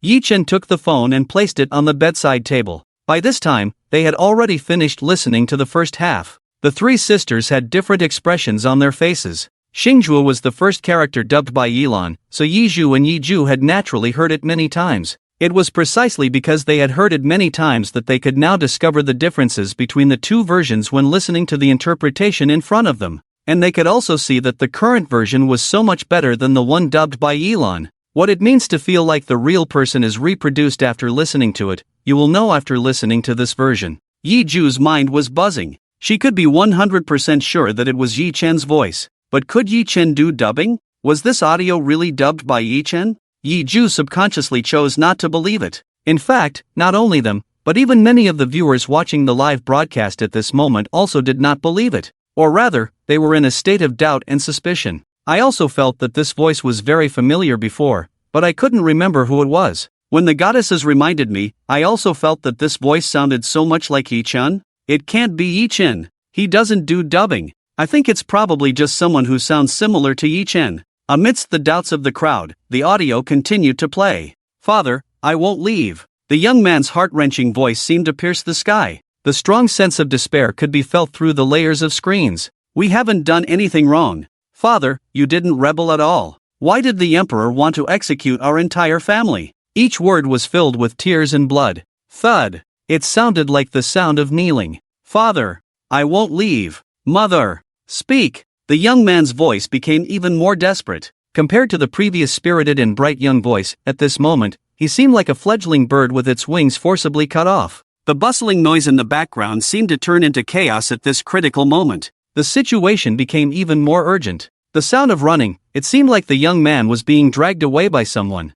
Shang, let go of me. I can't leave my father and mother behind.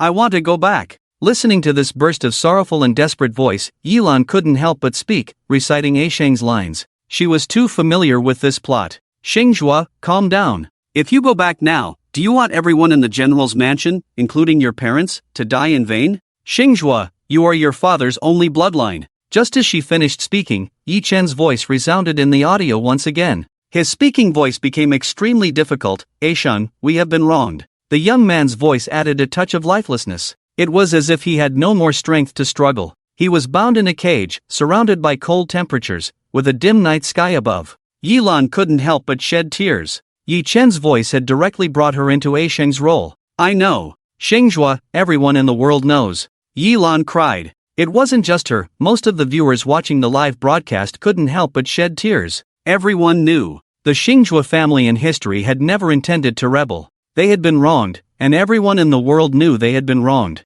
But no one dared to refute the emperor's decision. Those who dared to refute had already been taken away to be executed. The once proud and spirited Xingjue was now in a state of despair and desolation. There was another long period of silence in the audio. Then, Yi Chen's voice slowly rang out, Sheng, can I ask you for a drink? In this line, Yi Chen's voice carried a sense of lifelessness, no longer the initial elegance and brightness. Yelan knew this part of the plot. They escaped. Successfully escaped from the general's mansion. It was also from here that Xingjue began to decline. No longer seeing the past glory, he became a muddle-headed person, only knowing to drink and drown his sorrows all day long. The audio fell silent again for a long time. The noisy background voices all disappeared at this moment, leaving a silence. When the sound resurfaced, it was Yechen reciting a poem. The empty pavilion is lonely, the rain is chaotic, and the falling cherry blossoms reflect the lonely moon in the heart of the lake. The past prosperity is unbearable to recall, the cold wine enters the throat and breaks the soul.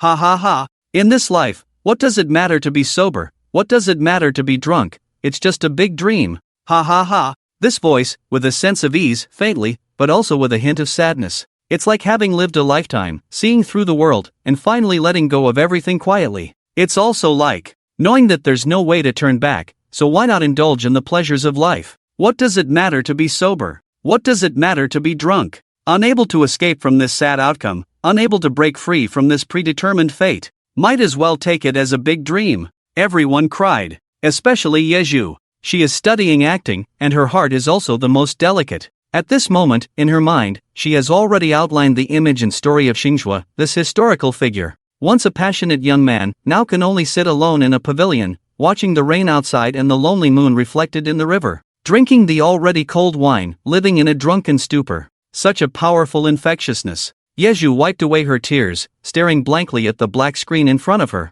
Just using voice and a few lines of dialogue, a perfect character image appeared vividly in people's minds. What kind of powerful voice control and infectiousness is this? However, this voice belongs to Yechen. What is going on with all of this? Could it be that the person in this audio is really Yechen? Yelan was already crying uncontrollably at this point. She had already been drawn into the role of a Shang. As a bystander, a Shang was the one who could understand and comprehend what Xingjue had experienced. It was precisely because of this that she found it even more difficult to control her own grief. What did Xingjue do wrong? He did nothing wrong. On the contrary, he had the world in his heart, full of passion, and dedicated to the country. Not only him, but the entire Xing family was the same. However, the current emperor was wary of their military power, fearing that they would rebel and directly execute the entire family. Xingjue was wronged. Yechu's nose was also sour. but she quickly adjusted herself. She looked at Yelan, not knowing what to say. No one can compare to my second sister. The sentence was still echoing in her ears,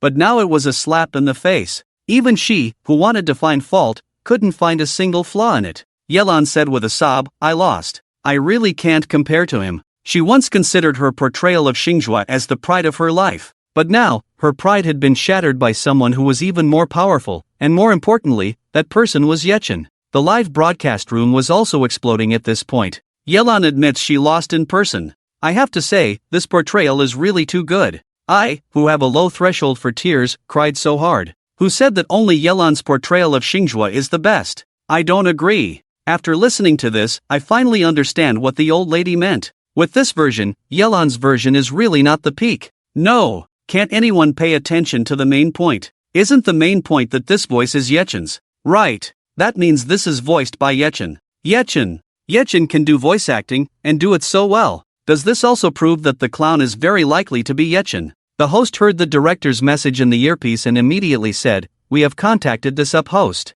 Welcome, everyone. A male voice came from the hall. Is this the program team for Celebrity's Childhood? The host asked. Yes. Can you tell us why there is only audio and no video? The up host replied, even if I had recorded a video at the time, you wouldn't have been able to see the person. I'll start from the beginning so you can understand better. The up host happened to be walking along a road when he heard someone reciting something on the other side of the fence. At first, he didn't pay attention, but after listening for a few sentences, he couldn't continue walking. The recitation was too good, and as a diehard fan of Xinghua, he immediately recognized it as Xinghua's lines. The up host was very excited. After listening for a few sentences, I realized I had to record with my phone because I couldn't see the person behind the wall, so I just used audio mode. No one knows how excited I was at that time. The only feeling I had while listening to those voices was that General Xinghua had traveled from ancient times. After I finished recording, I posted it online to let more people hear it. I didn't expect that the person would actually be Yi Chen. The voice was so immersive that the audience in the live broadcast room nodded unconsciously. Yes, this voice is so infectious. I cried when I heard it. I really thought it was General Xinghua who had traveled through time. Yi Chen is amazing. Yi Ju captured the key point. Wait, you just said that you didn't see anyone, you only heard the voice, right? The up host replied, yes, because there was a wall in between, so I didn't know who was on the other side, and by the time I realized and went to look, there was no one there. Yi Ju's expression quickly turned cold. So how can you be sure that the person on the other side was Yi Chen? Everyone? It seemed like this was a valid point. In fact, the up host didn't know Yi Chen at all. He just followed what the barrage and the three women in front were saying, that the voice sounded like Yi Chen. Didn't you all say he was Yi Chen? The voice is exactly the same. Yi Ju remained calm but with a hint of sarcasm in her eyes. So what if the voice is the same? Can't the voice be faked? When she first heard the voice, she also felt it was very familiar. It was no different from Yi Chen's. But was reality really like that? Was it possible that the person on the other side was not Yi Chen, but just someone who sounded a bit like him? Didn't you say earlier that you didn't see the person at all, so no one can be sure who he is? The up host, the program team, and the panel of experts. Can it be like this? In the live broadcast room, some viewers had already started to be speechless. No way, is Yi Ju going to start doubting again? Can't she accept that Yi Chen is better than them? I can't watch this. These girls are just plain ridiculous. These viewers' comments sparked a backlash from their fans. Goddess Yun Xian didn't say anything wrong. No one saw the person, so why assume he is Yi Chen? Indeed, voices can be faked. For dubbing actors, this is not difficult, right? Right now, we've only heard the voice, we haven't seen the person. Who knows if the person on the other side is human or ghost? Yi Ju looked at Yi Lan, second sister, am I right? Can voices be faked? Yi Lan remained silent for a while, but ultimately nodded. Voices can indeed be faked. For someone who has had this kind of practice, faking a voice is not difficult at all. Just like dubbing, changing the position of the vocal cords and the way of speaking can produce a different voice. But is this audio really fake? Yi Ju spoke up. That's right, I don't have to deny it. The person in the audio is Yi Chen's intention. But in the absence of concrete evidence, can I maintain my suspicion? The scene was very quiet. Yi Ju had awakened from her grief, feeling that her sister was not wrong. This audio could not be completely confirmed as Yi Chen. After all, no one had seen the person. They had been with Yi Chen for so long and had never heard him dubbing. They only knew that he was drinking all day. If only based on drinking, the two of them still had something in common. The hospital. Zhang Ming and Yi Chen looked at each other. Yi Chen, tell me, is the person dubbing you? Yi Chen stared at the phone and didn't answer for a long time. He couldn't believe that the lines he had read on a whim had been recorded and uploaded online. It had been so long, 8 years had passed. Seeing that he still didn't speak, Zhang Ming was furious. Yi Chen, are you trying to hide even me now? You don't need to answer, I know it's you. You had already changed your voice in the dust. Yi Chen finally spoke, so what? What does it matter? It's meaningless to discuss these things now, isn't it? Just like Xinghua. Since they had already reached that conclusion, what could reminiscing about the past do now? Xinghua, in a sense, was also a true portrayal of him. Yi Mei changed into a new set of clothes, dried her hair, and finally returned to the old alley house of her childhood. Looking at the familiar scenery again, a hint of complexity appeared in Yi Mei's eyes. There was an indescribable emotion surging in her heart. She took a deep breath and suppressed all her emotions. Then she lifted her feet and walked on the road. After making money, she had bought this house. At that time, the purpose of saving was not to reminisce, but to hold a grudge. Because as long as she saw this house, she could remember what Yi Chen had done to all 4 of them, something that even the gods would be angry about. Yi Mei took out the key. No one had been here for a long time. When the door was opened, a cloud of dust greeted her. She frowned and walked in. She went straight to Yi Chen's room. Before, whenever she saw this room, she would feel a surge of hatred. But now, she just felt a mix of emotions. Yi Mei opened Yi Chen's room, as if she had opened Pandora's box. It still retained the appearance of when he left. With complex emotions, Yi Mei began to search inside. She didn't really know what she was looking for, but if she did nothing, she would go crazy. After searching for who knows how long, Yi Mei suddenly saw what seemed to be a book under the bed. She didn't mind the dirt and knelt down to take out the book. After seeing clearly, Yi Mei realized that it wasn't a book, but a diary. Is this Yi Chen's diary? The diary was already very worn, and from the worn appearance, it could be seen that the owner had flipped through it countless times. Yi Mei's heart was beating rapidly. For a moment, she didn't know whether to open it or not. Although it was a diary with a lock, the lock had long rusted, and as long as she used force, it would definitely break. Yi Mei's hand approached the cover, her mouth dry, about to open it. On the other side of the studio, amidst the debate, everyone had their own answer that they were willing to believe. The call from the host was cut off. The host regained control of the proceedings. What the divine fairy said is actually unreasonable. After all, now we haven't seen anyone except for their voices. Everyone can have their own understanding and thoughts. You can believe that he is Yi Chen, but you have to allow for some people not to believe. Several barrage comments in the live broadcast room floated by, whether they were sarcastic or in agreement. Ah, right. Haven't seen anyone. Everything is fake. Even if we see people, so what? With the advanced AI face swapping technology now, if there's a video, it must be AI face swapped. My goddess at home is right. The voice is fake, and if there's a video, it's AI face swapped. In short, my goddess at home is pure and flawless. The best in the world. Invincible. Amidst the chaotic voices, Yi Lan's expression appeared the calmest. She looked at Yi Zhu and said, "Sister, tell me, can you really not see any trace of Yi Chen on the clown?"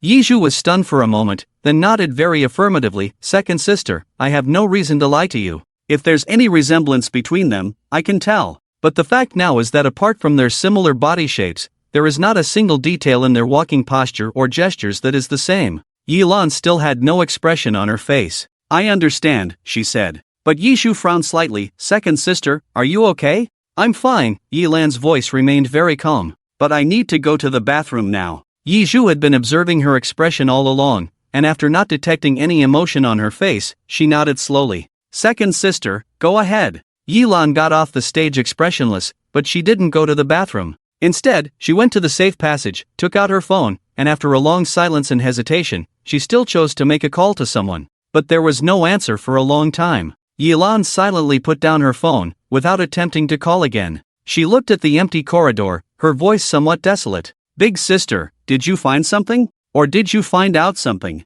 The third sister couldn't see any resemblance between the two, and she was the same. But there were too many pieces of evidence and clues laid out in front of her. She couldn't completely ignore them. "Big sister, you must have noticed something, that's why you left, right? Yi Chen, what secrets do you have?" Yi Zhu had been paying attention to the stage all along. She was actually very worried that her second sister would be like her big sister. But fortunately, not long after, Yi Lan came back. It seemed that she really just went to the bathroom. Yi Zhu breathed a sigh of relief. It's good.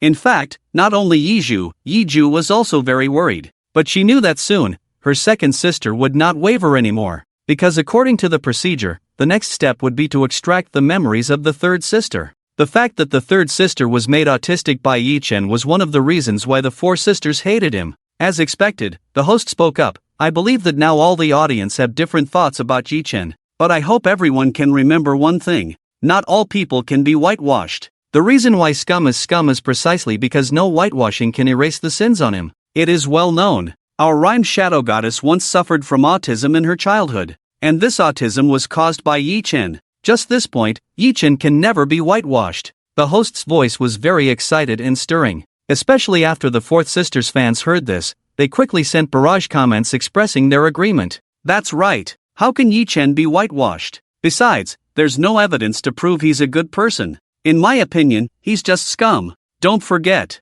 Yichen caused the rhyme shadow goddess to have autism. The rhyme shadow goddess almost lost everything because of autism. Yiju finally found an opportunity to speak. The host is right, don't be deceived by him. Even if most of the memories we see are real, what can we do? Have you all forgotten what happened to us afterwards? His current actions cannot erase the mistakes he will make in the future. He brought the disaster upon us. He almost caused my third sister to have permanent autism. Mentioning this, Yiju felt heartache. That's autism. Mental illnesses are often the most difficult to treat. That's right. Yiju, the global film queen who has won numerous international film and television awards, was actually diagnosed with mild autism at a very young age. Sensitive and inferior. Just wanting to hide at home forever, not wanting to see anyone outside, or talk to anyone. Judging from her current awards and achievements, almost no one would think that she had such a painful and miserable experience. But fans have dug up all of this. Yiju was diagnosed with mild autism at the age of 3. The host immediately asked, Goddess Yuning, can you talk about the situation at that time? Yiju was called the nation's first love, naturally because of her very pure appearance. Those bright black eyes were always pure and innocent, like the sky after the rain. With her long straight hair, she appeared even more gentle and obedient. Although this incident happened 18 years ago, for Yiju, it is still a wound that she is not willing to mention. Because of that experience, she once thought it was an insurmountable obstacle. It was a fire burning in hell. But in the end, she came out of it. Not only did she come out of it, she also achieved such great success today. When she agreed to appear on this program, in a sense, it was to completely let go of the past. To completely let go of the past means that no matter how it is brought up, she will not feel any hurt or fear in her heart. Yiju can now face this old memory calmly. It can no longer defeat her. It will only make her stronger. Perhaps, as the memories play out now, Yichen may be different from the memories of us four sisters. But for me, Yichen is a devil. Because during the years when I had autism, I was constantly suffering endless pain. That suffocation, like a drowning person, can only rely on a piece of driftwood, but is in an endless ocean. I don't know when I can reach the shore. That period of time was too painful. It was so painful that Yiju didn't want to think about it again. She lowered her eyes, tightly gripping the microphone, her knuckles turning white. That year, I was 3 years old. We had just moved to that alley, and my sisters and he had all gone out. I was watching TV in the living room, and my sister Yunxian was sleeping in the room. And then, a naked man climbed in from the balcony. He broke into the living room and tried to harm me. I still remember the man's shining white buttocks and the claw reaching out to me. Anyone familiar with her knows about this experience of Yiju's. The man ultimately did not succeed. It was because Yichen appeared. But Yichen was not the hero who saved Yiju. Because this man was provoked by him. This man was someone Yichen had met outside, a dubious friend. The fans in the live broadcast room have already started to feel sorry in advance. Oh my god, I can imagine how devastated the goddess must have been at that time. The goddess was only 3 years old. That naked man rushed in, who knows what he wanted to do. It's bad enough that Yichen met some dubious people outside, but he also harmed our goddess. Yichen deserves to die 1,000 deaths. Perhaps he was a good person before, but after moving here and being influenced, he has already fallen. I don't believe that bad people can become good people when they grow up. The audience in the live broadcast wished they could go back in time and become heroes to save their goddess from danger. The host was also distressed, speaking with increasing anger. So, let's take a look now. Just how despicable was Yi Chen at that time? Yi Lan looked up at the big screen. On her way back from the safe passage, she had already thought very clearly. She chose to continue sitting here and watching the memories because she wanted to find details and more clues. She wanted to figure out what kind of person Yi Chen really was and what he was hiding. She wanted to know if the reason her younger sister developed psychological autism was true or if there was another hidden truth.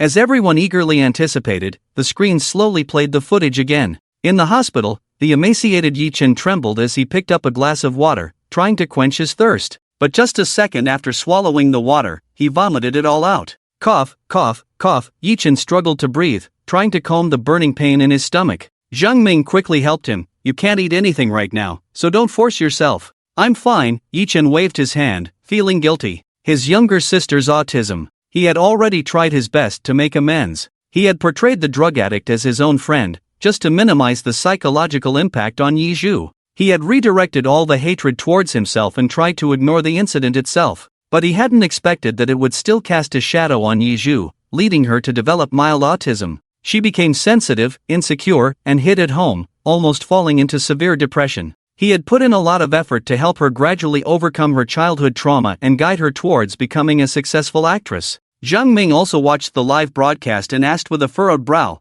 what really happened back then? He didn't believe that Yi Zhu's autism was caused by Yi Chen. Yi Chen wasn't that kind of person. Yi Chen smiled gently. Isn't it time to play the memories? Just watch, maybe you'll find the answer. The big screen started playing. The rented house was now very different from when they first arrived. The yellowed walls had been painted with a fresh coat of white, the old moldy sofa had been replaced, and the worn-out furniture had all been cleaned. Although it didn't look as glamorous as someone else's new home, it was already considered cozy. 3-year-old Yi Zhu was sitting in the living room watching SpongeBob. She was very well behaved, keeping the TV volume low because her younger sister was sleeping in the room. As she was engrossed in the show, she heard some commotion from the balcony. Initially, she didn't pay much attention, thinking it was just the wind. But the noise grew louder and became impossible to ignore. Yi Zhu sensed that something was wrong, so she got up from the sofa and was about to go and see what was happening. As she ran down from the sofa, she suddenly saw a man breaking into the balcony.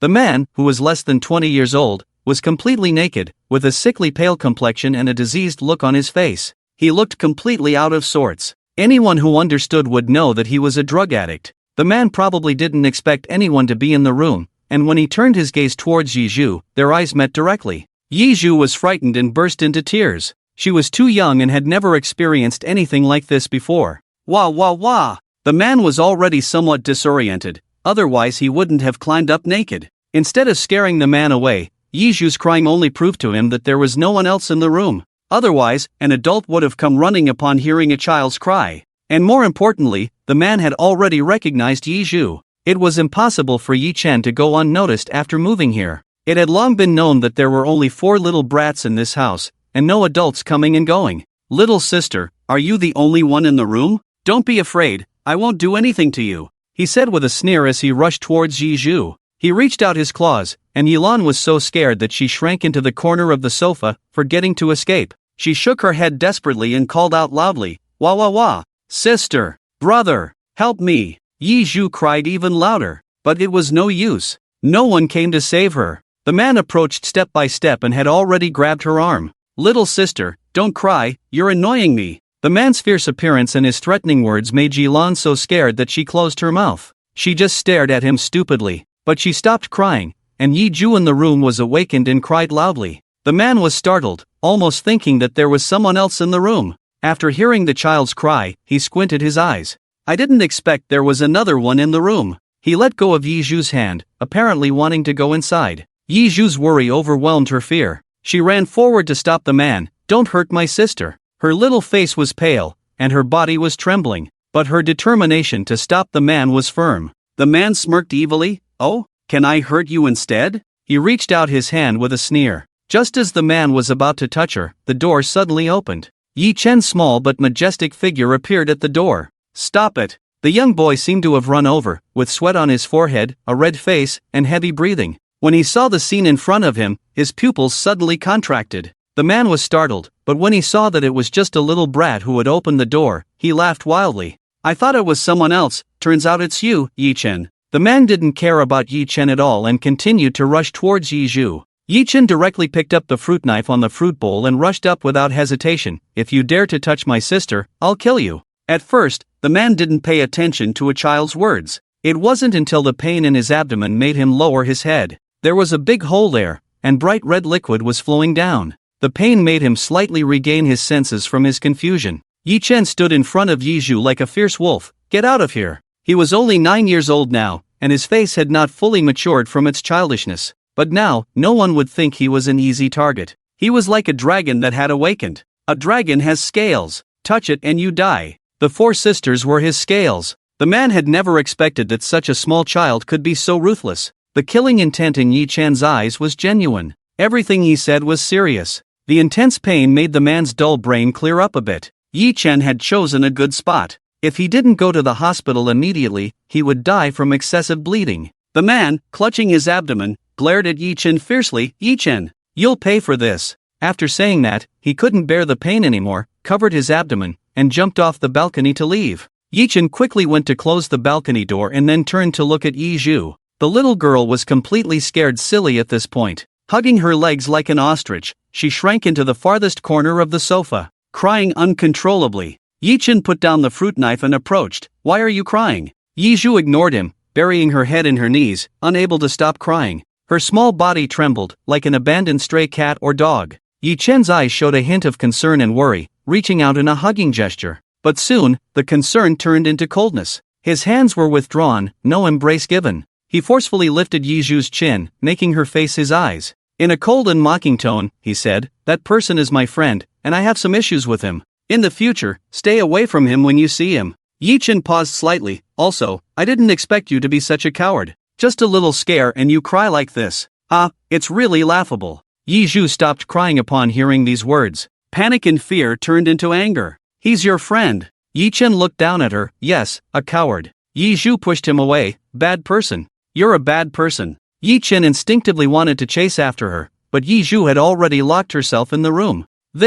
It seems like Yi Chen didn't do anything wrong, right? Didn't he even save her? Wasn't the earlier part just talking nonsense? Is she deaf and didn't hear him say that person was his friend and they had issues? They have issues. I seriously suspect this guy is using this as an opportunity for revenge. Oh my, that guy looks like a villain, really disgusting. Damn, why do I still think Yi Chen looked cool with that knife? Union Goddess was only 3 years old at that time. Encountering such a thing must have caused a huge psychological shadow. Is there a possibility that Yi Chen is lying, and that guy is not really his friend? He just doesn't want Yizhu to have a psychological shadow. Every audience has their own thoughts, and for a moment, the barrage was filled with various comments. In the studio, Yizhu's expression had already returned to calm. She calmly and gently spoke, as if she were telling a story as an onlooker. Perhaps many viewers would be puzzled by this scene alone. How could it lead to me developing autism? Of course, it's not just this, and what Yi Chen did is not just these things.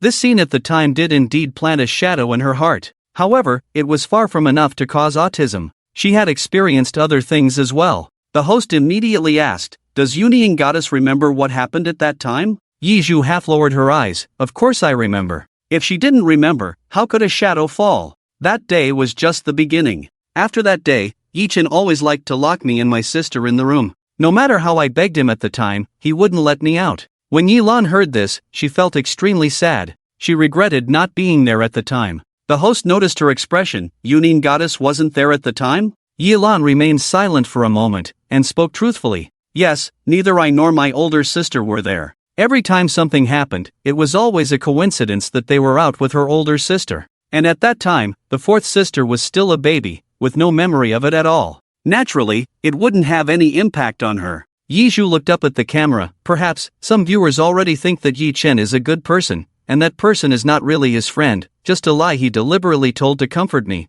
to prevent me from having a psychological shadow. But I want to ask, is it really like that? If it really is, why did he always lock me in the room after my older sister and second sister went out? Once or twice could be called a coincidence. But every time it's like this, can it still be a coincidence? Yi Lan also fell silent again upon hearing this. This is also the reason why she has always been hesitant. If Yi Chen is really doing it for their own good, why is it always so coincidental that he targets Sanmei? Yizhu said, "There are not so many coincidences in this world. This is premeditated." In the hospital, Yi Chen saw the scene and smiled bitterly. He didn't want this. But that person, after being stabbed by him, developed a strong sense of revenge and came to cause trouble. In order to prevent his sisters from being harmed, he had to lock them in the room. He never expected it to turn out like this. As for why he always only locks Sanmei and Simei, Yi Chen smiled even more bitterly. This matter really is just a coincidence. He also doesn't know why, every time that man comes to the door, the eldest sister and the second sister are not at home.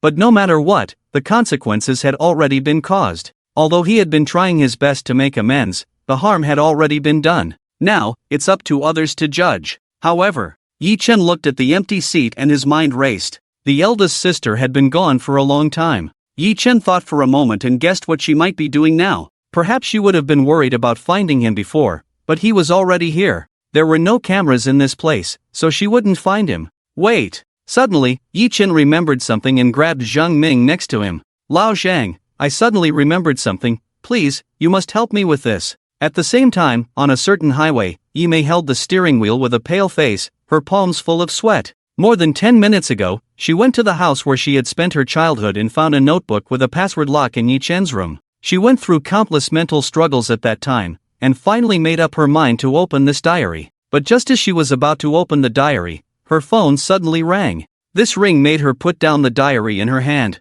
The call was from her subordinate, and the purpose of the call was very direct. Until now, Yi Mei still remembered his exact words. Yi, I found out where Yi Chen is. When Yi Mei heard this, her mind went blank. She had no intention of looking at what was written in the diary. She had to find Yi Chen. She must find him. Live broadcast. It had been half a month since the incident happened. During this half month, Yi Zhu, although sometimes sensitive, seemed to be fine. Yi Chen felt slightly relieved. Among the four sisters, Yi Mei and Yi Lan were more outgoing, always liking to go out. Yi Zhu, on the other hand, had a more introverted personality, preferring to stay at home and not liking to go out. Yi Zhu was still a child and couldn't tell. Today, the sun was shining, the spring breeze was blowing, and it was very cool. Yi Mei wanted to go out for a walk, and Yi Lan wanted to go with her when she heard about it. When they asked Yi Zhu, she shook her head directly. I want to stay at home and watch SpongeBob. The two sisters also knew Yi Zhu's personality and did not force her. When the two were about to leave, the nearly 1-year-old Yi Zhu reached out and called out ah.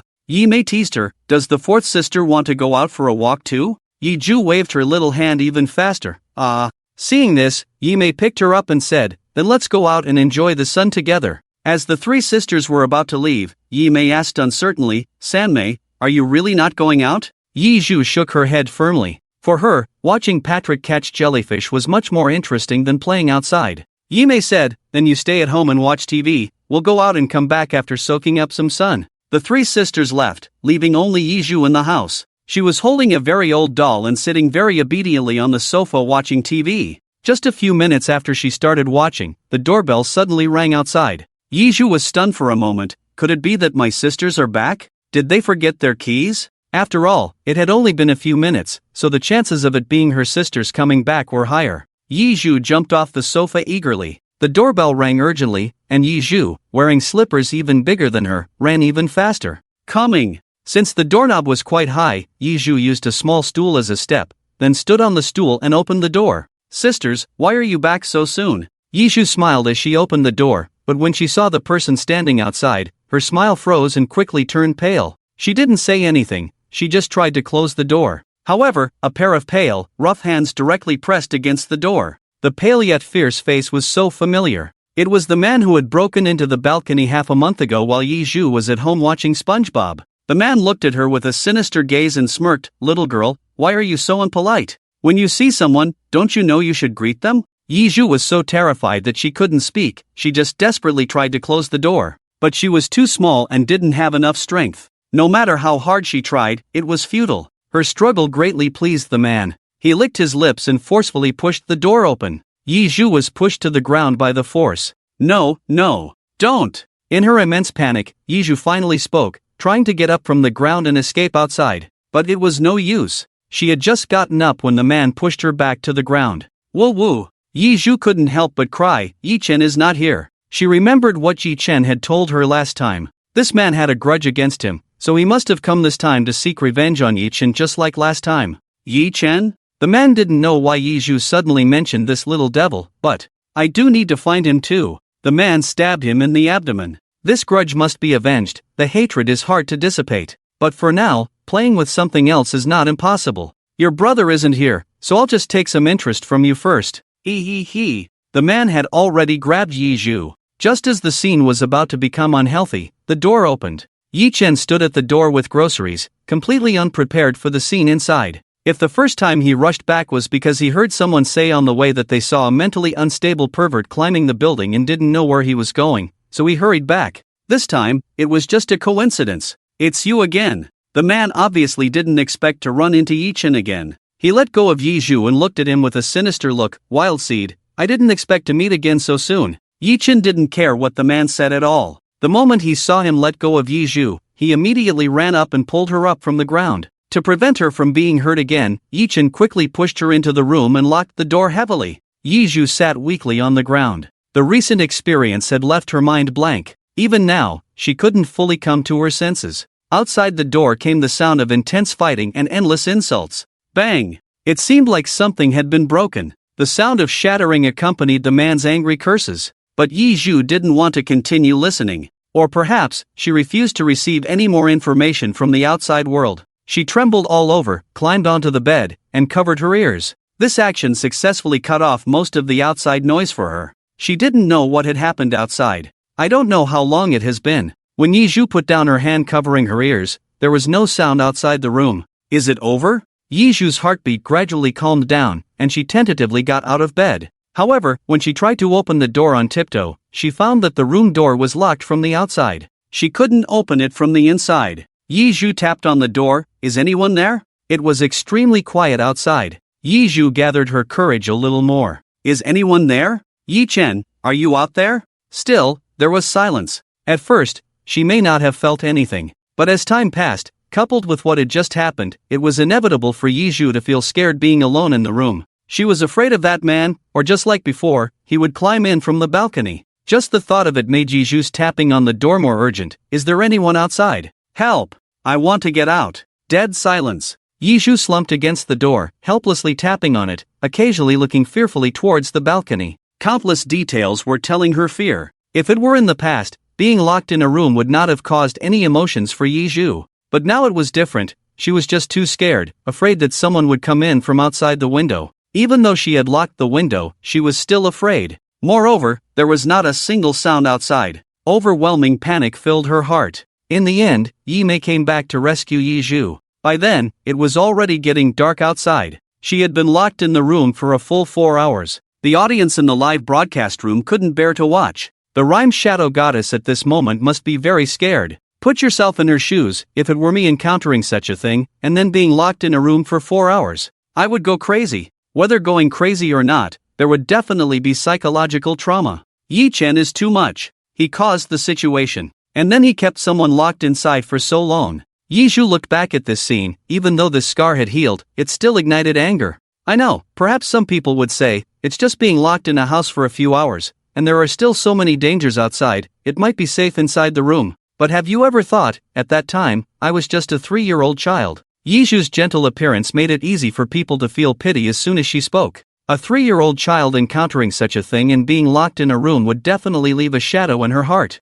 Yilan felt deep self-blame when she saw this. "It's actually my fault. When I and my elder sister went out to play, we got too excited and forgot the time. So we forgot to come back. If we had known at that time, I would definitely have taken my little sister with me." The host was also very angry. Where was Yi Chen at that time? Yi Zhu's tone was slightly cold. "I don't know." Yi Lan's expression was extremely complicated and conflicted. She was wavering between believing that Yi Chen was a good person or a bad person. "Yi Chen, if you really are a villain, or if everything you did was really for the good of the 4 sisters, then why did you lock your little sister in the room? Was it to deal with that man? But it shouldn't have taken that long." Yi Lan couldn't understand no matter how she thought about it. Yi Zhu continued, "This was the first time, and there were second and third times after that. For those who still insist that Yi Chen might be a good person, I would like you to watch these memories before speaking." Just as she had said before, the first time might have been an accident, the second time perhaps a coincidence. But what about the countless times after that?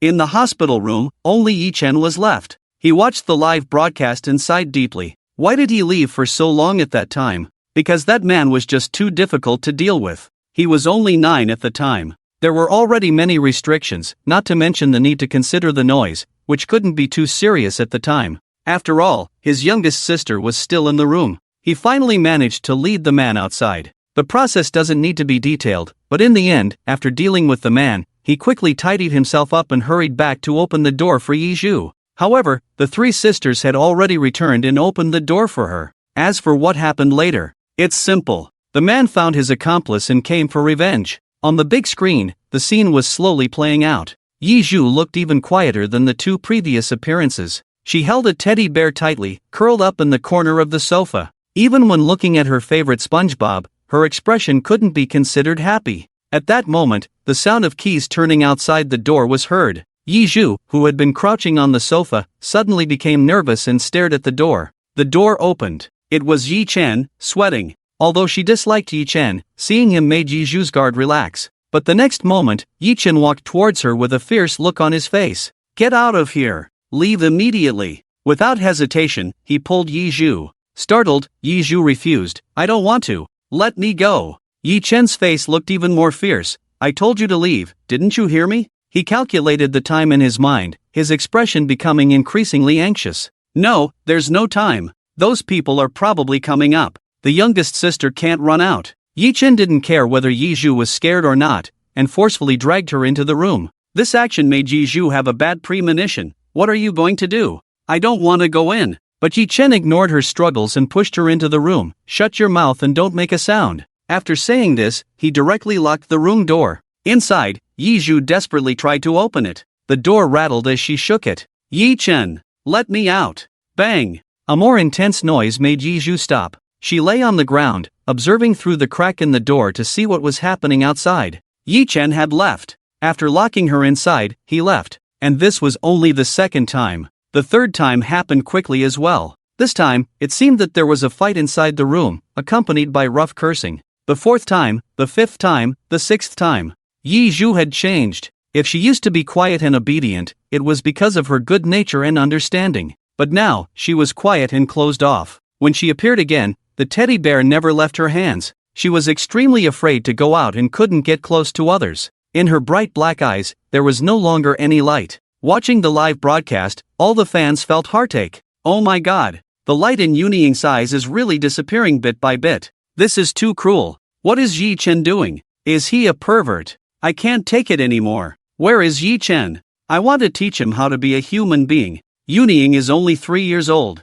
What has she been through? I apologize for previously thinking that Yi Chen was a good person. Yi Chen is scum. I won't hesitate anymore. I won't hesitate either. This is just too disgusting." Yizhu saw the barrage in the live room. She had a faint smile on her face, as if she had already let go of the past. "Everyone has seen it. If you could still think he was a good person before, or a demon or a genius, then please tell me, what is he doing now?" She raised a smile. The smile was very sad. Is he constantly keeping me in the room because he wants to save me? Or is it that he is trying to protect me and prevent me from getting hurt?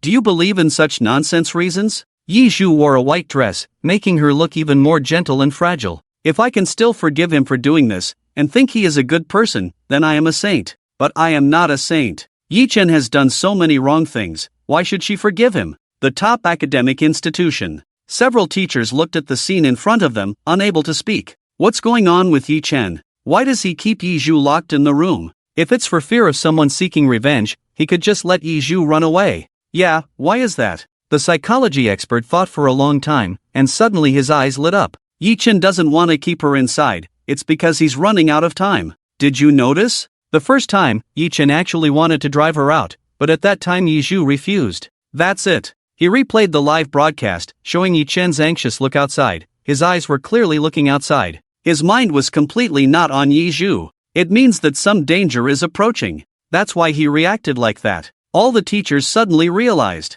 So that's how it is. The psychology expert quickly analyzed, and there's another point. The first time he just locked the person inside, and then there was no sound. Why is that? I guess he didn't want to make too much noise inside, so he went out to deal with it. But the second time, it should have been too late. Those people broke in, so we heard the insults and fighting sounds. And the third and fourth times after that too. So the final conclusion is, Yi Chen just wanted to protect Yizhu, but he never expected that his actions would be misunderstood. And not only misunderstood, but also caused more serious consequences. He sighed heavily in his heart. Yizhu was only 3 years old at the time. How could she understand so much? From her perspective and thoughts, she just felt that Yi Chen was against her and wanted to hurt her. After listening to the analysis, all the teachers nodded in realization after re-examining those details. It is indeed like this. It means that Yi Chen had no choice. Yi Chen just wanted to save her. Zhou Qiguang, who had not spoken all along, finally spoke while looking at the big screen. The biggest mistake Yi Chen made in his life was to think of himself as a bad person,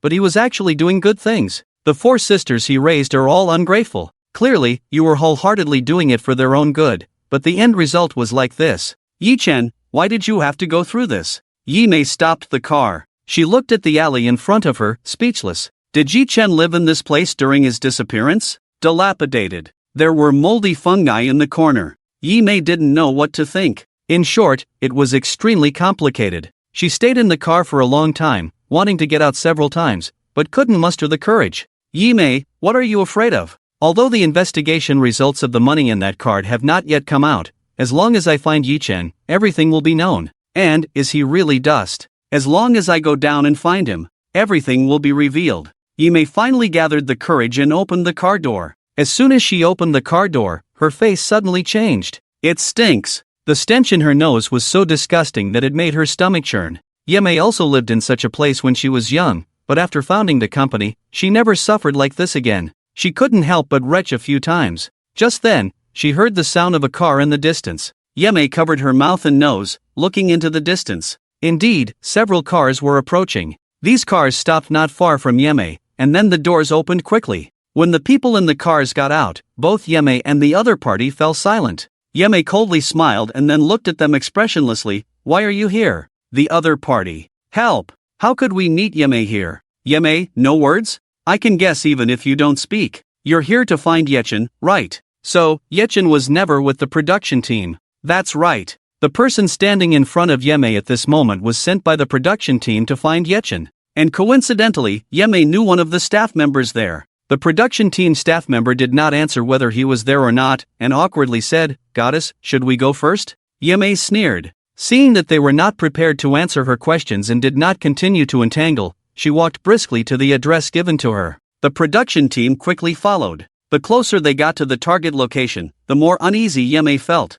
If she were alone, she might have stopped now. But now there was the production team behind her. Yi Mei did not hesitate and continued to walk to the basement where Yi Chen was. As she raised her hand, the people from the production team began to raise their cameras, ready to shoot. Yi Mei started knocking on the door, and when her hand touched the door, it opened a crack on its own. Although Yi Mei did not expect it, she showed a hint of surprise, but it quickly disappeared. She clenched her fist, calming her rapid heartbeat and complex emotions. Yi Chen, I finally found you. Come and tell me the whole truth. Are the things you did before truly evil, or is there goodness hidden beneath the evil? Yi Chen, are you really the dust that has been with me for so long? Tell me everything. Yi Chen. Yi Mei gathered her courage and pushed the door open. In the studio, the 3 sisters were unaware of what was happening outside. The host said sympathetically, Union Goddess must have been very painful during that time, right? Yuju nodded. I have to be honest, yes. During that time, I was in a sensitive and self-deprecating state.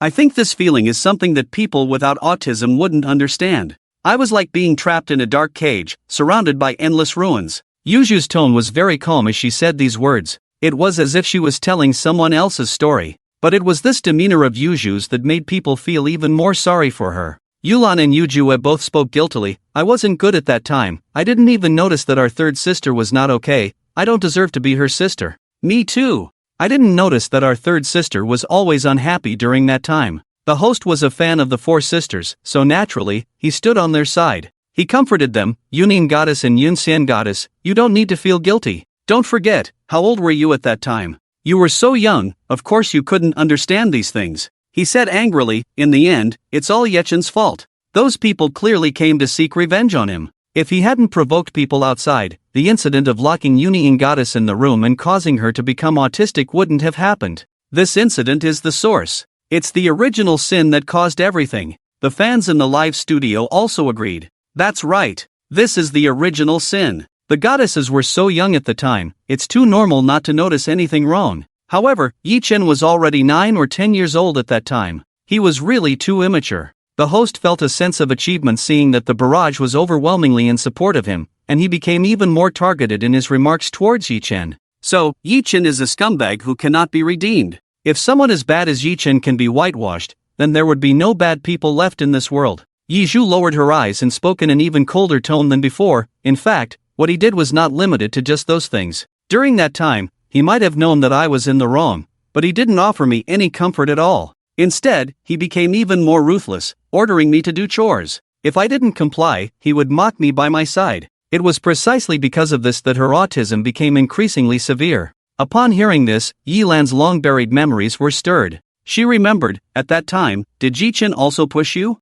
Yi Zhu nodded, and Yi Lan clenched her fists. If Yi Chen was really good, why would he push his younger sister? Or was there another hidden story behind this? The host, now even angrier, exclaimed, I never expected that Yi Chen could be so disgusting. So now, let's take a look at just how lonely and helpless Union Goddess was at that time. How detestable Yi Chen's true face is. Yi Lan anxiously looked at the big screen. It had been a long time since those incidents. Yi Zhu was now 4 years old, dressed in a Lolita dress, with twin ponytails and hugging a teddy bear. She sat silently in the corner of the sofa. She stared blankly at the TV, seemingly unchanged from before. But if one paid attention to her eyes, they would notice that they lacked even more light, and any slightly unusual noise would make her extremely frightened. When Yi Chen came out of the kitchen, this was the scene he saw. During the previous period, he had been busy dealing with the aftermath of that group of people. He had no time to focus on anything else or manage other matters. When he finally resolved those issues and could ensure that the group of people would be locked up for a good 10 or 20 years, he finally had some free time. It was then that he noticed that his younger sister's mental state seemed to be deteriorating. To ensure that he wasn't mistaken, Yi Chen tried calling out to her. Yi Zhu, come here. Yi Zhu sat on the sofa, hugging the teddy bear tightly and not speaking. Yi Chen's brow furrowed even more, and he tried a different approach. Sister, come here. Yi Zhu still didn't move. This time, Yi Chen truly felt that something was wrong. Although his sister had always been quiet, she had always responded when he called her, unlike now. Yi Chen decided to try a different approach, no longer speaking gently as before. Yi Zhu, didn't you hear me calling you over? He had already expected not to receive any response. However, Yi Zhu suddenly moved. Yi Chen could see that she looked very afraid. He understood that Yi Zhu was afraid of making him angry. Yi Chen had only wanted to try, and he hadn't expected this kind of response. But now that she had come over, Yi Chen decided to try something else. He softened his tone. Can you help me pick some vegetables? He wanted to see if there was a problem with her understanding in this aspect.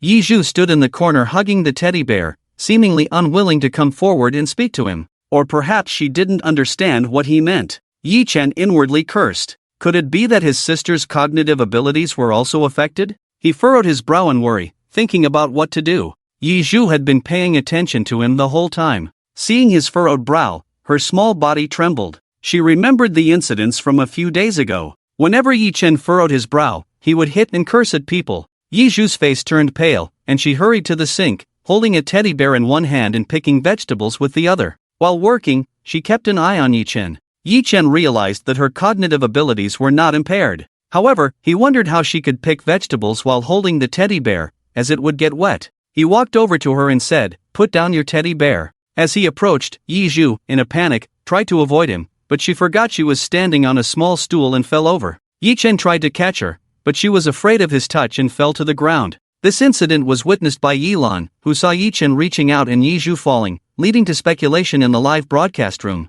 Yi Lan was puzzled by the situation and felt a mix of emotions. Meanwhile, Yi Zhu was also confused, as she remembered Yi Chen pushing her, despite the reality being different. The scene continued to play out, and despite the fall, Yi Zhu did not cry loudly but silently shed tears, which made everyone feel sorry for her. Yi Lan comforted her and accused Yi Chen of pushing her, while Yi Chen felt the need to check if there was any problem. After confirming that Yi Zhu was only in pain from the fall and had not broken any bones, he felt relieved. Yi Mei, who was studying with earplugs in her room, was brought in by Yi Lan. Yi Chen, watching the whole scene, felt relieved that Yi Zhu was okay, but Yi Mei was furious with him. "I will always remember the incident where you pushed third sister down." The entire plot played out. The live broadcast room and the recording studio fell silent. Yi Lan lowered her head in disbelief. "So everything is because of me?" It was because when she barged in and saw that scene, it was so much like Yi Chen pushing someone. So when she told her eldest sister, she also said that Yi Chen pushed third sister down.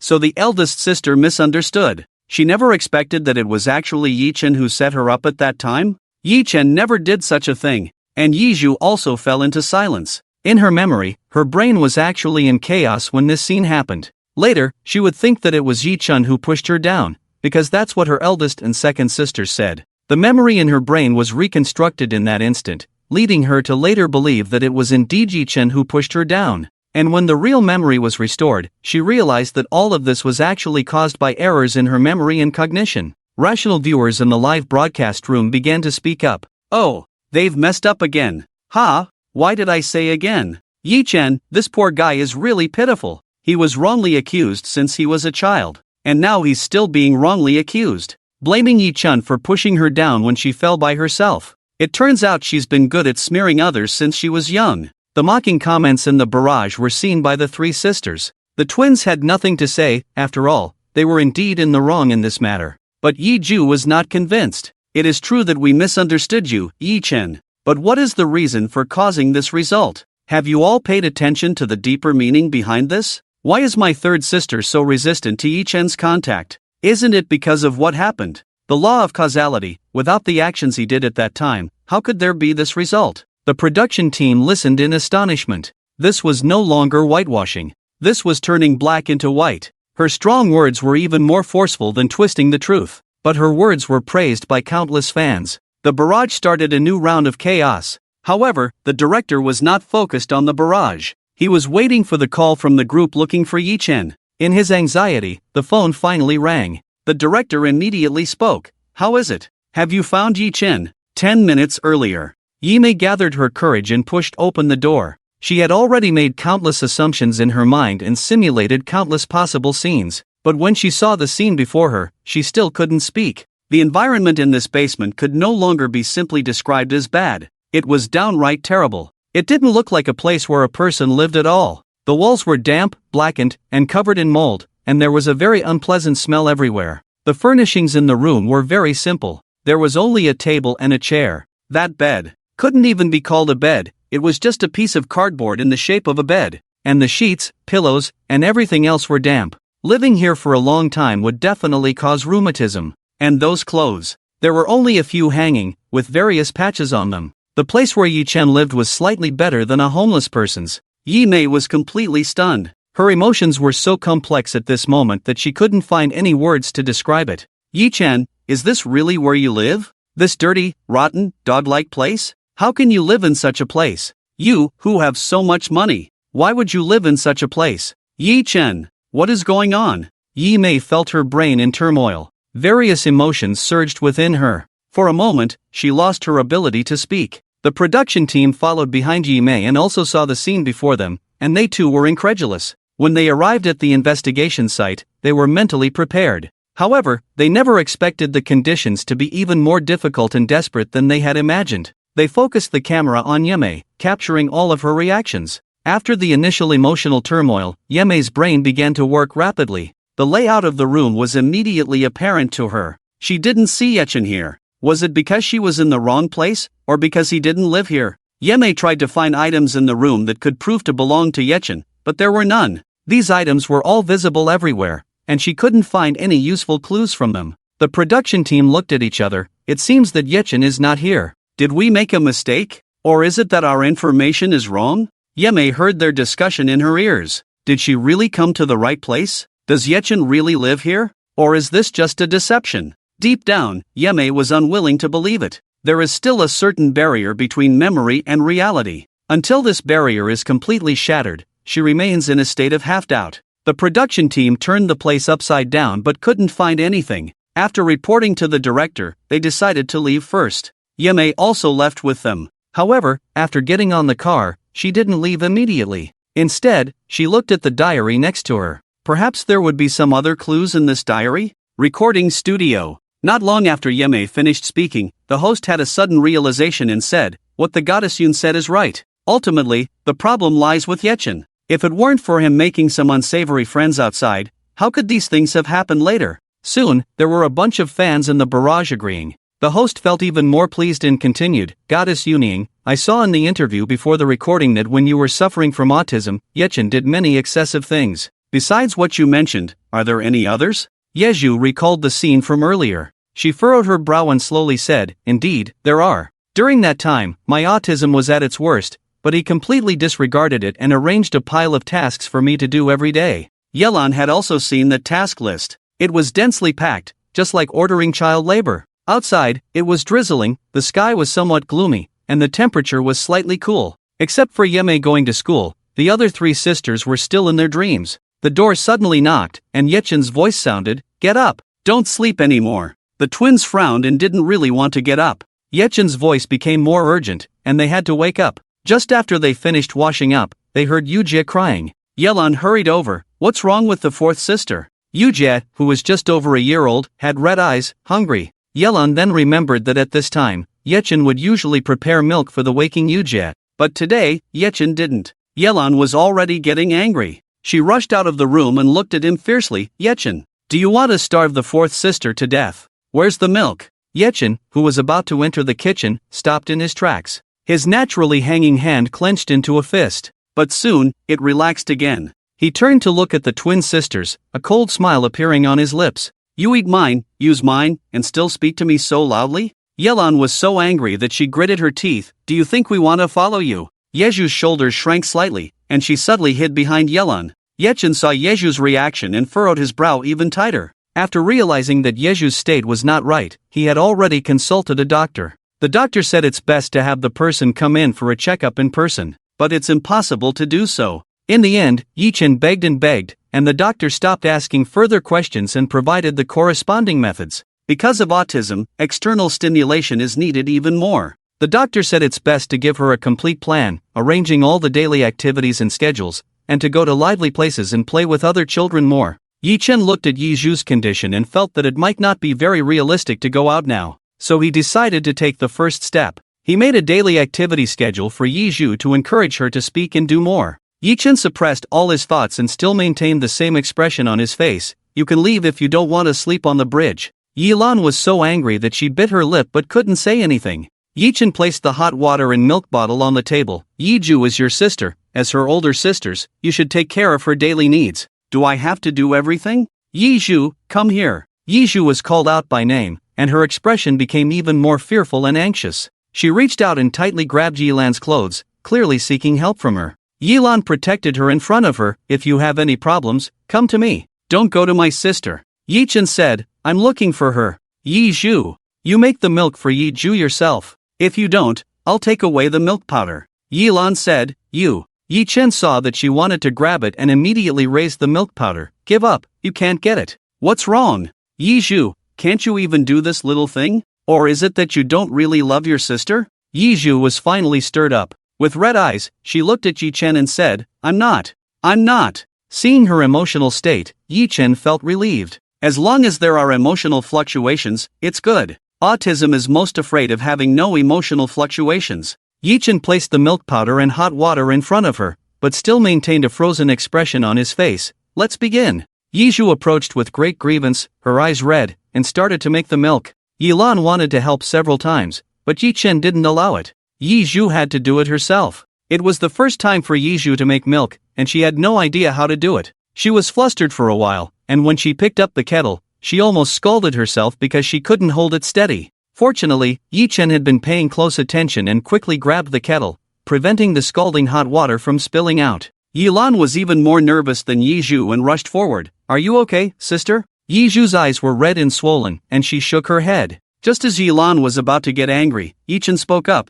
"If you can't even do this little thing, what else can you do?" Yiju bit her lip, lowered her head, and remained silent. In the end, it was Yechen who prepared the milk. He handed the bottle to Yiju. "Now, go and feed Yiju yourself." Yelan said, "Yechen, you've gone too far." Yechen lightly laughed and said calmly, "Is she your sister or mine?" Yiju stopped Yelan. "I can do it." She tightly held the bottle and walked into the room. Yelan glared at Yechen and quickly followed. The live broadcast room was lively. "It's really outrageous, the way Yelan orders people around. Is it necessary to be so presumptuous?" What Yechen said is alright. Yiju is their sister. What's wrong with helping to take care of her? Their unwillingness seems like someone owes them something. How can you curse our goddess like that? Our goddess was only 4 years old at that time. What does she know? They suffered so much from Yechen before. Isn't this attitude justified? Damn it! Just stop here. 5 cents. Remember to call me. Sorry, I cannot fulfill that request.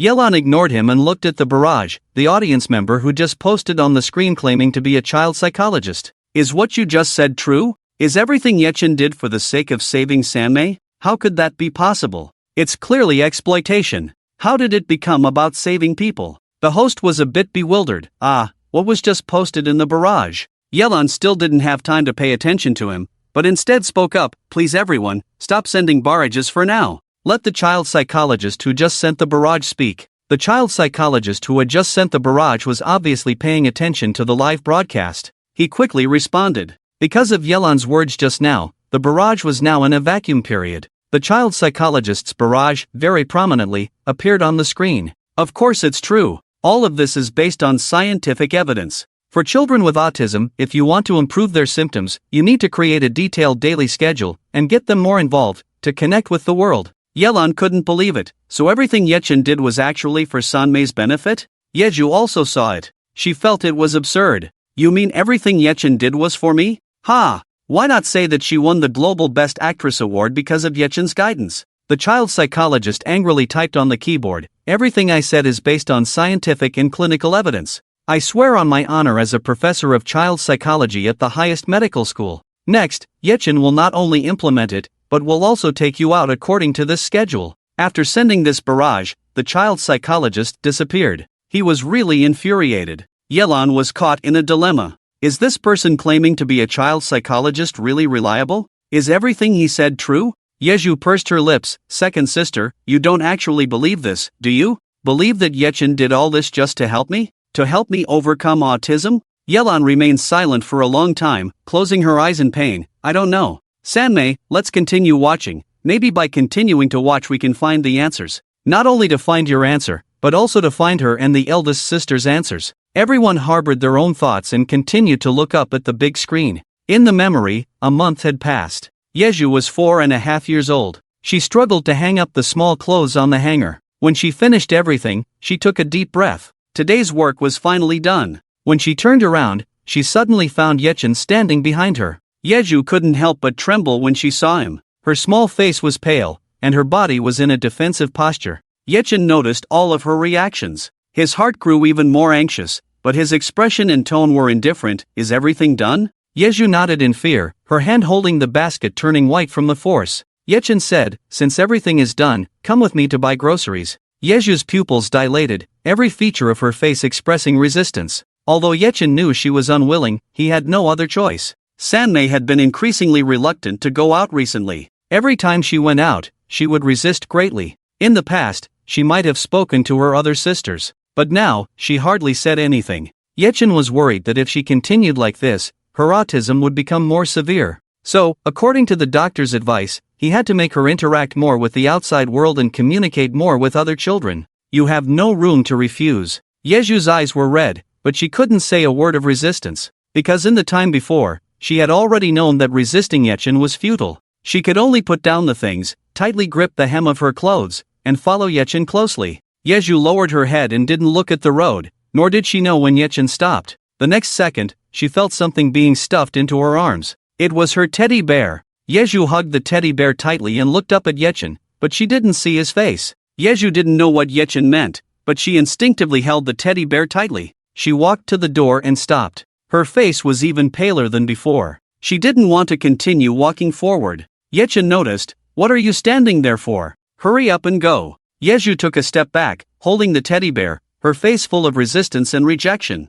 I don't want to. Yechin looked at her expressionlessly. What did I do to make you feel like you have the right to choose? Yeju bit her lip, her eyes becoming even redder. She didn't want to face Yechin, and she turned around to run back into the house. But how could Yechin allow that? He directly blocked her, pulled her outside, and then closed the door. As the door closed, Yeju's panic intensified. Her struggling became more intense. Let me in. I don't want to. I want to go back inside. Wah! She cried in despair. Even though she had the teddy bear in her arms, she still couldn't feel safe. But Yechin firmly stood at the door, showing no intention of letting her in. Come with me. Yeju shook her head vigorously. I don't want to. She wanted to go back inside. She didn't want to go out. But how could Yechin allow that? He directly grabbed her hand, almost dragging her, and pulled her downstairs. If you cry again, I'll throw away your teddy bear. Yeju heard this and instinctively fell silent, holding the teddy bear even tighter. This teddy bear was a birthday gift from her parents.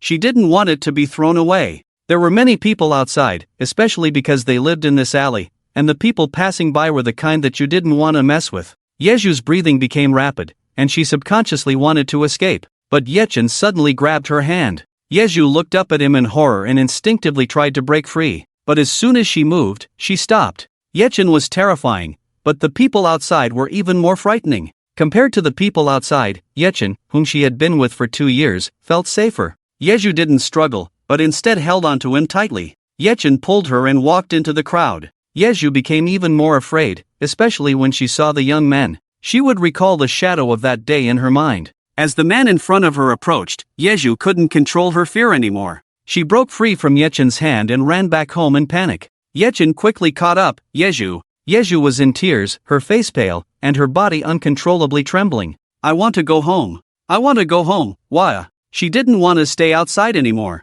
No more Waya. Yechen saw that she had reached her limit and didn't force her further. He gently held her hand and said with a very tender tone, okay, stop crying, let's go home. But Yeju didn't see this scene. She was in a panic and didn't notice Yechen's tone and expression. In the studio, Yeju could finally look back at what had happened from an observer's perspective. It was the first time she realized that Yechen's tone and eyes at that time were so gentle. It was as if he was carefully protecting a priceless treasure. Yechen, when he pulled her out, could it be that he really wanted to help her? Yelan also saw Yechen's gentle expression and tone, and her pupils dilated. This gentle tone. Why did it resemble the clowns so much? Although their voices were different, even their actions were different. But this tone was just too similar. She had never noticed before because Yechen had never been so gentle in front of them. Yechen would dub, and now his tone is starting to overlap. So the clown is really Yechen. Everyone in the studio has their own thoughts. In the live broadcast room, the barrage is going crazy.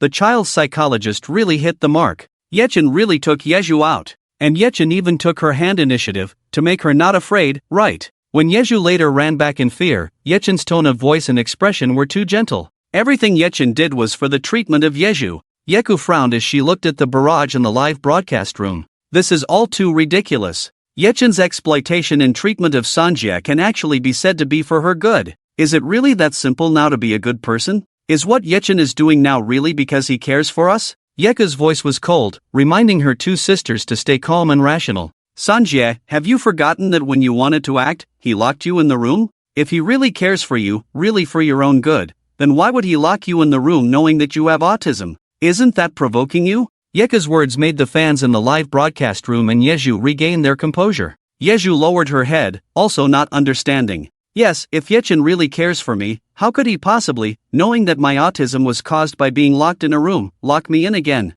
This is clearly a contradiction. The fans of the four women in the live broadcast room finally had a chance to speak out. That's right. I think Yechen is just a natural scoundrel. Please stop whitewashing, can you? Yechen should be feeling guilty this time. That's why he wants to make amends. In the end, it's just to satisfy himself. How much does it cost to whitewash Yechen? Let's all make money together. Why be so stingy? Can this be said? It's all out from the inside to the outside. The host angrily spoke. Let's continue to see what Yechen wants to do next. On the big screen, Yeju was trembling in her room. Even when Yelan came, she didn't want to talk to her. Yelan was very anxious. Sister, what's wrong with you? Talk to me. She ran out in anger. Yechen, what did you do to my sister? Why is she crying all the time and ignoring me? Yechen was preparing food in the kitchen, and when he heard the movement in his hand, he paused for a moment, but then quickly continued. Why is she crying? Go ask her. Why ask me what I did? It's best for Yeju to speak for herself.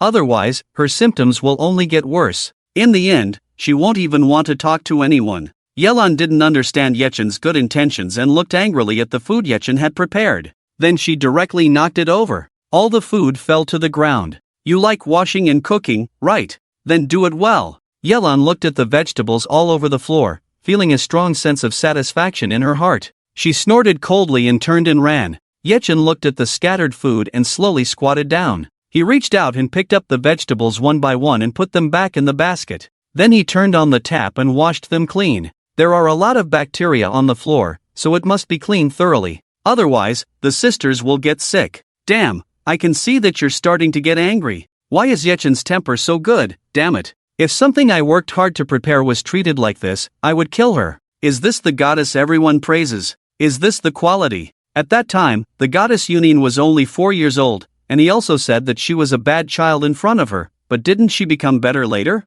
Oh, I understand. Yelan can be redeemed, but Yechen cannot. The goddess Yunin was just venting for her sister at the time. Your personal attacks are too much. The barrage has become too noisy to watch. The picture is still continuing. Yelan still couldn't ask the reason from Yeju's mouth. She originally wanted to protect Yeju and guard against Yechen, but she couldn't. Yeju didn't go to kindergarten anymore because she had autism. But she was different, she still wanted to go to kindergarten. When Yelan went out, she repeatedly urged, "Sister, don't be afraid of Yechen. If he bullies you, fight back. Remember, take care of yourself, I'll be home soon." Yeju didn't know if you heard clearly. As usual, holding the teddy bear, she didn't even want to answer Yelan's words. Yelan had no choice but to go to school first. Not long after Yelan left, the door of the room was knocked again. Yeju suddenly looked up and saw the familiar Yechen. Her breathing accelerated, and she trembled even more. She was ready for Yechen to take her out again.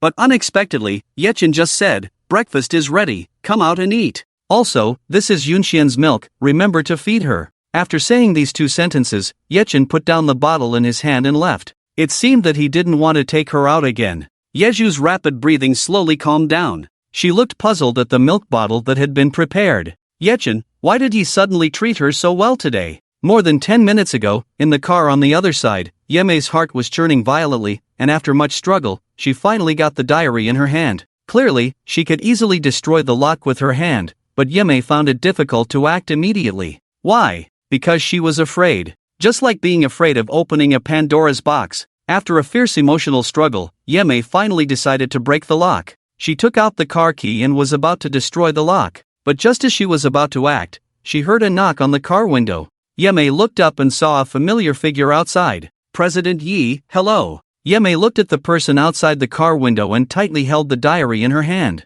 Who else could it be if not Zheng Ming, the man in a suit with a smile on his face? Yeme rolled down the car window. "President Zheng." Zheng Ming smiled and saw the diary next to her hand. His eyes deepened in color, but soon returned to normal. He smiled, "I didn't expect to see President Yi here." Yeme retorted, "I didn't expect to see President Zheng here either. How could Zheng Ming appear here? The reasons behind this are worth pondering. Does he know that Yechen is here? Or is he also investigating Yechen?" Yeme thought so, and couldn't help but ask, "What is President Zheng doing here?" Zheng Ming chuckled, "Then what is President Yi doing here?" The 2 foxes were testing each other, neither wanting to reveal the truth. Yeme smiled gently, "It seems that President Zhang and I have the same purpose." Zheng Ming also smiled, but he didn't think so in his heart. His purpose for coming here is different from Yeme's. Without showing any trace, Zheng Ming's eyes glanced at the diary again. The password lock on the diary was still intact. Obviously, Yeme hadn't had time to open it. Zheng Ming secretly breathed a sigh of relief.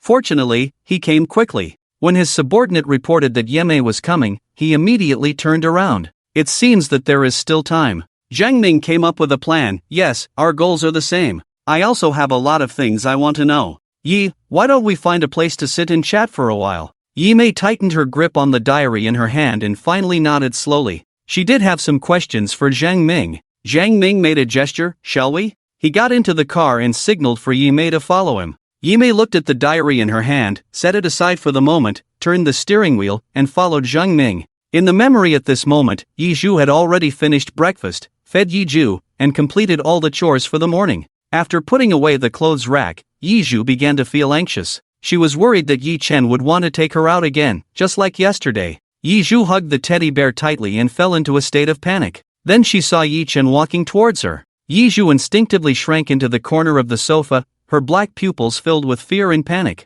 However, to her surprise, Yi Chen did not intend to take her out, but instead played a movie alone. Then he sat on the sofa with his legs crossed. Yi Zhu wanted to go back to her room while hugging the teddy bear, but before she could get off the sofa, Yi Chen called out to her directly, "Where are you going? Come sit and watch TV." The doctor had said that children with autism should never be left alone. It's best to interact with them more and stimulate them more. Yi Zhu silently sat back on the sofa, but she didn't focus on the TV at all. She was lost in her own world, looking like a lifeless puppet. Yi Chen had been keeping an eye on her all along and, seeing her like this, furrowed his brow. He had to say something to get her attention. Yi Chen looked at the movie in front of him and had an idea. What kind of garbage is this? The script is hollow and boring. The director's camera work is like a pile of shit. What is this actor doing? Why are his eyes so wide, like a ghost hanging from a rope? Yi Zhu had been lost in her own world, but these two sentences from Yi Chen elicited a slight reaction from her. She lifted her head slightly from behind the teddy bear and looked at the people in the TV drama.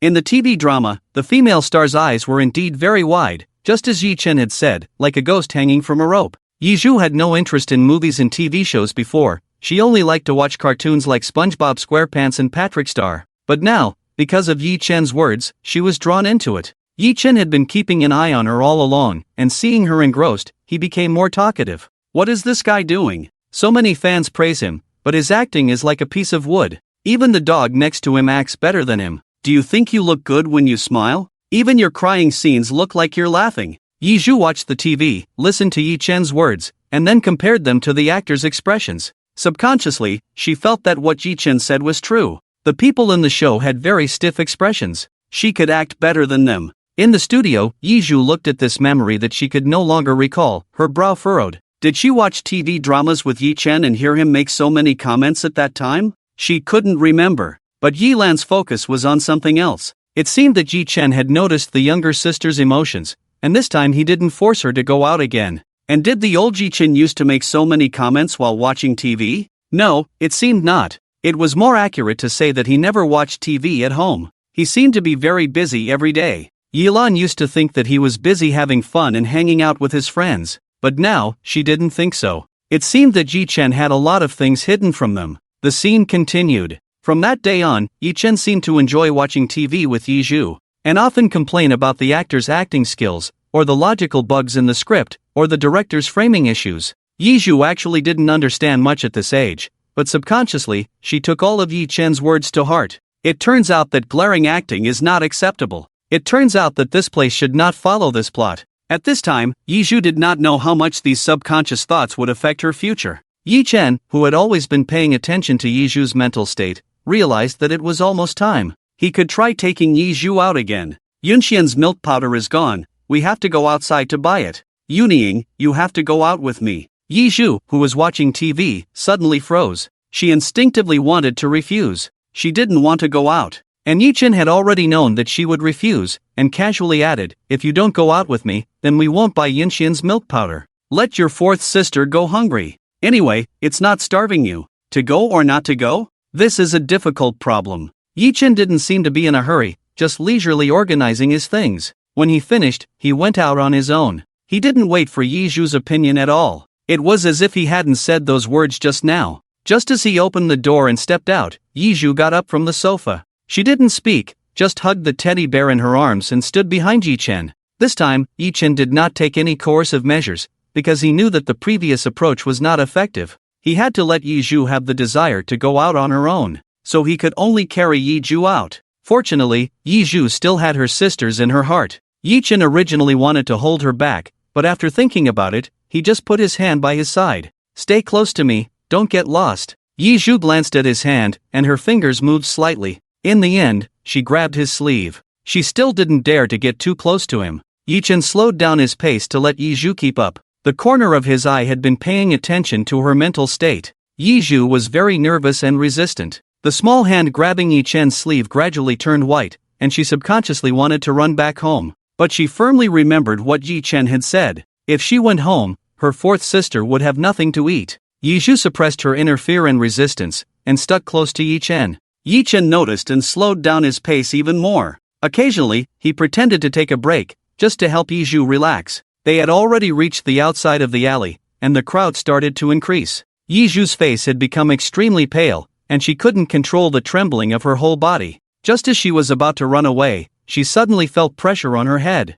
Yi Chen reached out and touched her head. I'm tired, let's go to the park for a while. There were fewer people at the park, and more importantly, there were mostly children there. Yi Zhu didn't know why, but her nervousness slightly eased. She followed Yi Chen to the park. The children in the park were playing with sand, very noisy. But Yi Zhu stuck close to Yi Chen and didn't want to blend in at all. Yi Chen couldn't do anything about it. This whole thing was supposed to be gradual. But fortunately, Yi Zhu didn't seem so nervous anymore. Maybe it was because there were mostly children here, and there were no adults who could threaten her. Yi-Chen sat here for a long time, until he felt Yizhu starting to get nervous again, then he stood up and said he wanted to go home. Yizhu held onto his sleeve, but seemed unwilling to leave. Yi-Chen understood what she was thinking. I just remembered, there's still some milk powder for the fourth sister at home. We don't need to buy it, let's go back. This was just an excuse to get Yizhu out. Yizhu could only follow Yi-Chen back home. And this is just the beginning. In the days to come, Yi-Chen would always find reasons that Yizhu couldn't refuse, asking her to go out with him.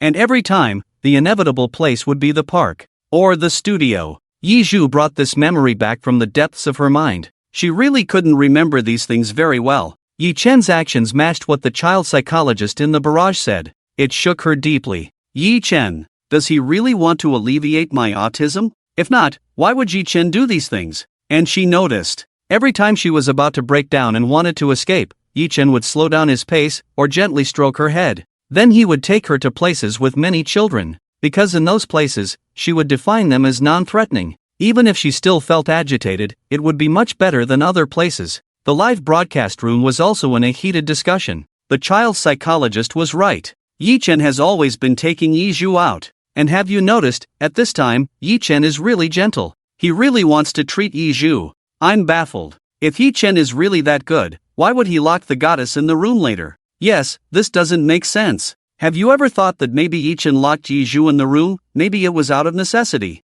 Yizhu also saw these barrage comments. Was it out of necessity that Yi-Chen locked her in the room? This statement was hard to believe. The host saw everyone's focus and gradually began to digress, trying to steer the conversation back. In this matter, what role did Yi-Chen really play, has already been discussed. How come the focus has shifted to Yi-Chen as the memories play out? This show is about showcasing the childhood experiences of the four goddesses, not to whitewash Yi-Chen. The host felt frustrated and, following the script, tried to steer the conversation back on track. We interviewed the Union goddess before the recording of Celebrity's childhood. You said that when you first had the idea of acting, it was when you were 5 years old, right? When Yizhu heard the question, she no longer had the mind to think about Yi-Chen's issues. Was it when she first had the idea of acting at the age of 5? Why, after watching the recent memories, did she not think so? Yizhu remained silent, feeling all the cameras focused on her. She couldn't suddenly change the answers she had always given to the media. Yes, Yizhu said, nodding,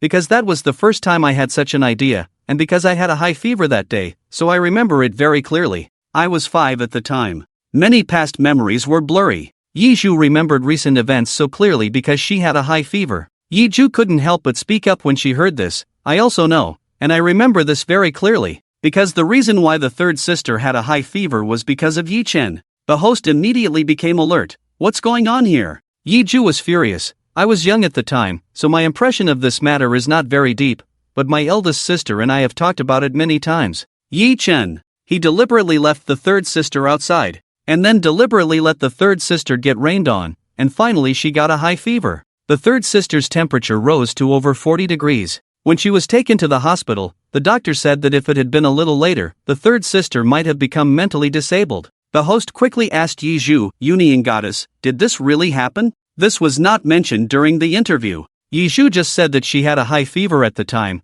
and did not mention that the reason for the high fever was because of Yi-Chen. Yizhu pursed her lips slightly and nodded. She actually didn't want to talk about this at first, because it would make her seem like she was seeking sympathy. But since her younger sister had already mentioned it, she naturally wouldn't hide it. Yes, that incident did happen at the time, but I've already forgotten the specific details of what happened. But at that time, it was indeed Yi-Chen who pushed me into the rain. That high fever really made her forget a lot of things at the time. The only thing she remembered was the image of Yi-Chen pushing her fiercely into the rain. Yi-Chen, what kind of person are you really? At first, it seemed like you were doing it for my own good, wanting to treat my autism. But why did you do so many despicable things later on? Pushing her into the rain, directly into a puddle of water. And then, when she wanted to go act, you locked her in the room. Yi-Chen. Don't you think you are too fickle? Yi-Lan also remained quiet. She also wanted to know the purpose behind Yi-Chen's actions. Everyone was focused on the big screen.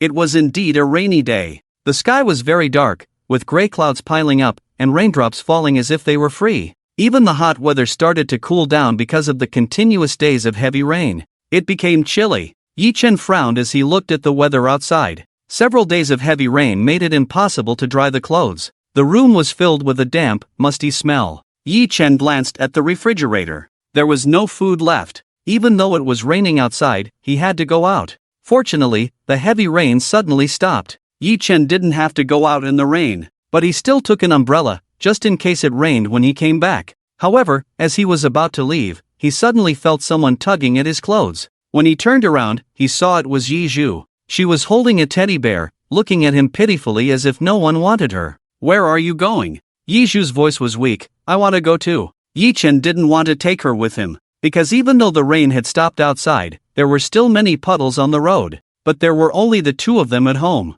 Yi Zhu had been taken out by Yi Mei, and Yi Lan was still at kindergarten. After thinking for a moment, Yi Chen really couldn't leave Yi Zhu alone at home. "Okay, let's go together." Yi Zhu changed into her pretty pink little water shoes and followed behind Yi Chen. Because of the heavy rain, there were puddles everywhere outside. Yi Chen couldn't find a dry place to walk. His rubber shoes had already come apart, and the water in the puddles easily soaked his shoes. His whole feet were wet. But even so, he still protected Yi Zhu, standing outside the road, shielding her from passing cars and splashing water. The siblings passed by a glass window. The bright glass window clearly reflected the two of them. Yi Zhu was wearing a cute princess dress, pink little water shoes on her feet, and holding a teddy bear, her long straight hair making her look even cuter. Yi Chen was wearing a loose-fitting shirt and baggy shorts, with half of his body already dirted by splashed water. He took her to the market to buy vegetables. After almost a year, Yi Zhu was no longer as afraid of people as she was when she was 4 years old. Although she still couldn't communicate normally with people, at least she could go outside. After buying the vegetables, Yi Chen took Yi Zhu outside the market. But he saw that the heavy rain outside was about to start again. It was accompanied by thunder and lightning. When a thunderclap sounded, Yi Zhu was directly scared and clung to him. She had even forgotten how afraid she was of him and didn't want to be too close to him. Yi Chen saw her pale face and comforted her. "Don't be afraid, let's go home now." He opened the umbrella. "Let's go." Yi Zhu clung tightly to Yi Chen and didn't dare to leave him for a moment. Yi Chen held most of the umbrella over her head, getting soaked on one side of his body. Fortunately, the thunder and lightning quickly subsided, and Yi Zhu finally relaxed a bit. At this moment, she also realized that she was actually holding Yi Chen tightly. Holding this big troublemaker. Realizing this, Yi Zhu felt uneasy. She immediately let go of Yi Chen and took several steps back, creating some distance between them. Yi Chen was momentarily stunned, but quickly came to his senses. There was no expression on his face, but deep down, he couldn't help but smile bitterly.